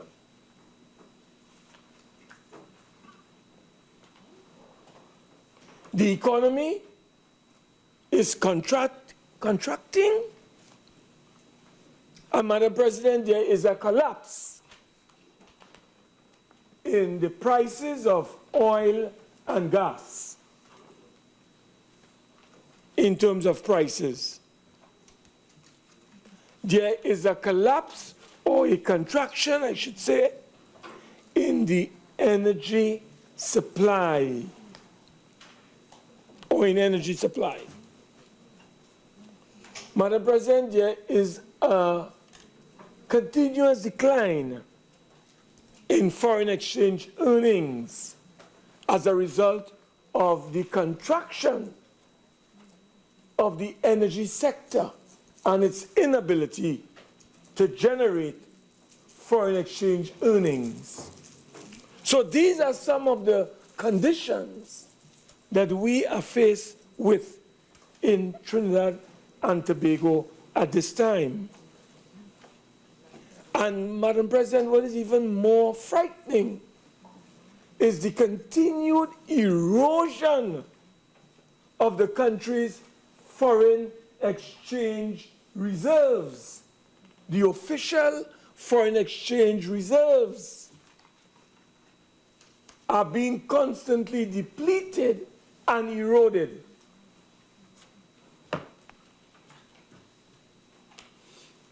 So, isn't this the perfect storm of or perfect conspiracy for downgrading in our credit rating when Standard and Poor's come to this country? Madam President, when Moody's come here later on this year, and Standards and Poor's, are we going to experience a downgrading? I wouldn't want that. I would not want a downgrading to take place. We would want to maintain our A ratings in terms of Moody's. And of course, Standards and Poor's. But Madam President, the question is that what I want? Is what are the objective conditions in our society at this time? and what those credit rating agencies would be looking at in terms of critical indicators to determine whether we will have a downgrading in our ratings. That is the question that we are faced with. And, Madam President, if for argument's sake there is in fact a downgrading, what is going to happen to borrowing in terms of the costs? What will happen is that the cost of borrowing on the international market, on the foreign markets, to raise foreign loans in foreign currencies, which we have to repay, will increase. The cost of borrowing will increase. And these are real issues that we are faced with in this country. And the government has not provided us with any plans, any programs, any projects that they intend to pursue in order to utilize the $15,000 million or the over $2 billion US that they can raise, its equivalent, on the international capital market. I want to tell you something, Madam President, and the government will know this. When you go on the international market to raise monies, you cannot come to the international bankers and the international lenders and fool them or attempt to mama guide them as you are trying to mama guide us in this parliament. You won't be able to sell them cat in bag and give us all kinds of hairy-fairy assurances. Madam President, you have to go with concrete plans, concrete programs, concrete projects. You have to tell them what you have in place to revive our economy so that they will be able to get back their monies. And whether you have the appropriate personnel in place to turn around this economy. So, Madam President, it is not a simple matter that we are dealing with here. I have seen in the economic bulletin issued by the Central Bank of Trinidad and Tobago, July 2015, that the central government external debt as at June of 2015 stood at 12.8 billion, I should say. That is what I saw in the economic bulletin. So roughly, as at the end of June, July of 2015, it was just about 10 or just less than 10%. So it appears to be small, but that can balloon if we do not manage this properly. And Madam President, one of the concerns I have, and we have, is that, as I indicated earlier, when you raise foreign loans and you get foreign currencies, you lodge those currencies at the central bank, and it forms part of the country's official foreign exchange reserves. That is what happens when you go on the international market and you raise foreign loans. My concern, Madam President, is that we have witnessed where the central bank, acting on instructions from the Minister of Finance, had to dip into the country's official foreign exchange reserves and extract $500 million US in order to deal with the chronic shortfall in foreign exchange on the local market or on the foreign exchange market, Madam President. So we went into our foreign reserves in order to finance trade and other commercial activities being carried out by big business in this country. No, Madam President, that's a very dangerous place to be. So today we are told by the Minister of Finance, our foreign exchange reserves has dipped from 10.6 billion US to about 9.6 or thereabouts. And Madam President, we could continue to experience a decline in the future. So I am concerned. We got information recently from the governor of the central bank. People say it's a breach of confidentiality. They should not have provided this country with the names of the companies that are accessing foreign exchange in this country, the biggest users of foreign exchange in our country. And they are trying to get at the throat.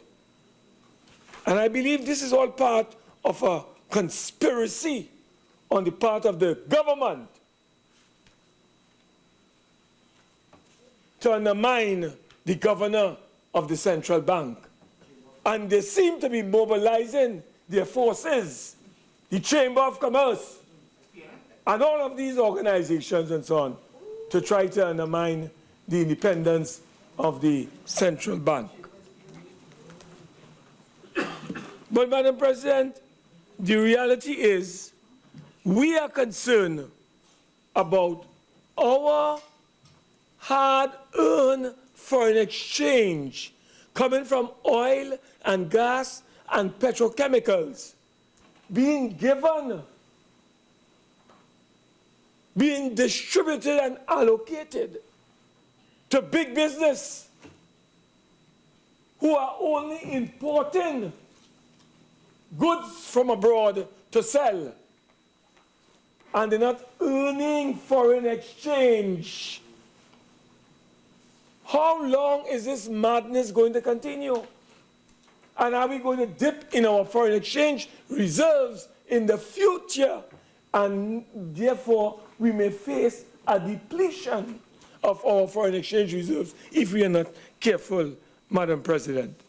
And Madam President, I saw in today's papers a full-page ad by Republic Bank on some foreign exchange distribution. It is on page 2 of today's Guardian. And Madam President, I think we need an investigation by the central bank into this statement issued by Republic Bank. What's wrong with it? It is misleading. And I'll tell you why, Madam President. because we are talking about foreign exchange. And we are saying, Madam President, that we are utilizing our scarce foreign exchange in order to allow business to buy cheap from abroad and sell very dear and expensive at home. The commission agents. And Madam President, where they get the money from? They get their foreign exchange, most of them, through the commercial banks. And the commercial banks apparently obtain their foreign exchange, many instances, on many occasions, from the central bank. Madam President, I want to draw to your attention the following piece of information I read here. It says that the total cost of Republic Bank investment in a bank called HFC Bank Ghana total $72.87 million US, of which $26.4 million US was spent in 2015. It goes on. They had another investment in Republic Bank Suriname, US $45.3 million, all of which was spent in 2015. And they're going to tell us that they expended on these two subsidiaries US $71.3 million US. Madam President, we have information, and this is why I believe there is need for some investigation into this matter. Because you know what the people are saying? The ordinary man in the street are saying that when they are supposed to get foreign exchange, US currency from Republic Bank, in particular because they are the largest controller of foreign exchange on the foreign exchange market in this country. I understand they control 27% of the foreign exchange allocation given by the central bank to commercial banks in this country. 27%. Madam President, I went on the internet and I Googled Republic Bank takeover of HFC Ghana, and also Republic Bank acquires RBC Suriname. And Madam President, you know what I'm seeing? I am reading where the assets of RBC Royal Bank Suriname is $525 million US. That's the asset base. But Madam President, you know what we see in this paid advertisement here? We see $45.5 million. So we are asking the question, was this an error made by Republic Bank? Or, Madam President, is this a deliberate attempt by Republic Bank to mislead the country? So we are seeing in the information before us, Madam President, that, no, we are talking about foreign exchange here. And we are saying, Madam President, that when you borrow monies on the external market and you put it into our foreign exchange reserves, it can end up on the open market. That is the link. And when you provide that money to these commercial banks, you may end up in serious trouble. So we're asking the Minister of Finance to investigate this matter. We are seeing where the Bank of Ghana,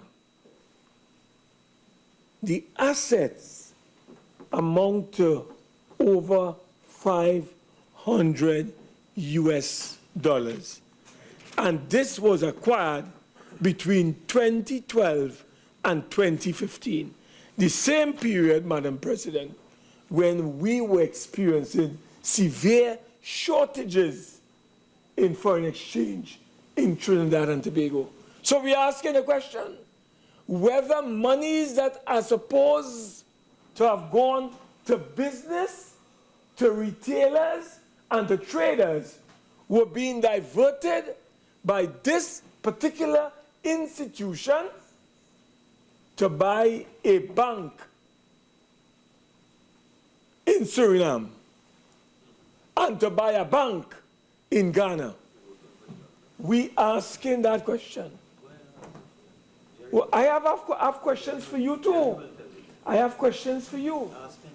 Many questions I have for you. I want you to tell this country tonight whether you as Minister of Finance has removed the governor as the alternate to the International Monetary Fund Board, you being governor as Minister of Finance. No, I'm asking you whether you have taken a decision as the Minister of Finance to break a tradition of 50 years, 50 years, because you are fighting a war against the governor of the central bank. Senator Mark, any questions that you have to ask, could Yes, you ma'am. ask it through me, please? Oh, yes. Okay, Madam President. So when he comes here with all this nonsense and make-believe stories, because you have your own agenda. Yeah? You have your own agenda.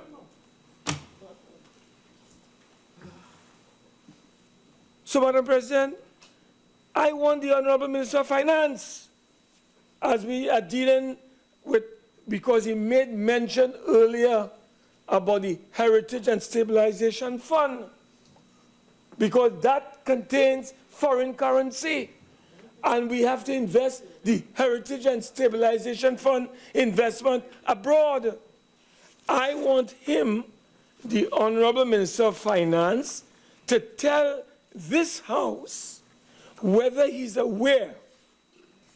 He may not be aware, but I'm asking him whether he is aware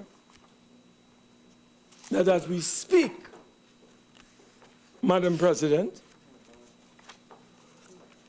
the Heritage and Stabilization Board is unable to meet.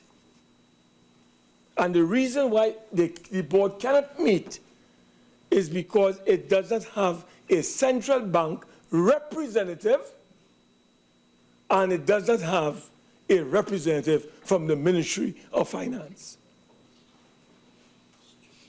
Could you tell us, Madam President, through you, the minister in his winding up, whether that is a fact?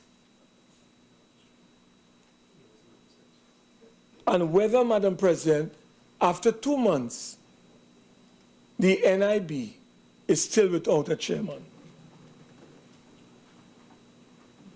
Let the Minister of Finance tell us that. Madam President, $6 billion is in the Heritage and Stabilization Fund. And we understand that today, that very important fund, which has a board, is without key personnel, one from the central bank and one from the Ministry of Finance. Let him tell us. Let him tell us. So, Madam President, this matter of the External Loans Act, we are saying that we want the Honourable Minister to tell us this evening what are his plans, where are his plans, where are his programs for the economic revival and turnaround of our economy. Because when he goes abroad to raise funds under this act, he has to present those facts to those individuals and organizations that he's seeking to convince and persuade.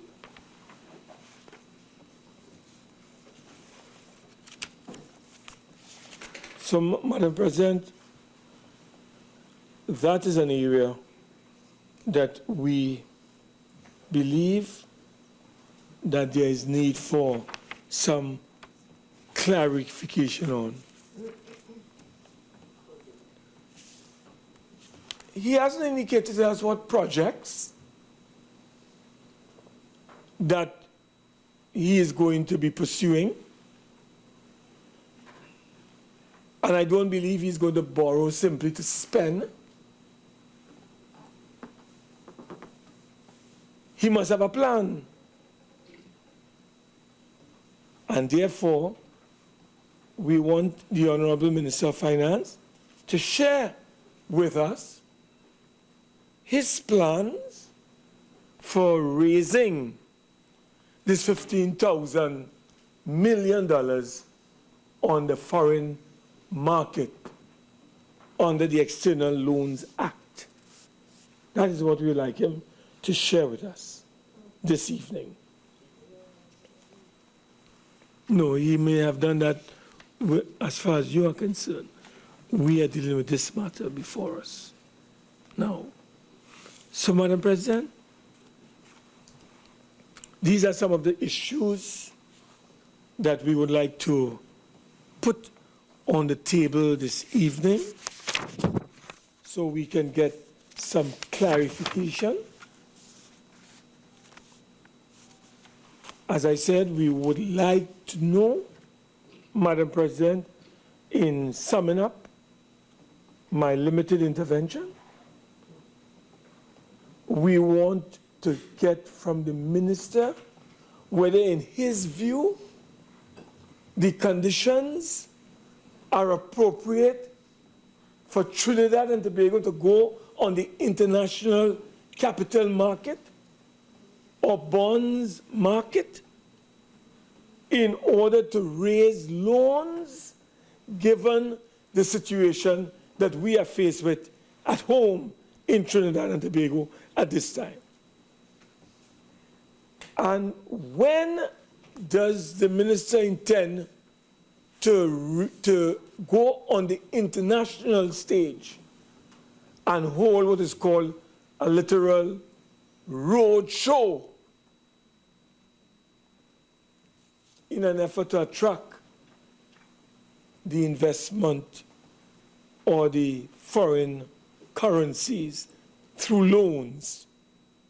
Could he tell us, Madam President, what time frame he has in mind? Is it going to be by the first quarter, at the end of the first quarter of 2016? And out of this 15 billion that the Honourable Minister intends to pursue, how much would he be pursuing in the first phase or first stage? And would he commit himself to providing this Parliament with the relevant information and data and plan and program insofar as the raising of these foreign loans are concerned? We would like him to provide this Parliament with this particular information, Madam President. We await his response on this matter. We know there's a war that is going on between the Minister of Finance and the governor. Yes, there's a war going on. You know better than me. You are very much aware. I talking nonsense. I'm speaking the truth. And you are speaking to me. I'm speaking to you as well. And he knows that. He knows that, Madam President. And that's why I asked the question whether he has failed to appoint the governor as his alternate to the board of the International Monetary Fund, and whether he has appointed instead his permanent secretary or somebody to that effect. That is what he must share with us. And when did he do that? Was it done in September? Let us know. Let him tell us, Madam President, because we want to know exactly the genesis of this crisis that seems to be artificially manufactured by him. Yes. I have enough information about your behavior and conduct. Enough to take you to the public, Madam President. But Madam President, I think I've said enough on this matter. I think I await a response from the Honourable Minister to some of the concerns I have raised. I think that we'll have to take the other matter that I've raised, the last matter, to the people on this matter in terms of the shenanigans of the minister. No, that was a by the way matter, Madam President, and we look forward and so on to his response. Thank you very much, Madam President. Are you going to move your amendment? I'm glad for the reminder. Yes, because I know that Madam President, I want to take the opportunity of providing. No, I have it right here. Don't worry. Yeah. You have 2 minutes, Senator Mark. Yes, Madam President. Madam President, I take this opportunity to move an amendment to this motion. Add rather at the end of the motion the following. And be it further resolved that for the sake of protection of the public interest, that no new procurement to be facilitated by borrowings made possible by this resolution be effected until a new, more transparent procurement law is fully in effect. You'll have to second that. Thank you very much, Madam President. Madam President, I rise to second the motion. And reserve the right to speak. And we reserve my rights to speak at a later time. Yes, thank you.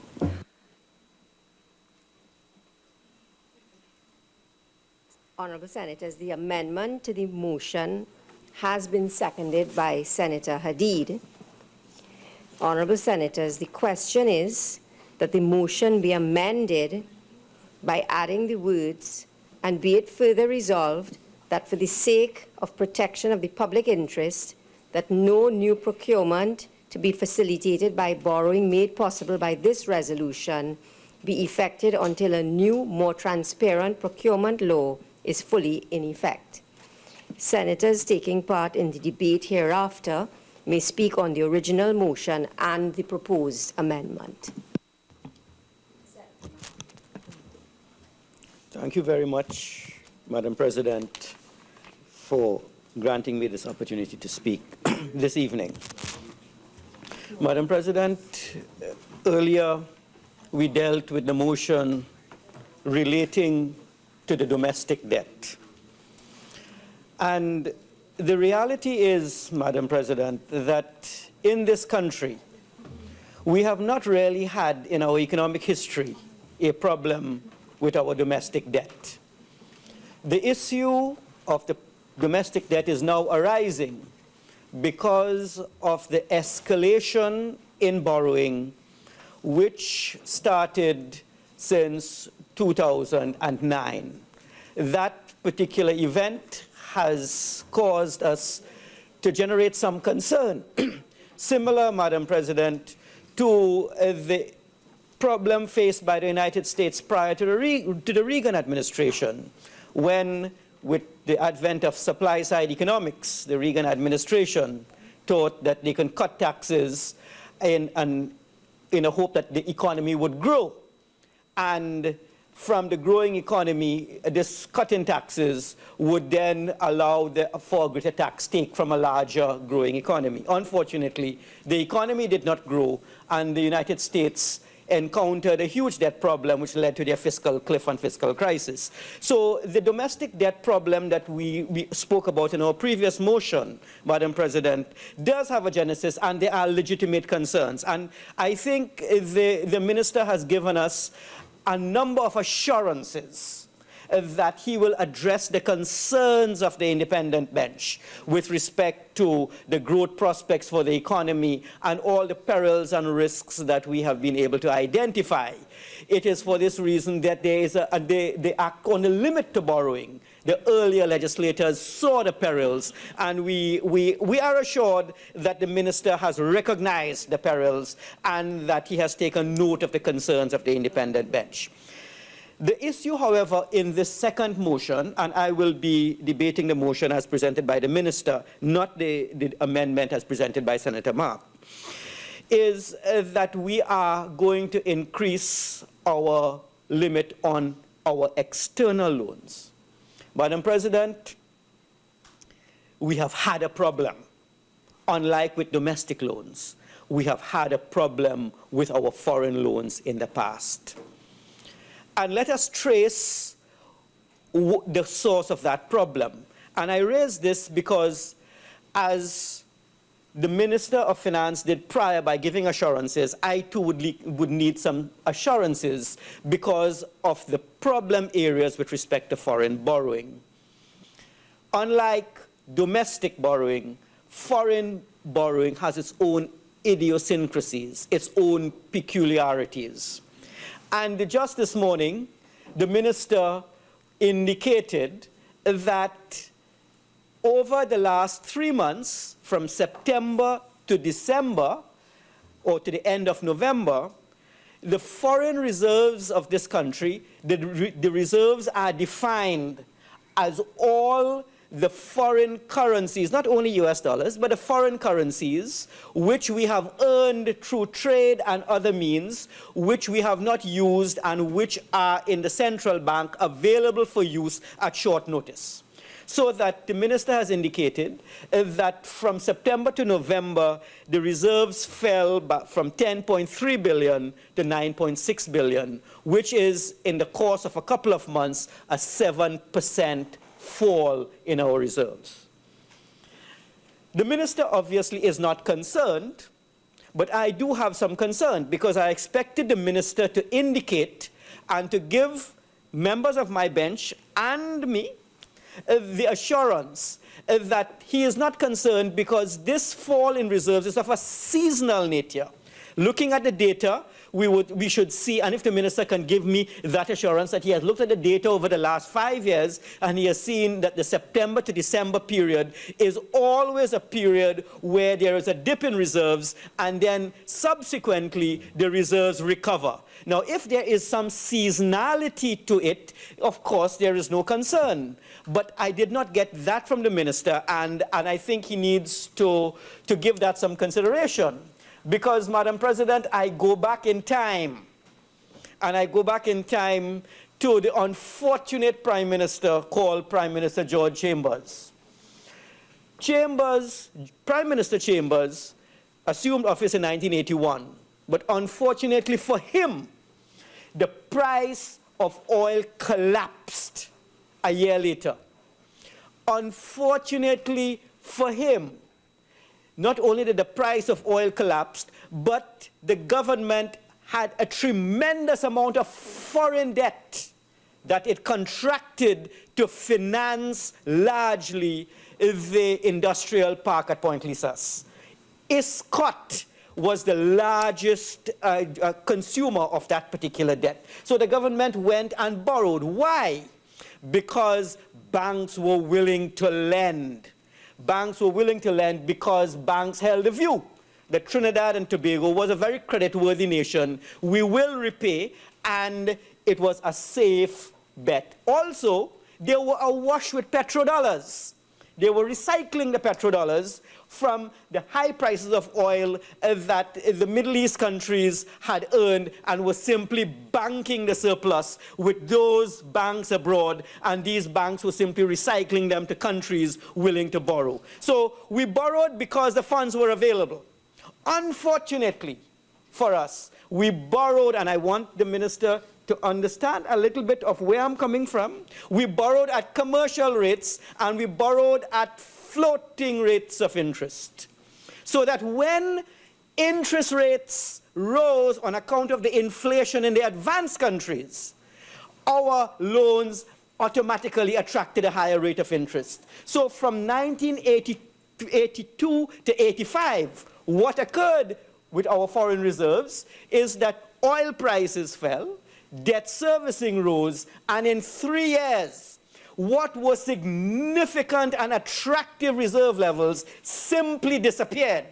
So much so that by January of 1987, when a new administration came into office, the new governor of the central bank, William Dimas, indicated that we had minus $200 million in reserves. What did that mean? It meant, Madam President, that over a short period of 4 years, not only did we have nothing in our coffers, but we owed $200 million US in bills, and we had not a clue as to where we were going to source the funding. Reserves have a way of declining very quickly, and I'll come again to another matter with respect to reserves. Not only because we draw down these reserves to pay off the foreign debt, and there is a certain hierarchy on foreign debt servicing.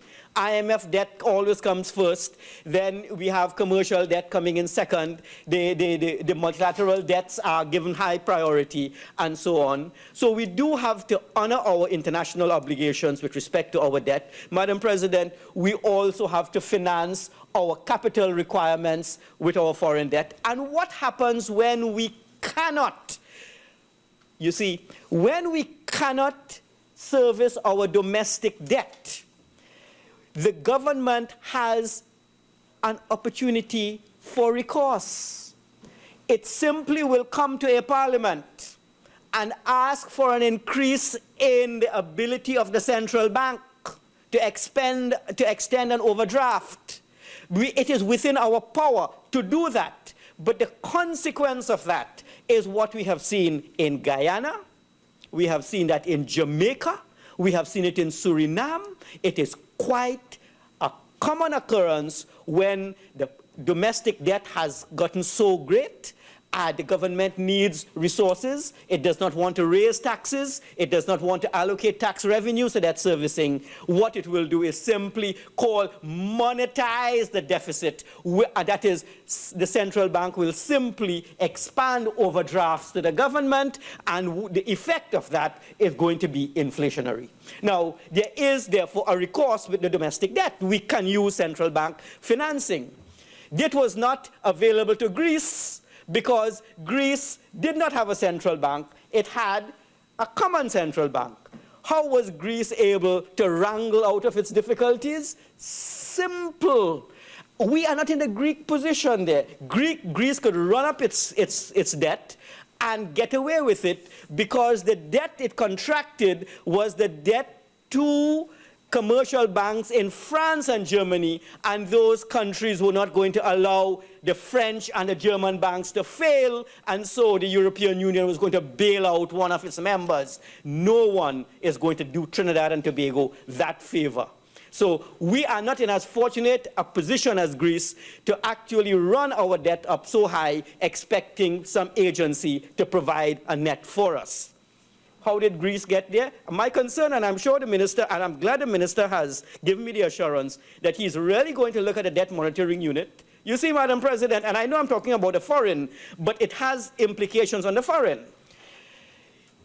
We do not wish to go in the Greek direction. Greece would have started with less than 60% of a debt to GDP ratio. That's a condition for joining the EU. And gradually, surreptitiously, quietly, they would have expanded without transparency. Their debt monitoring unit was not functioning. And so that is how they got to that position, knowing they could be bailed out. Our minister has indicated that our debt monitoring unit is going to be functioning, and that is going to be critical. But let me come back now to the foreign debt.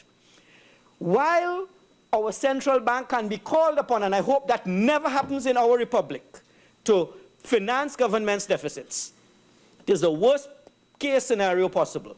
When we do not have the reserves to finance our foreign debt obligations, we have two options before us, both palatable.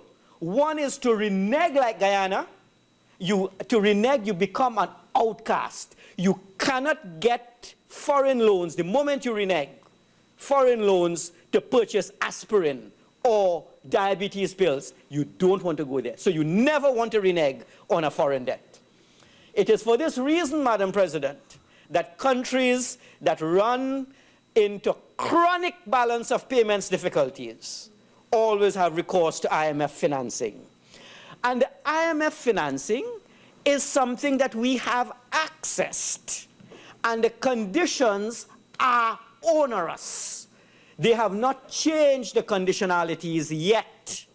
I hope that at some time we will be able to influence IMF policy. Our foreign policy will have to be so structured that we need to agitate for that, because I think they are really onerous and advantageous. They are like that to the poorer countries, but to the middling and the large countries, of course, they turn a blind eye. So there is some inequity. That is just the reality. IMF conditionalities are going to be harsh. And we have had that experience in the 1980s. Our IMF standby agreement of 87 started. We then had to reschedule in 1992 at Paris Club. So we have had difficulties in the past in honoring our foreign debt obligations. And the incidence of that difficulty is borne by the poorest segments in our society. It is our duty in this parliament never to repeat the experience of Trinidad and Tobago's structural adjustment of the 1980s in the 2000s. We have a stock of economic history.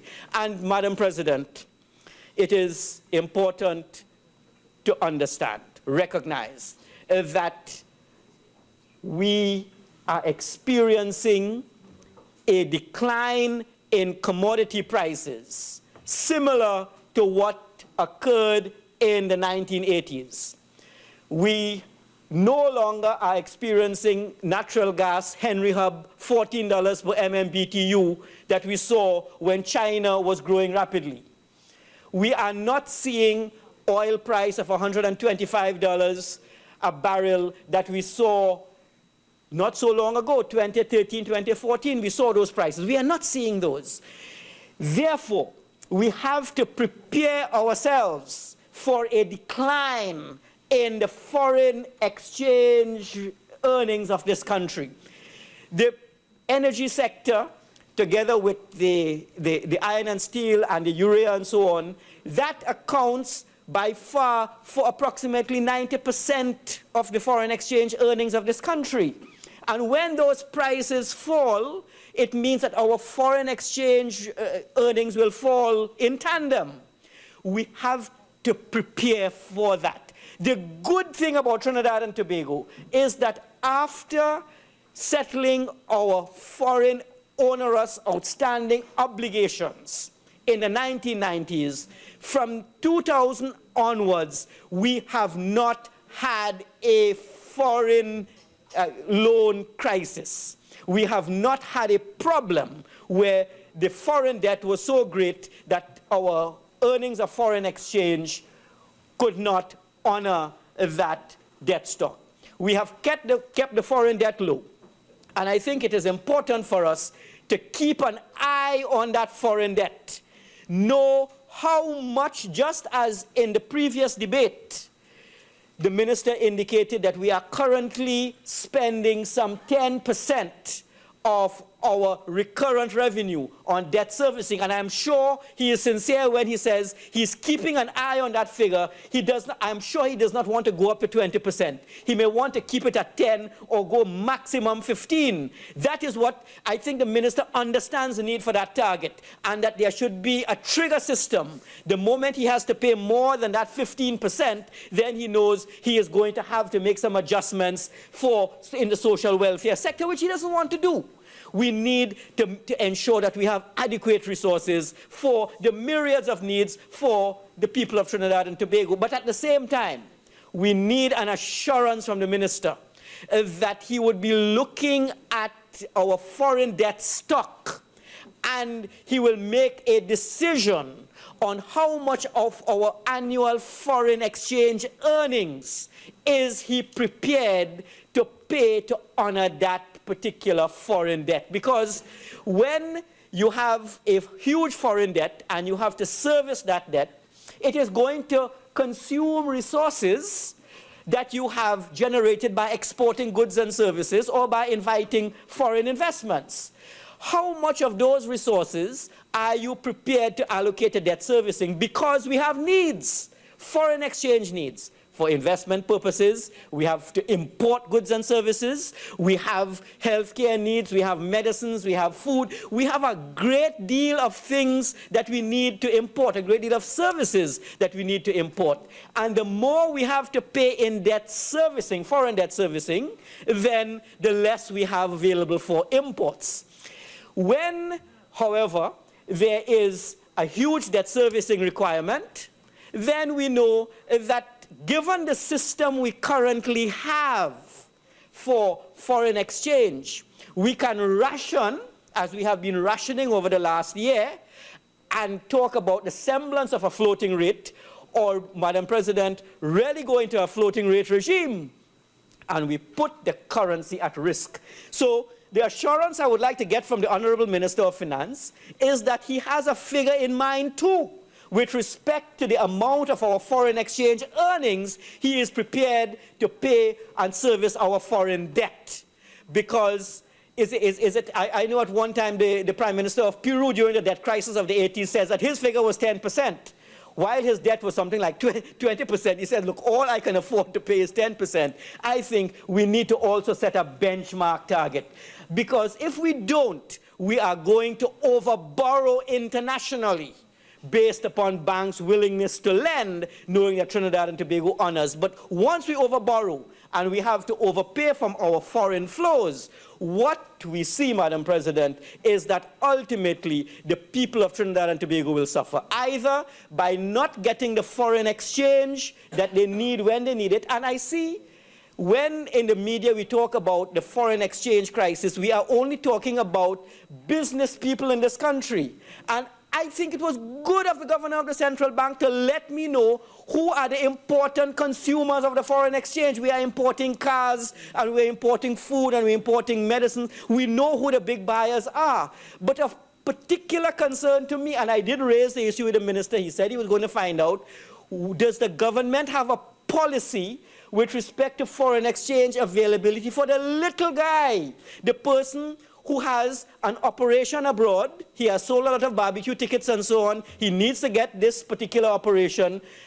Is he going to go to a commercial bank with his medical certificate and say, well, okay, I've come, and the government says medical, that can't be done in Trinidad, fine. What about foreign study abroad? That's normal. We need to expand our capital stock. Can a student who is admitted to a university actually take an estimate of cost, go to the central bank and obtain the foreign? The answer is no. The answer is no. And this is something the government has to address. I was only able to get 1,000 Canadian dollars to finance foreign education for one of my own when I need about 40.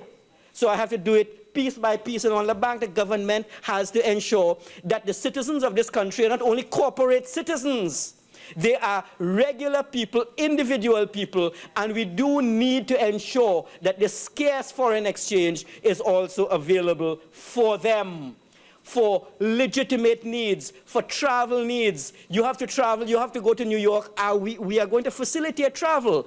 But is it that you go to the bank and you can only get 500 US? Not everyone has access to a credit card. Are we going to go back? Are we going to issue a policy that a reasonable limit either in traveler's checks or in a bank draft or something if the bank doesn't have currency so that you can get 1,000 or 2,000 US to travel to Miami? And that's for the little people, Madam President. We hear a lot of talk about the big people. All those importers are the big people. I know they import stuff that we use, but there are concerns for the little people as well, and we need to address that. We need, Madam President, finally, to look to ensure that when we borrow, we do not subject ourselves to interest rate shocks again. We have learned the harsh reality of foreign borrowing from commercial institutions. The minister has given us the assurance with respect to domestic borrowing that as far as is practical, the domestic borrowing will be at concession rates and he will refinance. Is the same going to apply for foreign borrowing? World Bank, not the IMF, the World Bank, the Inter-American Development Bank, CDB. We would like to exhaust that stock of borrowing and as far as is practical, ensure that this one-year kind of financing that we borrowed in the past with notes that are callable at a moment's notice and so on, expensive money is not something we are going to pursue. If the money is expensive, we have to walk away from that. Because, Madam President, there is a problem with respect to borrowing that Senator Mark alluded to, and we need to address it. It does enter into our foreign reserves. And just as when the government borrows significantly without much checks and balances for domestic reasons, and a lot of those monies, as the minister indicated, went into inefficiency, waste, mismanagement, and corruption, and a project that should cost 500 million is really costing 1 billion. We know that when you have a huge amount of monies for projects and you don't monitor it well, a lot of those monies can be lost. They do not generate benefit for the people. We do not want it, the minister doesn't want it, the government doesn't want it. So he has given us the assurance that we will be scrutinizing the projects with respect to the motion on domestic borrowing to minimize wastage, to minimize corruption, and to ensure that we really comply with all the procurement guidelines. We no longer have, Madam President, the flexibility for waste in that way. The economy has changed inexorably. But, Madam President, the big issue with respect to foreign borrowing is this. When those funds get into our reserves, there are individuals sensing that our country may be in some kind of difficulty, get into activities where they secure this foreign exchange, not to purchase cars. That is of all evils that a lesser evil, not to engage in imports, but rather it is called capital flight. They lose confidence in Trinidad and Tobago, and they find mechanisms to allow them to have foreign currency investments. And you would find that in times of nervousness, a number of people seize the opportunity to find ways of using those foreign borrowings, part of our reserves, and it becomes capital flight. We have had that problem. We have seen a lot of capital fly. And when that happens, we experience currency instability.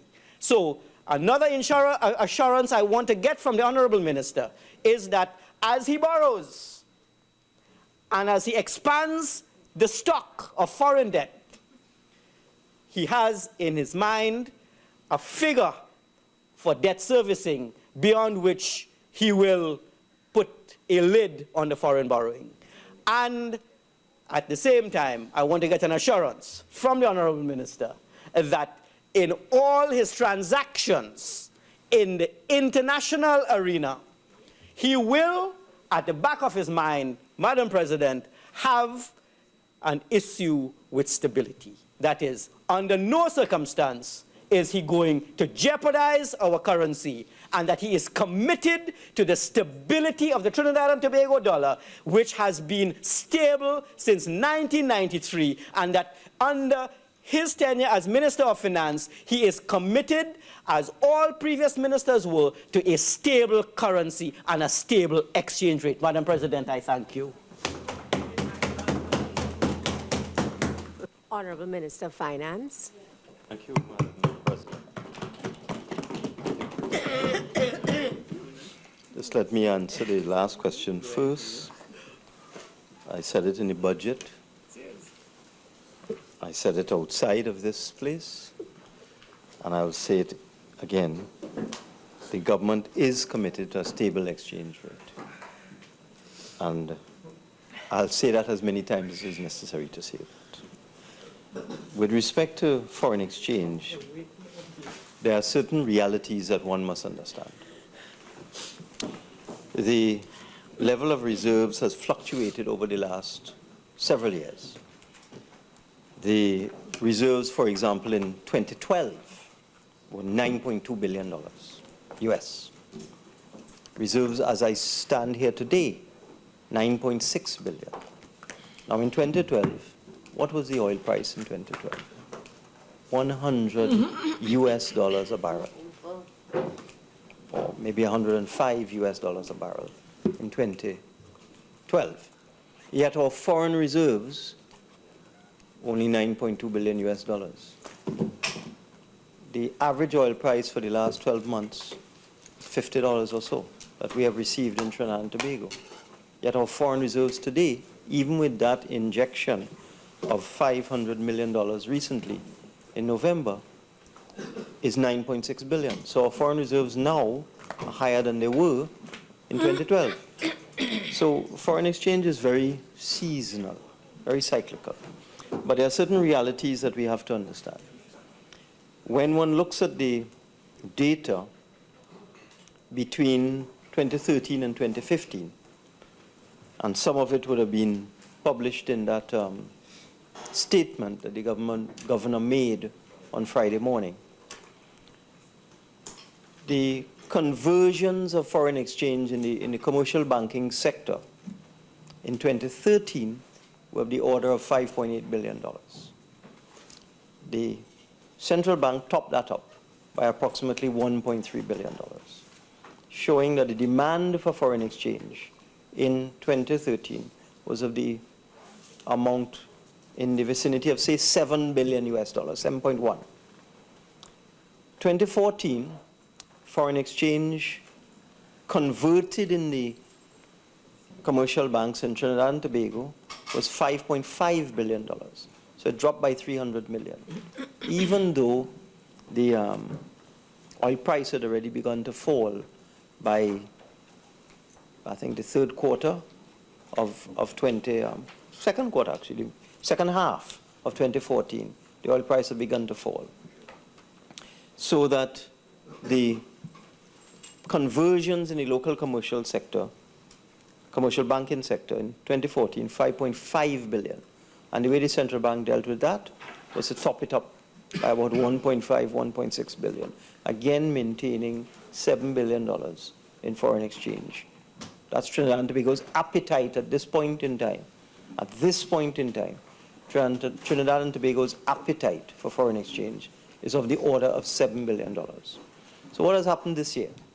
The conversion so far, up to, say, November, the end of November, of the order of maybe $4.5 billion, let's use 4.5. The central bank has already put in $2.5 billion for this year. So that brings it to $7 billion. Again, the central bank put $50 million into the system just a week ago. So that we may round off the year again with a total foreign exchange availability of about $7.1 billion. The same it has been for 2014 and 2013. But what is happening is that the conversions in the local banking sector are going down. And it's only understandable because commodity prices are falling. So as oil prices are falling, the foreign exchange available from oil and gas is less. You're getting less foreign exchange coming in. So you're getting less conversions. You also have an element of capital flight because there's absolutely no doubt there's been a loss of confidence. And anybody who says otherwise is just fooling themselves. There's been a loss of confidence in the foreign exchange system since 2014. That has happened. That's a fact. So you also have some capital flight where persons believe that there's a shortage of foreign exchange, that there may be a movement in the rate, so they are exporting their foreign currency, or they're simply not converting it. They're keeping it, they're banking it abroad. So that's happening as well. And one of the things this government has to do is to do whatever is necessary to restore confidence in the foreign exchange system.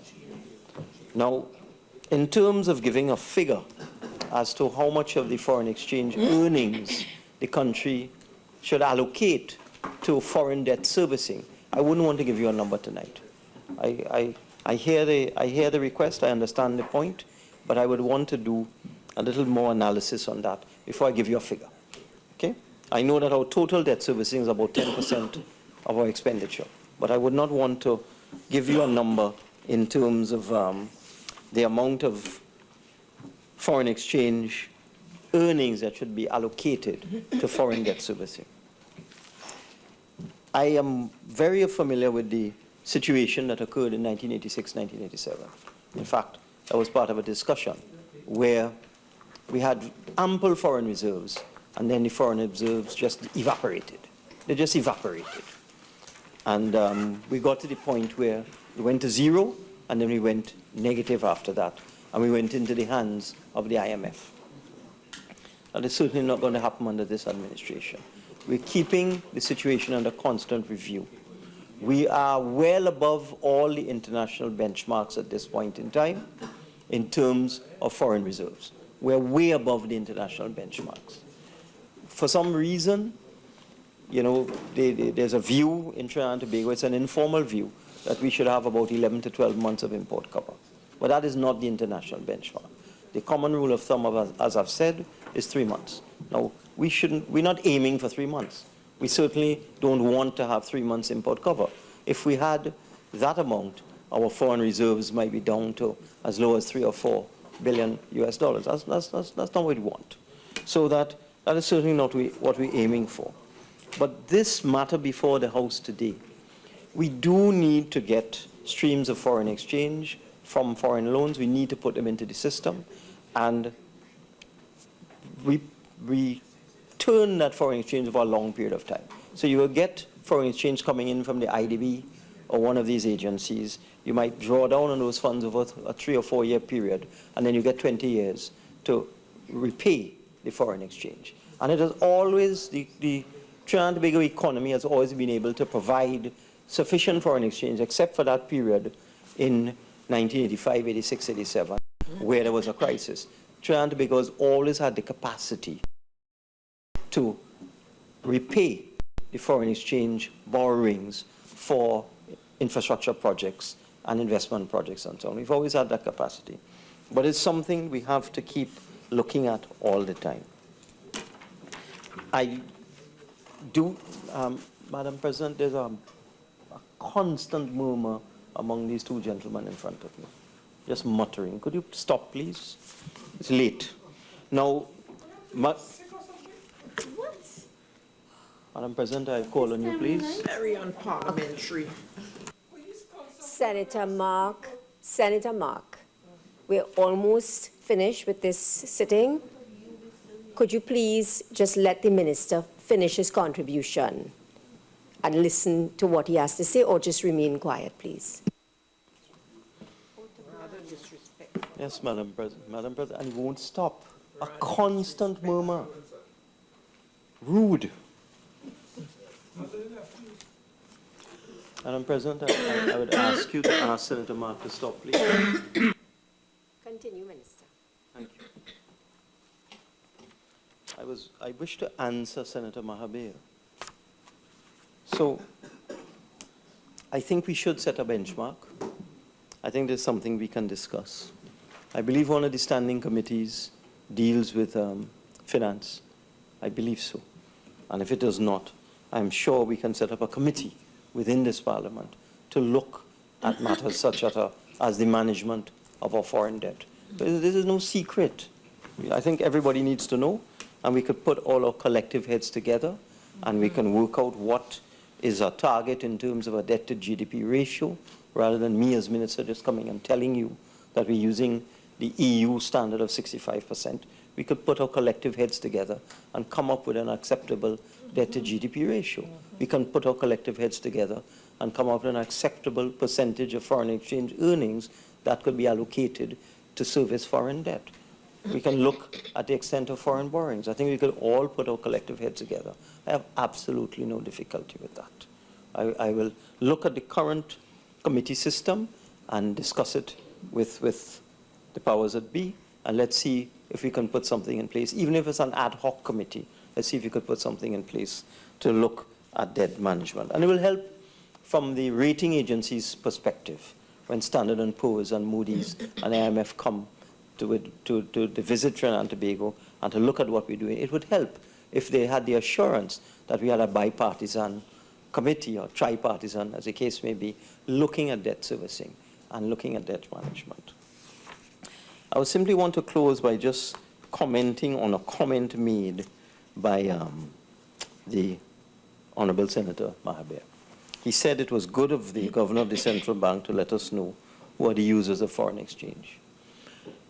It might have been very useful if it was sectoral, so that you would say, all right, the retail sector is consuming X dollars, the import car, the car dealers are consuming Y dollars, the pharmaceutical companies are consuming Z dollars. But it was absolutely wrong to state the names of the companies and the amounts and to put all that information into the system. And as I said, I want to repeat, I've received many letters expressing outrage and expressing a view.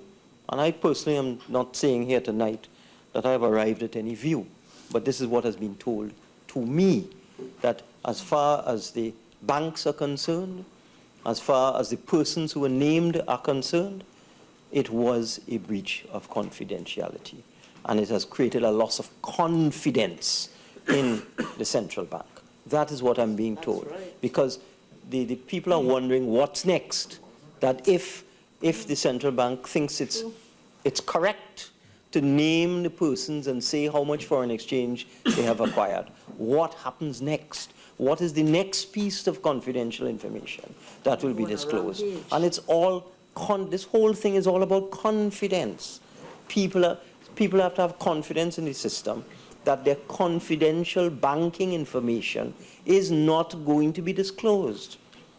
So I'm sorry, Senator Mahabir, I can't agree with you. It was not good of the governor to let us know who are the users of foreign exchange. Respectfully, I disagree. Okay. You're free to do that. I think I should now read into the record some of the letters I received. Since you agree, let me tell you the people that disagree. And Madam President, I have in my possession, members, please. Madam President, I have in my possession correspondence. Let me read one where the person indicated that they had no difficulty with this letter being revealed. And this is a letter from Smith Robinson. And they're writing me to express their grave concern over the comments made by the governor on Friday, the 4th of December. In that address, among other worrisome comments, he publicized the names of 18 firms that were sold foreign exchange by the commercial banks over a period spanning the last 3 years. In calling the names of these firms, he referred to our firm, much to our shock and surprise. We question the necessity for such a disclosure, as well as the governor's motives. If it was his intention to advise the country as to who purchased foreign exchange, surely it would have been more appropriate to refer to the industries or sectors rather than calling the names of the firms. We see this as a clear breach of the Code of Client Confidentiality, and we are appalled that the governor resorted to this type of action. Client confidentiality is a fundamental principle in the business of banking, and we believe that the governor should have known better. While we can only guess as to his motive, it appeared that this is just a view of, I'm reading a letter written to me. It appears that this action was meant to deflect responsibility away from his office, which holds the primary responsibility for managing foreign exchange, onto firms which legitimately purchase foreign exchange in order to meet their customers' needs. Further, and this is the worrying part, all of this before that is just a view. Further, it appears he has breached Section 56(1) of the Central Bank Act, as well as Sections 8(7) and 55(2) of the Financial Institutions Act.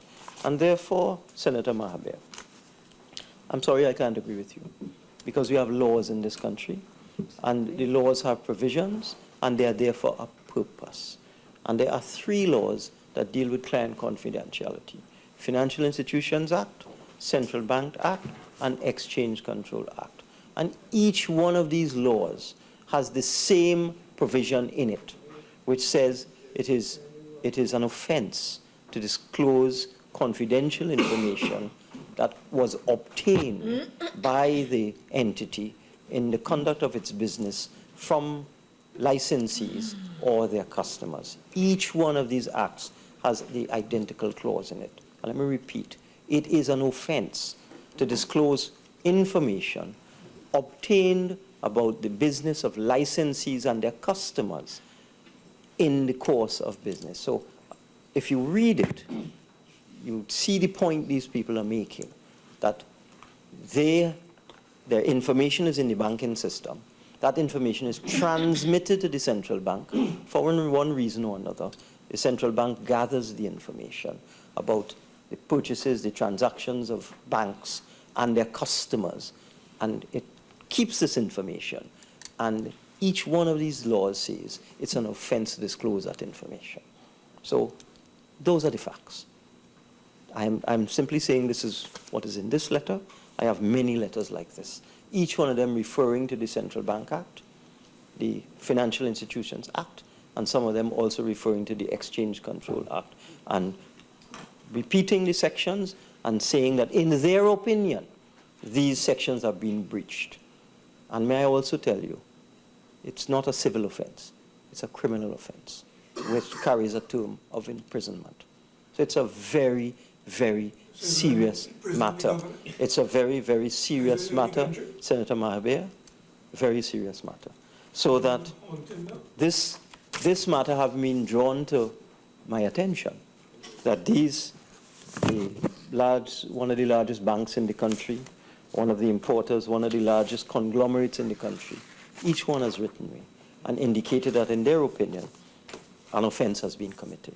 And it would be irresponsible of me, I'm not expressing an opinion here tonight, but it would be irresponsible of me not to seek advice as to whether the allegations made have any kind of basis or not. It would be irresponsible of me, having received this correspondence, to just bury my head in the sand, throw it in a drawer, and forget about it. So I am telling you here tonight that it was not good.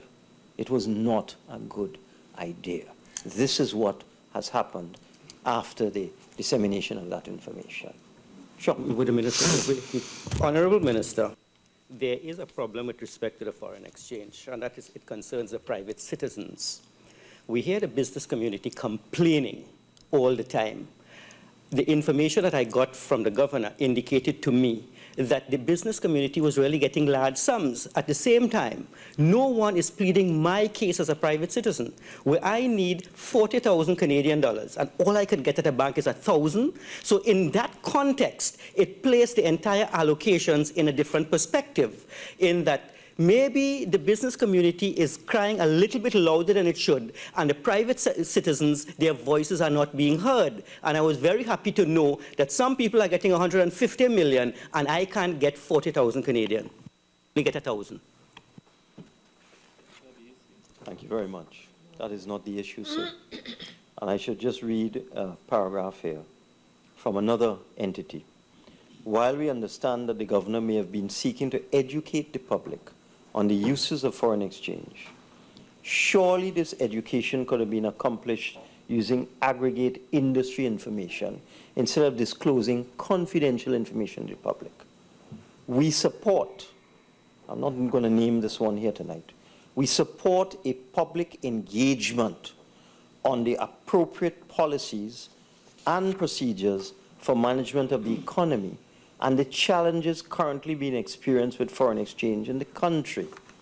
So this entity, one of the largest conglomerates in the country, who is a recipient of foreign exchange and was named by the governor, is saying we support a public engagement on the challenges currently being experienced with foreign exchange in the country. But they make the point, disclosing confidential information without approval should not be tolerated. And the point I would like to make, I met with the Bankers Association a short while ago, last week I believe. And we spoke about this. We spoke about foreign exchange allocations, we spoke about foreign exchange availability in the system. And the point that is being raised, the real problem, you've hit the nail on the head, Senator Mahabir. The real problem is the small man, the person who wants to travel, the person who has to pay tuition fees for their child abroad, the person who has to travel abroad for medical expenses, the small trader, the small businessman who is trying to get foreign exchange and is experiencing tremendous difficulty. And I raise this matter with the banks because how much more time do I have? Well, I certainly wouldn't go to 12:41. But I want to share something with you because this government is not about secrecy. And that's why I read out these letters. It's not about secrecy. Another Minister of Finance receiving these letters, complaining about the governor and accusing the governor of breaking the law. Another Minister of Finance might have put it in his drawer and just hide it. I had no intention of doing that. I've told you what the people are saying.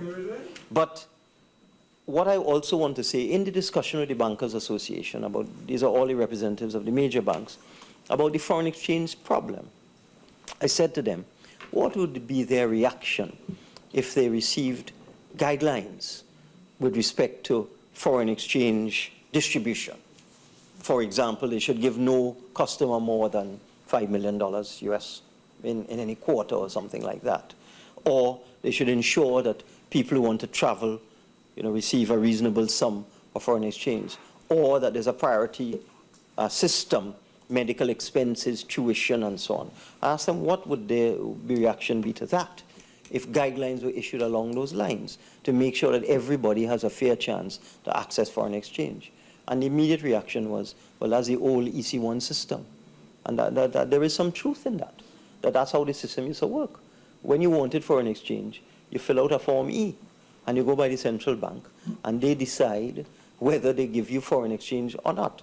But it's based on an allocation system where you apply to the central bank. That's what the system was like back in the 80s. And I even remember back in the late 80s, when some friends and myself, we were trying to get into a small business to do packaging. And we had to import a piece of machinery.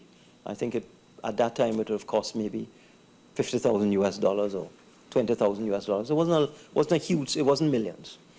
So we applied to the central bank in those days, I think it was 1988 or 89, some year like that, for the $20,000. And they approved 5. So we asked the then individual in charge of foreign exchange, because they actually had an EC section in the central bank. And you had to go there and apply, and they will make a decision whether to give you foreign exchange or not. And they said you could get $5,000. So we said, well, what are we going to do? Which part of the machine will we import? The motor, the frame? You know, the thing cost $20,000. They said, well, too bad. That was it. Business fall up. That is how the system used to work. In other words, we couldn't go ahead with the business. Couldn't import the machinery. Not available here. No business. That is how it's used to work. When the system was liberalized by the PNM in the 1990s, all of these controls were removed. The exchange controls were removed. The Form E was disbanded. No longer you had to go and apply to the central bank and then depend on a favor from somebody in the central bank as to whether they would give you foreign exchange or not, or they would deem your project or your request to be a good request. Now it was a liberalized system, so you just go to the bank and you apply for your foreign exchange. And that is the system we've had for the last 20 years, where it's an open system. So the banks are not told how to allocate foreign exchange. They simply allocate foreign exchange to the customers, and it appears as they see fit. So I have started the dialogue with them, because I said that can't work. It can't work. They are telling me that the way the system was organized is that in 1993 or 94, whenever the PNM floated the dollar, that all these exchange controls went out the window, and no longer would the central bank dictate to them how they allocate foreign exchange, whether it's for trade, whether it's for purchase of an apartment in Miami, whether it is for medicine, whether it's for surgery. It's now up to the discretion of the banks. And I think we need to have a dialogue on that as to whether it should be so, or whether there shouldn't be guidelines. We don't have a Form E anymore, but should there not be guidelines so that priorities are given to certain types of transactions involving foreign exchange? And there's equity in the distribution, and it's not who you know and who your friend is and what contact you have or how much money you have. No, I'm telling you, and I am talking about this openly. I'm not hiding anything. I had this discussion with them, and we are going to continue. I have agreed to meet with the banks every 2 months, and we'll have discussions, and these are some of the things we will discuss. But the point I want to make, Madam President, is that's the way how you do it. You know, you start the process of dialogue. You don't publish your names in the paper, and then they're coming at you and saying that you have committed a criminal offense, and that, you know, the consequence should fall on you because you've committed a criminal offense. I am just telling you, this is my view. I am telling you that it is my view that if you want to deal with the foreign exchange problem in Trinidad and Tobago, because recognizing commodity prices have gone down, but the country's appetite for foreign exchange remains the same, and you don't want to devalue the currency. So you want a stable system where the rate is stable, but you want equity in the distribution of foreign exchange. You have to engage in dialogue, and we have to arrive at consensus among all the players in the market that you're going to introduce a fair and equitable system. And that is the way you deal with the foreign exchange problem. And that is how you build confidence, when you have open, transparent, proper dialogue with people, not threatening people, not exposing their business, not saying they're involved in terrorist financing and so on. Because I get a letter about that too, that at some point in time, the central bank said they engage in terrorist financing, or implied it. So I'm just saying that we are going forward now, looking at this foreign exchange situation, and we are going to seek to arrive at a new paradigm where there's equity and stability within the system. So with those few words, Madam President, I beg to move.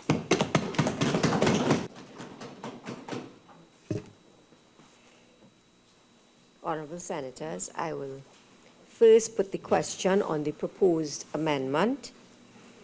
Honourable Senators, the question is that the motion be amended by adding the following words: and be it further resolved that for the sake of protection of the public interest, that no new procurement to be facilitated by borrowings made possible by this resolution be effected until a new, more transparent procurement law is fully in effect.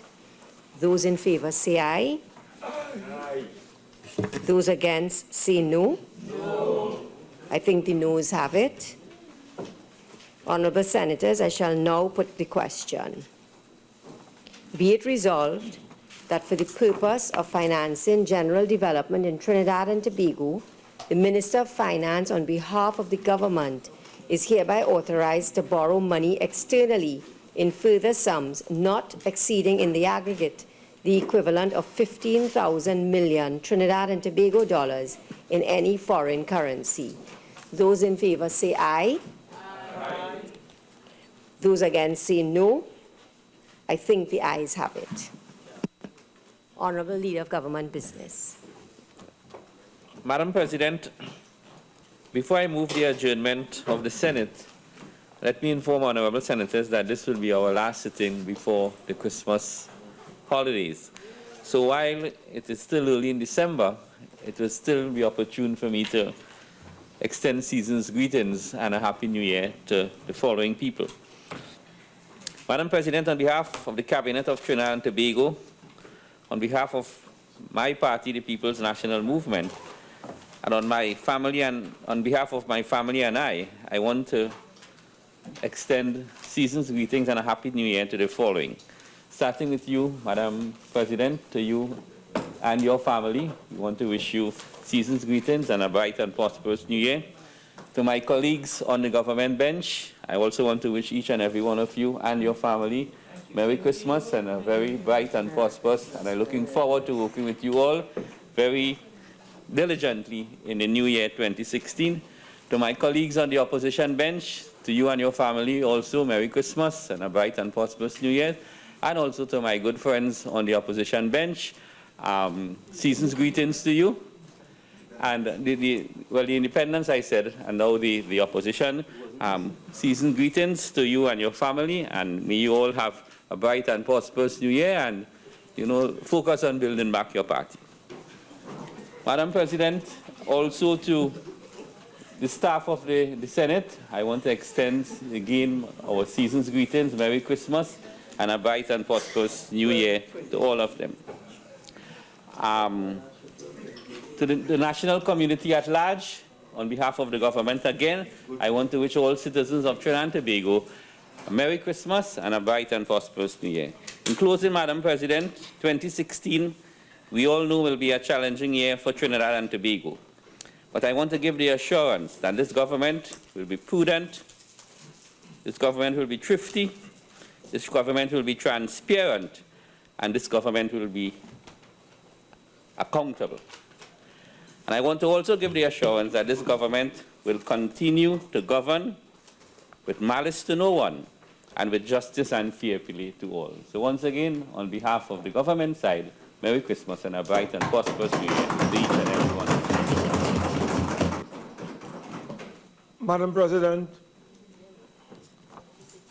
as we approach this holy season of peace and happiness, which are intended to commemorate the birth of one of the world's greatest prophets, I wish to pause and reflect on the true meaning of Christmas.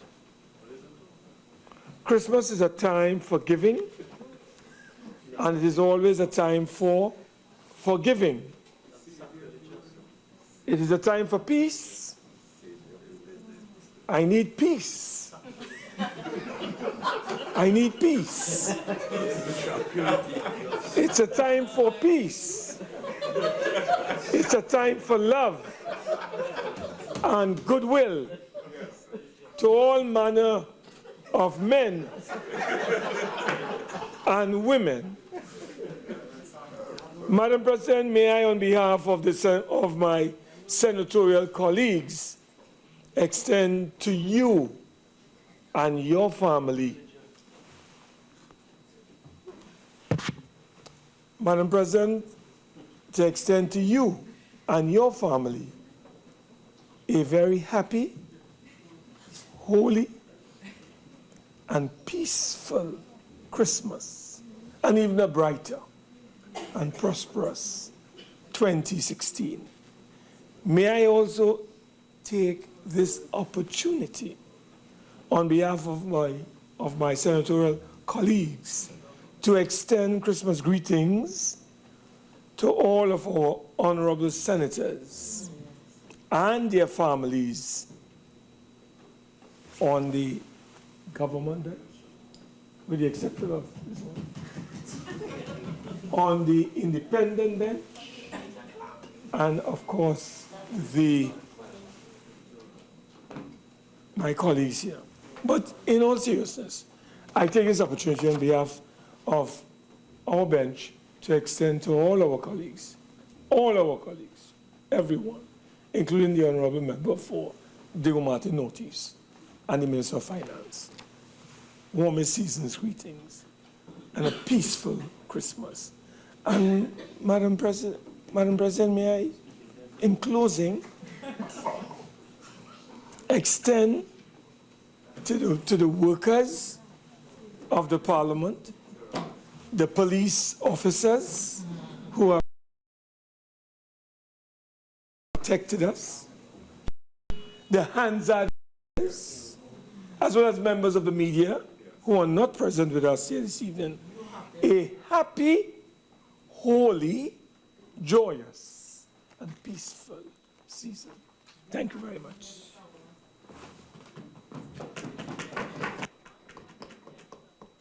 Good morning.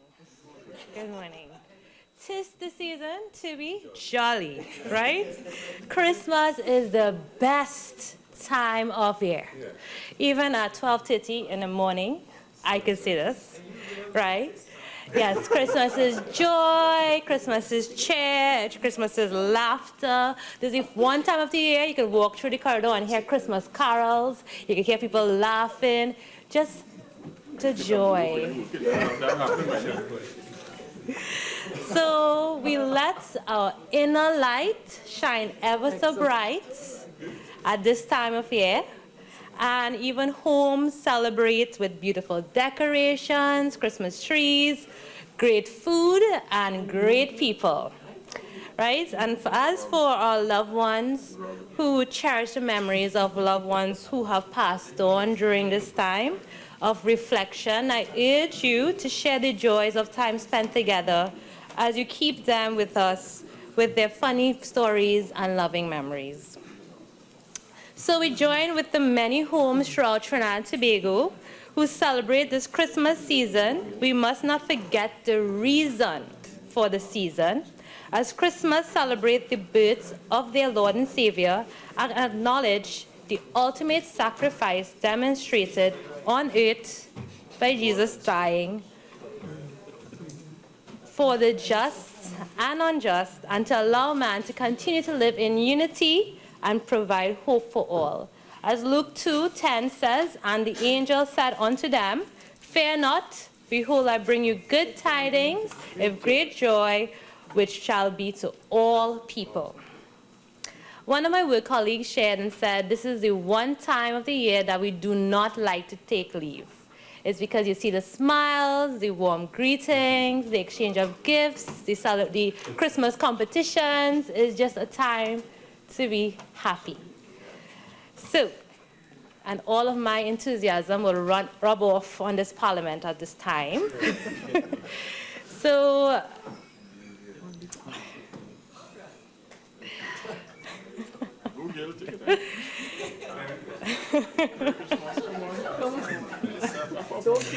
right, so the best time of year, this is truly the best time of year, and one of our greatest assets is our people, and for whatever reason, it has frozen. On behalf of.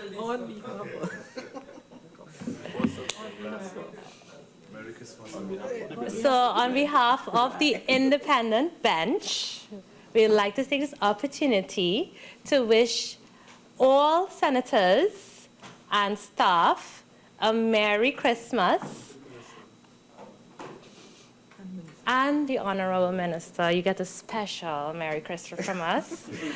And as we go and embrace 2016, I wish everyone peace, prosperity, and I look forward to seeing you all here in 2016.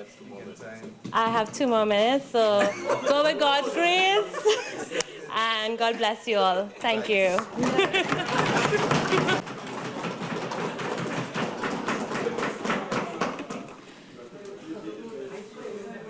May I also join with everyone in extending Christmas greetings.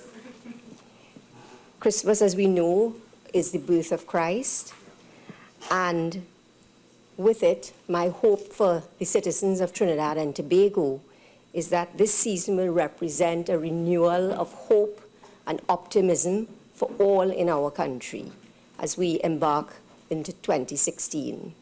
I wish each and every one present here and your families a very holy and merry and happy Christmas, a very peaceful Christmas.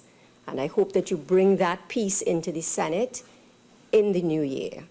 I wish everyone a happy new year, and I wish you all of God's blessings for 2016. To the parliamentary staff, we extend our gratitude for all that you have done for us over the last year, and we wish each and every one of the parliamentary staff a very Merry Christmas and a Happy New Year.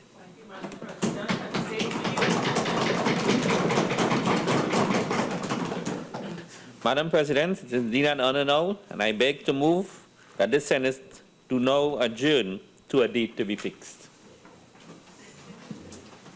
Honourable Senators, the question is that this House do now adjourn to a date to be fixed. Those in favour say aye. Aye. Those against say no. I think the ayes have it.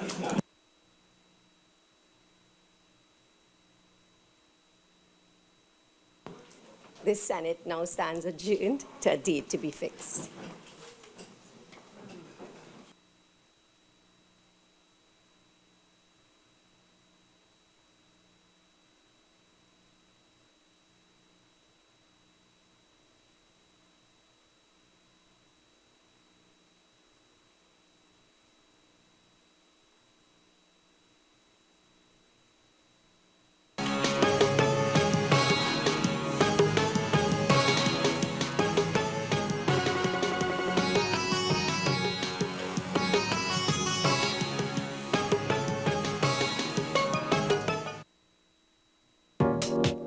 Follow the Parliament of Trinidad and Tobago on Twitter. Our call sign is @TTParliament.